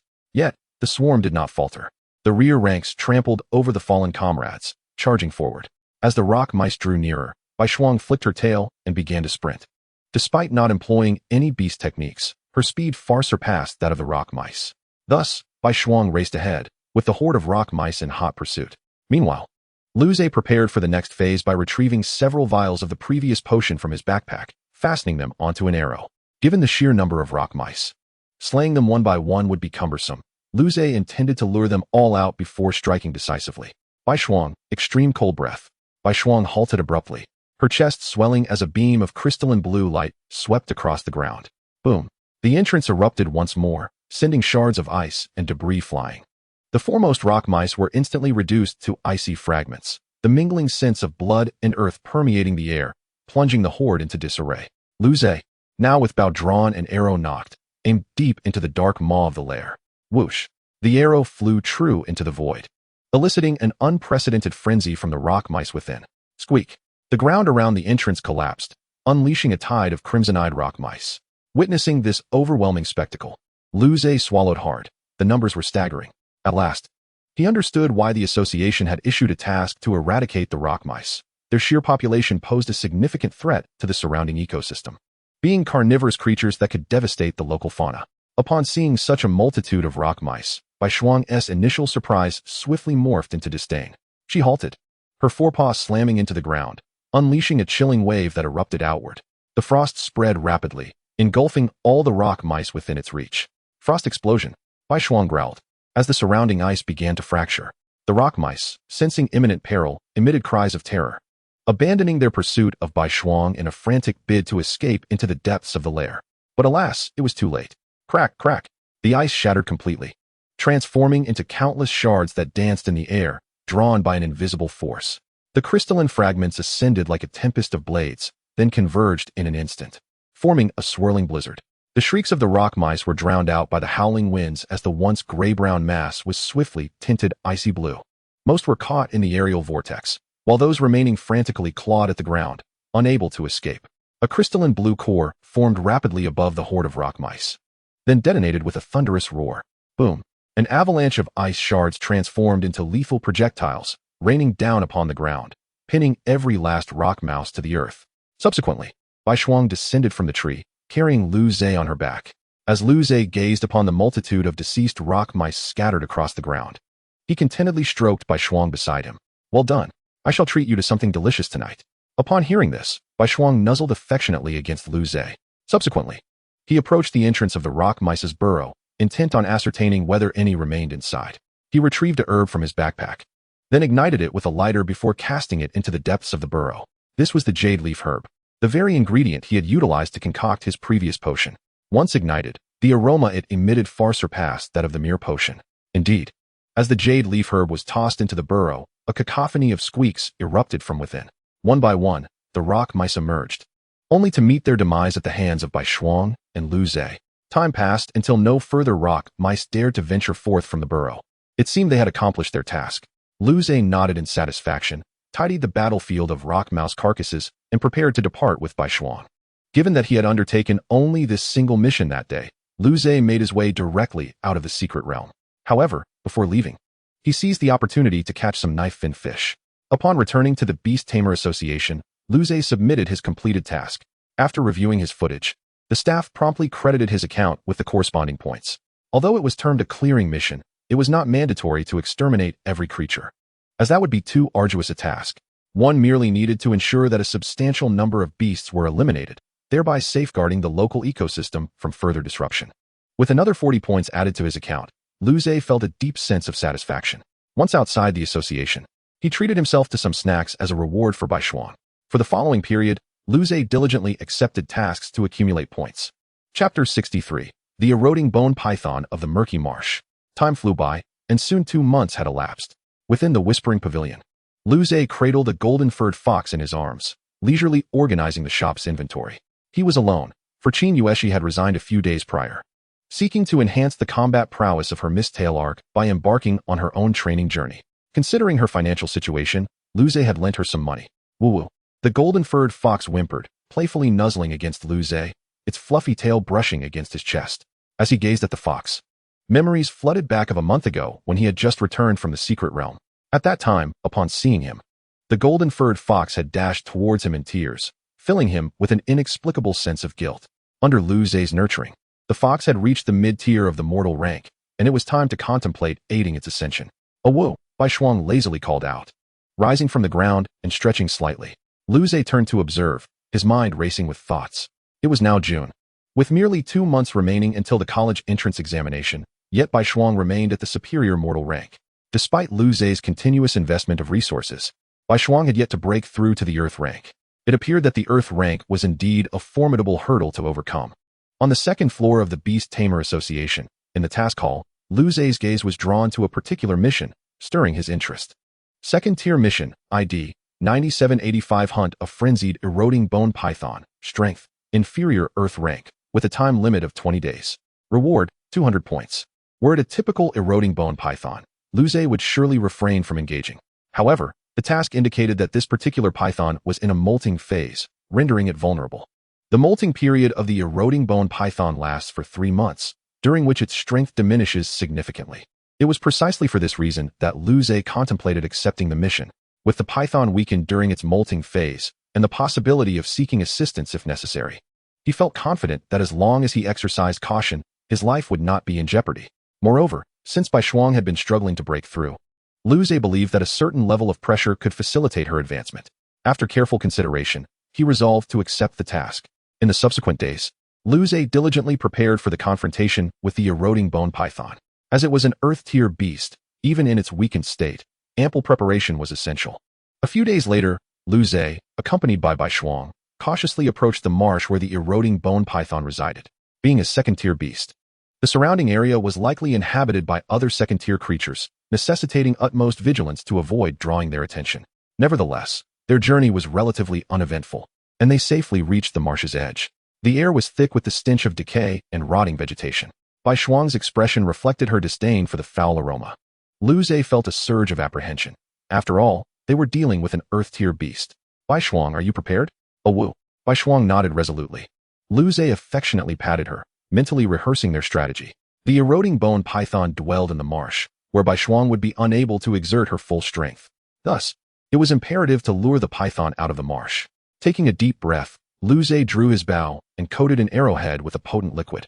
This toxin was specifically designed to affect the eroding bone python, procured from external sources, as Liu Ze, still a first-tier nurturer, lacked the expertise to concoct substances that could significantly impact a second-tier beast.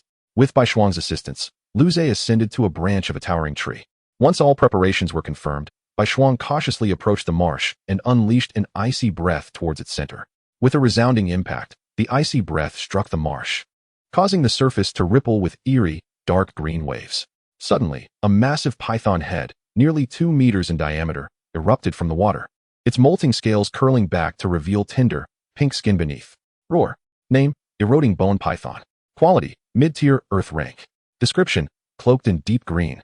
Its scales are coated in a layer of slick, decaying mud, glimmering with a dark, oily sheen under the sun. Its neck is adorned with 3 dark red gill folds, allowing it to breathe underwater for 3 days. The tip of its tail branches into 2 bony barbs, capable of launching toxic bubbles that corrode flesh and bone upon contact. It ensnares prey with the gnarled roots of dead trees submerged in the marsh, the scent of decay drifting through the water. Once a creature draws near, it is silently dragged into the depths of the mire. In that fateful moment, the eroding bone python's gaze locked onto Bai Shuang. Roar. The python bellowed in fury, while Bai Shuang, undeterred, responded with a fierce roar of her own. A woo. In a swift motion, Bai Shuang expelled another icy breath towards the approaching foe. Observing the icy blue breath hurtling toward it, the eroding bone python's expression flickered with disdain, preparing to evade. However, the weakness coursing through its body slowed its reflexes considerably. Ultimately, the icy breath collided with its form. With a thunderous boom, the eroding bone python let out a furious roar, revealing a sizable dent where it had been struck. The fetid blood dripped incessantly from the wound, splattering onto the marshy ground with a hissing sound of decay. Witnessing the damage inflicted by Bai Shuang's attack on the bone-corroding python of the dismal marsh, Liu Ze clenched his fists in exhilaration. Although he was aware that the python was in a weakened state, Liu Ze still lacked complete confidence in his ability to vanquish it. Hence, he had meticulously devised a plan. Should anything go awry, he would promptly press the distress signal. However, judging by the current situation, it was evident that the bone-corroding python's strength had significantly diminished, making victory a distinct possibility. With a furious roar, the bone-corroding python gaped its maw wide, unleashing 3 noxious green venomous bubbles. Bai Shuang deftly evaded the assault, the toxic bubbles crashing into the ground, eroding it, and leaving behind gaping pits. After dodging, Bai Shuang cast a taunting glance at the python before sprinting away from the marsh. Enraged by Bai Shuang's retreat, the furious bone-corroding python wasted no time, clawing its way out of the mire. Yes, just like that. Seeing the python fully emerge from the swamp, Liu Ze's heart soared with joy. Upon noticing the python's departure, Bai Shuang halted her escape, choosing not to flee any longer. In an instant, she unleashed another frigid breath, striking the python squarely on its head. The already enraged, bone-corroding python seethed with fury at this latest assault. It lashed its robust tail, sending a barrage of venomous bubbles hurtling towards Bai Shuang. Simultaneously, it propelled its massive body forward, rapidly advancing toward her. Snow Shadow Ambush. Bai Shuang executed her arcane technique, deftly dodging the venomous projectiles. Yet the bone-corroding python had already closed the distance. Being a second-tier beast, its speed was not significantly inferior to hers. The python's eyes glinted with malice as it swung its tail menacingly toward Bai Shuang. With a thud, Bai Shuang narrowly evaded the blow, but before she could rejoice, a glimmer of cunning flashed in the python's gaze. In an instant, The python twisted its form with an eerie swiftness, and a dark green luminescence erupted from its scales. Chapter 64. Intense combat with a tiered beast. A surge of rotten, greenish light gushed forth from the crevices of the python's scales, saturating the air with a nauseating sweetness. Centered around the colossal serpent, a wave of verdant mist exploded outward, wilting the surrounding foliage at an alarming rate, transforming them into patches of bubbling sludge. The ground beneath Bai Shuang began to hiss as the noxious mist enveloped it, leaving her pristine white paws speckled with charred black marks. With a pained yelp, Bai Shuang desperately attempted to retreat, but the proximity of the mist rendered her efforts futile. Lu Zhe, observing from above, felt his heart constrict as his fingers hovered over the distress button. Sensing the encroaching poison, Bai Shuang steeled herself, unleashing a surge of icy energy to form a barrier against the toxic onslaught. Upon colliding, the poison and cold emitted a corrosive hiss, visibly eroding the icy barrier. Bai Shuang seized the opportunity, swiftly escaping the poisonous cloud. Nevertheless, a considerable amount of the toxic mist had already infiltrated her system. Coughing, Bai Shuang expelled a small amount of blood, her body soon adorned with faint greenish patterns.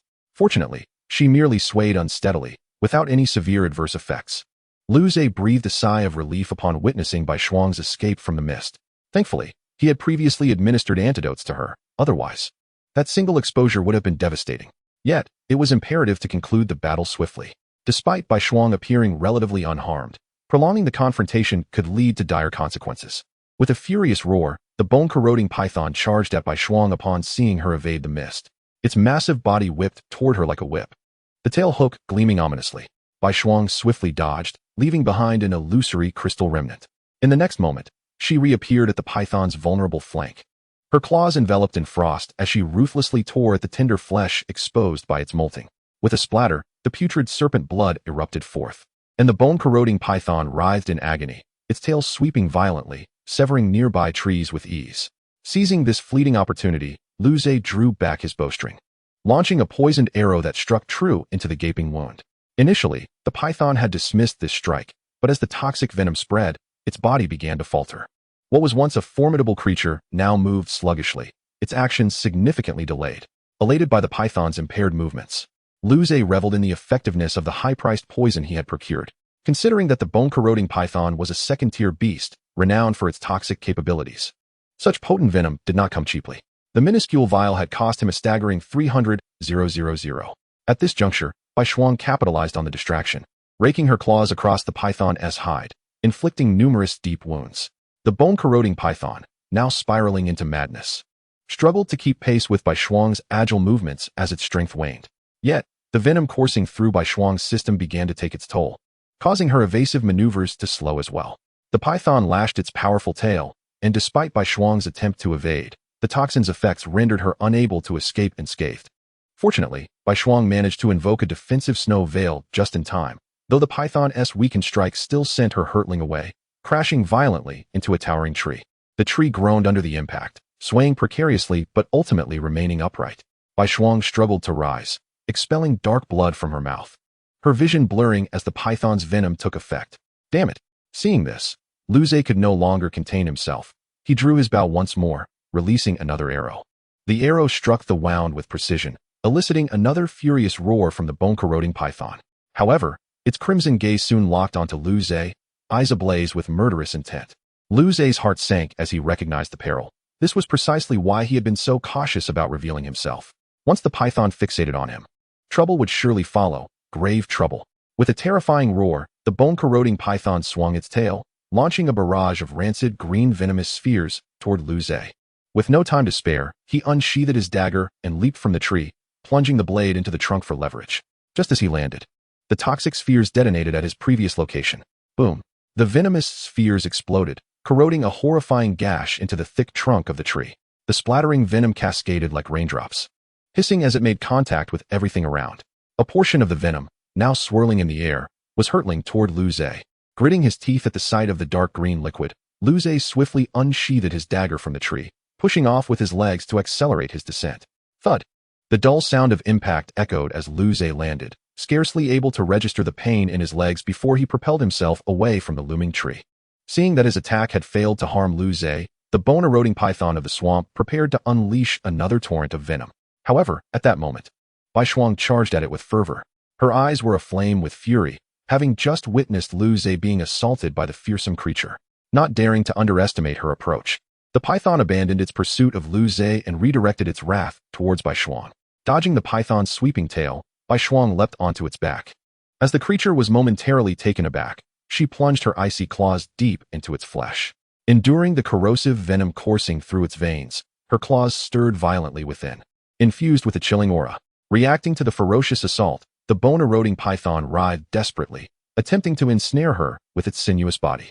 Bai Shuang exerted every ounce of strength, her claws anchoring into its flesh before she abruptly leaped backward. Rip! Accompanied by the agonizing sound of torn flesh, a substantial chunk of scaly serpent meat was ruthlessly severed, exposing its stark white spine. Roaring in agony, the python's body twisted in torment, yet Bai Shuang remained relentless. Seizing the moment, she unleashed a frigid breath directly upon the freshly torn wound. The python let out a heart-wrenching wail, its will to fight extinguished, and it began to retreat toward the swamp. Chapter 65, Victory. The Crimson Feathered Hawk. Yet Bai Shuang was not one to let it escape so easily. She surged to the side of the bone-eroding python.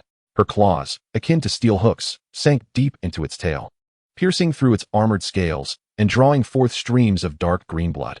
The python thrashed in desperation, its weakened body summoning an unprecedented strength born of survival instinct. Bai Shuang held on tenaciously, opening her mouth to unleash another icy breath upon the python's wound, causing crystalline shards to erupt violently. Before the python could emit a cry of rage, the surrounding ice crystals detonated, scattering into countless tiny shards that danced in the air. A tempest of snow and ice materialized, the furious winds howling in wrath. In the python's terrified gaze, an ice core rapidly formed above its head. The specter of death drove the bone-eroding python into a frenzy, desperately attempting to flee. Bai Shuang clamped her jaws tightly, her entire being straining to prevent its escape. Ultimately, as despair clouded the python's eyes, cracks appeared in the ice core, culminating in a sudden explosion. Boom! The sharp ice shards, propelled by an immense force, struck the python, initially allowing its pained roars to be heard. Yet soon, those cries were completely drowned out by the howling winds. When the storm subsided, the massive form of the bone-eroding python crashed to the ground, its dark green scales dulled, and the blood seeping from its shed skin crystallized into a gruesome shade of ice red. Bai Shuang staggered back a few steps. Her silver fur now tainted an eerie shade of ashen blue from the venom. Weakness overtook her, and she collapsed onto the ground. Yet, at that moment, the python's body began to stir, revealing it was not yet dead. Madness filled its gaze, as if it sought to retaliate in its dying breaths. Whoosh! A sharp arrow whistled through the air, piercing through its eye. The python convulsed a few times before the light in its gaze extinguished completely. Lu Zhe hurried to Bai Shuang's side, noticing her fur now thoroughly stained by the venom. Seeing Lu Zhe approach, Bai Shuang's eyes sparkled with joy as she struggled to lift her head. Lu Zhe quickly intervened, retrieving several antidotes from his backpack to administer to her. After consuming a few vials, Bai Shuang's condition improved significantly, much to Lu Zhe's relief. Had it been any other second-tier beast, she might not have been in such dire straits. However, the bone-eroding python was notorious for its toxic nature, leaving Lu Zhe with limited options. With a heavy heart, he cradled Bai Shuang's head, and without a moment's hesitation, pressed the distress signal. The commotion would undoubtedly attract other beasts, possibly even second-tier ones, making this the wisest course of action. Shortly after pressing the button, a resounding cry echoed across the sky. Kree! A colossal crimson-feathered avian beast descended with overwhelming authority. The creature landed before Lu Zhe, and a man dismounted from its back. "Did you activate the distress signal?" he inquired. Lu Zhe nodded, his eyes widening in astonishment as he gazed at the magnificent red bird beside him. True eye. Name, Crimson Feathered Hawk. Strength, high-grade Earth tier. Quality, low-grade Heaven tier. Description, wingspan of 6 zhang, its entire body adorned with copper-red feathers, edged with fiery golden patterns. 3 clusters of flaming plumes erupt from the back of its neck, igniting in the wind without scorching itself. Its amber eyes allow it to see as clearly as day in the darkness. With a single flap of its wings, it conjures 7 blades of fire spanning over a zhang.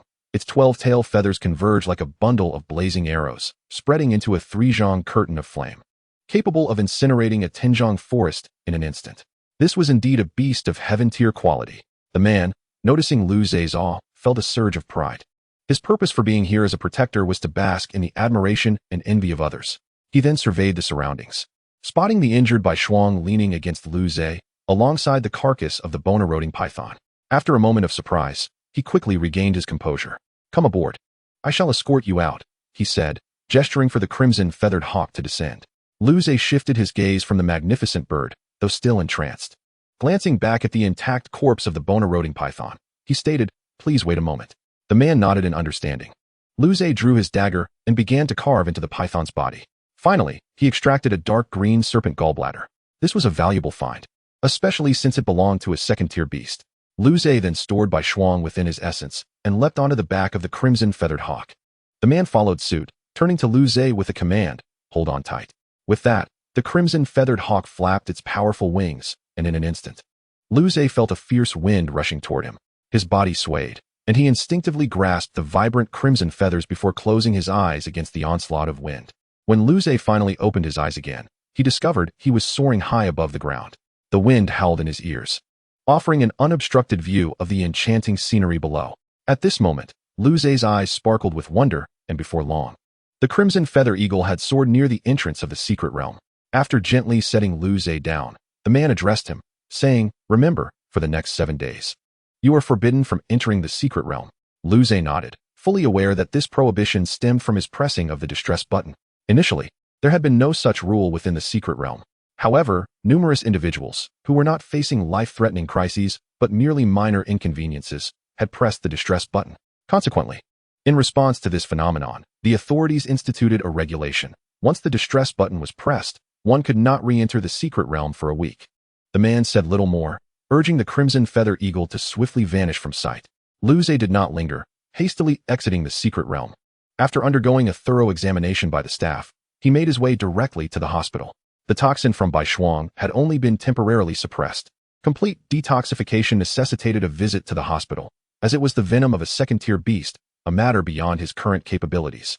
As night fell, in the hotel room, Bai Shuang was ensconced in layers of pink bandages, quietly reclining on the sofa and watching television.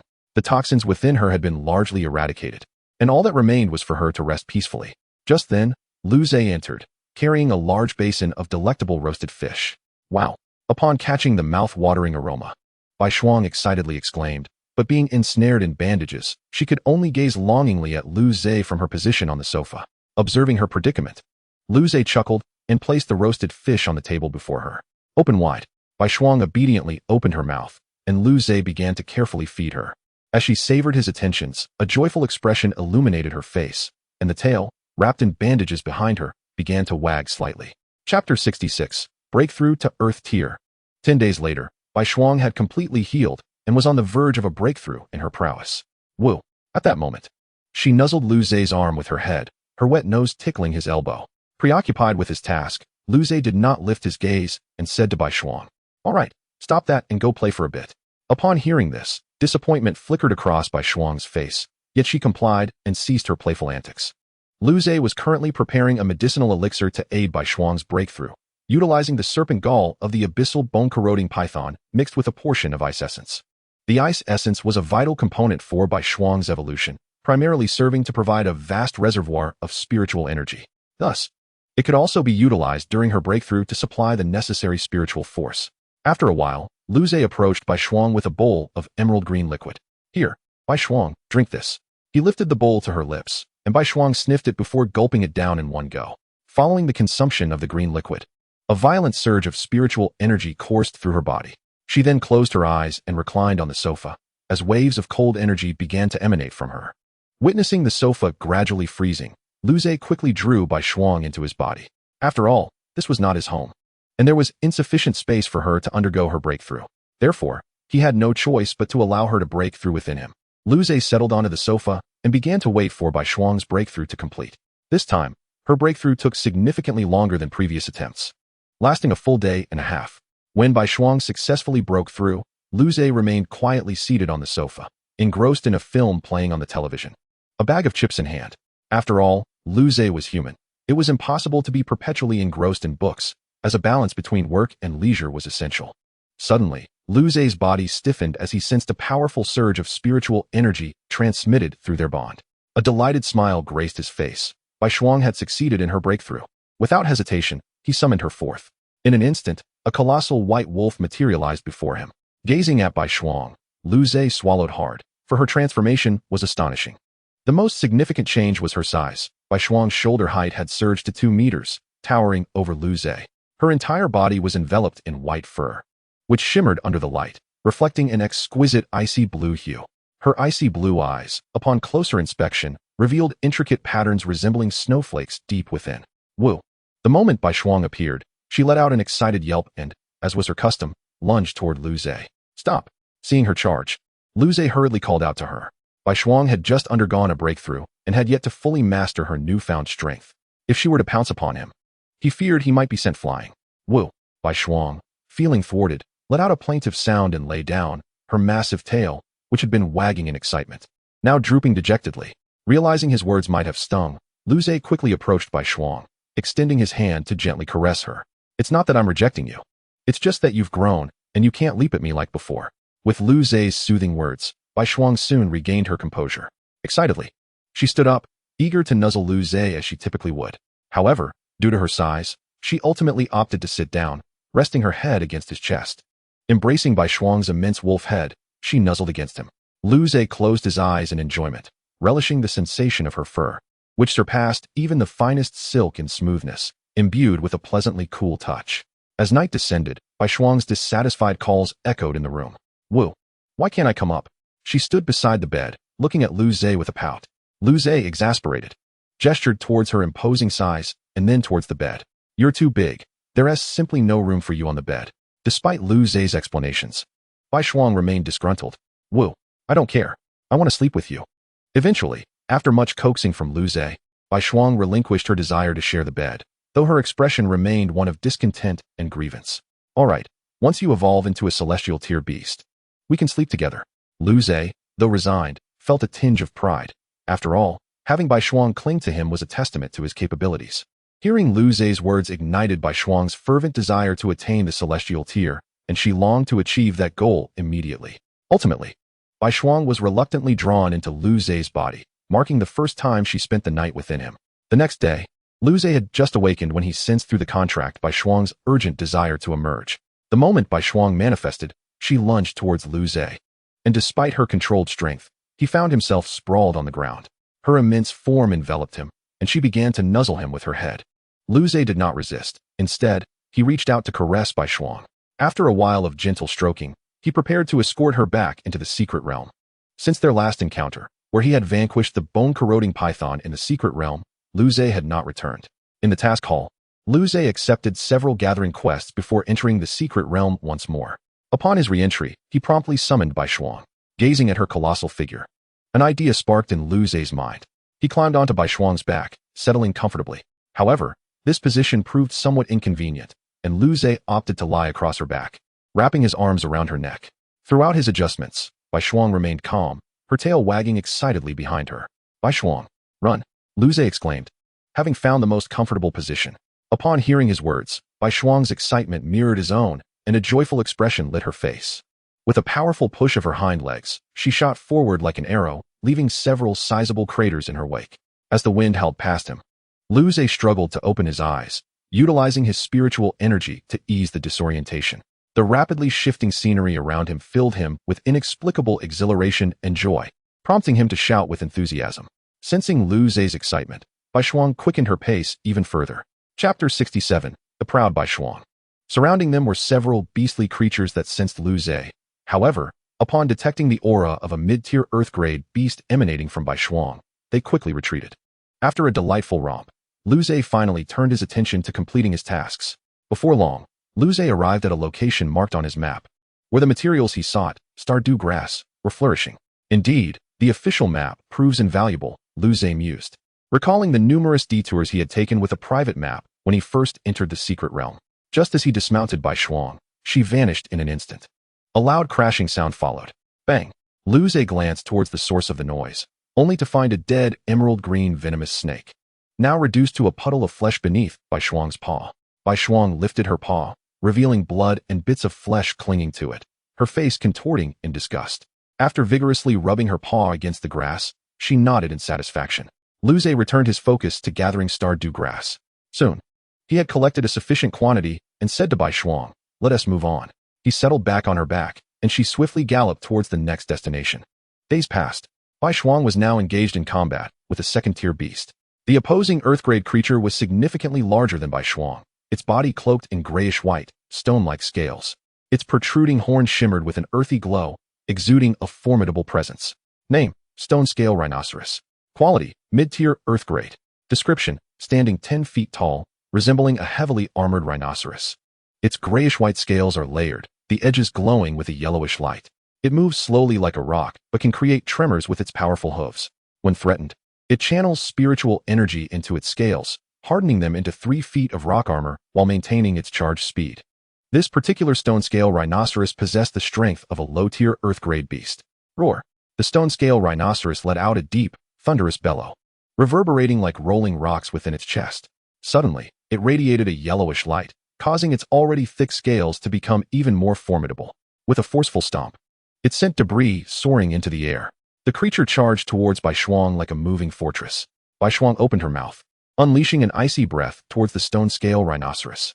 Having ascended to an Earth-grade beast, she could now instantaneously release this frigid breath. The attack struck the rhinoceros, causing it to sway slightly. However, it left only faint white marks on its scales, and it continued its relentless advance towards Bai Shuang. Such impressive defense, Lu Zhe remarked, though he felt no panic within. Upon seeing that her attack had yielded little effect, Bai Shuang quickly adapted her strategy, utilizing her speed to outmaneuver the beast. Clang!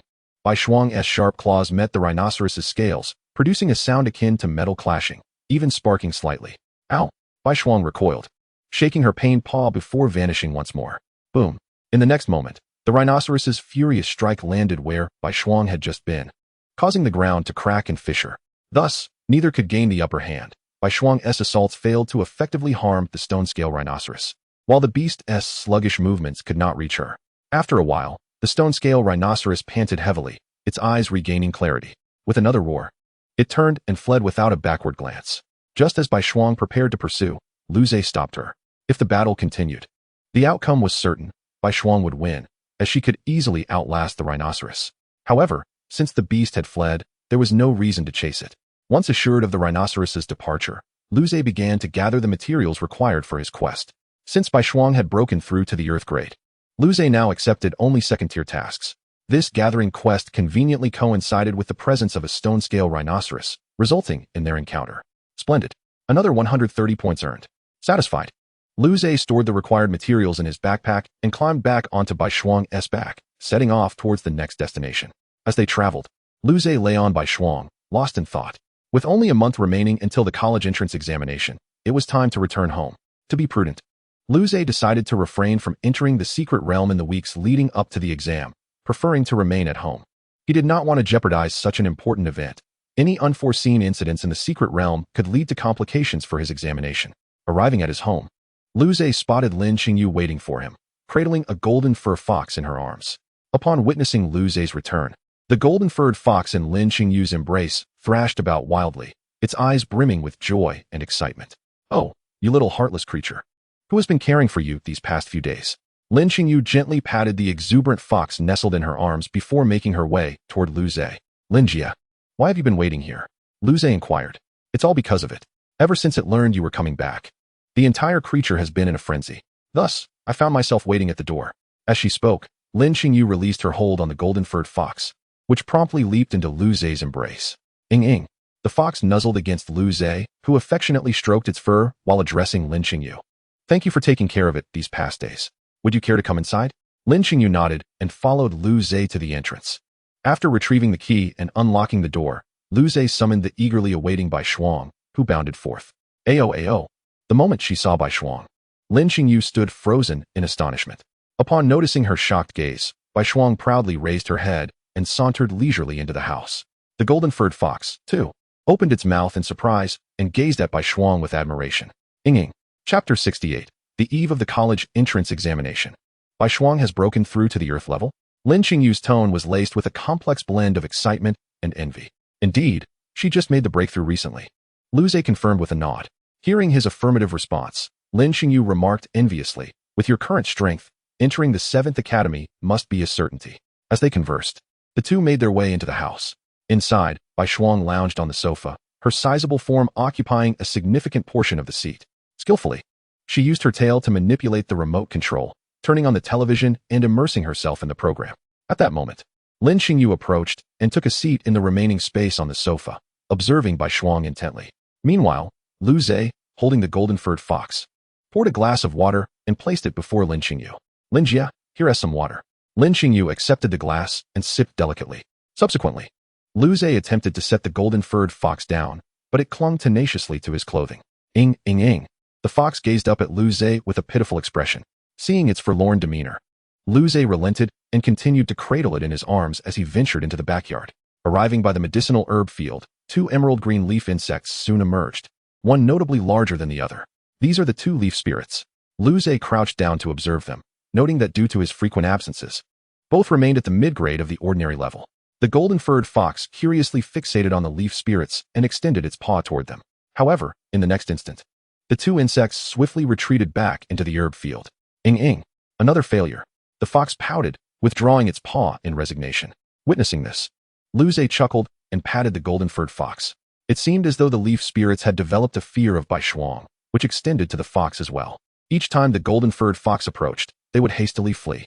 Just then, Lin Xingyu's voice called from behind. What are you doing here? Upon reaching the herb field, she gazed at the various medicinal plants with a hint of surprise. You've taken good care of these herbs. How did you manage it? She inquired with a smile. Lu Zhe offered a vague explanation, and Lin Xingyu did not press further. The 2 chatted for a while longer before returning indoors. Lu Zhe chose not to disclose the evolutionary path of the leaf spirits to Lin Xingyu, as he currently preferred to keep that information private. The evolutionary paths of magical beasts were still under exploration, with new paths discovered each year. There were only 2 methods to uncover these new evolutionary routes. One involved breeders conducting numerous related experiments, while the other occurred when certain beast tamers or breeders inadvertently met the conditions for evolution, thus stumbling upon new paths.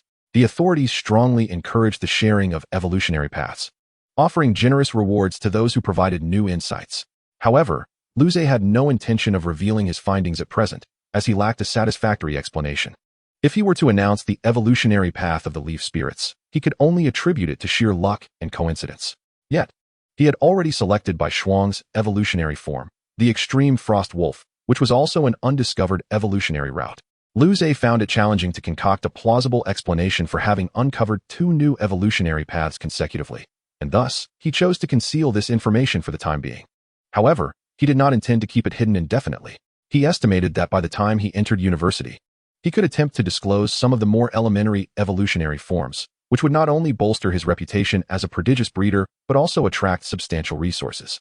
Afterward, Lin Xingyu lingered for a while longer before preparing to leave.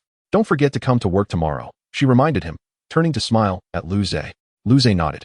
See you tomorrow, Lin Jia. Waving goodbye, he closed the door only after she had walked away. More than 10 days passed. Lu Zhe sat behind the reception desk at Xingyu Pavilion, a tablet before him displaying a video on how beast tamers could enhance their synergy with their beasts. Bai Shuang was training in the store's backyard. Although she refrained from venturing into the secret realms for safety, she could still engage in some simpler training activities. Having just finished watching a brief segment of the video, Lu Zhe intended to check on Bai Shuang's training when, suddenly, a comically fearsome blue mask filled his entire field of vision. Startled, he quickly realized it was a mask worn by Bai Shuang.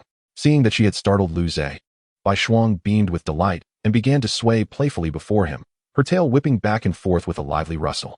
Ayo. Lu Zhe removed the mask from Bai Shuang's face, revealing her cheerful countenance beneath. Why aren't you training? He feigned a stern expression. Ayo. I've been training for a long time. I'm taking a break. Lu Zhe checked the time and realized that Bai Shuang had indeed been training on her own for 4 hours. Very well, then, take a break. Bai Shuang then settled onto the ground, resting her head comfortably on Lu Zhe's lap. At that moment, the golden-furred fox leapt over from the side and landed in Lu Zhe's embrace, having been observing Bai Shuang's training from the backyard. Thus, the days rolled on until the eve of the college entrance examination.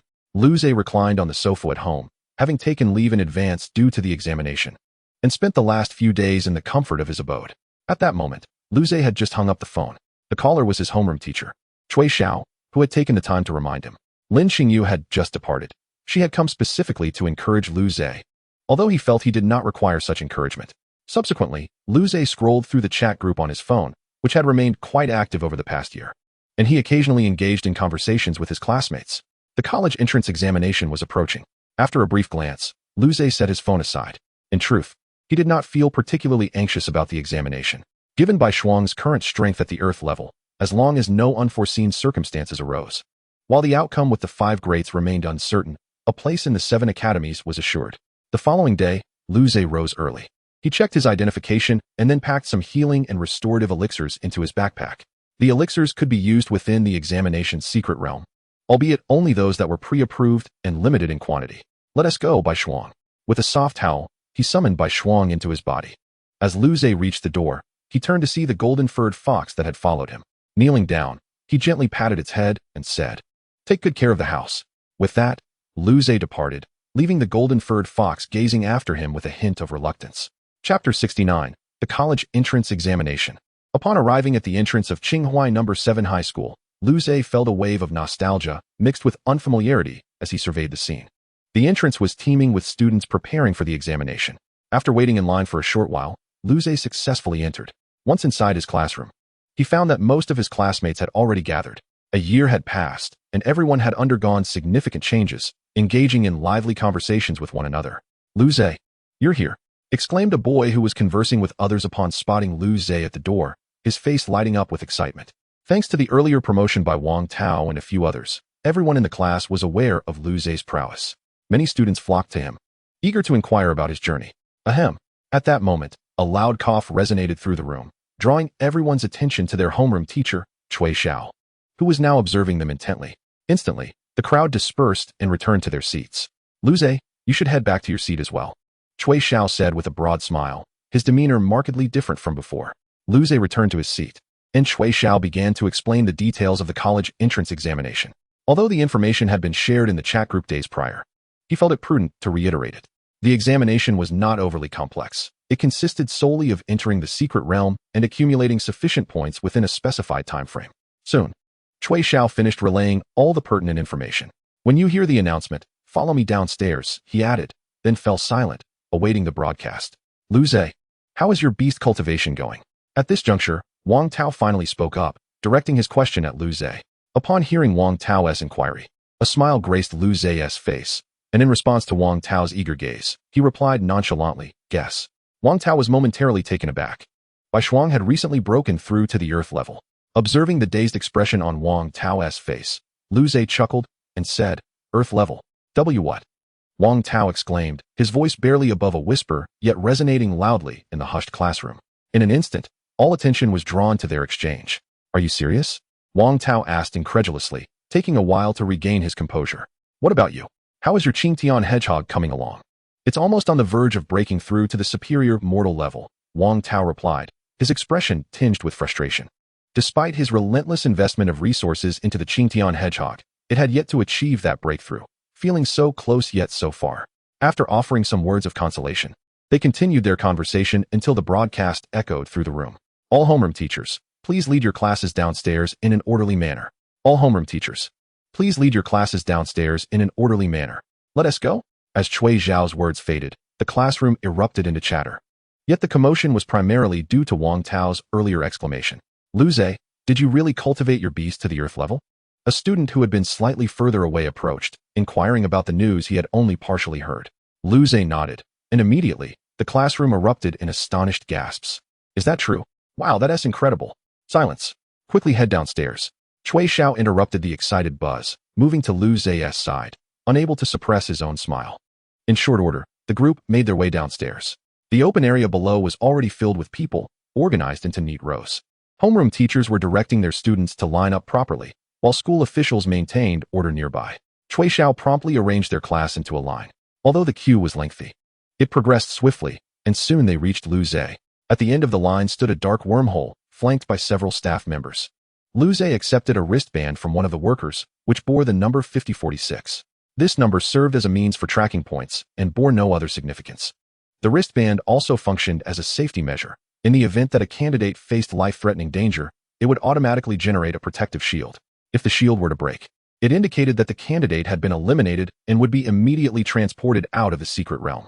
Moreover, the wristband acted as a camera, broadcasting the candidate's actions. This measure was designed not only to ensure the safety of the candidates, but also to prevent cheating. Additionally, the wristband could be used for point accumulation. It is noteworthy that candidates were permitted to engage in point theft, When two candidates encountered each other, they could engage in a beast duel. The victor could claim a portion of the loser's points, although the maximum obtainable was capped at 30.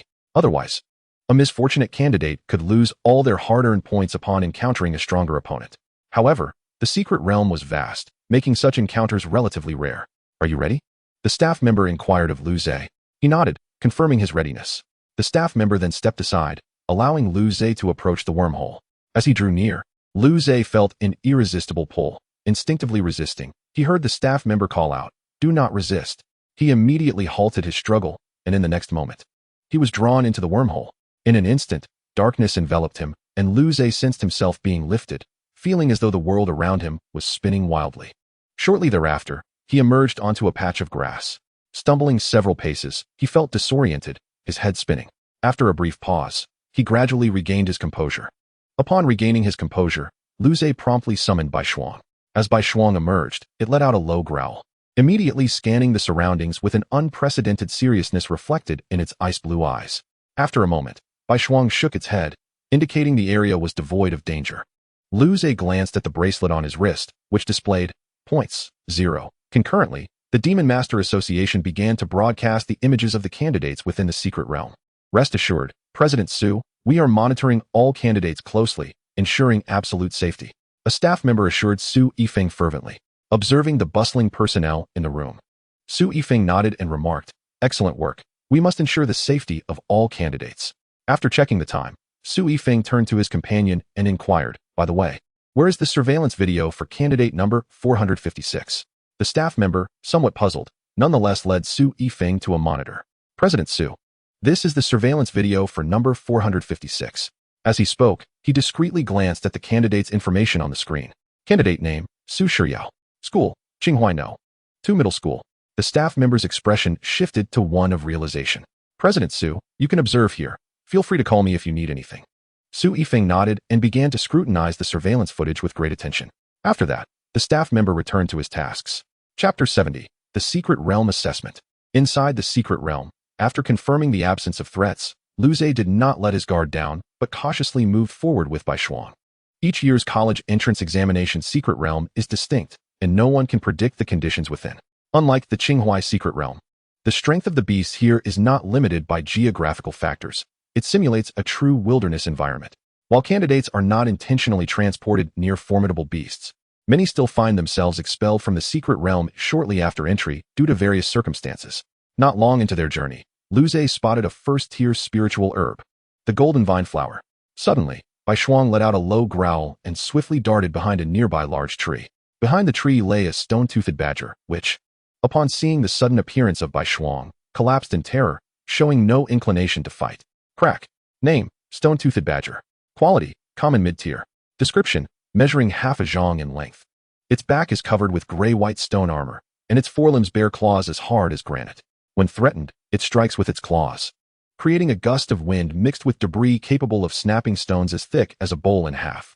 At that moment, Lu Zhe's bracelet vibrated slightly, and upon glancing down, he noticed the point total had changed. Points, 7. Gaining points does not necessitate slaying beasts, simply defeating them suffices. The stone-toothed badger, having clearly lost its combat capability, was thus classified as defeated. Bai Shuang, come back, Lu Zhe called softly. Bai Shuang squinted at the stone-toothed badger for a moment before turning and returning to Lu Zhe's side. Crack. Seeing Bai Shuang depart, the stone-toothed badger scrambled to its feet and fled swiftly. Ignoring the retreating creature, Lu Zhe plucked the golden vine flower and stowed it in his backpack. Everything acquired within the college entrance examination secret realm can be taken home, which is a fortunate benefit. After collecting the flower, Lu Zhe's points increased again. Points, 11. Meanwhile, outside the examination venue, as all candidates entered, teachers and staff began engaging in animated discussions. "Old Shui, how is your student Lu Zhe faring?"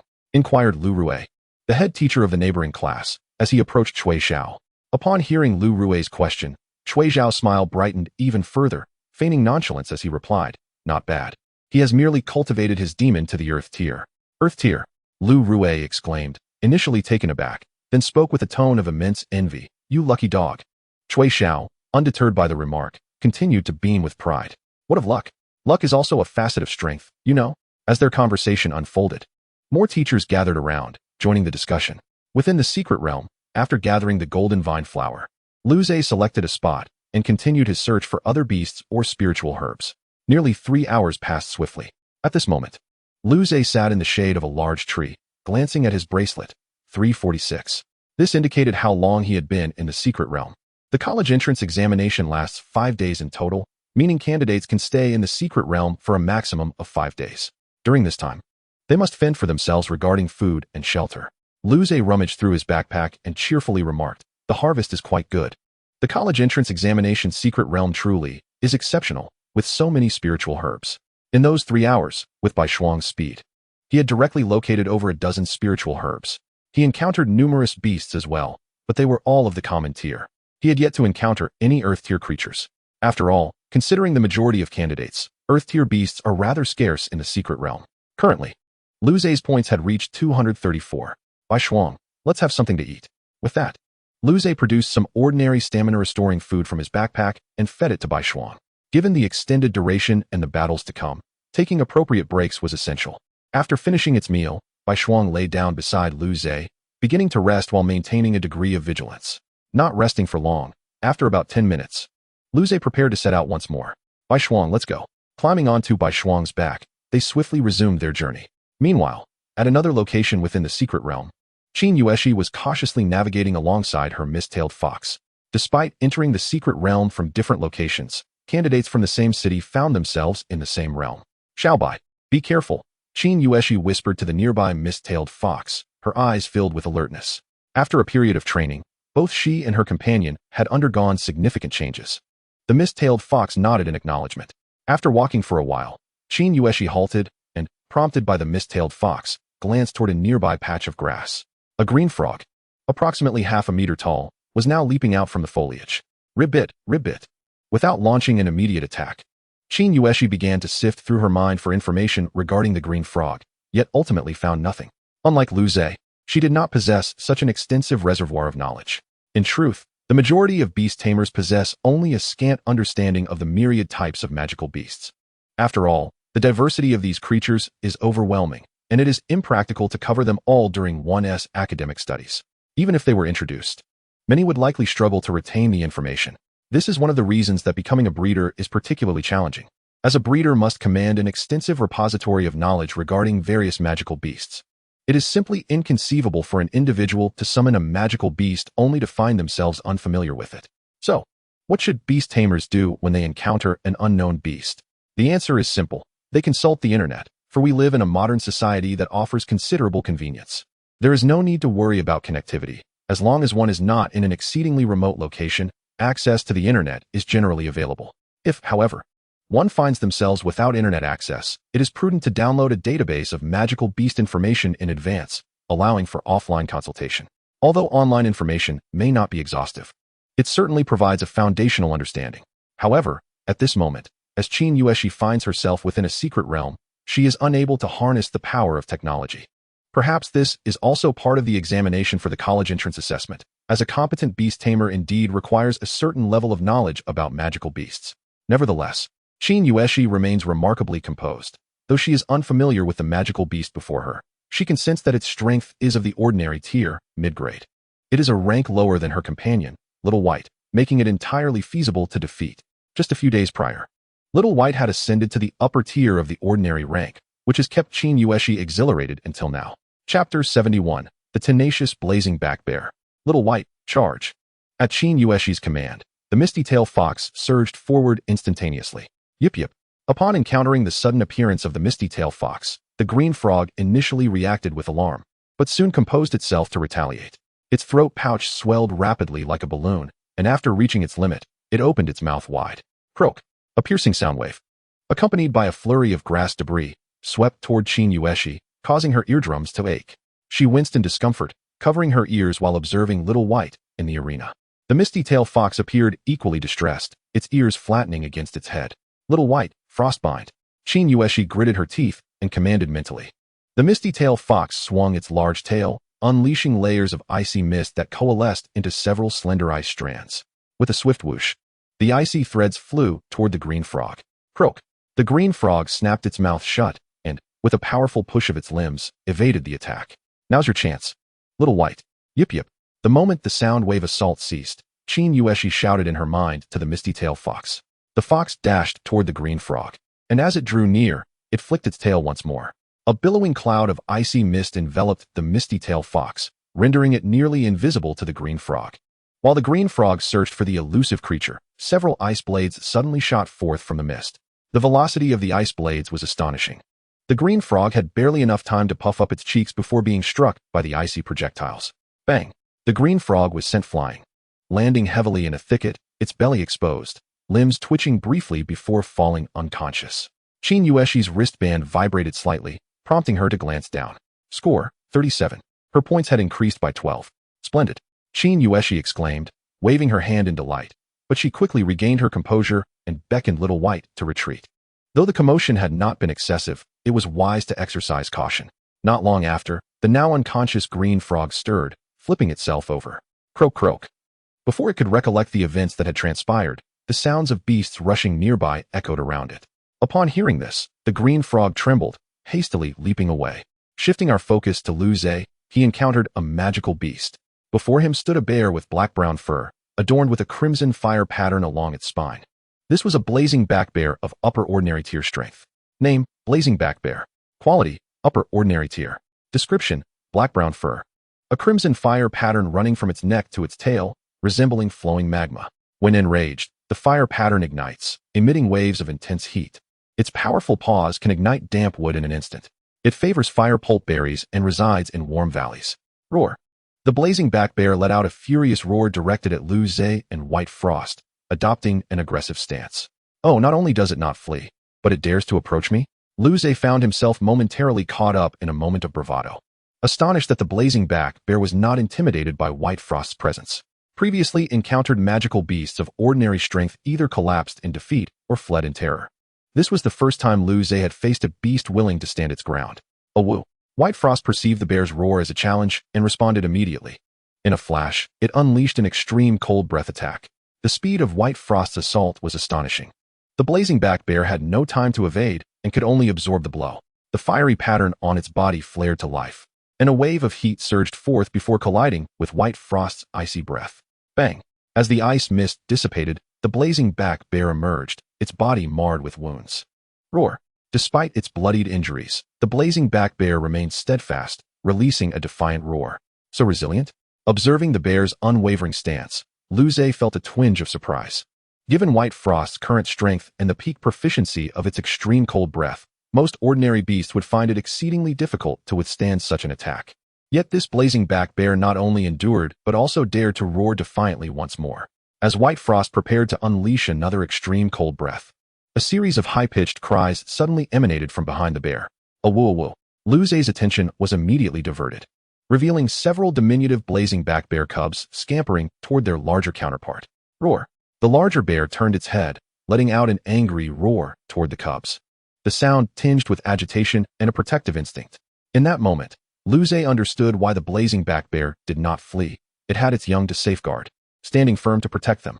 The bear's roar did not deter the cubs. Instead, they rushed forward, drawn to their parents' wounds. A woo-woo. The cubs began to lick the injuries on the larger bear, who, after a moment of internal conflict, refrained from taking any further action. Observing this, Lu Zhe communicated with White Frost through their bond, and she nodded in understanding. A woo. With a sudden roar, White Frost captured the attention of both the blazing back bear and its cubs. A woo. Lie down, and I shall spare you. Upon hearing Bai Shuang's command, the formidable blazing bear hesitated, its eyes betraying uncertainty. Roar. Lie down. Observing the bear's lack of action, Bai Shuang unleashed the full force of her earth-tier beast aura, her gaze turning fierce. In an instant, the large blazing bear trembled on all fours and promptly lay down, while its cubs, already cowering on the ground, clutched their heads in fright, shivering uncontrollably. Buzzing. Lu Zhe's wristband vibrated slightly. Glancing down, he noticed an increase of 47 points in his score. Subsequently, he paid no further mind to the blazing bears and departed alongside Bai Shuang. Once they had sufficiently distanced themselves, the large blazing bear rose, its eyes filled with confusion. However, when it spotted its cubs still lying on the ground, clutching their heads and trembling, rage swiftly overtook its bewilderment. Roar. Hearing their mother's voice, the cubs eagerly lifted their heads. Upon realizing Bai Shuang was no longer present, they felt relieved and scrambled to their feet. They remained oblivious to the slight annoyance in their mother's tone and gathered around her, beginning to lick her wounds. The large blazing bear, witnessing this, saw its earlier anger dissipate completely, replaced by a flicker of tenderness. After gently licking each cub, it led them away. Chapter 72, Earth-Tier Beasts. At this moment, within the Beast Tamer Association, Su Yifeng was intently focused on the video before him, which featured his daughter, Su Shiyao, alongside a massive black bird soaring in the air. The bird was none other than her beast companion, the soul-taking crow. However, this crow had undergone significant changes since Lu Zhe had last encountered it. Previously, the soul-taking crow was merely the size of a common eagle, able to perch on Su Shiyao's shoulder. Now, it had grown several times larger, boasting a wingspan of 3 meters, with each flap producing a low, resonant wind pressure. The aura emanating from it indicated that its strength had ascended to the mid-tier of the earth level. Caw! The soul-taking crow, with its icy gaze, locked onto a beast resembling a giant lizard ahead, emitting a piercing shriek. At the sound of its call, the lizard-like beast suddenly collapsed as if struck by lightning. Writhing in agony on the ground, Lu Zhe's wristband vibrated again, and Su Shiyao glanced down. Points, 354. The prowess of the soul-taking crow was undeniable, yet its size and characteristics limited its ability to carry her, thus slowing her pace in searching for beasts and spiritual items. This was why Su Shiyao's score was only slightly higher than Lu Zhe's. Confirming her points, she swiftly set off in search of other beasts, with the soul-taking crow following closely, leaving behind a fainted beast. Outside the video, Su Yifeng subtly nodded, a faint smile of satisfaction gracing his face. After some time, Lu Zhe glanced at the dimming sky of the secret realm and decided it was time to find a place to rest. The secret realm simulated a wild environment, complete with the natural cycle of day and night. The wilderness at night posed great dangers, thus Lu Zhe did not intend to venture out after dark. He found a clearing and set down his backpack, just as Bai Shuang arrived, hauling a bundle of firewood, which he had forcefully collected from nearby trees. After stacking the wood, Lu Zhe retrieved a lighter from his pack. With a swift flick, bright flames leapt from the kindling, casting a warm glow over Lu Zhe and Bai Shuang. Lu Zhe pulled out several fish he had casually caught earlier while gathering spiritual items, skewering them on sticks and placing them beside the fire. He then beckoned to Bai Shuang, who joyfully trotted over and lay down behind him, leaning against her. Lu Zhe found this position entirely comfortable given her current size. Once settled, he gazed up at the night sky. The realm's nighttime sky resembled a vast expanse of black velvet adorned with countless sparkling diamonds, with innumerable glowing stars twinkling above, creating an exquisite sight. The stillness enveloped them, punctuated only by the crackling of the campfire, the rustling of leaves in the breeze, and the faint chirping of unseen insects hidden in the grass. Composing a natural nocturne, resting against Bai Shuang, Lu Zhe felt an unprecedented sense of tranquility. Bai Shuang, in turn, blissfully swished her fluffy tail, her nose twitching as she caught the increasingly enticing aroma of the roasting fish, her eyes fixated on the sizzling delicacy. Suddenly, her gaze was drawn to the dancing flames, a hint of curiosity sparking within her eyes. Out of intrigue, she stealthily extended her tail into the fire for a moment before withdrawing it. Examining it closely, she found that the white fur remained as soft and smooth as ever, untouched by the seemingly searing flames. Lu Zhe, however, remained oblivious to this spectacle, his eyes closed in serene enjoyment of the moment. In this profound starry night within the secret realm, a human and a beast by the campfire formed an image of peculiar harmony, radiating warmth and tranquility. Meanwhile, at another location in the secret realm, Qin Yueshi was hidden within a tree hollow with her mistail arc, enveloped in darkness as she refrained from lighting a fire. Though igniting a flame would facilitate her situation, it would also inevitably attract the attention of other beasts, so she dared not take that risk. Clutching her mistail arc tightly, she listened intently to the sounds outside, her expression tense. The night in the secret realm was perilous, prompting most to seek safe havens for rest. Yet, a few brave souls opted to continue their pursuit of points during the night. The beasts that roamed at night were generally stronger than those encountered during the day, yielding greater rewards upon defeat. This approach could yield significant gains, but it was fraught with danger. Indeed, as time passed, despite the actions of only a small fraction of individuals, the number of those eliminated overnight was strikingly similar to that of the day. At the break of dawn, Lu Zhe prepared to resume his quest for points, having packed his belongings. After a day of exploration, he had gained a preliminary understanding of the beast's strengths within the secret realm. He deduced that Earth-tier beasts were quite scarce, prompting him to adopt a more aggressive approach to score points swiftly. As Lu Zhe quickened his pace, he encountered his first Earth-tier beast halfway through the second day. Roar! A silver-white saber-toothed tiger bellowed menacingly at Bai Shuang. Name: Thunder Pattern Saber-Toothed Tiger. Quality: Low Earth Tier. Description: measuring approximately 2.5 zhang in length. Its robust body is cloaked in resilient short fur, with flowing, ghostly blue liquid lightning patterns that flicker with each breath. Its half-foot-long saber-like teeth, entwined with blinding electric light, protrude menacingly. When enraged, currents surge around its body, and its claw strikes are imbued with explosive power, often dwelling in marshy wetlands rich in thunder elements. Roar! Bai Shuang was undaunted. At this moment, Lu Zhe had dismounted from Bai Shuang and was cautiously standing to the side. Their standoff did not last long.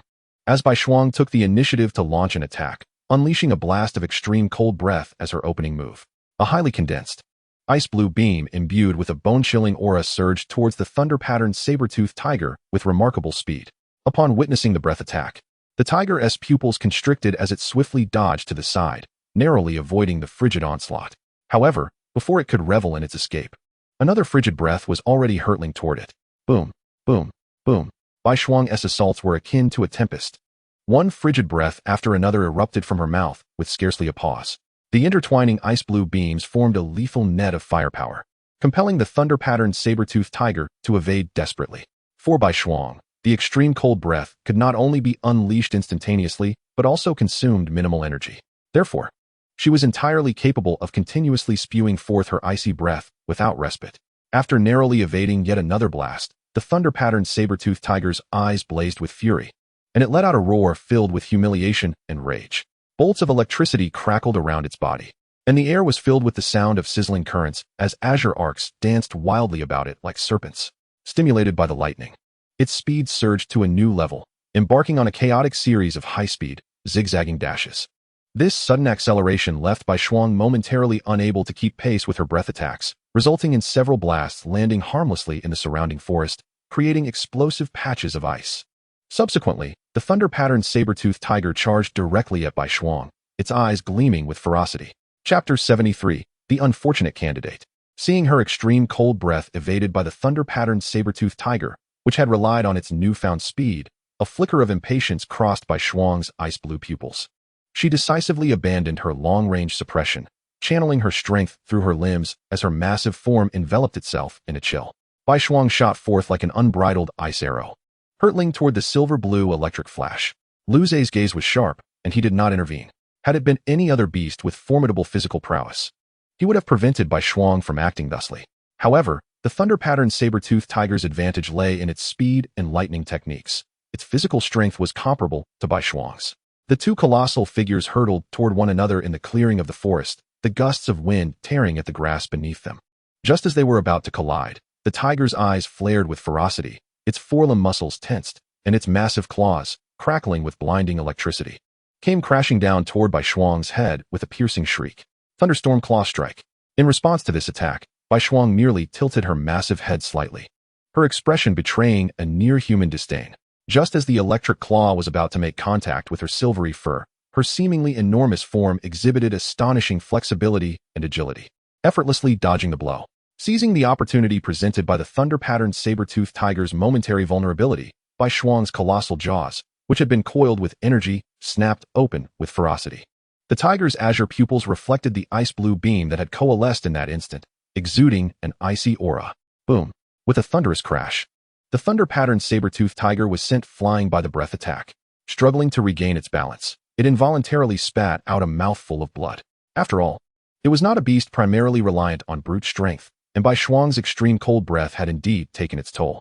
However, following the blow that sent it hurtling away, Bai Shuang did not cease her onslaught, rapidly employing her techniques to close the distance.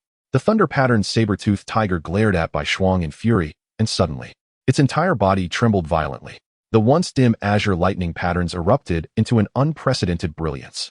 Countless thick arcs of electricity surged from its body, crackling with a deafening roar. And in the next moment, a colossal spear of pure thunder appeared from thin air, stretching nearly 10 feet long. Yet this strike seemed to have drained much of its strength. The currents surrounding it waned, and even the originally radiant lightning patterns dimmed considerably. As the thunderous spear hurtled toward her, Bai Shuang exhaled her extreme cold breath to counter it. The ice-blue torrent collided with the raging thunder, and the standoff lasted barely half a breath before the destructive force of the lightning overwhelmed and shattered her icy breath. The spear's speed diminished slightly, yet its trajectory remained unchanged. However, this minor delay allowed Bai Shuang to evade successfully. She twisted her waist sharply, her massive form displaying remarkable coordination as she narrowly sidestepped the passing thunder spear. Boom! A tremendous sound erupted as the spear struck the ground, creating a vast and deep crater, the earth around it charred black. Roar!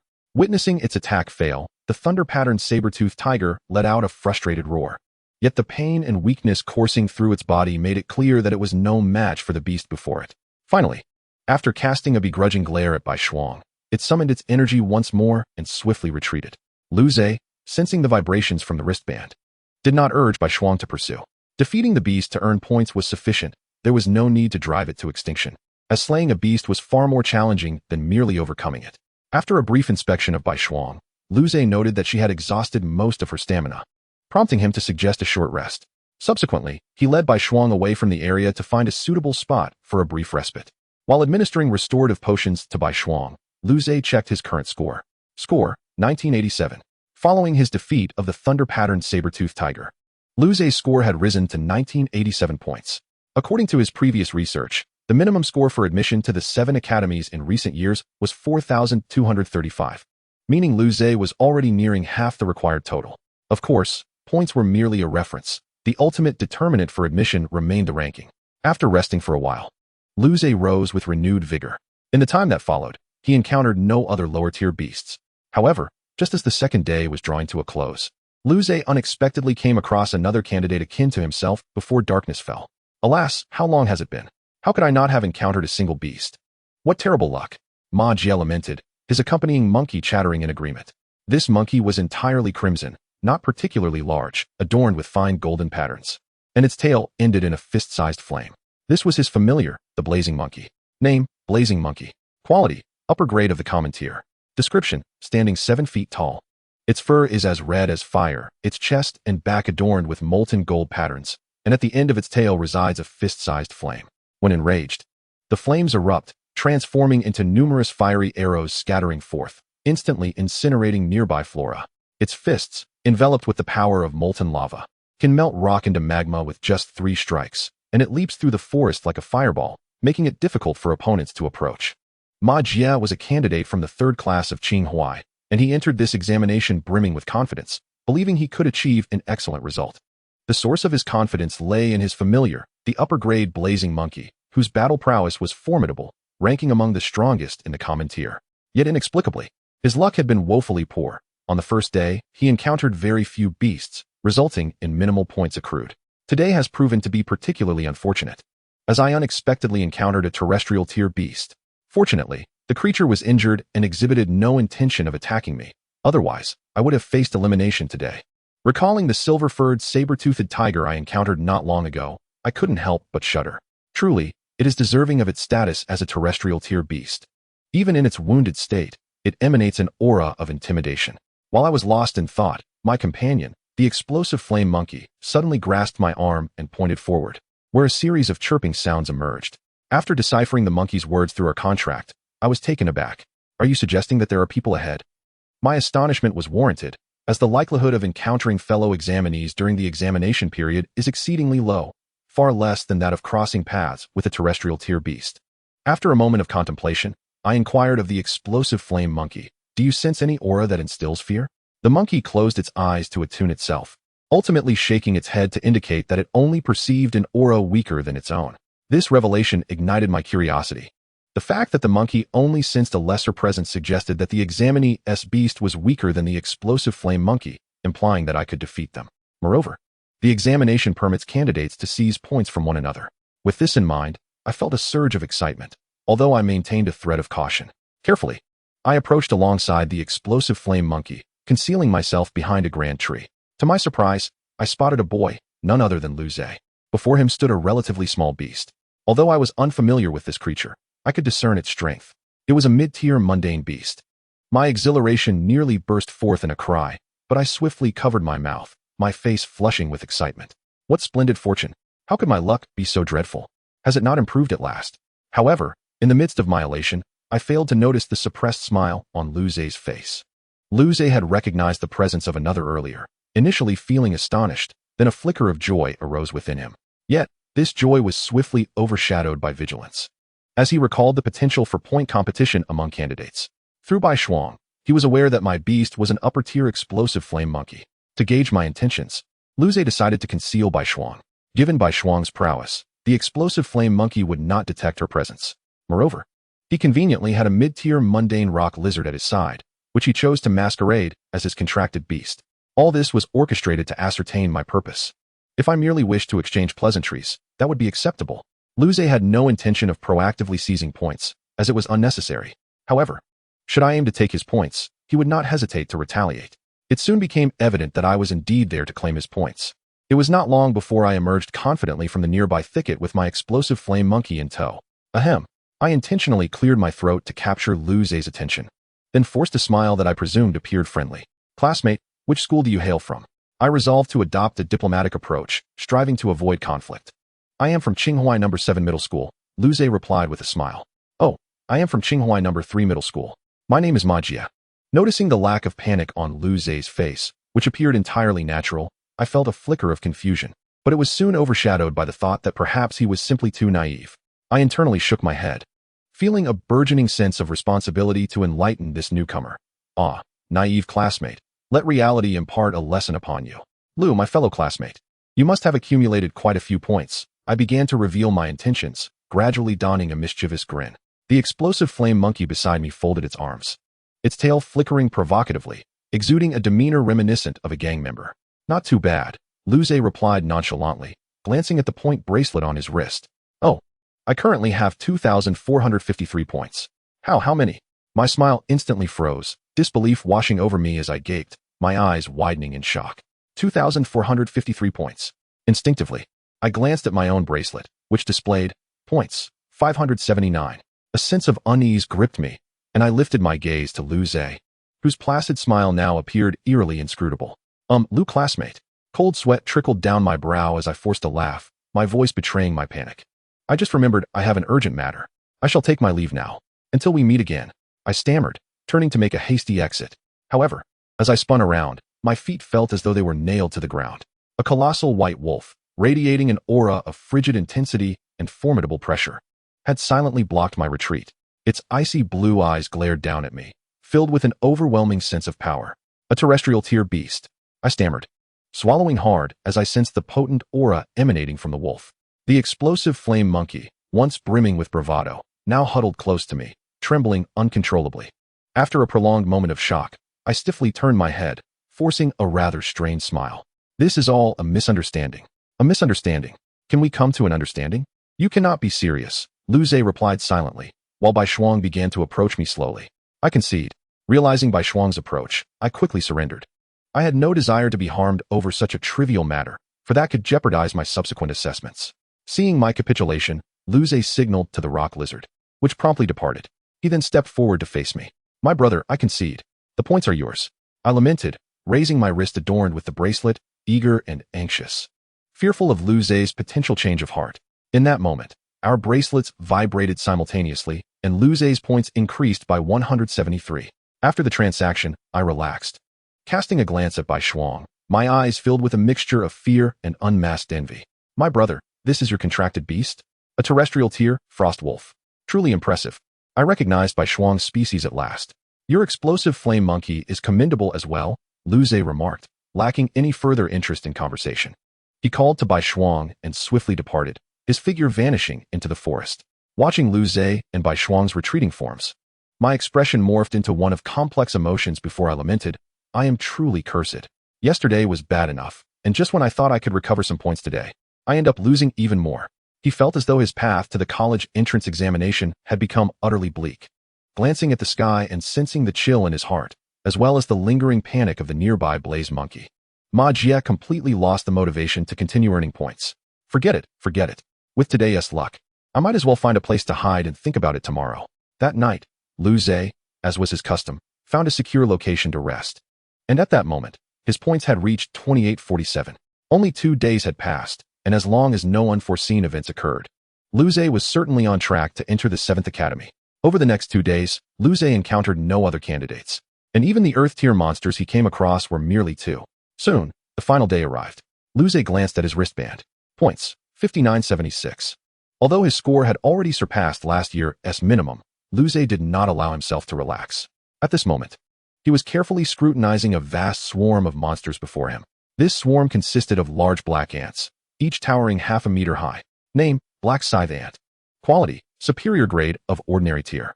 Description, a massive ant with a glossy black exterior and serrated edges on its scythe-like mandibles.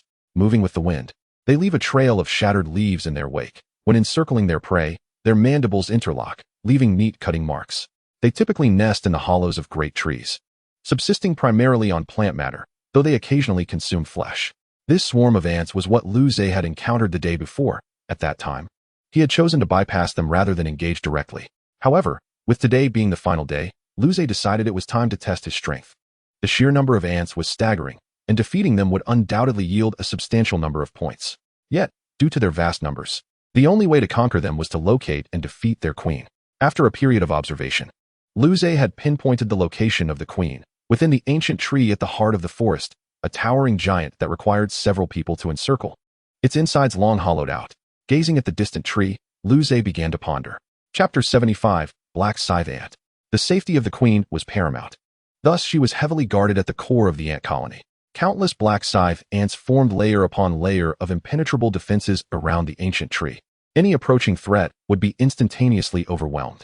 This was precisely why Luze had previously opted to steer clear. The cost was too high, the risk too great. Now, however, Luze's points were more than sufficient, prompting him to attempt a confrontation. If he failed, it was of little consequence. With this thought in mind, Luze steeled his resolve. Heading the side of his companion, Frost, he selected a location far from the ant swarm, closed his eyes momentarily, and then suddenly opened them wide, a glimmer of spirit flickering within his pupils. Utilizing his spiritual energy to enhance his vision, even from a distance, Luze could observe the situation of the ant swarm. A woo! Frost let out a low growl and dashed toward the heart of the ant colony. The moment Frost entered the warning range, the previously bustling ant swarm erupted into a frenzy. Squeak, squeak, squeak.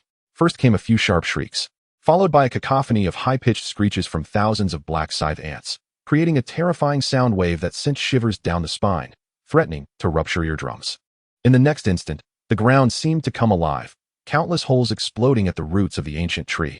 As a black torrent surged forth like a gate to hell flung wide open, pouring out from every crevice and gap. The sight was suffocating, as if a sea of black asphalt had risen from the ground, hurtling toward Frost with an air of annihilation. From a distance, Luze watched, his pupils constricting, his heart sinking. Trouble. Oh whoa. However, Frost displayed nary a hint of fear. Her massive jaws opened wide. Bang! A breath of ice blue energy erupted from her mouth. In an instant, dozens of black scythe ants, along with the ground beneath them, were frozen into a ghastly white sculpture of ice. Without hesitation, Frost surged forward, traversing this newly created icy path. Yet, in the blink of an eye, more black scythe ants flooded in from both sides and behind, stepping over the bodies of their fallen comrades and the frozen ground. Like an endless tide of darkness, they surged forth once more, swiftly engulfing the icy pathway, diminishing Frost's foothold. Reluctantly, Frost unleashed another icy breath, clearing the path ahead once more, only to find the ant swarms surging back in. This cycle continued. Yet no matter how minimal the consumption of her chilling breath, she could not possibly outlast the swarm. Seeing this, Luze let out a sigh. It seemed this endeavor was futile. As time passed, Frost had traversed nearly half the distance, but the toll on her was immense. Panting, she gazed at the seemingly unyielding swarm before her, feeling a pang of helplessness, yet she was determined to try once more. Oh whoa! A frigid torrent surged forth, an invisible shockwave sweeping across a radius of several dozen meters. The foremost hundreds of black scythe ants, unable to emit a single cry, found their movements abruptly halted, their bodies encased in thick frost, as if the play button had been pressed on pause. The ice spread outward at a visible pace, freezing everything in its vicinity. From above, one could see a massive, expanding white ice ring forcefully pushing against the center of the black sea formed by the ants. After a considerable time, the ice ring reached its limit, and the immense consumption rendered Frost's body trembling slightly. Out of breath, she refused to yield. In the next moment, the surrounding frost shattered, transforming into countless tiny ice crystals that soared into the air. Almost immediately, a fierce blizzard began to form, sweeping countless black scythe ants into the sky. Gritting her teeth, Frost controlled the storm, which roared forward like a dragon of frost toward the ancient tree where the queen was hidden. As it passed, The black scythe ants caught in the tempest were shredded, sliced, and frozen, as if thrown into a meat grinder. Just as the blizzard was about to reach the queen's tree, Frost could no longer maintain it and was compelled to trigger an explosion. Boom! With a tremendous roar, the massive ice crystal at the center of the blizzard shattered, and the storm abruptly dissipated. Countless ice shards flew outward, pinning many black scythe ants to the ground. The path ravaged by the storm left behind a shocking death trail, paved with the frozen remains of countless black scythe ants. Just as a smile began to spread across Frost's face, a new swarm of ants surged forth near the ancient tree. Moreover, this group was evidently larger and more formidable than the others, clearly the queen's elite guard.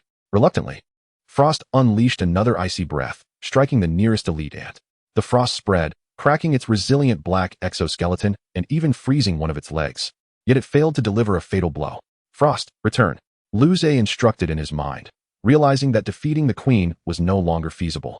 Awu, Bai Shuang, reluctant and unwilling, called out once, but ultimately heeded Luze's words, turning to flee.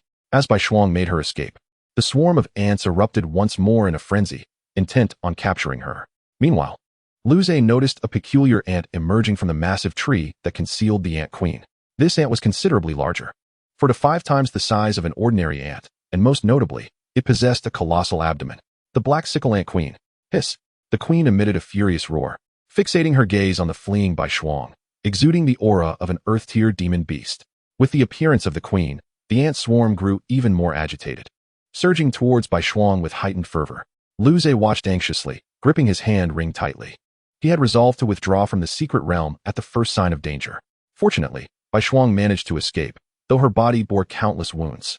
As she gasped heavily, she shook herself violently, dislodging several ants that had climbed onto her. With her spiritual power nearly depleted, she could no longer fend off the relentless ants. Seizing the moment as Bai Shuang approached, Luze leaped onto her, and together they sped away. Pursued by the dark mass of ants, Luze drew his bow and, channeling his spiritual energy, shot an arrow into the swarm behind them. Bang! Upon impact, the arrow shattered, scattering tiny ice crystals that killed several nearby ants. However, such a meager number was insignificant against the vast horde. Shaking his head, Luze withdrew his bow and, through their contract, transferred his remaining spiritual energy to Bai Shuang. Just as Bai Shuang could channel energy to Luze, he could do the same for her. Soon, Luze's energy was entirely expended, leaving him pale and overwhelmed by a wave of weakness. In contrast, Bai Shuang regained some of her strength. Although Luze's energy was hardly substantial, it proved crucial at that moment. Radiating a chill once more, Bai Shuang activated her demon technique, Snow Shadow Strike, swiftly shaking off the pursuing ants. Hiss! The angry swarm behind her roared in frustration, unable to match Bai Shuang's speed. And after venting their rage for a while, retreated. Bai Shuang continued running with Luze until her spiritual power was utterly depleted, at which point they halted. Chapter 76. The examination concludes. Bai Shuang collapsed onto the ground, breathing heavily, prompting Luze to quickly retrieve restorative elixirs from his backpack, pouring them into her mouth one after another. Subsequently, Bai Shuang closed her eyes and began to recuperate slowly, while Luze remained vigilant, scanning their surroundings. During Bai Shuang's recovery, several ordinary-tier demon beasts appeared, but fortunately, they were all deterred by Bai Shuang's formidable presence. Glancing at his hand ring, Luze noted that his points had reached 6751. Bai Shuang had slain an innumerable number of black sickle ants, although each ant yielded minimal points. Their massive numbers had granted Luze a substantial score. As time passed, Bai Shuang's vitality grew stronger, and the small wounds on her body began to heal gradually. Finally, Bai Shuang opened her eyes and affectionately nuzzled Luze's side with her large head. In the time that followed, Luze chose not to pursue further points. As he was confident his score was already sufficient, his primary concern was ensuring Bai Shuang received ample rest. As the conclusion of the assessment approached, Luze's hand ring began to vibrate vigorously, signaling his imminent transport from the secret realm. He summoned Bai Shuang into his body, and a wave of energy spread from the ring, enveloping Luze entirely. Suddenly, darkness engulfed his vision, and he once again experienced that disorienting sensation of weightlessness. Moments later, he felt solid ground beneath his feet and the cacophony of voices around him. Realizing he had returned to the school, many others appeared alongside him, most bearing expressions of relief and accomplishment, while some exhibited a mix of shock and the relief of having survived the ordeal. Clearly those who had barely made it to the end. Struggling to navigate through the crowd, Luze returned his hand ring before preparing to leave with his belongings. The examination results were primarily based on points accrued from the secret realm, but candidates would also be scored according to their actions within it. The final composite score would determine each candidate's ultimate grade. The announcement of results would take a few days, at which point they could be checked online, followed by the opportunity to submit their preferences for further studies. Flowing with the throng, Luze exited the school grounds, only to find a throng of reporters awaiting outside. Some excited candidates were surrounded by microphones, eagerly recounting their experiences in the secret realm, whereas Luze had no inclination to do the same. Buzz. His phone vibrated in his pocket, and upon checking, he discovered a message from Chin Yueshi. "Lu Ge, have you come out?" It appeared she had just emerged as well. After a moment's contemplation, Luze simply replied, "Just came out. All is well." Additionally, he noticed messages from Cui Xiao and Lin Xingyu, both inquiring about his status. After responding to their messages with the same information, Luze stowed his phone away. Stepping out of the reporter's fray, he walked briskly towards home.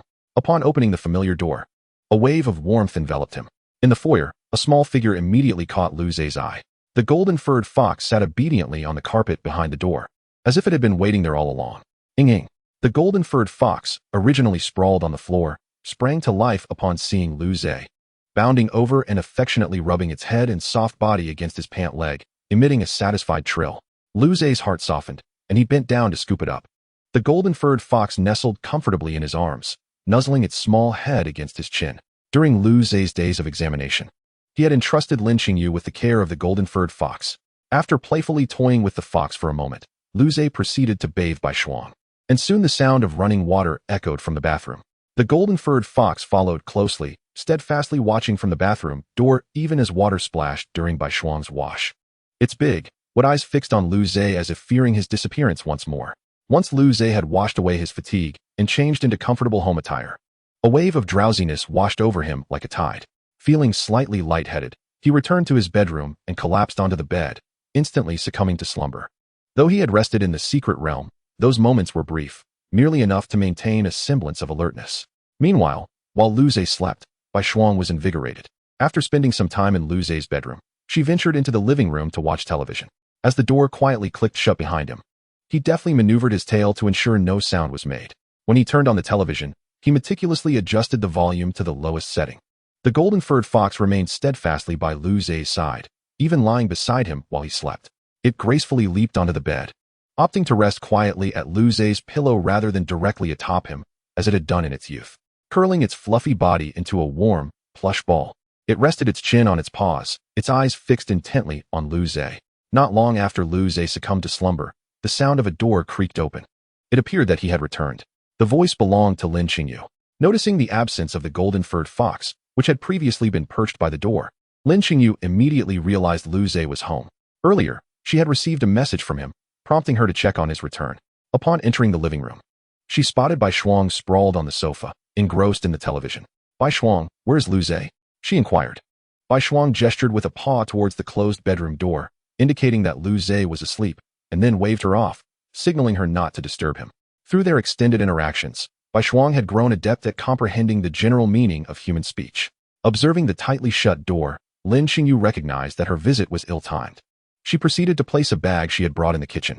This bag contained provisions for the golden-furred fox, as she had been responsible for its meals over the past few days. Just as she contemplated sending Luze a message on her phone, she hesitated, fearing it might disrupt his rest.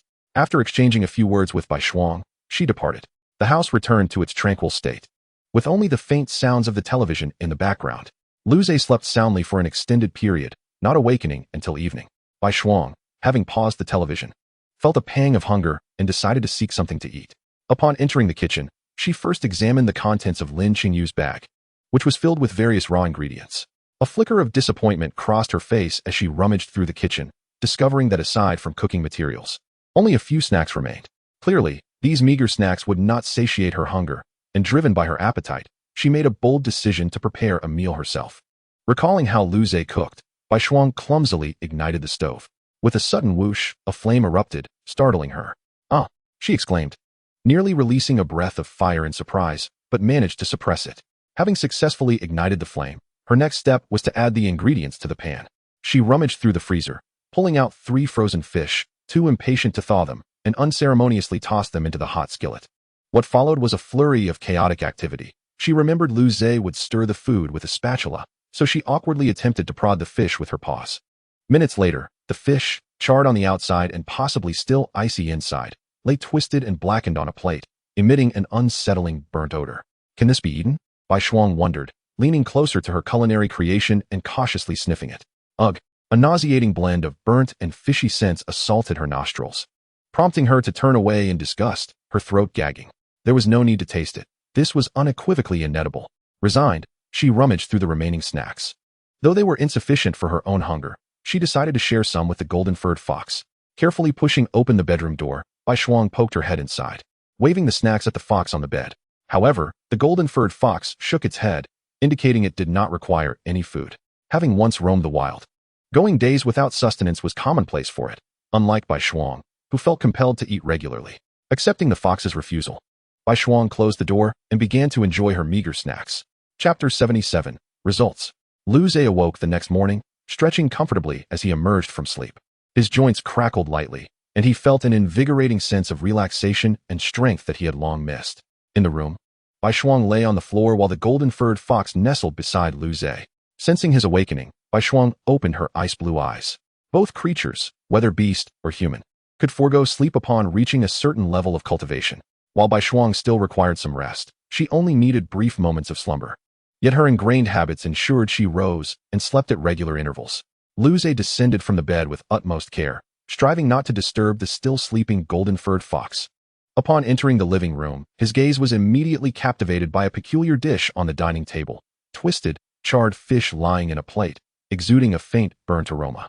Unable to contain himself, he burst into laughter. Turning to Bai Shuang, who trailed behind him with a somewhat dazed expression, he inquired with a chuckle, "Did you make this?" Bai Shuang emitted a muffled sound, shyly nudging her large head against Lu Zhe's arm, tacitly confirming his question.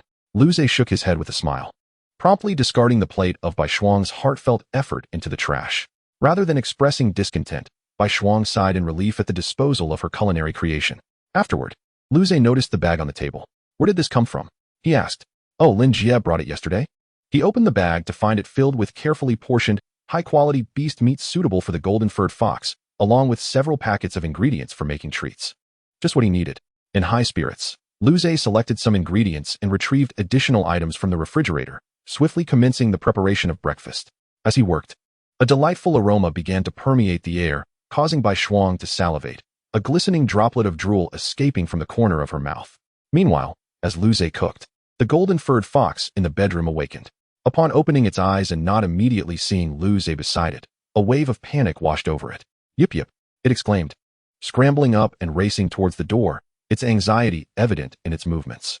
Upon bursting into the living room and spotting Lu Zhe in the kitchen, it finally felt a sense of calm. However, its frantic pace did not cease as it dashed towards him. Hearing the commotion, Lu Zhe turned to see the golden-furred fox launching itself towards him, and he instinctively reached out to catch it.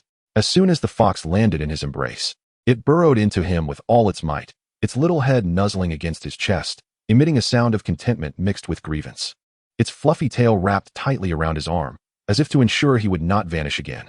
Gazing at the appearance of the golden-furred fox, Lu Zhe quickly grasped the situation and promptly reassured, all right, I won't leave." Wild, diminutive magical beasts behave in such a manner. Due to the harshness of their environment and their inherent frailty, they become exceedingly reliant on anyone who shows them kindness. After his soothing words, the golden-furred fox visibly calmed down, yet it still nestled in Lu Zhe's embrace, refusing to budge. Lu Zhe, too, chose not to set it down, continuing to prepare his meal while holding it close. Beside them, Bai Shuang felt an uncomfortable pang in her heart. Yet her own physique prevented her from resembling the golden-furred fox. Consequently, her yearning to become a celestial tier beast intensified. Before long, Lu Zhe had prepared breakfast, during which he began to peruse his phone. Although the results of the college entrance examination had yet to be released, students in the class group had already begun sharing the points they had accumulated in the secret realm. Naturally, many reached out to Lu Zhe in private to inquire about his score, including his homeroom teacher, Cui Xiao.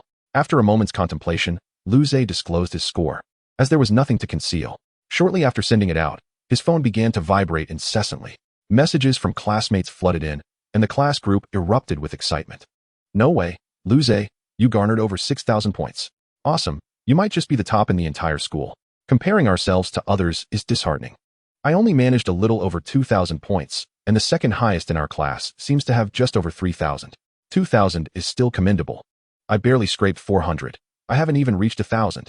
You're invincible. Did you just sleep through the secret realm? After a brief while, Lu Zhe set his phone aside, a smile gracing his lips as he resumed his breakfast. Following the meal, Lu Zhe made his way to Qingyu Pavilion, where he was pleasantly surprised to find Qin Yueshi in addition to Lin Qingyu. Lu Gu, you've arrived, Qin Yueshi exclaimed, waving her hand joyfully upon seeing him. Lu Zhe felt a spark of surprise at her presence, having not seen her for several months. What brings you here? He inquired. I wanted to know how you fared in the exams, Lin Qingyu interjected. Not bad. I scored over 6,000 points in total, Lu Zhe replied, his tone seemingly calm. Yet a discerning ear could detect the pride and joy underlying his words. Over 6,000, Qin Yueshi gasped, her eyes wide with astonishment as she gazed at Lu Zhe. I only managed 2,700. Lin Qingyu, standing nearby, also displayed a look of shock, but quickly regained her composure. Then I must congratulate you in advance for entering the 7th Academy. Lu Zhe accepted their praises with a smile. Time swiftly passed, and night fell. At Lin Qingyu's enthusiastic suggestion, the trio ventured to a nearby restaurant known for its excellent reputation, purportedly to celebrate Lu Zhe and Qin Yueshi's completion of their college entrance exams. In the ensuing days, Lu Zhe and Qin Yueshi worked as attendants at Qingyu Pavilion while awaiting the exam results. Finally, the day of the results arrived. Lu Zhe was in the midst of assisting a customer with their checkout when Qin Yueshi, who had been restlessly refreshing her phone, suddenly let out a short, excited shriek. Lu Gu, the results are out. They're out, she exclaimed, brandishing her pink phone like a trophy, nearly thrusting the screen into Lu Zhe's face. The display clearly showed her score. Name, Qin Yueshi. School, Qinghua No. 12 Middle School. Total score, 512, with a maximum score of 750 for the college entrance examination. Qin Yueshi's result was indeed commendable. Lu Gu, quickly check yours. The lady at the counter and the two customers in line behind her were also captivated by the atmosphere, smiling kindly and watching Lu Zhe with curiosity, unhurriedly waiting for him to respond. Lu Zhe's heart raced as he took a deep breath to maintain his composure. Extracting his phone from his pocket, after entering his information on the score-checking website, his score appeared. Name, Lu Zhe, School, Qinghua No. 7 Middle School, Total score, 703, Chapter 78, Filling out college applications. Upon seeing the prominent number on Lu Zhe's screen, Qin Yueshi gasped audibly, her hands instinctively covering her mouth in shock. Young man, how did you do? The middle-aged woman at the counter inquired, unable to contain her curiosity at Qin Yueshi's reaction. Lu Zhe inhaled deeply, striving to quell his excitement, and slowly announced his score with a tremor of exhilaration in his voice, 703 points. 7, over 700 points. The woman and the customers behind her were momentarily taken aback, their faces quickly transforming into expressions of genuine admiration and respect. Over 700 points? Young man, you are remarkable, the middle-aged woman exclaimed enviously. How wonderful it would be if my child could achieve such a feat. Congratulations. Congratulations. With this score, admission to a top university is assured. Another lady chimed in with a smile. The remaining customers also conveyed their well wishes. Lu Zhe expressed his gratitude to each one, and shortly thereafter, the customers completed their transactions and departed from Qingyu Pavilion, leaving only Lu Zhe and Qin Yueshi behind. Finally, Qin Yueshi spoke up, her voice laced with admiration. Lu Gu, you are incredible. Just doing all right, Lu Zhe replied with a smile, the immense joy now fully blooming on his face, radiating the youthful exuberance unique to him. He also shared his score with Cui Xiao and Lin Qingyu via his phone. Moments later, Cui Xiao's reply arrived, extending her congratulations, while Lin Qingyu descended from the upper floor, where she had been staying. Congratulations, Lu Zhe, Lin Qingyu exclaimed, her tone brimming with excitement and joy, as if she herself had achieved such a score. That evening, Lin Qingyu treated the two to dinner once more, filled with laughter and merriment. Upon returning home, Lu Zhe did not immediately rest. Instead, he pondered over the college application process. The application period commenced the day after the results were released and lasted for a total of 7 days. Lu Zhe had long since determined his goals. Thus he felt no urgency. The following morning, he rose early, seated himself at the computer, and began filling out his applications. Naturally, he filled in all 5 top universities first. Although his score might not guarantee admission, it was worth a shot. Subsequently, he included the 7 academies, listing them without regard for order. The admission mechanisms for the top 5 and the 7 academies were special.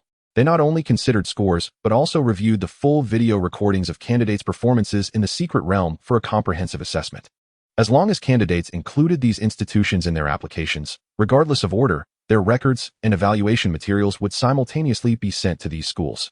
This was to ensure that no top talent was overlooked, meaning candidates could potentially receive offers from multiple prestigious institutions.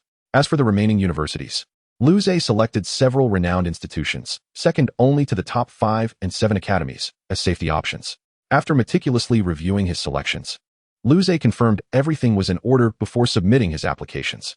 As Liu Ze gazed at the interface displaying the successful submission of his application, he finally felt a profound sense of relief wash over him. The next step was to await a call from the school. The day following the submission of applications, the results of the college entrance examination rankings were released. Liu Ze ranked 35th in Qinghua City and 479th across the province. He was quite content with this ranking, a sentiment echoed by both his homeroom teacher and the principal of Qinghua No. 7 High School. In Qinghua City, among the hundreds of high schools, the top scorers in the college entrance examinations were typically from Qinghua No. 2, No. 3, and No. 9 high schools. The reason for this was the affluent backgrounds of the students attending these institutions, whose parents were predominantly from wealthy or prestigious families.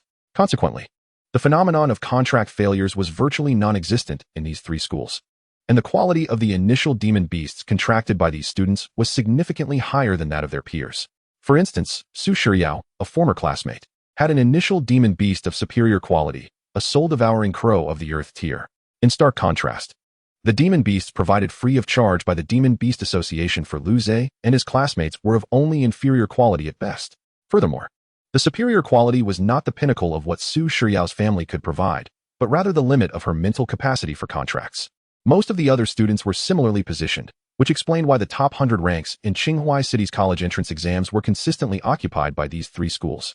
However, Liu Ze's achievement of ranking 35th marked a notable exception, thrusting him into the top 50. This accomplishment left his homeroom teacher, Cui Xiao, unable to sleep with excitement, while the principal of Qinghua No. 7 High School wore an ear-to-ear grin, exuding an air of elation. Soon after, Liu Ze received a call from Cui Xiao, requesting his return to school. Upon re-entering the gates of Qinghua No. 7 High School, he was met with unprecedented honors.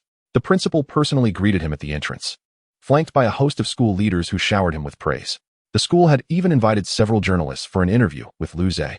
Though somewhat uncomfortable with the attention, he complied with the interview, which had been scripted by the school in advance. He harbored no objections, recognizing that promoting his alma mater was a worthy endeavor. As he prepared to leave, the principal deposited 30 million into Liu Ze's account as a reward from the school. He also clasped Liu Ze's hand firmly, assuring him that should he encounter any difficulties, the school would always be his steadfast home. Exiting the school, Liu Ze felt a sense of dizziness upon receiving the notification of the 30 million transfer on his phone. Although higher-tier resources were of limited utility in his current circumstances, Liu Ze couldn't help but feel giddy about the substantial sum, especially as a low-tier demon master himself. With a heart full of excitement, he strolled home, occasionally glancing at the notification of the 30 million. The following days passed without significant events, leading to a graduation gathering organized within his class. Initially reluctant to attend, Liu Ze ultimately acquiesced, and true to his expectations, the discussions at the gathering revolved around him. Days later, his phone rang, revealing a call from the admissions office of Qingchuan University, one of the 7 institutes. "Hello, may I speak with Liu Ze?" came the composed yet warm voice of a lady on the other end. "Yes, this is he. Congratulations, Liu Ze. This is the admissions office of Qingchuan University. We commend you for your exceptional performance in the recent college entrance examination and greatly admire your overall performance in the secret realm. We would like to extend a sincere invitation for you to join Qingchuan University. Would you be willing to accept our offer?" Liu Ze steadied his excitement and maintained his composure. "Could I have some time to consider?" "Of course, Liu Ze." The voice remained gentle, devoid of any urgency or pressure. "This is our admissions hotline. Feel free to call us with your decision at any time. We look forward to hearing from you." Not 5 minutes after hanging up, his phone rang again. "Hello, this is the admissions office of Moyu University." Over the next few hours, Liu Ze received several calls from various admissions offices of the 7 institutes. Ultimately, he noted that only Xinlan University had not reached out to him. This was not surprising, as each university had its unique focus, and Xinlan University likely deemed him less competitive, thus opting not to extend an invitation. However, Liu Ze felt a tinge of disappointment for not receiving a call from the 5 major universities. Despite having anticipated this outcome, he could not shake off the feeling of letdown. "It's all right. The 7 institutes are quite commendable," he reassured himself. As the dust settled, Liu Ze's heart finally found peace. The olive branches of 6 prestigious universities lay before him, and he needed to make a definitive choice. In terms of combat prowess, Qingchuan University was undoubtedly the strongest. Yet Liu Ze did not intend to attend. His cultivation panel was his greatest asset, leading him to select another institution, Jinghu University. This university was renowned for its profound expertise in demon-beast research, bloodline analysis, potion crafting, and cultivation theory, aligning perfectly with his cultivation panel. Thus, Lu Zhe made his decision without further contemplation. Once resolved, he contacted Jinghu University to communicate his choice. Lu Zhe, welcome to Jinghu University. Your formal acceptance letter and related enrollment materials will be promptly sent to your provided address. The orientation for new students is scheduled for the 15th of next month. Please be sure to arrive on time. We look forward to meeting you by the beautiful shores of Jinghu. Subsequently, Lu Zhe returned calls to the other 5 admissions offices, courteously and sincerely informing them of his final choice and expressing gratitude.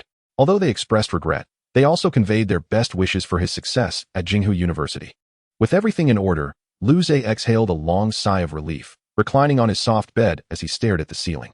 He then shared his acceptance results with Cui Xiao, as it would be necessary for the information regarding his status as an outstanding graduate. Later, he informed Lin Xingyu and Qin Yueshi, both of whom expressed their heartfelt congratulations. A few days later, a faint herbal aroma mingled with the intense heat of flames filled one of the rooms in Lu Zhe's home. He was intently engaged at his workstation, concocting the necessary potions for the evolution of the golden velvet fox. The conditions for the evolution had long been met, but due to his preoccupation with the college entrance examination, he had lacked the time to proceed. Now that both the examination and application process were complete, Lu Zhe finally had the opportunity to consider the evolution of both the golden velvet fox and Baishuang. While Lu Zhe had already begun the preparations for the golden velvet fox, he still required some materials for Baishuang's advancement. He had secured the Ice Soul Crystal Core and Ice Marrow Essence, but he only possessed 2 drops of extreme cold dragon blood, which he had previously exchanged from the secret realm. The reality was that extreme cold dragon blood, being the essence of a 3rd-tier dragon-type demon beast, presented a formidable challenge for Lu Zhe to collect at this stage. However, the extremely cold dragon blood is of utmost importance, primarily serving the purpose of stimulating the bloodline of the White Frost, thereby prompting its evolution. Theoretically, the essence of any powerful ice attribute beast would suffice. However, for Lu Zhe, the extremely cold dragon blood is the most readily obtainable. If he cannot acquire the dragon blood, then securing anything else would be utterly impossible. It seems that he will have to wait until he attends university to procure it. Lu Zhe contemplated, realizing that the remaining time was insufficient for him to accumulate enough points to exchange for the dragon blood. Without pausing in his actions, Lu Zhe designated the evolutionary path for the golden-furred fox as the flame-tailed fox. At this moment, the golden-furred fox was sitting nearby, gazing at Lu Zhe, its fluffy tail swishing gently in excitement and anticipation. Finally, after a lengthy period, Lu Zhe exhaled deeply, revealing 2 bowls filled with liquid before him. The bowl on the left contained a viscous liquid of an orange-red hue, reminiscent of molten lava, crafted from a blend of molten heart flame fruit and crimson sun crystal sand, primarily intended to provide the spiritual energy required for evolution. The other bowl held the blood of the crimson flame bird, which was crucial for facilitating the bloodline evolution of the golden-furred fox. The crimson flame bird is a mid-tier earth-grade beast, and its evolved form is the crimson feathered eagle, which Lu Zhe had previously encountered after pressing the distress button in the secret realm. Name: Crimson Flame Bird. Quality: mid-tier earth grade. Description: wingspan of 30 feet. The crimson feathers edged with a faint golden flame glimmer, the fire pattern shallow. It can stir up fiery winds of 10 feet in its dive. Its feather blades yet to solidify, with a short tail flame. It resides on the periphery of volcanoes, feeding on magma algae, refining its fire core day and night. Once its flame patterns permeate its body, it can metamorphose into the crimson feathered eagle. Here, drink this first. Lu Zhe lifted the bowl of orange-red spiritual medicine and brought it to the golden-furred fox's mouth. Without hesitation, the golden-furred fox extended its delicate pink tongue and swiftly licked the scorching liquid clean. The instant the spiritual medicine entered its belly, it felt as though it had swallowed a miniature sun. A surging torrent of spiritual energy erupted within its diminutive form, and the scorching energy coursed through its limbs. With a pained yet pleasurable whine, the golden-furred fox began to tremble uncontrollably, its body temperature soaring. Its once smooth fur bristled as if flames were about to erupt from its pores. Lu Zhe's gaze sharpened, unwilling to waste a moment, and he immediately offered the bowl of dark red crimson flame bird essence. The golden-furred fox, struggling against the tumult within, drank the essence in one gulp. Boom! Like igniting a powder keg, 2 powerful streams of fire attribute energy collided violently within the golden-furred fox, merging in a spectacular explosion of crimson flames that enveloped its entire being. At that moment, Bai Shuang, who was lounging on the sofa watching television, sensed the commotion and curiously approached. Meanwhile, the golden-furred fox's fur began to char and carbonize under the searing flames, turning to ash. Alarmed, Bai Shuang looked on in horror, ready to extinguish the flames. "Don't move," Lu Zhe restrained the impulsive Bai Shuang. "Rest assured, it's unharmed." Despite her lingering worry, Bai Shuang obediently ceased her actions. As time passed, the flames had completely incinerated the golden-furred fox's fur, while new fur began to slowly sprout amidst the flames. Simultaneously, the temperature in the room soared dramatically, waves of heat washing over them. Beads of sweat formed on Lu Zhe's forehead as he instinctively channeled his spiritual energy to combat the scorching heat. Bai Shuang, sensing Lu Zhe's discomfort, flicked her tail, and an icy aura enveloped Lu Zhe, shielding him from the surrounding heat.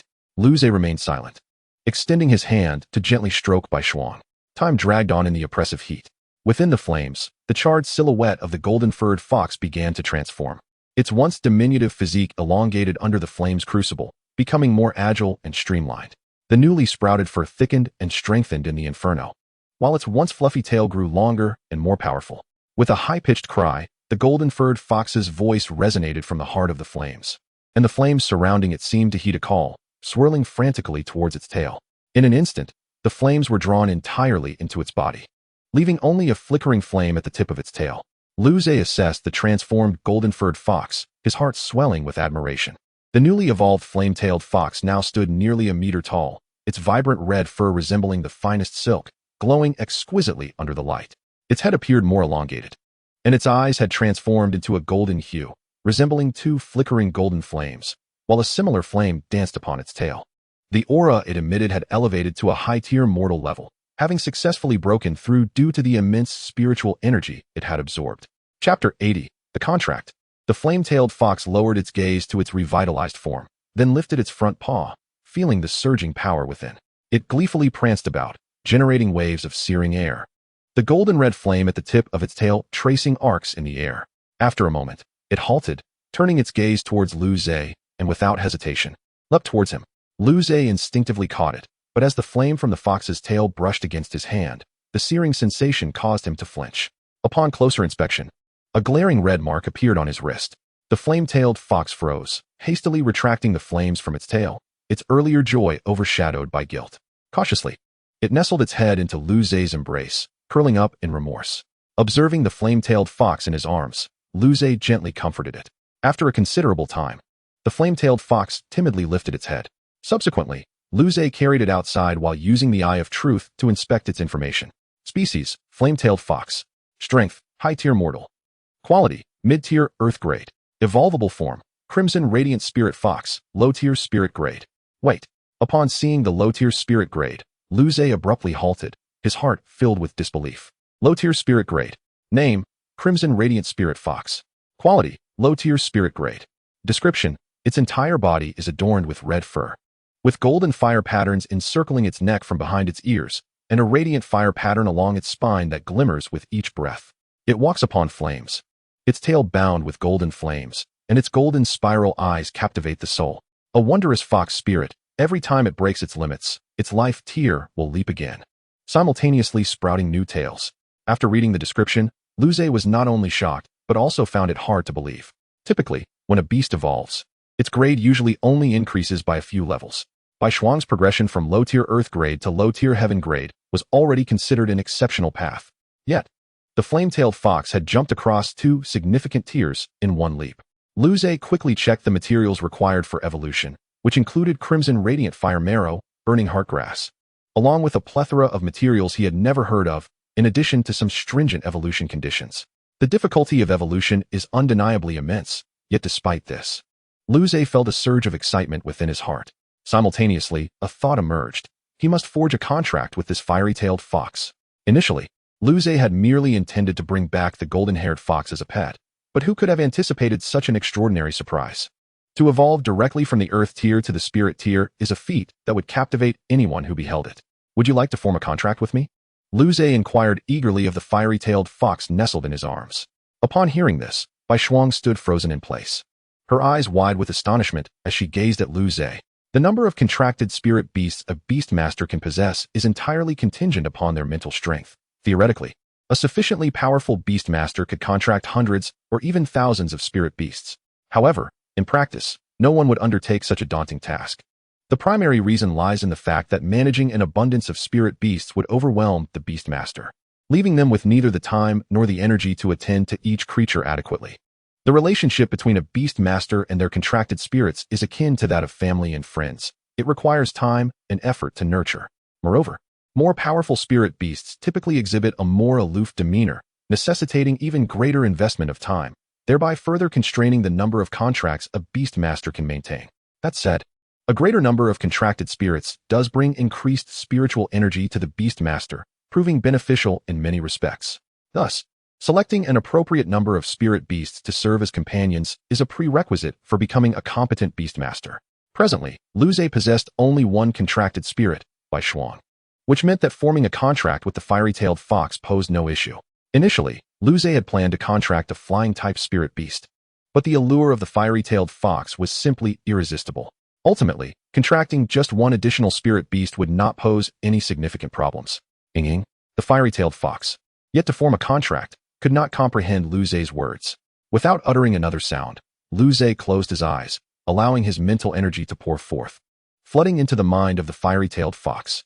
Upon sensing the request for a contract, the fox paused momentarily, then trembled with excitement, hastily agreeing. In an instant, an invisible bond of contract linked Lu Zhe and the fiery-tailed fox. Simultaneously, a tremendous surge of spiritual energy flowed through the contract and into Lu Zhe, causing his previously animated expression to freeze in astonishment. Already on the brink of a breakthrough, the influx of energy from the fiery-tailed fox shattered the barriers he faced, propelling him toward the next stage of becoming a beast master. Ying, noticing Lu Zhe's unusual condition, the once jubilant fiery-tailed fox grew anxious. Bai Shuang, recognizing the situation, quickly wrapped her tail around Lu Zhe, lifting him onto her back before hastily making her way to the bedroom. Ying, the fiery-tailed fox called out nervously, while Lu Zhe, straining to raise his hand, managed to pat Bai Shuang, signaling that he was all right. He then closed his eyes to concentrate on assimilating the overwhelming spiritual energy within him. As Lu Zhe underwent his transformation, Bai Shuang observed quietly, though her gaze occasionally flickered towards the fiery-tailed fox. The fox, however, remained wholly focused on Lu Zhe, oblivious to Bai Shuang's attention. After a considerable time, Lu Zhe's aura shifted dramatically, and he opened his eyes in astonishment. He had successfully ascended to the rank of Beast Master. Clenching his fists, Lu Zhe felt the tumultuous flow of spiritual energy coursing through him, a stark contrast to his former self. Ying, at that moment, the fiery-tailed fox, having waited eagerly, leaped into Lu Zhe's embrace as the flames flickering from her tail extinguished in delight. Holding the fiery-tailed fox, Lu Zhe turned to share his joy with Bai Shuang, only to find her turning away, presenting him with her back, her tail swaying erratically. In that instant, Lu Zhe understood the reason for her behavior. His impulsive decision to contract the fiery-tailed fox had evidently unsettled Bai Shuang. He recognized that his excitement had momentarily overshadowed his consideration for her feelings. However, having raised Bai Shuang from infancy, he was well versed in how to mend the situation. With the fiery-tailed fox in his arms, Lu Zhe exited the room. The sound of the door clicking shut echoed, and Bai Shuang turned her head in disbelief, staring at the closed door. At that moment, she felt not a sense of grievance, but rather a bewilderment instigated by Lu Zhe's actions. Is this right? This cannot be right. Shouldn't he come to console me? Before Bai Shuang could ponder further, the door swung open once more. She quickly pivoted, shutting her eyes and striving to maintain an expression of indifference. As she heard the familiar footsteps draw near, stopping beside her, Bai Shuang felt a twinge of satisfaction in her heart. This is more like it. Without a moment's hesitation, Lu Zhe opened his arms, embracing Bai Shuang's fluffy head, leaning against her. Ah, our Bai Shuang has grown so much, he mused, retrieving an old photograph from his pocket and presenting it before her. Come, take a look at how adorable you were as a child. Ah, no way, Bai Shuang retorted, though she couldn't resist peeking through her eyelids. The photograph depicted Lu Zhe grinning widely while seated on the couch in his modest apartment, tightly cradling a plump little white wolf, essentially a miniature version of Bai Shuang. The innocence of youth was evident on her face, and her joy could still be discerned.